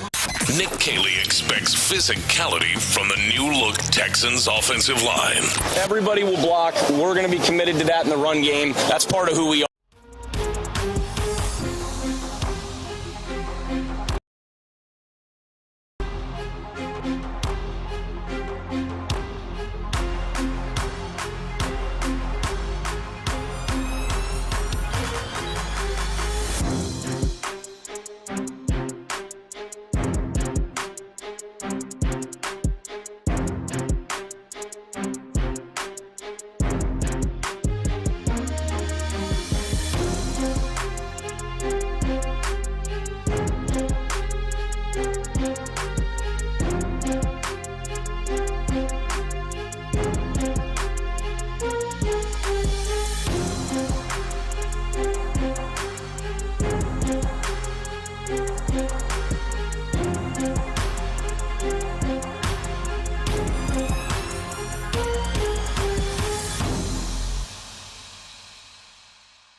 conversation in town. 6 to 7 every night on Sports Radio 610.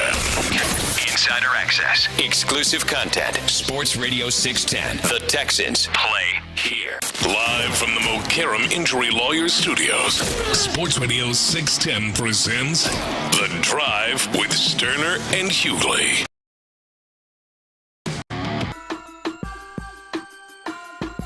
All right, before we get to the news and the latest on C.J. Stroud and why he hasn't been practicing, there is some news with what I believe is the strongest group on the roster for the Texans, and that is in the secondary.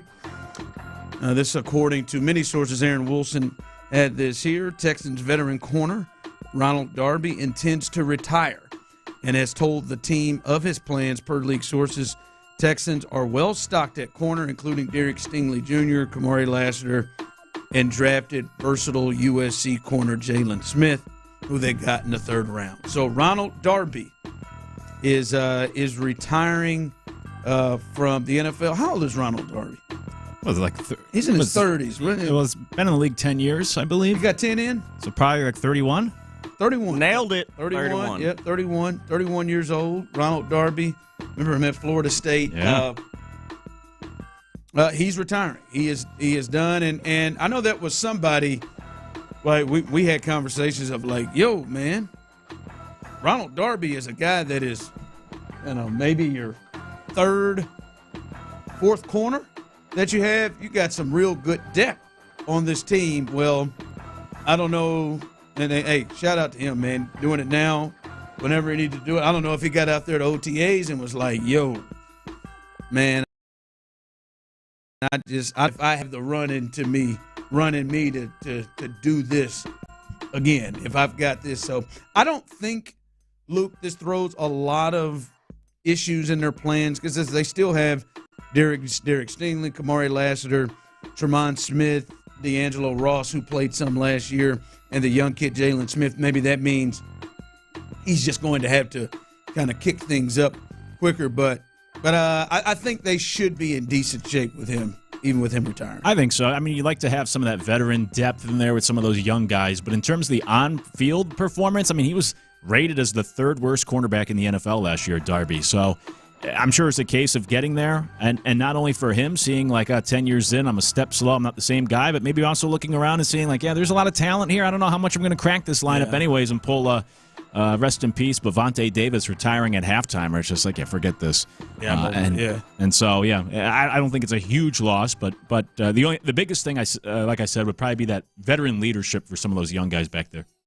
Yeah, they should be. And again, like as we go through camp, as we go through, what players and what teams are going to have tough cuts, I think they're going to be able to find a player that fits that role. Probably exactly that, a veteran guy that's got some experience. I think they'll be able to fill that void. So if you're just jumping in, Ronald Darby, who they signed in the offseason to be another backup corner in that secondary, has decided to retire after 10 years. So, Ned, get to hell with this. With this. All right. The other thing from training, or from OTAs, the big story coming out of that was C.J. Stroud doing everything. I laid my eyes on him Friday, doing everything except throwing. He's in practice uniform. He did all handoff drills, did all kind of calls. Did anything that had to do with throwing, he did not do. And the words we got from DeMeco and the words we got from Nick Kayley were, hey, nothing to be concerned about. Everybody is on their own time frame of when they get on the field. Nothing at all to be concerned about. And then it does come out, as reports say, Texans quarterback C.J. Stroud not throwing due to tight shoulder muscle. Not considered serious. No concern whatsoever. Could return to activity as soon as this coming week. So that is the latest with C.J. Stroud. I guess I'll throw this to you, Luke, because it did seem to bother Clint. This one didn't bother me. I understand it gets on my nerves sometimes when we just like, when we go out of our way to be silly and non-transparent. For some reason, this one didn't bother me. Do you have any issue how they handled this? Were they, nah, man, he's good. Not a huge issue, but if it really was, I thought there could have been more transparency if it really was nothing. Instead, when you try to be a little more secretive, it's like the whole Barbara Stroud is worse than the crime, and so I think you draw. I'm sorry, I had no idea of the Barbara Streisand theory. No? You don't know Is the that Babs what you theory? got, Tyler? You got the Barbara Streisand theory, the cover-up? I don't have Never heard it. I wanted to let you continue, but I didn't. We must know. Isn't she the bride that's from Hershey? Is that Barbara Streisand? Is she from Hershey, Pennsylvania? She's I have no idea. Isn't she Ben Stiller's mom in Meet the Fockers? Yes. Okay. Exactly. I think she's the broad from People from probably Hershey. want to hit me that's how I know her. Hershey, Pennsylvania. No, I hadn't heard that theory. 713-572-4610, YouTube and Twitch. Have you heard the Barbara Streisand theory of what? What is it again? Well, just the idea of the cover-up's worse than the crime. So, like, she got this new house out in L.A., and she did not want it to be photographed. And so then people were wondering, like, well, what are you hiding? So then now more people swarmed, like, we got to see what this house is all about. Put more attention on herself. Yeah, first time I've heard that. DeMeco would appreciate that swarming. First time I've heard that one. So similar idea that, like, the cover, you bring more attention to it when you try to be secretive. She was trying to be secretive about her house for whatever reason. And then the paparazzi and everyone's like, oh, man, we got to go check this thing out.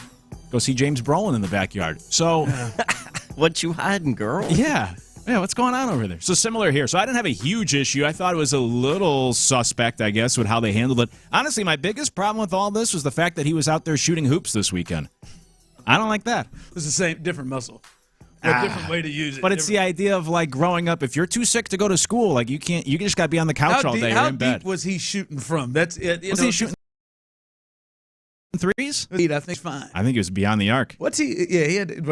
Okay, if he was shooting Steph threes, then maybe we got a problem there. I just don't like you're not good enough to throw football, to work your actual job. If you take a sick day, you don't want your boss to see you at the movie theater. Like, if you can't come into work today, I don't want you to see you goofing off elsewhere. From the text line, Ron, what the Texans said was true. DeMeco said everybody is on their own time frame and OTAs. What's the issue? No. They say true things like that. We're not saying that isn't true. No, sure, everyone's. But the reason that he's not throwing is because he has tightness in the shoulder. Listen, I'm gonna be honest. I didn't have a problem with it because, one, I never for once. First off, I'm not dealing with the Astros. That's for starters. Second, I never for once thought it was serious.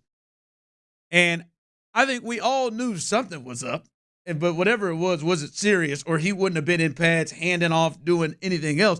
So I didn't really have a major problem with it because, they're not in a point where they got to have injury reports and tell. So I can understand why they don't want it out of, hey, CJ's got a bad shoulder or something already before he gets into camp or something. So I didn't really have a major problem with it at all because I knew it wasn't serious. And to me, he wouldn't have been out there close to anything if it were really serious. So they're professional liars. It's a part of their job at times. Like they need to, or professional would say, twisting or not giving the full truth of the situation. And this is one I didn't have a problem with. I didn't have any huge, because I wasn't overly concerned, but I file it under the, something isn't always everything, but everything is something. And so it was a little concerning, but not overly concerning. But there's no gamemanship to gain right now. So that's why I don't get, like, the lack of transparency in the offseason. That's what they do. I know. I that's what they do. All right, coming up, some big step being taken by a member of the Drive. Big step being taken. We'll discuss that, and we should hear no complaining. Fans, or at least the loud complainers of a certain sport, should have everything they've ever dreamed of, what they've wanted. We'll discuss that coming up next. Should we be concerned about CJ Stroud not throwing at OTAs? Not according to new.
1-800-434-3311.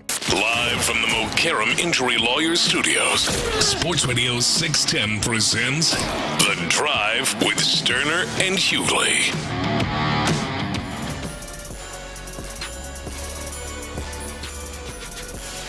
Clint is out today, but that does not mean the weigh-in will not occur. 3 o'clock coming up next segment.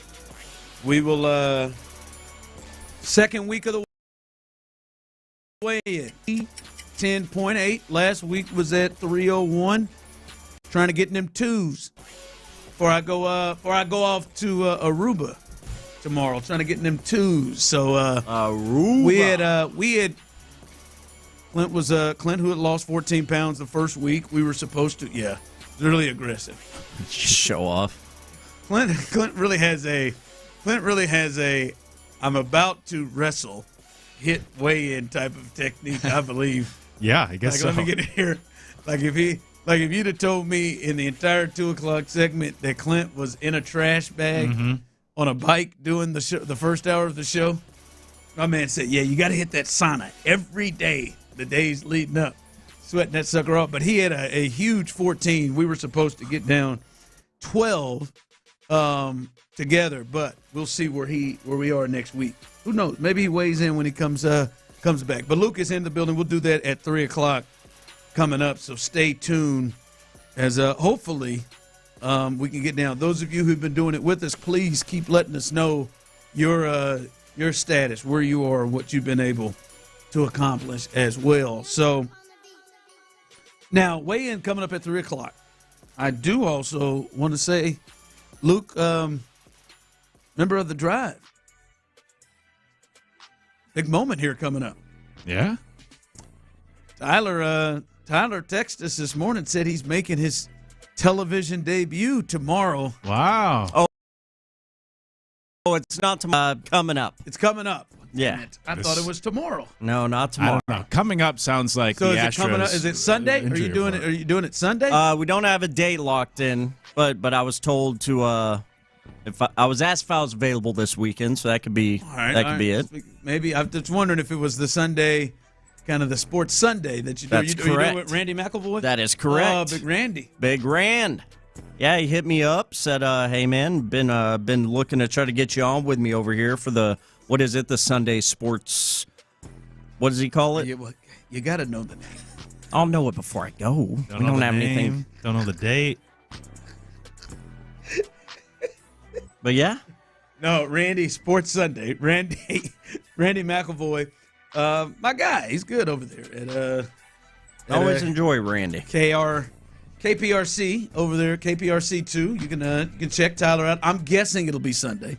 I'm guessing it'll be Sunday night for Tyler.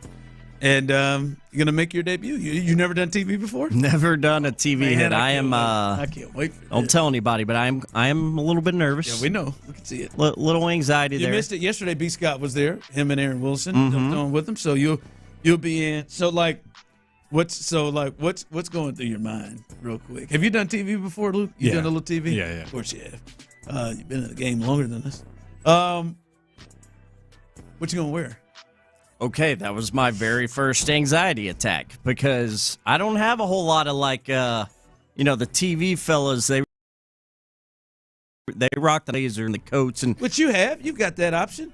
Man, not really. I had gotten to a point where I just believe I'm going to start coming as I am. All right. And the last time I got in there and I said, it's hot as hell, man. I'm going to bang this polo out, dog. That's not good news for me. I banged this polo out. I didn't mind. And plus, I've been there a little bit, man. Some stations demand the jacket. I'd love to. But Randy doesn't. Randy's cool with it. Randy's like, hey, be cool with it. But your first time out, Clint and I, we were talking. You're gonna wear a jacket. Yeah, I know you are. Yeah.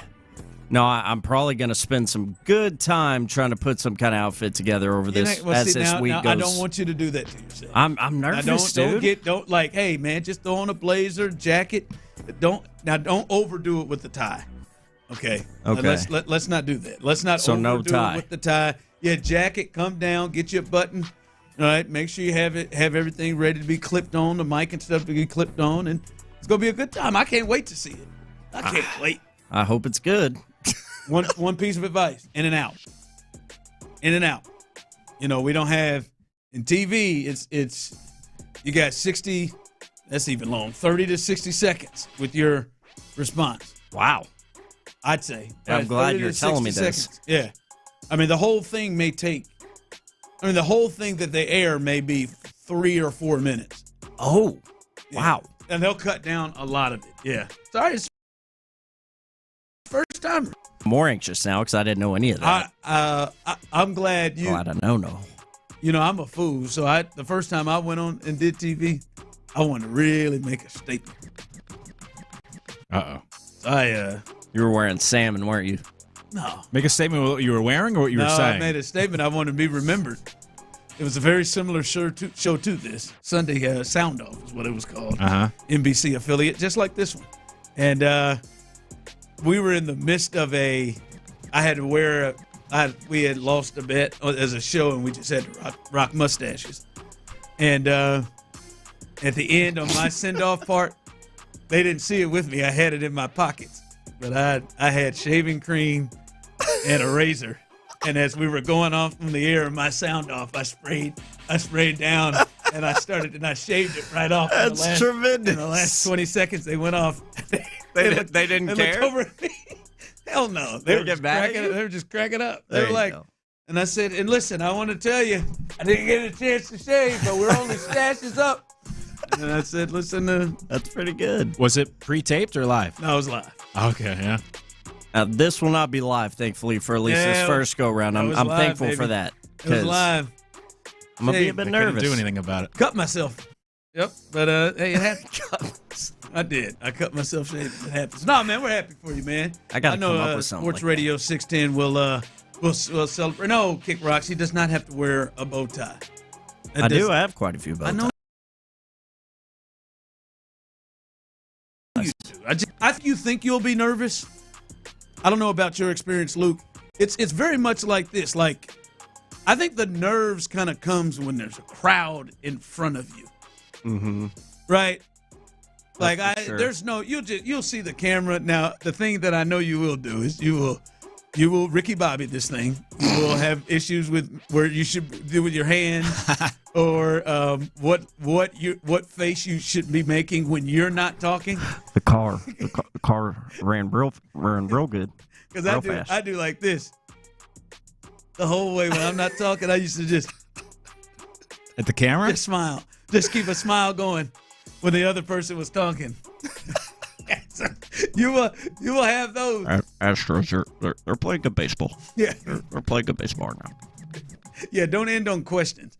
Like when your statement is done, like, yeah, and I really like for the Astros to take this series. Oh, okay, you're finished there. I got you. No, I got you. No, man, Randy will take care of you. Yeah, someone says smile the entire time and don't blink. I'm good at that part. I'll show the pearly whites off. Man, it'll be fun, man. It'll be fun. Wearing the mic, moving around. I hope they move you around. Yeah, I did it a couple weeks ago. That's right. Good times, man. So yeah, Randy will take care of you. I bet you were just a complete veteran your time, weren't you, Luke? I don't know about that. So many times, huh? Yeah, Luke. Please. Just being just Luke does. I'm the Lukester. Hey. No, I don't know what you're talking about. No, it'll be fun, man. I can't wait to see. Congratulations. You deserve it, man. I'll get you guys a date when I get one. Yeah. Let you know. Yeah, it should be. I would imagine Sunday. I thought you were going to do a one-on-one, man. It's going to be the two of you sitting there together. Let's do the damn thing, baby. Let's hit it. Tonight's exclusive as we peel the carpet back on producer Tyler Milner. Oh, someone's texting in. You need to do something A&M related. Someone said you got to hit him to gig him or something. You got to do something A&M. That's pretty good. Maybe like as he's giving me kind of my farewell, I'll throw in a gig him. You'll freeze up. Damn it, man. You'll just smile. Freaking me out. You think you're gonna freak me out? Sorry, Randy, I'm busy. I can't do it. I'm just kidding. All right, Randy. Just don't. While sitting in your car in the parking lot already. Don't be a nerd. What'd you say? The nerd BJ from Righteous gemstones. Don't get up there and just be weird. I walk out the door. He's like, man, we're never having that guy back. That was awkward. They don't even run it. Now I feel Tyler. I told Tyler in 30 to 60 seconds, Tyler's going to be in there talking as fast as he can to get out. Well, let me tell you what I'm going to do. All right, coming up as we continue the weigh-in. How much do you think I'm going to lose? The Monday, we are without Clint, but I will get on the scale. And can we have an RA question? I mean a conversation, rather. An RA, when I mean real-ass conversation. That's what I mean by RA. A real-ass Nick Kayley conversation. Let's do that all coming up next right here live on the Drive. Attack that ass. A friendly suggestion. Don't disrespect Coach DeMeco on Seth's Watch. Ready?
Call 1-800-GRANGER, click Grainger.com, or just stop by.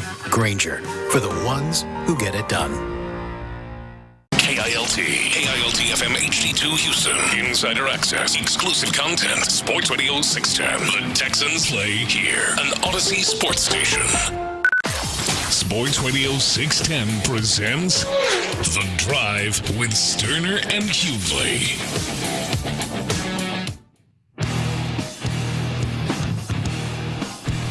Welcome back into The Drive.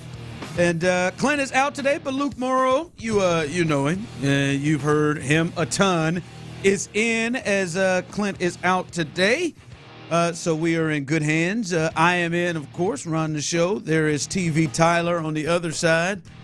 He's racked up another one. Let's see how many I can give by the end of this thing. TV Tyler is in the building. And it is weigh-in day. Thought about dropping right into my drawers for you, but I ain't going to do that to you, Luke. I think you should do it. Listen. I mean, it's not full half a pound. That half a pound in it, or whatever these shorts are. They're light. Got them at Academy Sports and Outdoors, by the way. They're light. So I think I'm fine with it.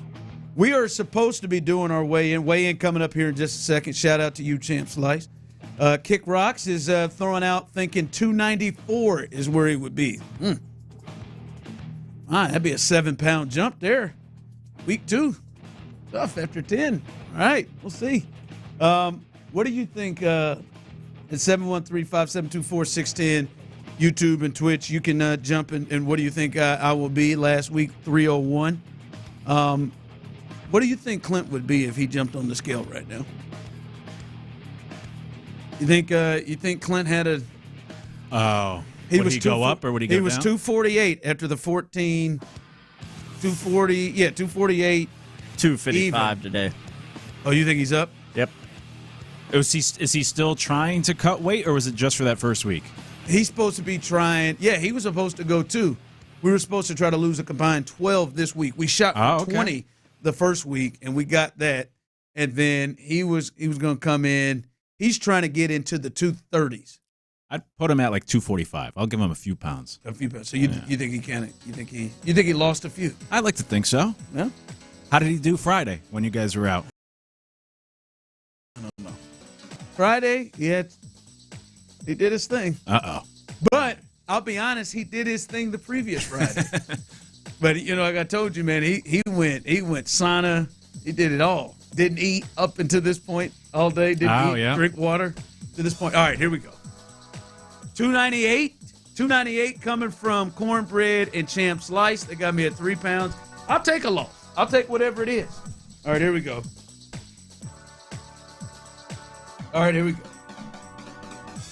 Oh, hopping on. Drum roll, please. Wait for that number to pop up. Give it to me, baby. All right. We got there. In the 2s? 295.8. Hey, hell yeah, brah. 295. 295.8, hell baby. Yeah, very much down in them 2s. Right on the money, Magic. 295. Didn't quite get to you, Kick Rocks. It's all right. My man. 295, right? So I'll take that. That's hell yeah, putting in that work. Somebody's got to. That's a good 6. I held my 6. Yeah, that's right. You did your part. Where you at, Dirty Red? I held my 6.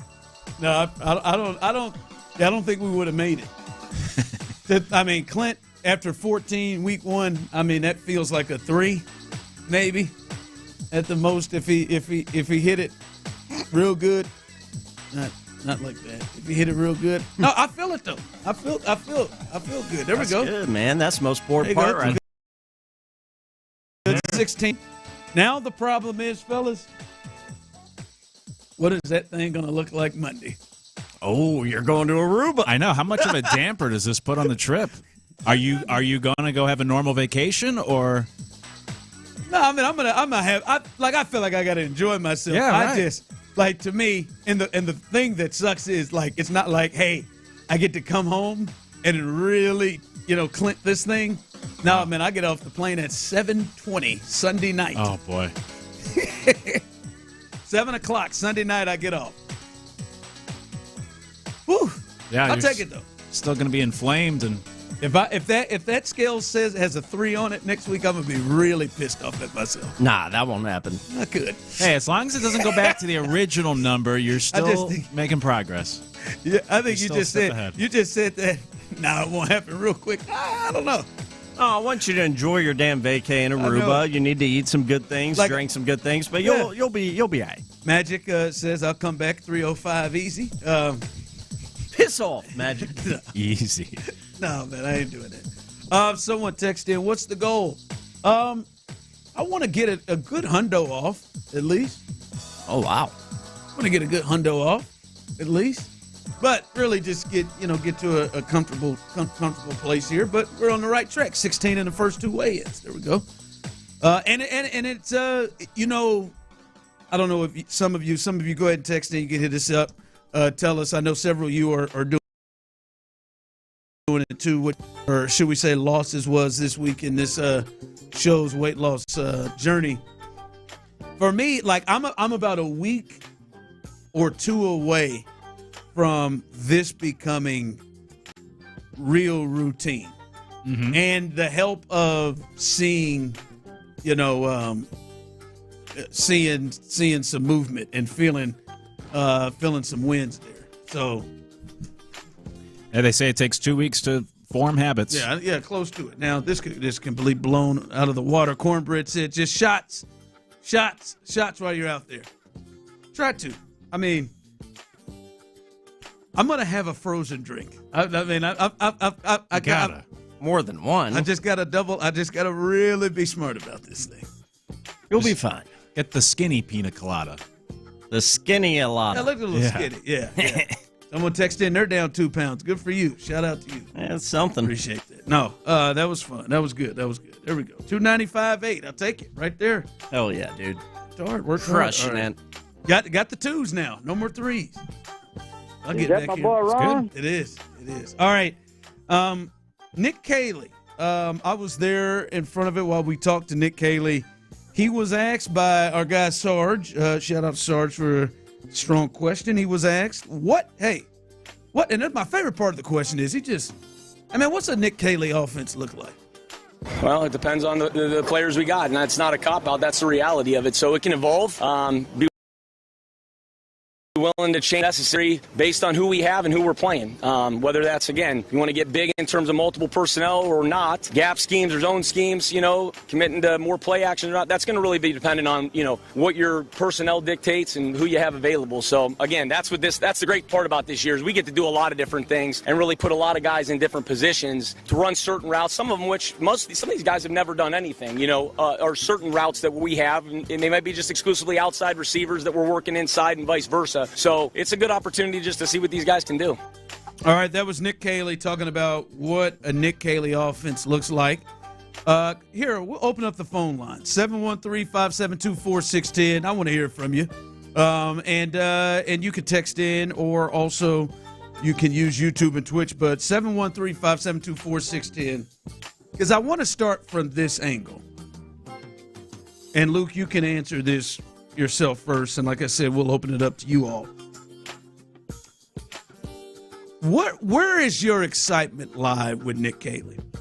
Are you legit excited about Nick Kayley because you thoroughly believe that Nick? Just let me get the question off, Luke. Jeez, I can see you on the YouTube and Twitch. I'll try it again, folks. All right. Let's have a real ass conversation here, all right? 713-572-4610. We'll open up the phone lines to you. Got to see just Luke just rattling his head out the corner of my eye. I was just trying to save you the trouble. One more time. But there is excitement. 713-572-4610. You can call in. We'll get your thoughts on this. Are you legit excited about Nick Kayley as the new offensive coordinator because you have real belief in him that he can really kind of change this offense and take it to the next level, as DeMeco Ryans said? Or is your excitement out of hope? Is your excitement out of hoping that this works as opposed to believing that this works? When I say that, when DeMeco Ryans came here, it was, you believed that DeMeco was going to turn this program around. You believed in it because of the track record and what you saw from DeMeco Ryans, and everyone spoke highly of him. Do you have that belief, or are you working in a place of, I'm excited because it's new, but boy, it's not belief, it's more hope? Where do you lie when it comes of how you feel about Nick Kayley as an offensive coordinator? Yeah, 100% in that second category that you said. That it is hope. And really, give it away. Yeah, the excitement is really just that it's not Bobby Slowick, that it's something different or somebody different. That's really all it is. I don't even care about like the track record, the things he said at the podium. That doesn't do much for me. The only thing is, for me, it's just that it's different. It's a change for the sake of change. It's not Bobby Slowick. It won't be the same as last year, and hopefully it can't be any worse than last year. So that's where, for me, it comes into it. She got their Kayley's the offensive coordinator. They got him. Oh, well, can't wait. You don't have a big belief of it's going, like, I have a real good feeling this is going to work. Well, it might work, but no. Well, might answers it. There's like a different belief. When DeMeco got here, I think many people thought, well, we're not going to be a laughingstock anymore. Mm-hmm. He's going to turn it around. Like, I think more people will be surprised if he got fired after 2 years. I agree. I think there's a different feel of where people are.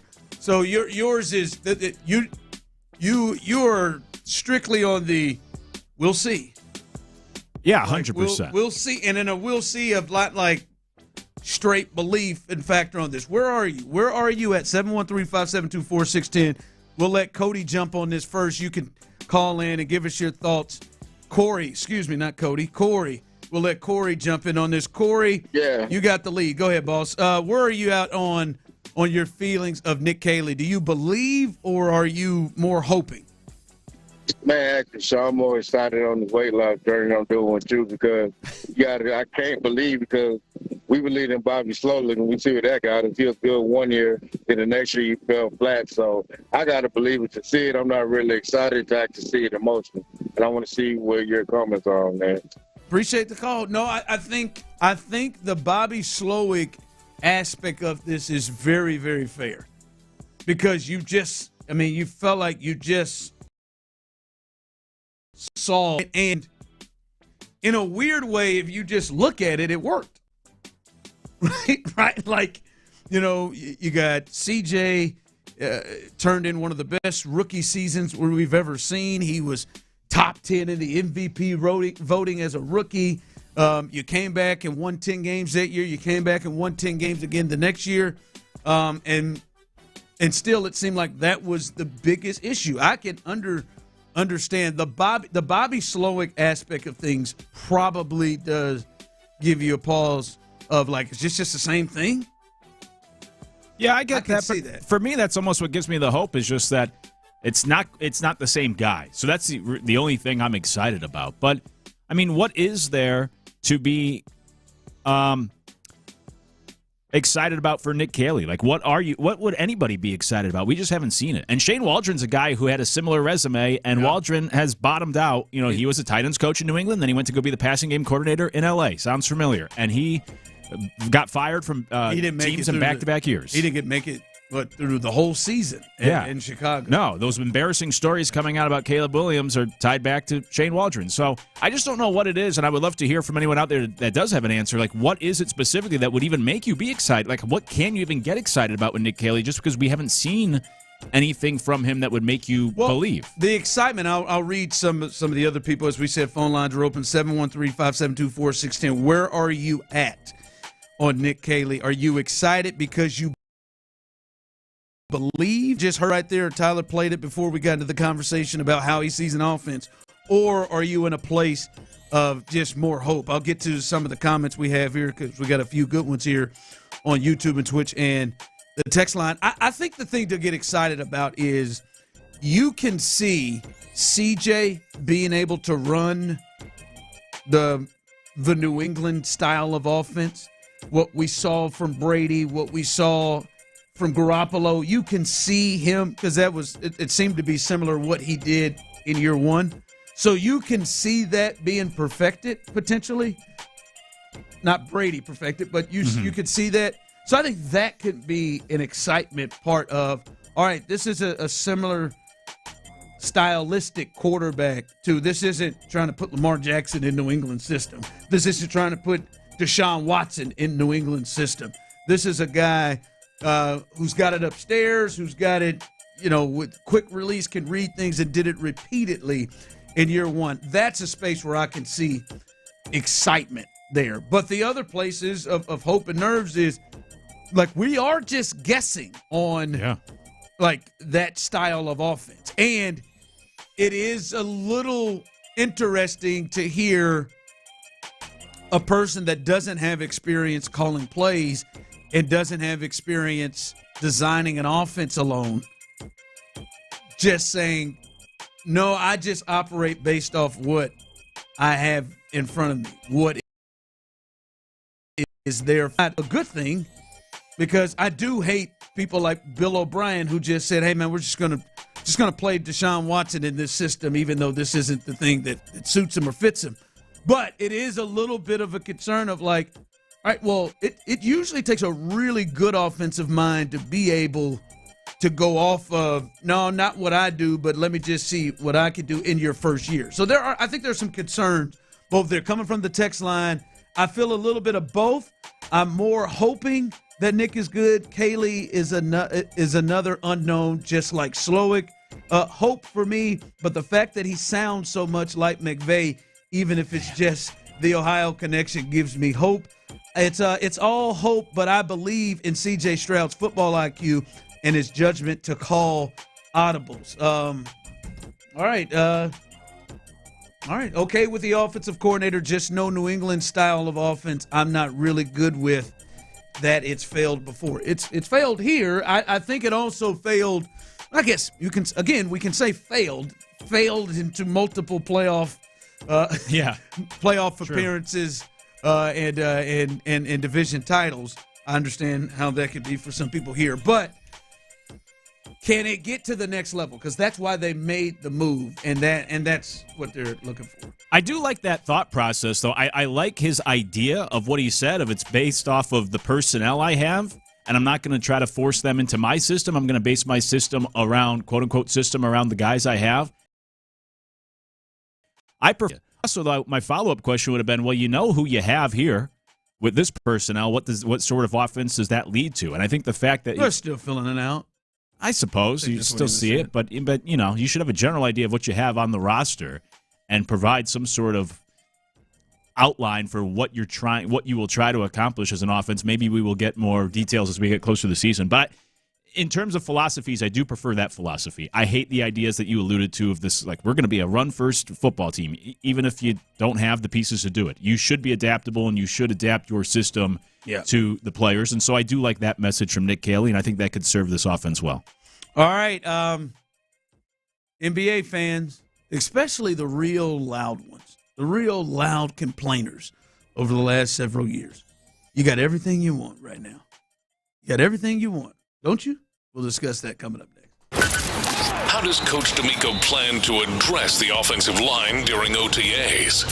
When it comes to finding our best group, it'll be a lot of mixing and matching guys, putting guys in different spots and seeing, which 5 guys work well together. There's a lot of smart guys in that room, and they can move around. They can play multiple spots. Nobody's making the team right now in shorts and helmets. Insider access.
The Texans play here. Now I can dance with that party. Sports Radio 610 presents The Drive with Stoerner and Hughley.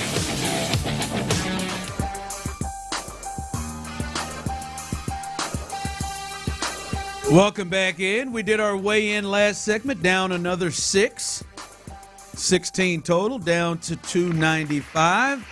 Clint is not here today. Last we checked, Clint was at 248. Luke said if he got on the scale today, he'd think he'd be 245.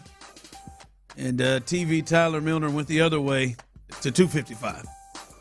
Tyler believes he has slipped on a quick 7. A quick 7. But no, he'll be in later on this week, so we'll see. Hopefully the two of us come back. I'm a little nervous. I am going to Aruba tomorrow for the next 6 days, so that ought to be something. Boys trip too, so there's not anyone going to be there to, hey man, chill out.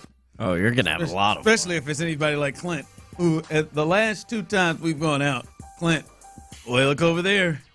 They've got those frozen machines over there. Look at them flavors. Got your name written all over it. Go ahead and get you one. Oh, hell, go ahead and get that ranch. Damn it, Clint. Be better. Gotta encourage our bro here. Yeah. But no, he'll be in. We'll see where his weight is as well. So we've got the NBA Finals set. Thought maybe there'd be a Game 7 tonight. And then about a couple of minutes into the third quarter, that game was over as the Pacers stretched it out, and you knew it was done. But my thing is, fellas, and we hear a lot of you text in your issues with the NBA. Many times we have had conversations. And based off a lot of the things that I hear on the text line, or even broader with big voices, a lot of the complaints of the NBA, I feel like for the most part, people should be really, really enthused by what they have right now and what they've had really the last, from the conference tournaments. Like right now, many people have complained about they're tired of LeBron. They're tired of Steph Curry. Somebody new, somebody else have a chance. Well, you got somebody new. You got SGA, the MVP. You got Tyrese Halliburton, somehow didn't win the Eastern Conference MVP, but Siakam did. And you got 2 young, budding stars, right, that play the game a little different, right? Not the same old teams in there. You got the Pacers. They haven't been since 2000. You got the Thunder. They haven't been. You got it. You got really, to be honest, if you look at basketball-wise, this is a fun potential matchup, right? The Thunder aren't a team that shoots 1,000 threes, especially their best player. And the Pacers, they shoot them, but it's not crazy, but it should be entertaining basketball. Everyone, like a lot of people have had complaints about the NBA, should really love what you have in the finals. I wonder if the numbers and ratings and interest will show it. I'm into it. I'm into this. I think this will be a fun series, but I know I'm a basketball psycho. But I wonder if when we get done with this and we see the numbers, and will they explode past what we've been now that we got rid of some of these things that I would say, as Richard Nixon would say, I'd say the silent or the loud majority, the opposite of what he would say, not the silent majority, but the loud, I would say, minority that screams the loudest. I wonder if these numbers will jump off, because this is what some people have been clamoring for. I think the ratings will certainly be down this NBA Finals. You think they're going to be down? Oh, yeah. I'll be into it. You'll be into it. I think real NBA fans or basketball fans will still watch. The neutral fans, or like the average common sports fans or basketball fans, will not. And that's where you need a LeBron or Steph Curry to draw those people in. But fans, I think, will be invested in the NBA Finals regardless. I do think part of the problem, too, in this particular matchup is I don't think it's going to be very good. I would say the Thunder gentlemen sweep the Pacers. Oh, you do? I think so. And they're the largest favorites in the NBA Finals since that 2018 Warriors team that swept the Cavs that year. So I just think it's kind of a bad matchup. I wish at least the Knicks were in it from the East, and that maybe would be a little more interesting. But I just don't think it's a great matchup. But I like, me personally, I can only speak for myself, I like the parity. I like trying to build these new stars. I think the NBA has not done a good enough job of marketing some of their younger players.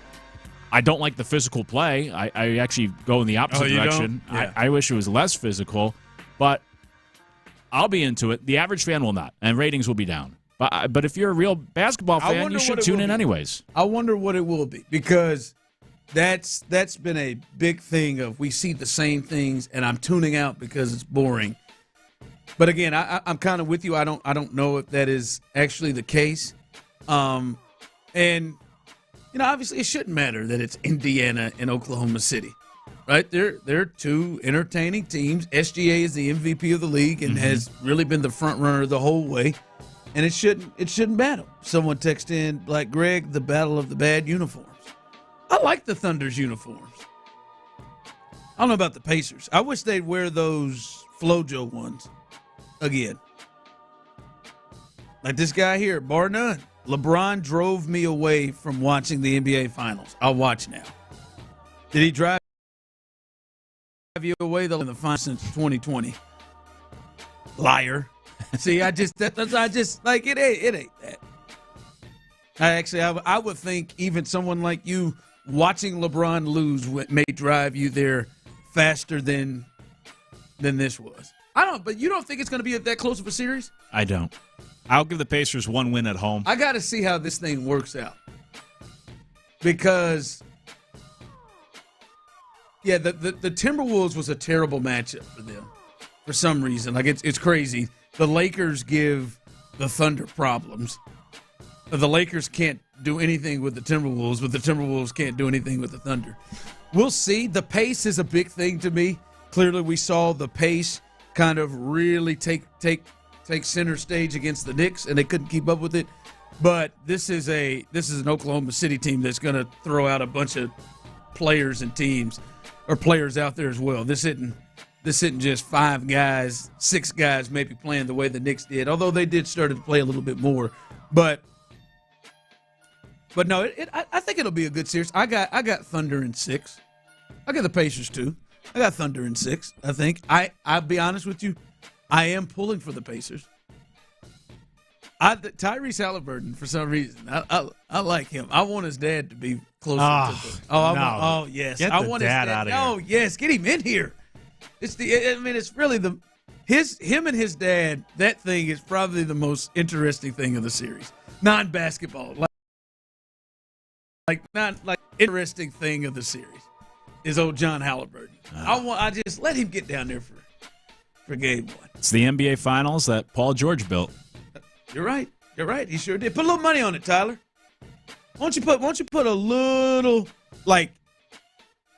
just throw a quick hundo on the Pacers to win the series. To win the series? I was about to say I'm going to be betting the finals for sure. You should, I think because what are they, minus 700? OKC? Yeah, last I saw, I think it was 725. Trying to pull it up now. 725? Yeah. Last I saw, yeah. Tyler, that sounds like a little money to go win right there. I ain't trying to put you on your own best bets, but that sounds like a little money to get in here. All right, coming up, we do this each and every Monday. Weekend's best, weekend's worst. Mine will be a reoccurring theme because, in fact, I think I may just keep doing this until they do something different. But you can text yours in. Weekend's best, weekend's worst. That's coming up next on The Drive. Nick Kayley expects physicality from the new-look Texans offensive line. Everybody will block. We're going to be committed to that in the run.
Injury Lawyers Studios. Sports Radio 610 presents The Drive with Stoerner and Hughley.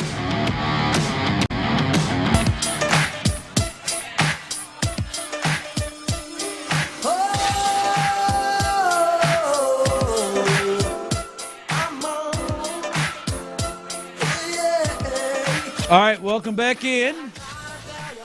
Clint is out today.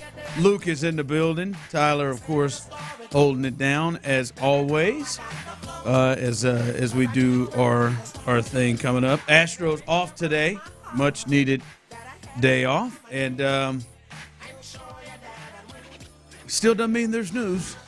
Still doesn't mean there's news. Yordan Alvarez, obviously over the weekend.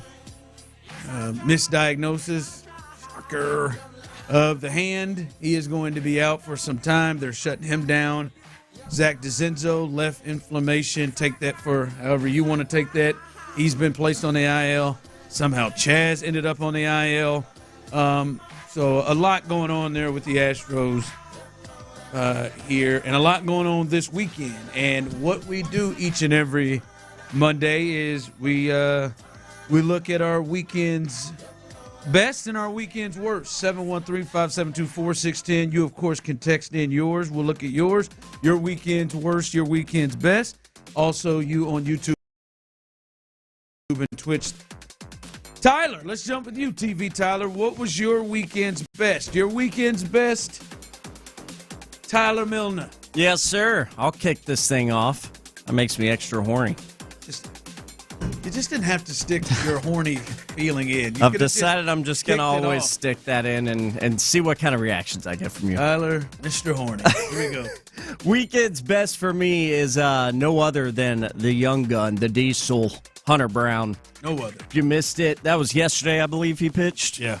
Yeah, another strong one. 6 innings pitched, 5 strikeouts, 1 hit allowed. He did put some runners on a base for the Mariners with some walks, but another strong performance from Hunter Brown. That brings his ERA in 2025 down to an astounding 1.83 for young Hunter Brown. So 6 scoreless on a Sunday, and that ERA going down to 1.83. Hunter Brown's my weekend's best. Yeah, that Rays series was up and down. When the Rays won, they won, and then the Astros played tighter games, but they needed that for him. 1-0. 1-0 is how they got that done, and like you said, needed it. Yeah, they got to have it, and it feels like, Luke, they may be playing some games, maybe not 1-0, but more lower scoring ball games when you look at some members of that offense. We just talked about Zach DeZenzo and obviously Yordan, the big one, being out for some time. They're probably going to find themselves in games like this. But Hunter Brown had all-star right now. Pitched really, really well. Kick rocks. I'm guessing his weekend's best is Framber Valdez, because he said no love for Framber. Just gave one. But I guess he's coming at you, Tyler. No love for Framber. What the hell makes Hunter better? Well, 1.83. That you already know. He's had he's been one of the best pitchers in the American League, and they've needed him to be that. And there was a wonder, all right, does he come back like this? And he's like that.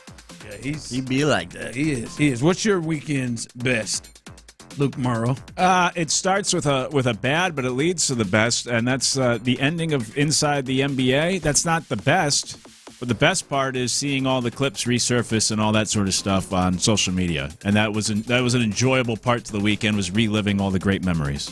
Yeah, boy, when Shaq ran into that Christmas tree, like just the stuff that they came up with, like the best, like to me the best bits and the best things, and obviously we're nowhere near that is when things just kind of come on its own. Mm-hmm.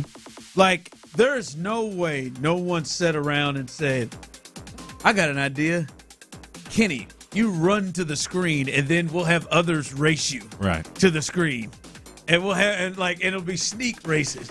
Like, that just had to just happen just by itself. And just some of this, just the stuff that they did, man, was and they could get away with anything, including their lapping F-bomb repeatedly. Like, Shaq didn't give Like, good God, I mean, and the crazy thing is about that last segment, their farewell, leave it up to Charles Barkley to have to be the calming voice, because Kenny and Shaq, we coming over there and we're taking over.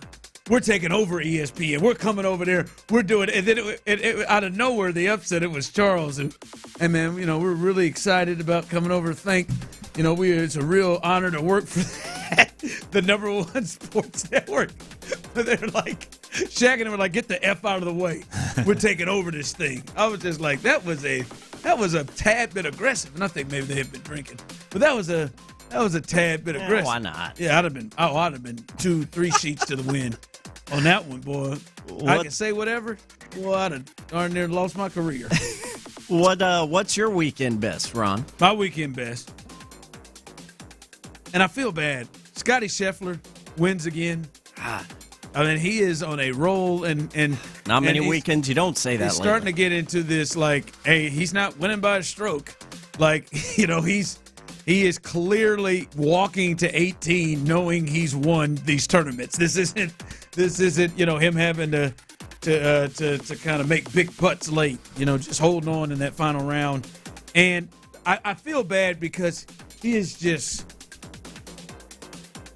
so, I don't even want to say boring. He just doesn't get. There was nothing on yesterday, really. I mean, there were some baseball games, obviously the Astros and other games on, but there wasn't, any NBA games. There wasn't any football. There wasn't any, college basketball. There wasn't really things to stop you.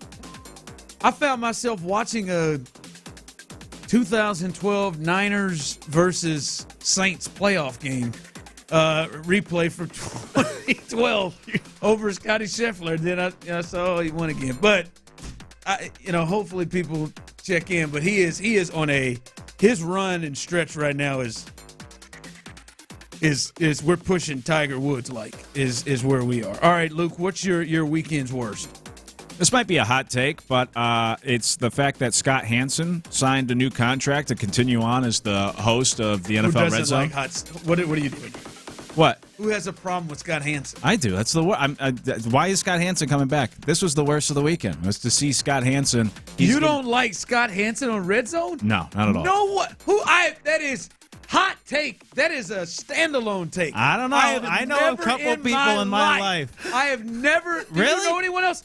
Yeah, I do. There are people. He's got to be one of the most popular Halloween costumes, especially from kids. God. The Witching Hour. Nobody. I just got the red carpet. We want to get into a controversy. Scott Hansen? Yeah, I was an Andrew Siciliano Red Zone guy. Oh, my God. Those ears flew away. Dude, those ears distracted everybody from the football. It blocked half the screen, but he was a much better host. Hansen talks way too much. Just let us watch the games. We don't need the play-by-play from Scott Hansen. There's already a play-by-play on the actual game. Never in my life. When it's the quad I like box. Siciliano. Siciliano was great. He was fine. Nice Italian boy, too. He was good. That's where it is. When it's the quad box, I get Hansen needing to do the play-by-play. But when they go to one game and he's still talking, just let the broadcast speak for itself.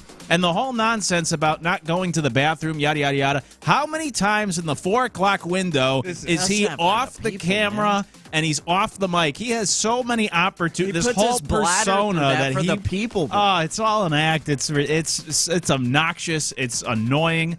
Can't stand it. I did not know that there was anybody on the planet that sits on Red Zone on Sundays pissed at Scott Hansen. Yeah. I didn't know it existed. Yelling at the TV for him to stop talking. Let's just watch the game. Enough. It's not about you, Scott. There's one moment of show I feel like when Luke's been filling in with us where he has some passion on something that throws me off. I love it, though. I've never had the feeling of Scott is doing too much. Oh, every week. I've never had that feeling that Scott Hansen is doing too much. They should have given him a lifetime deal. Oh, God. Cancel my desk? Cable subscription. Text line, Hansen is the best. Hansen is the man. This is the craziest thing I've heard. I'll give my weekend's worst. Mine goes to the Colorado Rockies. And that's worse multiple times, and they will continue to do so. The Colorado Rockies had 9 wins the last time I talked about the Colorado Rockies. The Colorado Rockies are currently 9-50 right now and in the midst of an 8-game losing streak right now. And their attendance, by the way, is still like top 10, top 15 in baseball right now. Those people are still going to those games to watch this sorry-ass outfit. What is How many wins do they have? 9? They're not 9-50. Hunter Brown has 8. I think, have they been eliminated? Hunter Brown by himself has 8 wins. How quickly has anyone ever been officially eliminated before the All-Star break? Can they do that? They're 9-50. They're going to give it their best shot. I do think they hold the record for fewest wins before 90 losses. Let's see how many Rockies we can get out. I mean, Matt Holliday's got to be rolling around in his grave.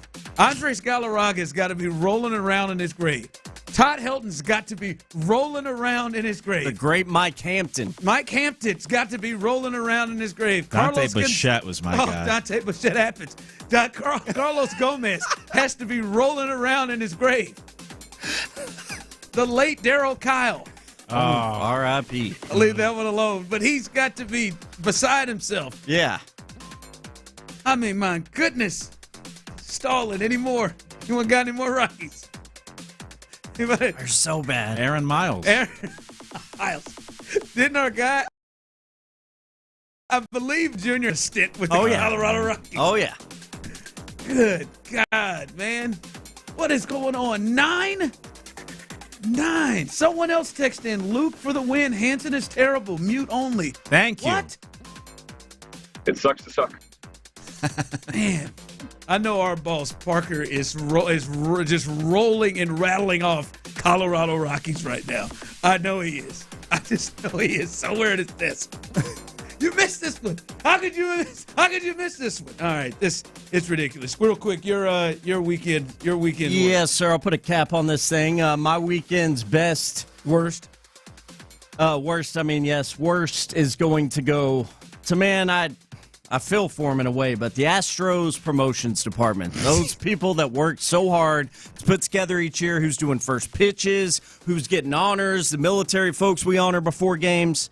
If you missed it before yesterday's game, the Astros, they gave out some honors. Pre-game ceremony at Dyken Park, Astros honored Dr. Thomas, nightmare of a last name. Sorry, buddy, not going to pronounce that. They honored this former doctor that spent 35 years serving the organization on the medical side. He was one of the Astros team physicians, and according to HCA Houston Healthcare's website, his specialty was hand surgery. You cannot make this ish up. They honored this hand doctor that worked for the Astros yesterday amidst all this stuff going on with Yordan and their mess-ups with reporting injuries. You can't make it.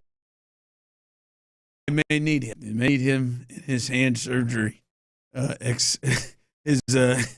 His expertise coming up soon. Hopefully not. All right, Larry Walker, you're right, is rolling around in his living grave, as someone texted in. Coming up, Nerdy's Daily, as we will hold it down here. Speaking to somebody else, it's just time. Dana Brown, do this man a favor. He needs it. We all need it. That's coming up next. I kept it real as a true professional myself. Should we be concerned about C.J. Stroud not throwing?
Investing in securities involves the risk of loss. KILT FM HD2 Houston. Insider access, exclusive content. Sports Radio 610. The Texans play here. An Odyssey sports station. Sports Radio 610 presents The Drive with Stoerner and Hughley. Dive into the mind of former NFL quarterback Clint Stoerner. I like a good time. I like to have a party. I know you do. It's Dirty's Daily, presented by Mokaram Injury Lawyers.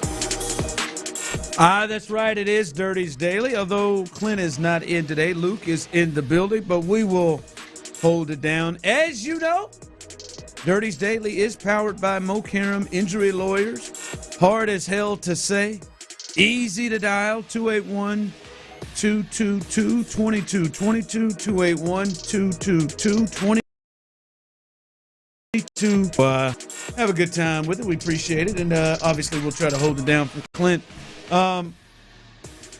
Luke, I think it's time for maybe Dana to do this young man a solid. I think it's time. I think he needs a change of scenery. And now, fellas, Chaz, formerly known as WBC, you cannot. You quit breaking that. Stop. Cut it off.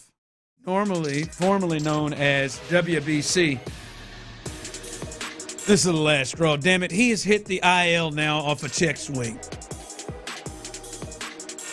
I'm not saying we've never seen that before. You gonna come at me about white boy Chaz? But Chaz is just, this is where Chaz is now, man.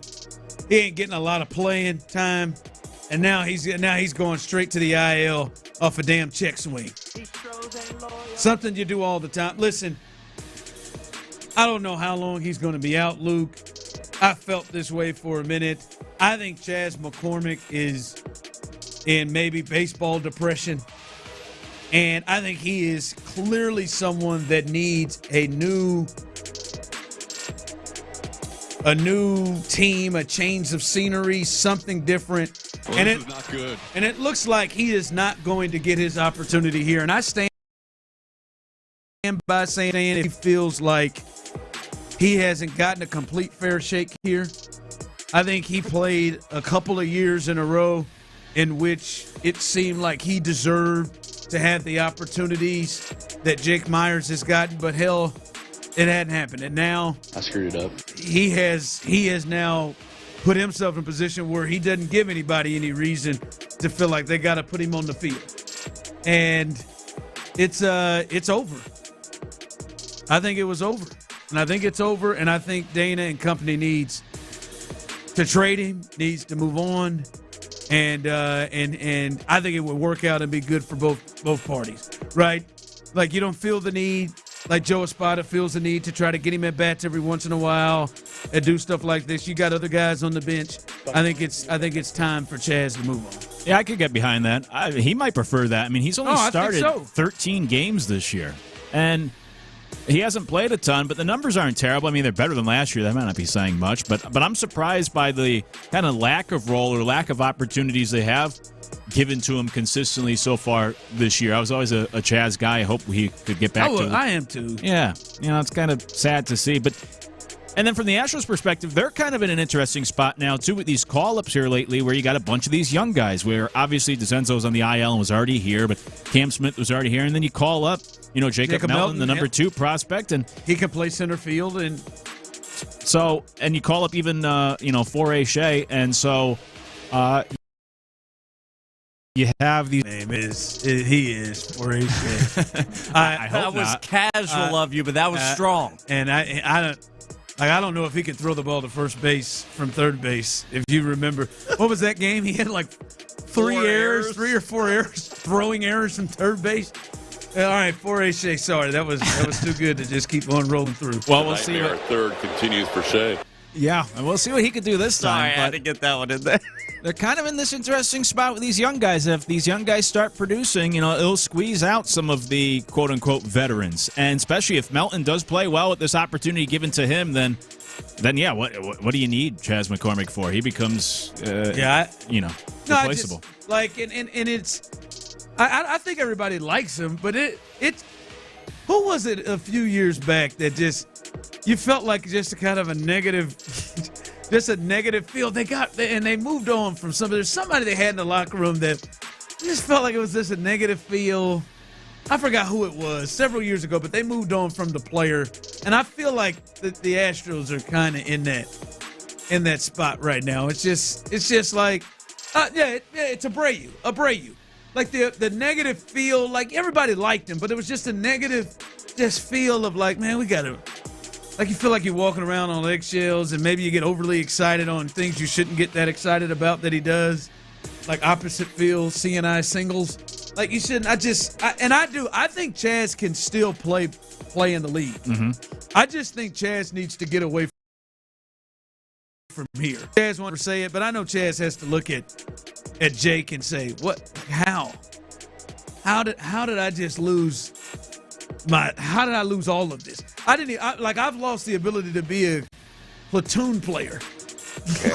And his play deserves it. Some people are texting in, Chaz is ass. Chaz has been ass. Trade his ass. Let's take it easy, though, all right? Let's take it easy. This is Chaz McCormick, whose body was imprinted onto that warning track and one of the greatest playoff play-by-plays you'll ever see for the Houston Astros. Yeah, I'm with you, Champ Slice. Chaz does need to get away from the doctors, though. That whatever happened to that check swing, man. Yeah, you might want to pull another thought on that. So damn, Chaz, man, I just think both parties. You explain it from the Astros perspective, and he just needs a fresh start, a different uniform, somewhere else. Send him to the Rays. Send him somewhere he'll get a chance to play and doesn't have this cloud of Jake Myers took my job. Yeah. Written all over. I know, because, obviously he was good in 2023. Last year dealt with some injuries, wasn't the same guy. This year, like I said, has only made 13 starts. I think if he does go somewhere that gives him an opportunity to play or maybe can try to alter something with him, I think there's still a lot of talent or potential left there, but just maybe not in Houston. Yeah. All right, as we continue Dirty's Daily here, and it is powered by Mo Karam Injury Lawyers. Deion Sanders back at it. He had a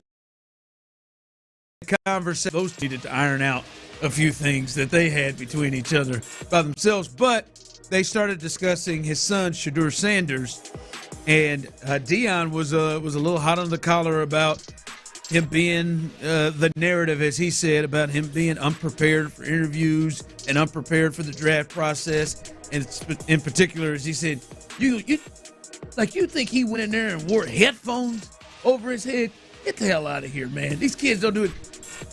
I just look at it from the standpoint of, now he's like finally come out and spoke to this.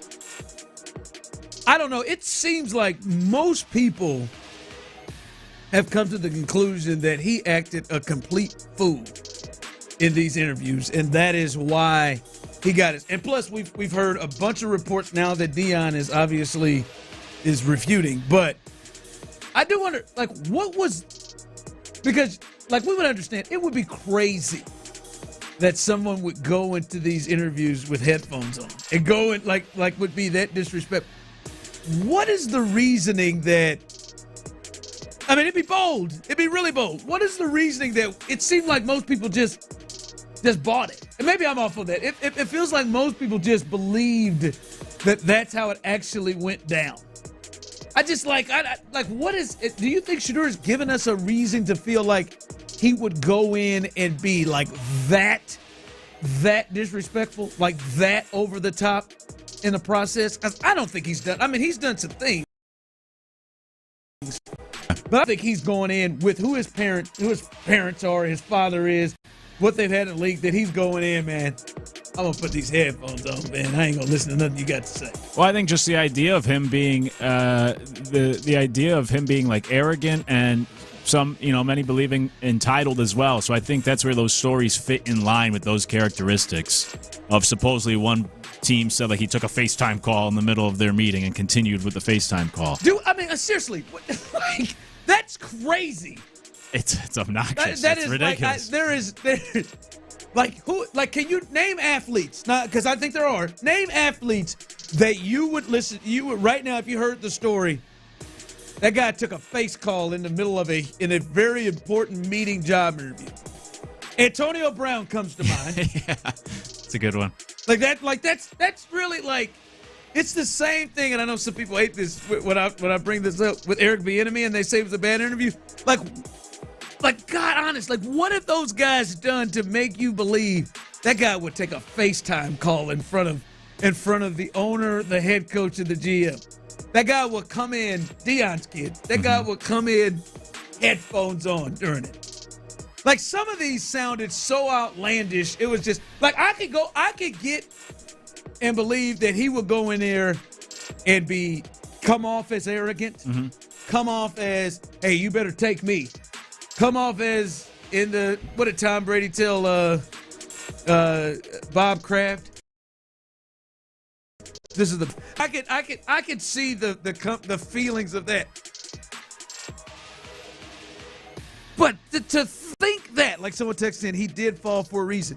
I get what was said, but like that is Antonio Brown crazy to do the stuff that he was accused of, and that Ken ain't done it. There's nothing to make you just think, well, you know what? I think he did it. In our warm prayers. But I think the fact that he did fall and fall so far, I think that provides validity that you. Well, something happened. Right, yeah. Right. Like that text, you're looking for answers, so then that makes these stories more believable. The one, I guess, that is certainly believable because they put a name to it was the Brian Daboll at the Giants where he just wasn't prepared. So maybe it was more of that than it was taking a FaceTime call, so on and so forth. But, yeah, the fact that he fell, the fact that many view him as having characteristics that probably fit those stories or that profile, I think that makes those believable. If you tried to tell those stories about, I don't know, even Patrick Mahomes, Tom Brady, pick like your typical hardworking household name fan favorite, it wouldn't seem so believable because it just doesn't seem like it fits his characteristics or what he's represented publicly. Text line coming through, Deion would do it. No, he would not. Deion's got some. Go check out some of those rules that he has for his players at Colorado and Jackson State. He's got some old school rules that he doesn't allow his players. Someone texted in Johnny Football. Honest to God, I don't think Johnny Manziel would do that. Yeah. Ring, baby. Saying Johnny did some stuff. I'm a party boy. And it going into it. I don't think, Tyler, I don't think Johnny Manziel's coming in, foot on the desk, foot on the table, headphones in. Hey guys, hold on just a second here. Let me take this call real quick. Let me FaceTime this. No, man. That's what made crazy. Money Manziel what he was. He was damn good at hiding overall. He was damn good at hiding what he was truly kind of doing in his own life, like almost every day. And that's what made him Manziel, and what made him terrifying is that he could walk into a room and convince you and coaches like he's your QB1. Like, all right, he's got his stuff together. He was just a freak. Yeah, I mean, he may have done every drug under the sun. He did. He may have drank all of those. But Johnny Manziel wasn't going into the room to meet with Andy Reid and the Chiefs with his feet up on the desk and saying, here, man, let me take I got to take this call. I got to take this call right here. Antonio Brown may have. Yeah, Antonio Brown may have late. But the best example of what I was trying to say there, I feel like I did a poor job, but like the peak of the Manziel mania, whenever he was nightly coming off the football field and going living wild, they were having him on College Game Day like regularly as a guest. I mean, you just go watch those interviews. You know, in that moment, he is in a bad season of life for him. But you would have never known on the set of College Game Day talking with Coach Corso and them. Yeah. I was led to believe Eric Bieniemy was in there doing lines of coke and a wife beater during those interviews for it to turn out the way that it. No, worse. I don't know if it can get worse. And then yes, Shedeur was in there taking phone calls, FaceTime, phone calls while they were in it. Like that, like It's just that stuff is just so over the top. Like, it's just like, come on, man. Ain't no cat doing that. I want you to come out and I want you to grab a damn mic and say it. I want you to get right up here and say, this is what he did. Hell, we videoed it. Look, this is what I want you to get out on a mic and say it. Yeah, because it's so outlandish. That's why I appreciate, and it probably wasn't even his intention, but the Brian Dable report that put his name on it. And people always rail against anonymous sources. Because they went back and forth on a play that was drawn up. Yeah. And it wasn't even Dable that said it. It was a reporter who said Brian Dable told him. So it wasn't necessarily him intentionally putting his name out there. But we could go, people always complain about anonymous sources. Without anonymous sources, though, you're going to miss out on a lot of reporting. But yeah, with things like this, you do wish that there was a face or a team to put to it and more details instead of, it's easy to try to bury a kid with all these anonymous stories that you float out there and no repercussions. But I don't know. I mean, he did fall for a reason. Maybe it wasn't that ridiculous taking a FaceTime call, but no, there was clearly a reason he fell. But I mean, that right there, hell, he should have gone undrafted. That's what he was going to bring to the table. Hey, hold tight, man. Let me take this face call real quick. All right, coming up as we continue. I saw CJ. What happened, CJ? Well, we got word of what happened to CJ Stroud. We will let you know what that is coming up next. But before we do that, fellas out there, those of you struggling with ED, listen, you're not alone. Help.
Sports Radio 610. Insider access. Exclusive content. Sports Radio 610. The Texans play here. Sports Radio 610 presents The Drive with Stoerner and Hughley.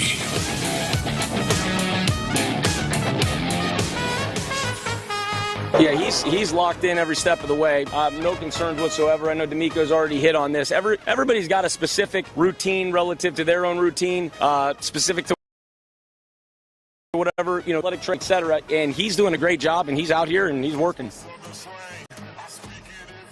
All right, that was Nicholas Kayley, the offensive coordinator. That was his response to the question of C.J. Stroud. Basically, why was he not throwing on Friday and in OTAs? And that was where he gave. That was very similar to what DeMeco gave on Wednesday earlier in the week. That everybody has their own timing when it comes to getting on the field and all that. But it was very interesting because Luke being there, he literally did everything except throw. Handoffs, calls. He was with the first. They ran a run-based team period, and he was out with the ones the whole way. It's just anytime they had to throw anything, he handled the ball, gripped it, did every motion, did everything except throw the football.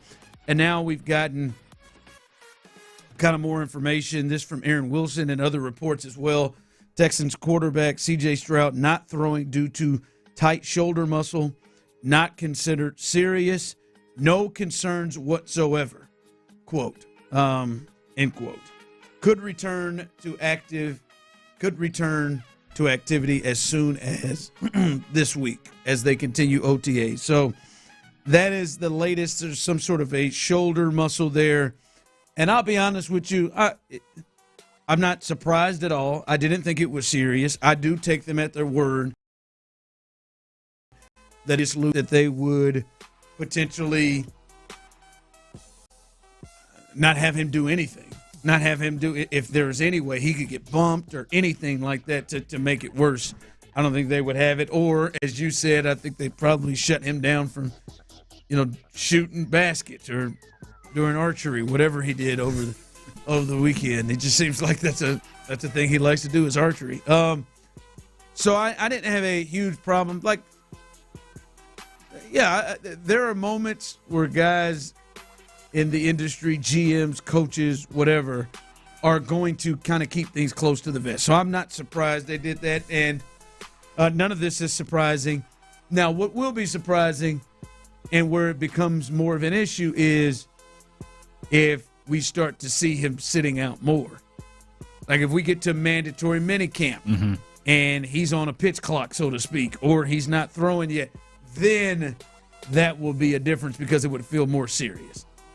I agree with you. I wasn't overly worried, but anytime my quarterback's not throwing or can't be throwing it's right a now, story. Yeah, it's a little bit of a concern. And so to your point, we'll see how long this lingers on for. And the longer it goes, if it does continue on or if there is some sort of load management that continues, he might get out there throwing this week, but then they'll still, manage those reps throughout the summer or something. Then that becomes a concern. So it wasn't anything, even when the story came out, it wasn't anything huge, but just that concern of what it could mean down the road or how serious this could potentially become. A lot of pieces on this offense, and I know he's there and he's doing all the other parts, but still just to be able to work entirely with the new weapons or with the new offensive coordinator and to start that process of getting on the same page. I think it was maybe Clint. I remember someone made a good point about, maybe it was Seth, I don't remember. Someone made a good point about how teams that are bringing back their coordinator or bringing back the weapons, they're working on whatever eliminated them at the end of last season. But when teams bring in the new coordinators, now you're working on getting on the same page with this offense, and now this puts you even a little bit further. But this is a little bit of a more delay. So to me, that was the bigger thing than any sort of concern over how serious this injury was. It's just that I want you out there as much as I can get with these new pieces. Every rep you can get with guys like Higgins and Noel, and the new pieces there, Woody as well. So not serious though, but that is the latest. If you were wondering what happened, there was a report out, shoulder tightness, a tight shoulder muscle. is what has kept him out. So we will keep you updated on that, and hopefully this week he starts throwing more and throwing and getting involved in that, like you said, so they can get that chemistry going. By the way, this was thought to be, like, I don't know if in Major League Baseball from a national perspective that this is the biggest that they can have done. This weekend, Dodgers, Yankees, Aaron Judge, who's just running away with the MVP, and it's just June 2nd. Shohei Ohtani's probably doing the same thing in the National League, playing each other, two good records, two good teams, Dodgers, Yankees, rematch of the World Series, the two top players in baseball going at it. If there was ever a thing or a time for baseball to make a national mark, like this is the scenario and matchup. And I'm just curious from people. Did you get into baseball this weekend? Outside of your own team, outside of the Astros, did Dodgers, Yankees drive you to watch it? Because every one of their games were on national TV. Now, that first one Friday night was a little late. Yeah. But it was on FS1. And then it was on Fox on Saturday. And then last night, Sunday Night Baseball on ESPN. Did you take in, were you interested? Did you feel led to go watch Yankees-Dodgers? And you're a hardcore baseball fan. I would have thought you would have just said, yes, Tyler's already given us a head shake. Well, so I did watch parts of the games. I watched a lot of Friday night's game. But the way you phrased that question, I didn't like it. I wasn't drawn to it like, I got to watch. Yankees-Dodgers are playing this weekend. I got to sit down and watch. I just watch baseball in general. So the games were on. It's supposed to be a good matchup. I threw it on. So I'm kind of, it's semantics, but it wasn't like, man, I got to be at my couch tonight because Yankees-Dodgers are playing. It's never going to be a national sport. I know it. It's been a regional sport for 20 years now. It's just never, if Shohei versus Judge versus, Yankees, Dodgers, like that, those teams both good. If that doesn't make you say, all right, man, I'm gonna click it on. Like, listen, we know the NBA has had some problems with its ratings, but there are still certain games where people are like, you know what, man, I'm gonna click this on, despite what some people may text in. But there's the LeBron versus Steph games, or games that still people are like, you know what, I'm gonna click on. Celtics Knicks are games that people look at, say, man, I'm on certain matchups. People are like, I got to flip that on. I want to turn it on. If Yankees Dodgers with Shohei and Judge doesn't do it, and I'll be honest, I watched maybe a couple of innings a day on both of those. I've watched a couple, especially right off the bat. Okay, Judge and Shohei both hit home runs in the first inning. I'm like, well, hell, let me get over here, right? Now, really, the Dodgers whipped their ass. Really, all three of the games were ass whippings. The Dodgers won the first two strong, but it was just, it is not just anything. Someone texted in, I'm not watching a game where I passionately hate both teams. That generally happens a lot in sports. That generally,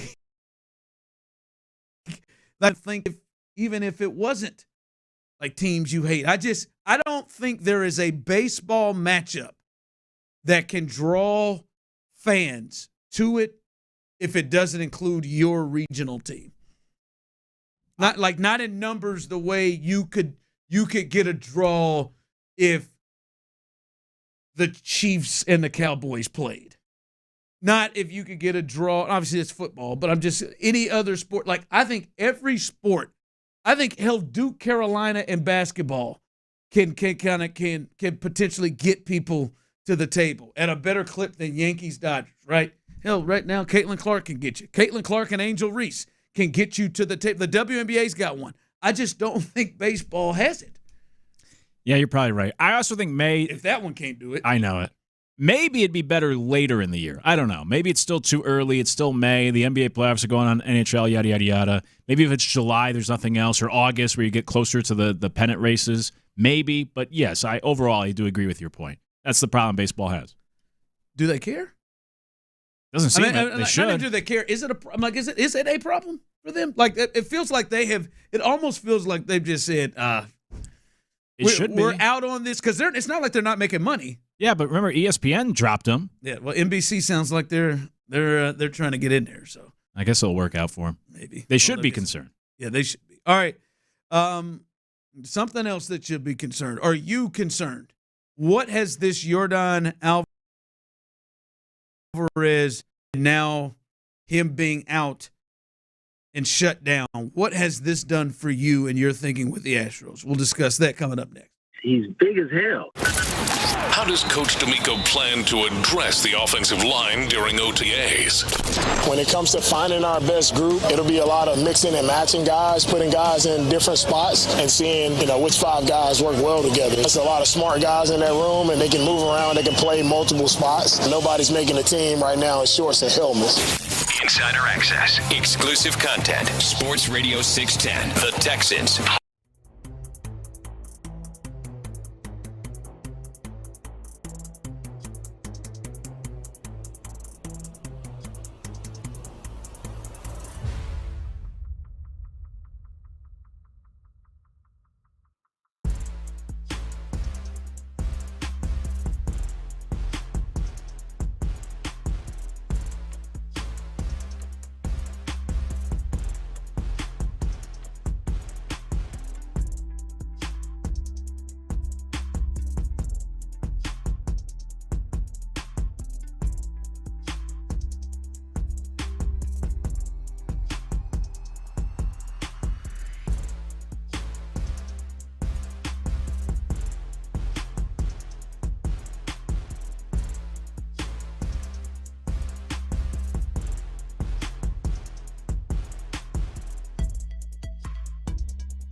prices you'll love. Guaranteed to fit every time. But you already know that. eBay. Things, people, love. Eligible items only. Exclusions apply.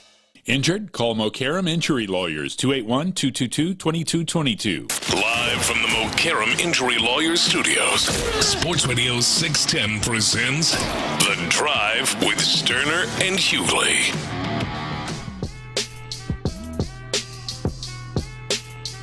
Did the weigh-in at 3 o'clock. If you wanted to go back and catch that as it happened, you can go back on the Odyssey app. You can go back on the podcast page and check that out. Clint is not in today. Luke is in the building. I did still weigh in, though, down 6 pounds. Got down to 295. There you go. Appreciate that, Lucas. May not be Lucas. But appreciate that. 16 total. Should be a, like someone said, what's your goal for next week? And, you know, usually I'd like to, because I know we're reaching a point now where it's going to be a little harder. I'll be honest with you, I'm going to be in Aruba for the next 6 days. Man, my hope is, can I come back and not gain? I want to be realistic with it. Can I come back and not gain? That's the thing. That's a good goal. Maintain on vacation. I think most people put weight on vacation. Oh, Lord knows I can. I put one time Thanksgiving, I went back for about a week or 7-8 days. I put on a cool 11. Oof. An easy 11. Just let it rip. I caught myself working out a few times during that time. Easy 11. Hold on, show. I'm trying to make some smart choices, but I think this is it. This is light though, right? Like you got it. You go in there and you know what are you going to do? You got to make some choices. Mm-hmm. Make some good choices. All right, I want to know from the folks. You can text in. Phone lines are open. You can text in 713-572-4610. Same on the phone lines. Those are on YouTube and Twitch. When you found out the news on Yordan Alvarez, No, God! When you found out that it was actually a fracture, and as Tyler pointed out, the best part, it was 60%. They say 60% healed. Is that what they said? 60% healed. We got folks. 40 more percent to go here. Might be a little higher by now. That might be. Yes, so 60. you're percent 63.8 people. By the end of the show, hopefully we can get to 63, but 61.5% healed is that right hand. But he's going to be shut down. There was no timetable given on when he may return. But you all know, yeah, hey man, he's 60% healed. But we all know that means. Hold on, why in the hell was that fool swinging a baseball bat? If you got to shut him down at 61.5% healed. Why the hell was he swinging a baseball bat when he was 100% unhealed? Like that's got to be the thought. But what were you thinking when you heard that? What were you thinking when you heard and found out that something was mishandled here? Yet again, with a superstar player, if not mishandled, at least misled or misdiagnosed. Something was awry. I just cannot believe if he had a fracture that Tyler and Luke, he would still be swinging the damn bat for these weeks he's been swinging trying to get going. How the hell, guys, do we go from, hey, y'all, nah, man, brother don't need no rehab. Well, that's not what Joe said. How do we go from he don't need no rehab start to, oh, damn, guys, that thing's broke, actually. Boy, that escalated. Hey, but it's only 40% broke. Like, how did we get? What were your thoughts when that happened? When you found that news out? I wish I could say I was shocked. I mean, when I was in with Chris Partee on Memorial Day, we were joking about like how long Astros, I'm sure you guys were saying. And it felt like it was still going to be, even when they were saying it was very close, it still felt like it was going to be weak. So then you get this news, and it was like almost the other shoe you were waiting to drop with this whole thing. And it reminds you of last year with Kyle Tucker. It reminds you of all these other guys. these pitchers that have had not only the injuries but then the setbacks. And this has just unfortunately become kind of like status quo, it seems, for this Astros organization. It's terrible news. It's incredibly frustrating as a fan, but it's almost like that you probably should have seen it coming or something along these lines. Almost should have been expected with the way things have gone in recent years. And the fact that, the Astros are like, we missed it in the original imaging back on May 6th. It does feel like that. It does feel like this. Darn, we missed it.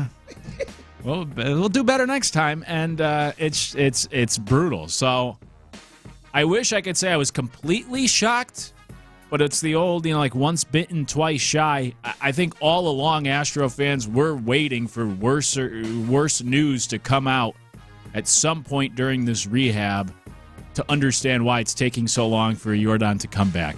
And just the expectation that, as I always say, it's the girl math that whatever the Astros tell you, you have to at least double it. And so same idea here, that you always take everything they say with a grain of salt. You always should assume the worst, and this is certainly the worst. But I wish I could say I was more shocked when the news came out. It's almost laughable, though. Text line coming through. Astros need another doctor. I was pissed. I should not have been shocked, but I was surprised. I know I shouldn't be. And I've talked about it, but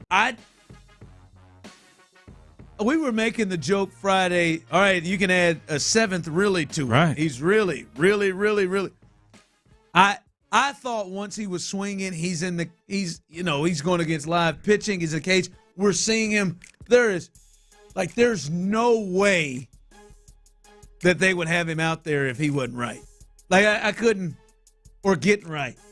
And now I am to the point, and Tyler said this earlier in the show and before we started the show, is like there's a real fair question if this is a, hey, do y'all know what y'all doing back there thing? Like I think that is a fair point. Like for me, it's happened. Lance McCullers, that man went 3 years, it feels like, without pitching. I mean, we got obviously the Kyle Tucker thing last year. Like ain't no bruised shin supposed to be this long. Mm-hmm. And it was a fracture. And then now we've got Yordan. I mean, good God. I mean, this ain't happening, no offense. This ain't happening to Chaz McCormick. Although Chaz is hurt too right now, so maybe that wasn't a good example. But like this didn't happen to Foray Shea. This is happening to your top guy. I mean, I'm at a point where it's like this medical team, man. I mean, yeah. I mean, did they just all stay at a freaking Holiday Inn Express last night? Is that how they hired them? Nah, they ain't. Them Holiday Inns is nice now. They wasn't at no damn Holiday Inn. They had a Days Inn, Motel 6, La Quinta, with no lights, no lights left on. No, I mean, could you to be in there, like to have been in there when they realized, or whoever realized, oh damn, this thing has a break, guys. Oh God, they're gonna kill us. They're gonna, like, all the stuff we've had, they're gonna kill us. Like it is unspeakable that they're in this situation, that they have done this, and it is legit. I saw Chandler Rome say it the other day, I think earlier, or this weekend, that they've lost all benefit of the doubt on anything, like a long time ago, but they're definitely here. And now this is something, like, I don't think you can take this too far. This is something, to me, that can really affect things. And I think Jim Crane has got to really get a handle and do action towards this. Because just think, if you're a free agent, like you're thinking like, what the hell is going on? 9 Tommy John surgeries, and it takes their guys like 2 years to get back. They don't know a break. Like, clearly, this guy should not have been swinging the bat. He may be back by now. Yeah, like I know someone on the text line pointed to the Astros' excuse was that they missed this in the first imaging because of the swelling and inflammation.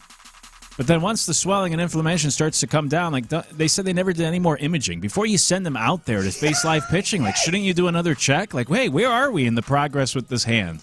And luckily, Yordan is one of those guys because Lance, I believe Lance would just keep on going and just trying to get on the field.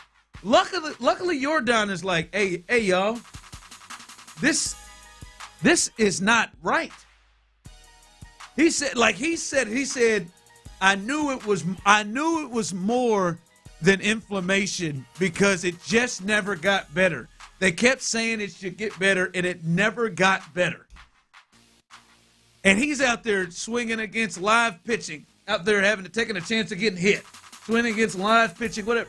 Well, this is not good. It is like, I'm telling you, free agents, guys, they got to be looking twice. Because there's one thing players, the statements Yordan made, nah, man, y'all take that medical team on your own, man. I'm out, man. I'm good. Ronel Blanco's getting second opinions on things like this is. And then as you said earlier, the recovery, it's rough. Like this is a problem that they have right now. Not like future now. This is a problem right now. Holy mother of God. Like somebody texted, everybody gave Verlander S for doing his rehab by himself. Looks like he's a genius now. You come to think of it, he's the one who came back the quickest from these Tommy Johns. Where is J.P. France? Where are they? Like a whip pro. Where is he? Maybe Forrest Whitley'd have made it. It's gave up another 3 runs again over the weekend. He just got trashed. Yeah. Did you see him throw a little tantrum on the mound when he gave up that opposite field homer? I did. Did you see it? Yeah. Dang it! Stomped It looked like he said, "Dang it! Son of a bitch! You can't be that big and stomp like that on it." Not on the mound. Gosh, damn it! That's exactly what he's saying. Like, dang it! Oh, dang it to heck. Looked like he did a walk around there and said, "Oh, I'm done. They're never going to call me back up again. This is going to be the one. They're going to skip Sugar Land. They're going to take my ass to Corpus now." This 37th time, this is the one. Better get used to being a damn hook. That's what it's a damn shame. I miss the Skeeter days. 5 o'clock fire coming up. News from the Texans. One player who they got in the offseason out of free agency, he is no longer on the team. We'll tell you who that is. You're not the only one with a hand injury. More information there and more information here on the Lance McCullers family saga. We'll continue here on the drive. You're gonna get hard. Nick Kayley expects physicality from the new look Texans offensive line.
KILT FM HD2 Houston. Insider access, exclusive content. Sports Radio 610. The Texans play here. An Odyssey sports station. Now, Kathy Bates, that's a bad bitch right there. I don't know how long. We have a liftoff. Sports Radio 610 presents The Drive with Stoerner and Hughley. It's the 5 o'clock fire. It is 5 o'clock. Congratulations. Hopefully you're off work. Luckily for you, old Luke is in the building. Show and Psycho T, a.k.a. T-Mill, a.k.a. TV Tyler, who is he's going to be on TV. We don't have a date yet. But he is going to think today night, I think, but he's going to be on TV. So, TV Tyler's in the building. Can you say it without a date? Couldn't I also say, like, I'm going to be on TV? I don't have a date yet either, but maybe he's got the call, though. Oh, okay. Yeah, he's got the call. That's fair. I think. Yeah. Yeah, I'm being called up. Got the call. There it is. Yeah, I'm on my way from Sugarland. Yeah, first producer in the history of, I don't know if that's true, to get on. Probably. Yeah, let's just do that. Let's get it. First producer ever. Figgy and Ben will be there next after him, but he is opening up the doors. I'm breaking through this thing for him. Yeah, breaking it through. But check him out as he will be on TV coming up soon. But did want to give some news here on a little 5 o'clock fire. Let's start with the Texans here. Ronald Darby, he was a guy that Nick Caserio and company brought in from free agency, a veteran, 31 years old, has played 10 years, played for multiple teams, played in big games as well. He had been brought in the offseason, but this coming out from many sources. Texans veteran corner Ronald Darby intends to retire and has told the team of his plans per league source. Texans are well stocked at the corner position, including Derek Stingley Jr., Kamari Lassiter, and drafted versatile USC corner Jalen Smith in the third round. That report coming from Aaron Wilson. But Ronald Darby has decided to retire. Not sure the reason why. He was at OTAs last week working and getting going early, but he has decided to retire. How much do you see, Luke, this being an effect potentially? Because that's the first thing you look at. One, all right, man, he's retired. He deserves to. He did it early enough. He didn't do it like my guy. Who was the guy for the Bills that just did it in the first quarter? Yeah, Vontae Davis. Vontae Davis, just walked out. Did we lose him? Yeah. Damn it. Anyway, he did it early. Second week of OTAs. But in your mind, football-wise, on the field for the Texans, how big of a loss do you see this as? I don't think it's a very big loss on the field. He say what you will about these ratings and rankings and such, but he was ranked as the third worst cornerback in football last year. So I don't think you're missing much performance-wise on the field.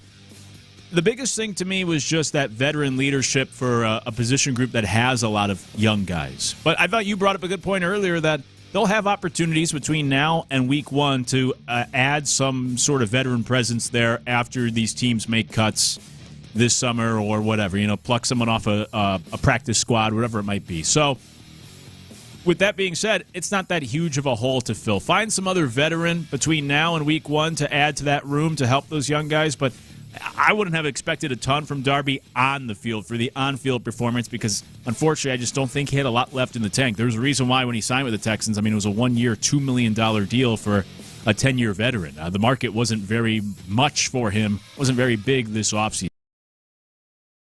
So, had a good career, but I think he's easily replaceable. And like I said, I think it's more off the field of what needs to be replaced as opposed to some sort of big impact on the field that they were going to get from him in the upcoming season. Yeah, I've thought about this a little bit more. As someone texted in, does this open up the cap? It's not going to be a big thing. He wasn't making $2 million. Too was his money. contract.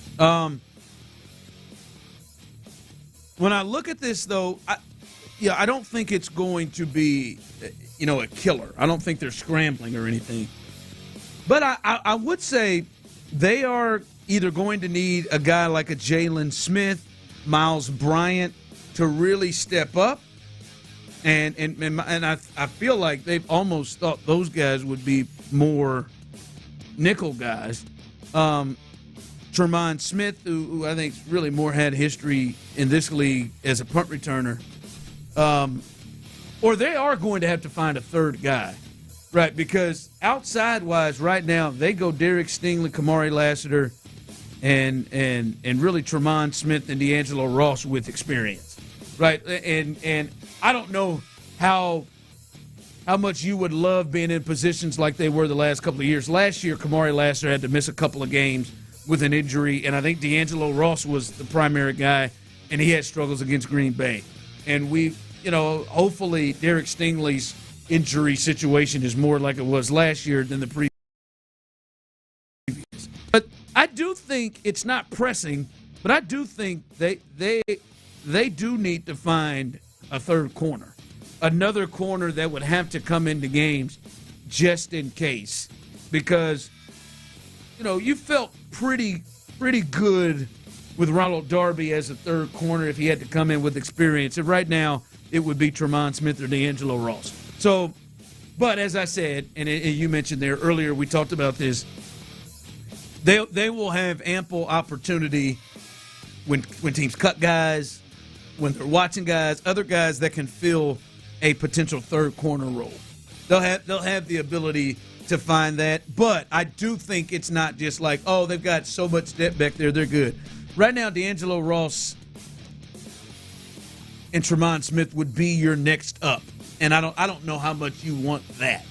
Right, so I do think they are going to have to find somebody. Yeah, it was my biggest concern this offseason for that defense was the depth at the cornerback position. So I agree. I think they need to add someone. I just think it's, all due respect to Darby, who just retired, I don't want to dance on the grave here, but I just think you'll be able to find somebody of equal or better talent to add to that room before the start of the season. So in that regard, it's a loss in terms of the body back there, but not in terms of what I would expect the production to be this year. I think that's fairly easily replaceable, and that's not to put the guy down, but he retired for a reason. I don't think he had a lot left in the tank based off of his performance last year. No, that's fair. That's fair. And like we said, that also, if you weren't aware, some of you I know maybe just getting in your cars over the weekend, it was reported why C.J. Stroud wasn't throwing during OTAs, and it's reported as he wasn't throwing due to a tight shoulder muscle. It is not considered to be serious. Quote from a source, no concern whatsoever. And he could return to activity this week of OTA. So that is the reason why he didn't throw. That's where he has been right now. So that's the latest on C.J. Stroud. I hate to be the old man yelling at the clouds, but if you're not throwing footballs at practice, I don't want to see you at DreamCon, whatever it was, shooting threes this weekend. I think there are a lot of fans that probably feel that way. Yeah, I think it's a bad look. This is not as bad as your Scott Hansen take. Please. The Scott Hansen take, that's out of control. I still have not recovered from that. There's a lot of people out there afraid to speak up about their Scott Hansen disdain. I was going to say, now you're a martyr. There's a lot of people who are afraid to speak up. Yeah, I'll do it for you here on these airwaves. That is the first I've heard. I hate Scott Hansen. Chris Hansen, the better Hansen on TV. It's not bad. What? Mbop, they're the better Hansen. I would take that Hansen over Scott Hansen. You would take Zach Taylor. What's the third one? Why do I know their names? You would take them as the host of Red Zone? Yeah, I would. Shut up, man. Probably have better voices. 5 o'clock fire. He got him. Hader closes the door. Hit combined shutout for the Astros, and despite being outscored 30-9, that's a series split. All right, they split the series, and they end that homestand. They're a half game behind Seattle. A crazy up and down weekend. It was either the Astros winning a close one or the Rays just absolutely scoring a ton of runs and creating some distance between them and the Astros. So they did what they needed to do. They're a half game out, even with the injuries and the injury to Yordan Alvarez that's come out. Chaz McCormick has also gone to the IL, injuring himself on a check swing, of course. But this series, they got what they needed to get done. Right, Luke? They split with the Rays in that 4-game series. They sweep that little 2-game series they had with the A's, and then they take 3 or 4 from the Mariners, which really gotten them in. So they have put themselves. By the way, kudos to the guys on the field. Kudos to Joe Espada, the captain, and his staff, because this would be a real heat check if the Astros weren't playing as well as they have and they weren't in the standings where they are. If this was a team that was kind of in the situation they were last year, 6, 7, 8, 9, all the way to 10, the weird stuff happening with Yordan Alvarez and all of the injuries, this thing would be really hot right now on the Astros. So shout out to them for playing well right now. Yeah, and you get the Pirates, like you said, so hopefully you could stack a few more wins. Then the Guardians will be tough, and then you get the White Sox at home after that. So you buy yourself a little time, hopefully, knock on wood, here over the next about 10 days with this schedule. Then you even get the A's after that, the Angels. So this is a bit of an easier stretch in the schedule than that 17 consecutive game stretch for them. And hopefully, you stack some wins while also eventually getting some guys back. It was good that they won yesterday. You get the great Hunter Brown performance, and you earn that split. But just with the way those games went, when you get outscored by that much over the course of a 4-game series, to me, that split, and then you factor in the Yordan news, it almost felt like a losing weekend to me. Overall, with the Yordan news, absolutely. Especially. So you get the day off today, try to bounce back in Pittsburgh, and you get to see Paul Skeens. So that'll be interesting. Good God, what's that line? I'm going to look like that day. I think he matches up against Lance McCullers, I believe. Oh, Lord. That is correct. Yeah, so that's going to be fascinating. This will be fun. I want to see if Lance turns. Did he really turn the corner that last start? We'll see there. By the way, also, Yordan's not the only injury news. The Astros, and he was in center field yesterday and in the lineup, called up Jacob Melton, one of their top prospects, because they had to put D's nuts, Zach DeZenzo, on the IL with a, here we go, left hand inflammation. This would be better with hands, right? I believe Yordan's was a right hand inflammation. Maybe they're better with left hands here, but that's where Zach is. So I'm concerned like hell for Zach that this, hopefully it is just inflammation. If it's the same thing that they saw with Yordan Alvarez, we need to get 8, 9, 10 other opinions right now. Somebody step up. Somebody step up out there and say, I will look at the imaging. I will. They ought to have several sets of eyes on it. Yeah, someone on the text line earlier said they're an X-ray technician. You got to get them on the payroll. Have them take a look. They'd probably be better off. Somebody. Scott Hansen's better off. Chris Hansen, he gets to the bottom of things. The Hansen singer.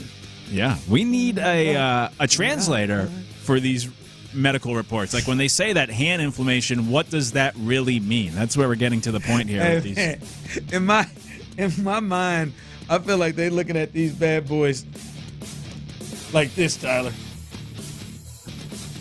Yes. Mr. Magoo is on the medical staff examining the X-ray results. You see anything? Because in my mind, I feel like it's 5 of them together. Hell, I ain't seeing that, boss. You seeing anything? Maybe a hairline. Nope. That looks okay. Glass. Man, shine some light on this thing. What are you seeing? It's like medicine from over 100 years ago where you were just guessing. And they're like, oh, headaches? Okay, we'll just drill holes in your head, and that will help. We'll try that. Your hand's fine, Yordan. Just drink more milk. Should be good in a few days. My man Zach said when they told him, man, looks like you just got hand inflammation. And over there, Yordan's over there. Shaking it, just shaking his hand. I got a guy. Hopefully he's good because he was swinging the bat well and was a good option, especially an option when you know that he's going to be down for a while. These nuts got him. 5 o'clock fire. Meaning Yordan Alvarez. Also, Astros news, this coming out. HPD has just announced that it was an intoxicated bettor located overseas that was behind the vile threats to Houston Astros pitcher Lance McCullers Jr. and his family. The man admitted that he was gambling and lost money, and was inebriated when he sent the threats. Well, that's one POS human being right there. I hope My hope to this is, one, that they get his overseas ass and he is punished to whatever extent that he can be punished. I was drunk. I was intoxicated. Now, when you're intoxicated ass, let out your true feelings. You are a bad person. Back. Not a bad moment. You're a bad person. You get drunk and threaten people's 5-year-old kids. You're a bad person, right? And I just hope, fellas, that we know Lance hired extra security for his family. I hope this puts them at ease to understand that it is, and this isn't somebody that's walking around lurking. I hope that is the case. I wouldn't imagine if Lance would say, "No, I'm going to go ahead and keep this thing rolling." But hopefully, this is what Clint was saying. I hope the guy comes out, says this, and says he was the one who did it, whatever reason, so that they can feel comfortable. I hope that at least happens. Yeah, you get some sort of closure, I suppose, with that. I'm sure he didn't come back when he was sober and apologize afterwards, so don't just blame it like, I was drunk, sorry. It's always the betting, and I never get, as a degenerate myself, I never get being honest. Of course. I never get this thought process, though, of blaming others. Like, you knew who was pitching. You bet on the team. Don't blame others when you make that decision and lose your bet or lose money. And unfortunately, that's how these stories usually go, that the people reaching out with these terrible messages aren't even necessarily fans of the team, but they were betting on the player or the team. And we all know that when you lose money, right, some people can get crazy. So it's the ugly side. It's the terrible side of the whole legalized sports betting, or even when it's not legal in some areas, and how serious people take this and how they blame the wrong people when you're the one that placed the bet. But there's a good show, The Better Sister, that just came out on Amazon that deals with some of this, of those online threats. And it's a terrible part of society. It should never happen. And like you said, hopefully this guy gets what he deserves based off of his actions. It's a loser with a loser-ass mentality. But, like, listen, I know you guys have gotten pissed on bets. I know there's players you're like, James Harden cost me money. Been drunk a few times, too. Right, like Christian Walker cost me money. Whatever cost me money. But the step and the leap to, that guy cost me money, to let me threaten his 5-year-old daughter. I know. Dumbass. Yeah. I could never imagine the leap of that. Right. Like, that is... All right, coming up, Nick Kayley. Listening to Nick Kayley talk about what his offense could potentially look like, and hearing him explain it, we'll let you hear what he had to say coming up next, because it is, I think it spawns a conversation for us to have. That's next, right here, live on The Drive. Yes!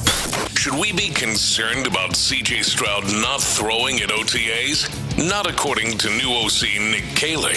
He's locked in every step of the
Radio 610 presents The Drive with Stoerner and Hughley.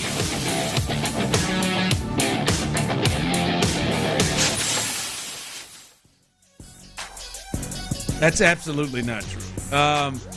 I've sat here and tried to think of if I have a Scott Hansen, as Reggie from In the Loop has just texted us and said, what did he say about that take?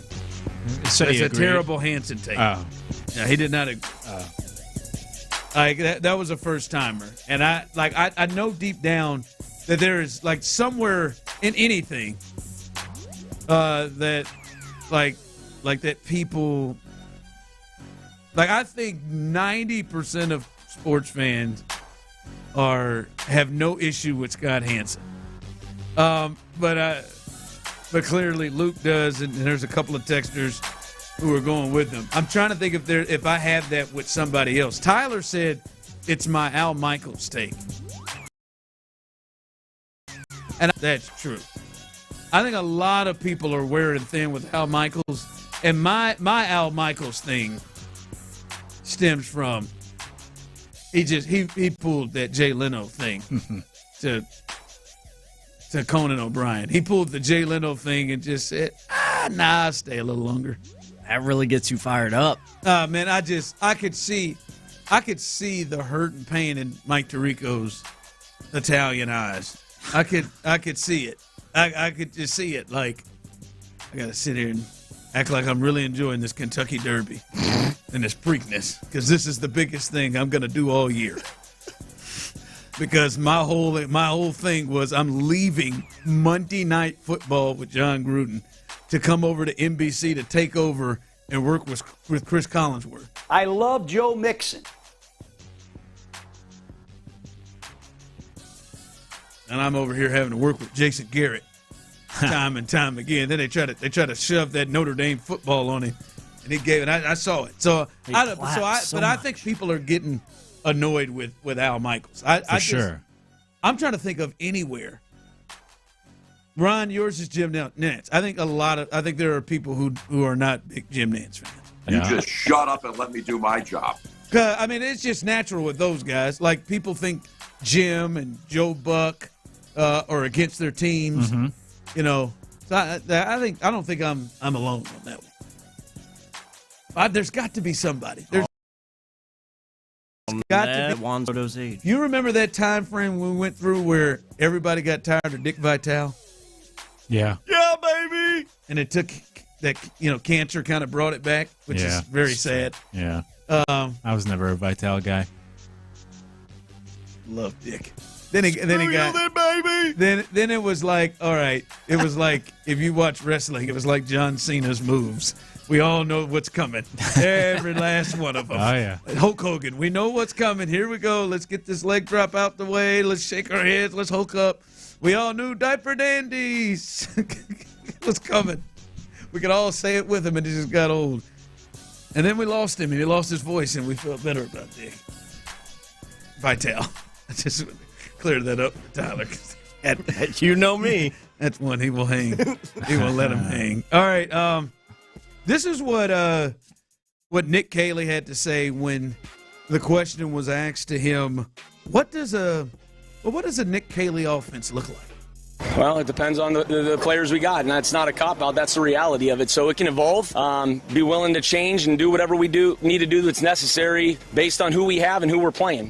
Whether that's, again, you want to get big in terms of multiple personnel or not, gap schemes or zone schemes, committing to more play action or not, that's going to really be dependent on, what your personnel dictates and who you have available. So, again, that's the great part about this year is we get to do a lot of different things and really put a lot of guys in different positions to run certain routes, some of them which some of these guys have never done anything, or certain routes that we have, levers that are working inside and vice versa. So it's a good opportunity just to see what these guys can do. So, what Can was you translate that? I've not really taken this because I've just really kind of listened to that first part of the whatever the guy. What did he say? Like the offense was to you? Not a one particular thing. It depends on who's available. It depends on the matchups. It'll be fluid. I don't know. I came away with no more clarity than I entered. Because that was the wonder was, all right, well, like, what does it look like? What kind of offense will they have? And the thought was, we've seen him spend many years in New England as the tight ends coach and on that offensive staff. And then we've seen him over the last couple of years as a tight end coach and passing game coordinator with the Rams. So we're talking the Patriots, which is the Josh McDaniels style of things, and then we're talking about the Rams, which is Sean McVay. So there's a thought was, hey, will it go either one of those? Will he go with what he's been with McVay? Will it be from the Patriots? Will it be a mesh of both? What will it be? Right there, that sounds like the Bill O'Brien style of basically it is the matchup. And more of what we have as opposed to which is New England. Like the Sean McVay, Kyle Shanahan, where we have, several hallmarks of what our offense is about and what we do. Play action, run game, all of that. This does sound like, for the first time, where he sounded like we're more over to what the New England style of things are. That's what that sounded like, with a little bit of Nick Caserio in it. That's what that sounded like from, I don't know, hey, zone, run, like a little bit of everything. So it does seem like they are skewing towards New England and not the McVay side of things. Yeah, I could see that based off of those comments, but I think still it's been so vague that it's hard to really know. I mean, we're still just guessing at this point. So the idea of being a matchup-based offense, I guess, leans more towards New England. Straight New England. Now, it could be, I'm certain he will pull some concepts, I would assume, that he got from working with Sean McVay, a great offensive mind like he has. But it doesn't seem like there is all right, this is what we do, and we're going to kind of run. That's what Bobby Slowick was in many offenses. This is what we do, and this is what we're going to run. Yeah, and we're going to run these things throughout the game, and maybe we change some things up based off what we're getting. I prefer this method, what Nick laid out, because I think that's more of coaching. I mean, you have to react to the players in front of you, not only on your team, but that you're going up against and the opponent. And different teams do different things. The old Belichick of always, taking advantage of their weaknesses and taking away their strengths. So I think that's a better way to approach it. Bobby Slowick, I think maybe even at times was too stubborn with his approach. So I like the what sounds like the willingness to be adaptable as the season goes along. But still, you come out of that question or that answer, and I don't know if we still have a lot more clarity. As I said earlier, my follow-up would have been, the pieces. Looking at the personnel you have here, the roster you have here, what would that type of offense look like? Because he did kind of use a cop-out. But, yeah, if we're trying to place him in one of two categories, the Rams or the Patriots, I guess he has, based off of his actions, leaned more towards the New England way. But still remains to be seen. We have to actually see these guys get out there. DeMeco said when they made the move, we wanted to take this offense to the next level. And the biggest move they made was Nick Kayley. They didn't make a ton of big, high-profile moves. They made some big moves. Let me say this. They didn't bring in any high-profile guys on what was thought to be the biggest problem in the offensive line. Right? Got a young quarterback, got these things that he has on his plate. Do you believe he can take this thing? Like, is there belief that he can take this thing to whatever this next level that DeMeco is saying? Is there belief in you that Nick Kayley can do that? Yeah. If I was betting on it, honestly, admittedly, I'd probably bet against it happening. But yeah, absolutely. I think that there is a chance for it to occur. We see a lot of times these guys that kind of come out of nowhere and are doing the job for the first time, like a Kevin Stefanski. I'm just trying to run through names off the top of my head, but these guys that take over offenses, even Sean McVay was a nobody when he, got the opportunity. Yeah. And there's just some really smart people out there. He might be that type of guy that finally given the opportunity to run an offense, he can really do some special things with this staff. Would I bet on that? No, I don't think so because of the lack of track record. But sure, I would give him the chance, chance that he could do it. He has a chance. Yeah, it's just it is interesting to see if people lean toward the space of, man, I believe this is like he's going to be good, or space of I hope he's going to be good. Like I hope that is the case. Some folks have made hires where it's not really a hope thing. There's a belief. Right. I say they're going to be. Like when Denver brought in Sean Payton, there was a belief. Mm-hmm. Right? The Saints have just gotten, Kellen Moore? Kellen Moore from Philly. I think there's a belief their offense. Because there's more of a track record. Yes. Yeah. That's and track record is probably where this thing rolls. Right. And now I do like that he's come from multiple successful offensive systems. It's just, what does he look like putting those together? Yeah, and that's almost kind of a concern of mine, though, because I think that's one of the laziest things that we do country, or I guess even just more so in the sports world, of trying to hire somebody that's close to that success.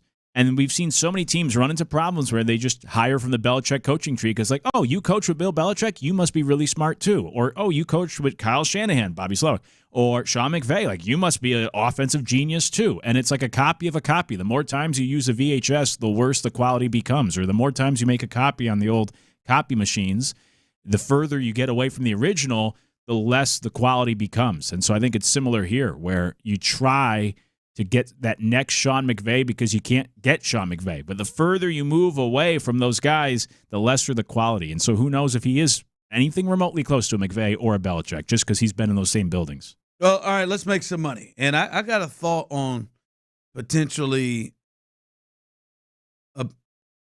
I don't have the balls to make the bet, but I think there is a bet out there that could be made and has a chance to win a little cash. We'll discuss all of that as we continue right here live on The Drive. Tyler Miller, you are the greatest producer in the world. How does Coach DeMeco plan to address the offensive line during OTA?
clothes today. Valid through 6/18 while supplies last. Selection varies by location. Injured? Call Mokaram Injury Lawyers, 281-222-2222. Live from the Mokaram Injury Lawyers Studios, Sports Radio 610 presents The Drive with Stoerner and Hughley.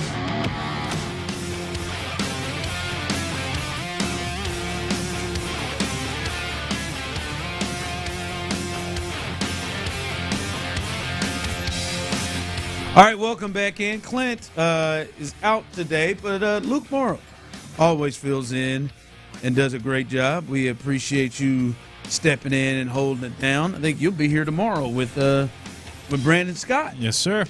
I will be in Aruba. Coming up here in just a bit, like rubbing it in or something. I didn't mean to do that. Rub that thing in, man. I'd rather be on a beach.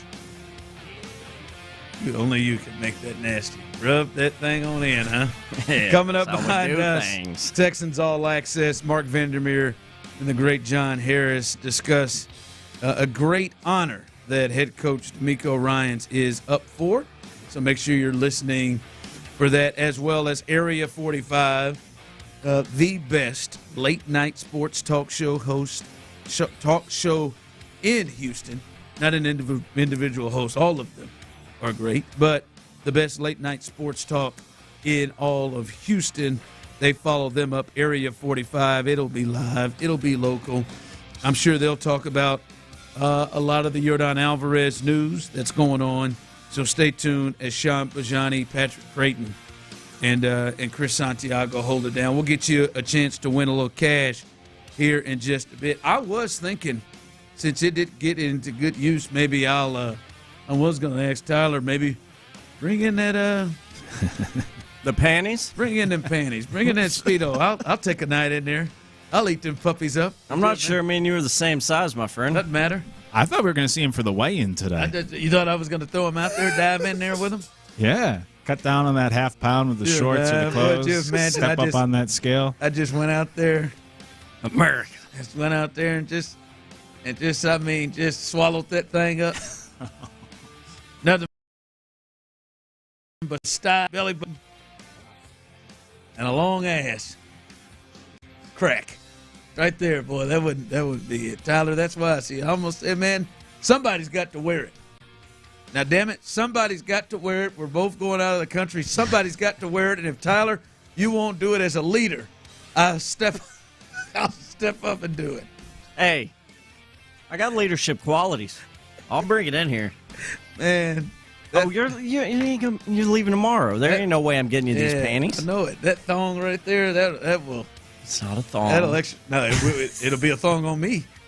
Oh, That thing will exercise some demons right there. That'll hurt. If you wore them, would there be an actual photo of you in them? Oh, I'd take one. If I put those suckers on, yeah, I would take one. That'd be lunchtime for the long crack. Text line coming in. Rob Torres, Ron, the showing too much Hughley. It's a good one. Showing way too much. I wondered, boy, that there have to be somebody on that beach that would be into that. There might be a suitor. Yeah, what do they say? There's a lid for every pot. Shut up, Luke. Yeah, absolutely. It'll be a conversation starter. Hey, ladies. Huh? How we doing? No, man, I'll leave that to Tyler. Maybe that's how they roll in Aruba. Maybe that is. Somebody does. By the way, NBA Finals are set up. Pacers are going to play OKC. What was it? My 700. Is it worse? Is it or? No, I did check earlier. It is 700, and Pacers are plus 500. There it is. Right? Isn't that the Pacers have like the best record in the NBA for like the last month and a half? You two degenerates tell me, like, isn't that the type of potential? Hey, I'm gonna throw a little cash at this. Throw a little money at this to make a little bread, because I know you. What'd you say, gentlemen sweep? Yeah. I think some people are saying sweep. I see some people text in. I don't know, man. I want to see what that series. I want to see what those two teams playing. I want to see what that looks like. Like, in my mind, I think OKC's got no mind running with the Pacers, but you don't know what it's like running with the Pacers for 7 games until you run with the Pacers. And let's just be honest. I mean, they have taken out some good teams. I mean, the Cavs were a really good team. Now, there were some injuries for the Cavs, but they just throttled them in 5. And so, I don't know. It could be closer to me, but I feel like that'd be a nice little spot to put some money on it. If Indiana were to win this series and to have success that clearly Vegas and others don't believe they would have, what would have to happen to you, in your opinion? So, it's a good question. I don't know. You asked me earlier during the commercial break. I don't really know. I think the Pacers' strength is they do not turn the basketball over. I look at it. Bottom 5 in turnovers this year. Top 5 in terms of fewest turnovers. Yeah. And then I think their biggest strength this postseason has been how well they share the basketball. I know Bill Simmons had a great stat of the teams that won as many playoff games as the Pacers have and average as many assists as the Pacers have. There's 10 of them, and I think it was like 8 out of 10 won the NBA Finals, and the 2 that lost in like Game 7. So teams that distribute the ball as well as the Pacers have usually win the championship. So I think those are their strengths. If they take care of the basketball and they pass it around well and they play good team basketball and offense. They're going to score.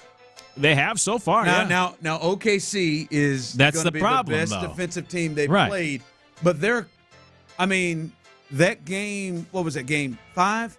That was the first game they hadn't hit 100 points in the postseason. In the series against the Bucks, the Cavs, and up to that point against the Knicks. So I feel like they're going to score. Obviously, Minnesota scored in several games against OKC. Denver scored several games. The one close game was 128-126. My thing is, the Pacers have a couple of wings or guards that could potentially give Shea some problems. Like they wore down. Now, obviously, Brunson is not Shea, but they wore him down, and he did not have the production that he normally has. Brunson, it does guys like Nembhard, does guys like Naismith. Are they able to make this a game where the other pieces have to really come about to make up the scoring because they slowed him down? They've done it to Brunson, right? They now Donovan went to hell off on him most of the time, but nobody else did. So that's the one to me is Naismith, Nembhard. Are they able to kind of slow him down? Benedict as well. Are they able to slow him down a bit? So I don't know. I think it's a little closer than maybe some may look at. The Pacers haven't won a playoff game this year when scoring less than 114. I just think the Thunder, all the things I said that the Pacers do well, I think the Thunder can counteract that because they are such a good defensive team. That's the thought. Yeah, I want to see how good they are against this team that's running, getting easy buckets. All right, Tyler, let's win a little cash. You finished 66. No, you didn't finish. That was a bad week. It's in the rear view. We ain't got to talk. You're right. You ain't got to look at that. Yeah. Christian Walker bit was something. All right, what do you got to kick off the week? Where are you at right here? Let's see what Luke likes, what we like here. Yeah, let's get Monday started in the green. A little profit, a little cash in your pockets, Houston.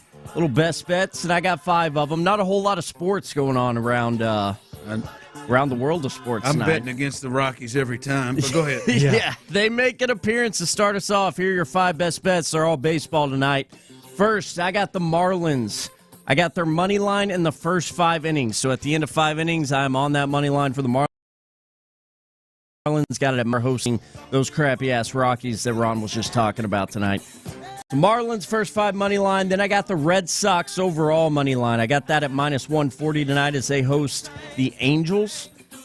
Next, yet another money line for you. The Brew Crew up in Milwaukee. Brewers minus 105. It's almost a toss-up in that game, according to the odds makers, as they travel to play a game at the Reds. I'm on the Brewers to win that game, and then an over and an under here to finish things out. First, Padres at Giants tonight. I'm on over 7.5 runs in that one. And then your under here is going to be Twins as they travel to take on the Vegas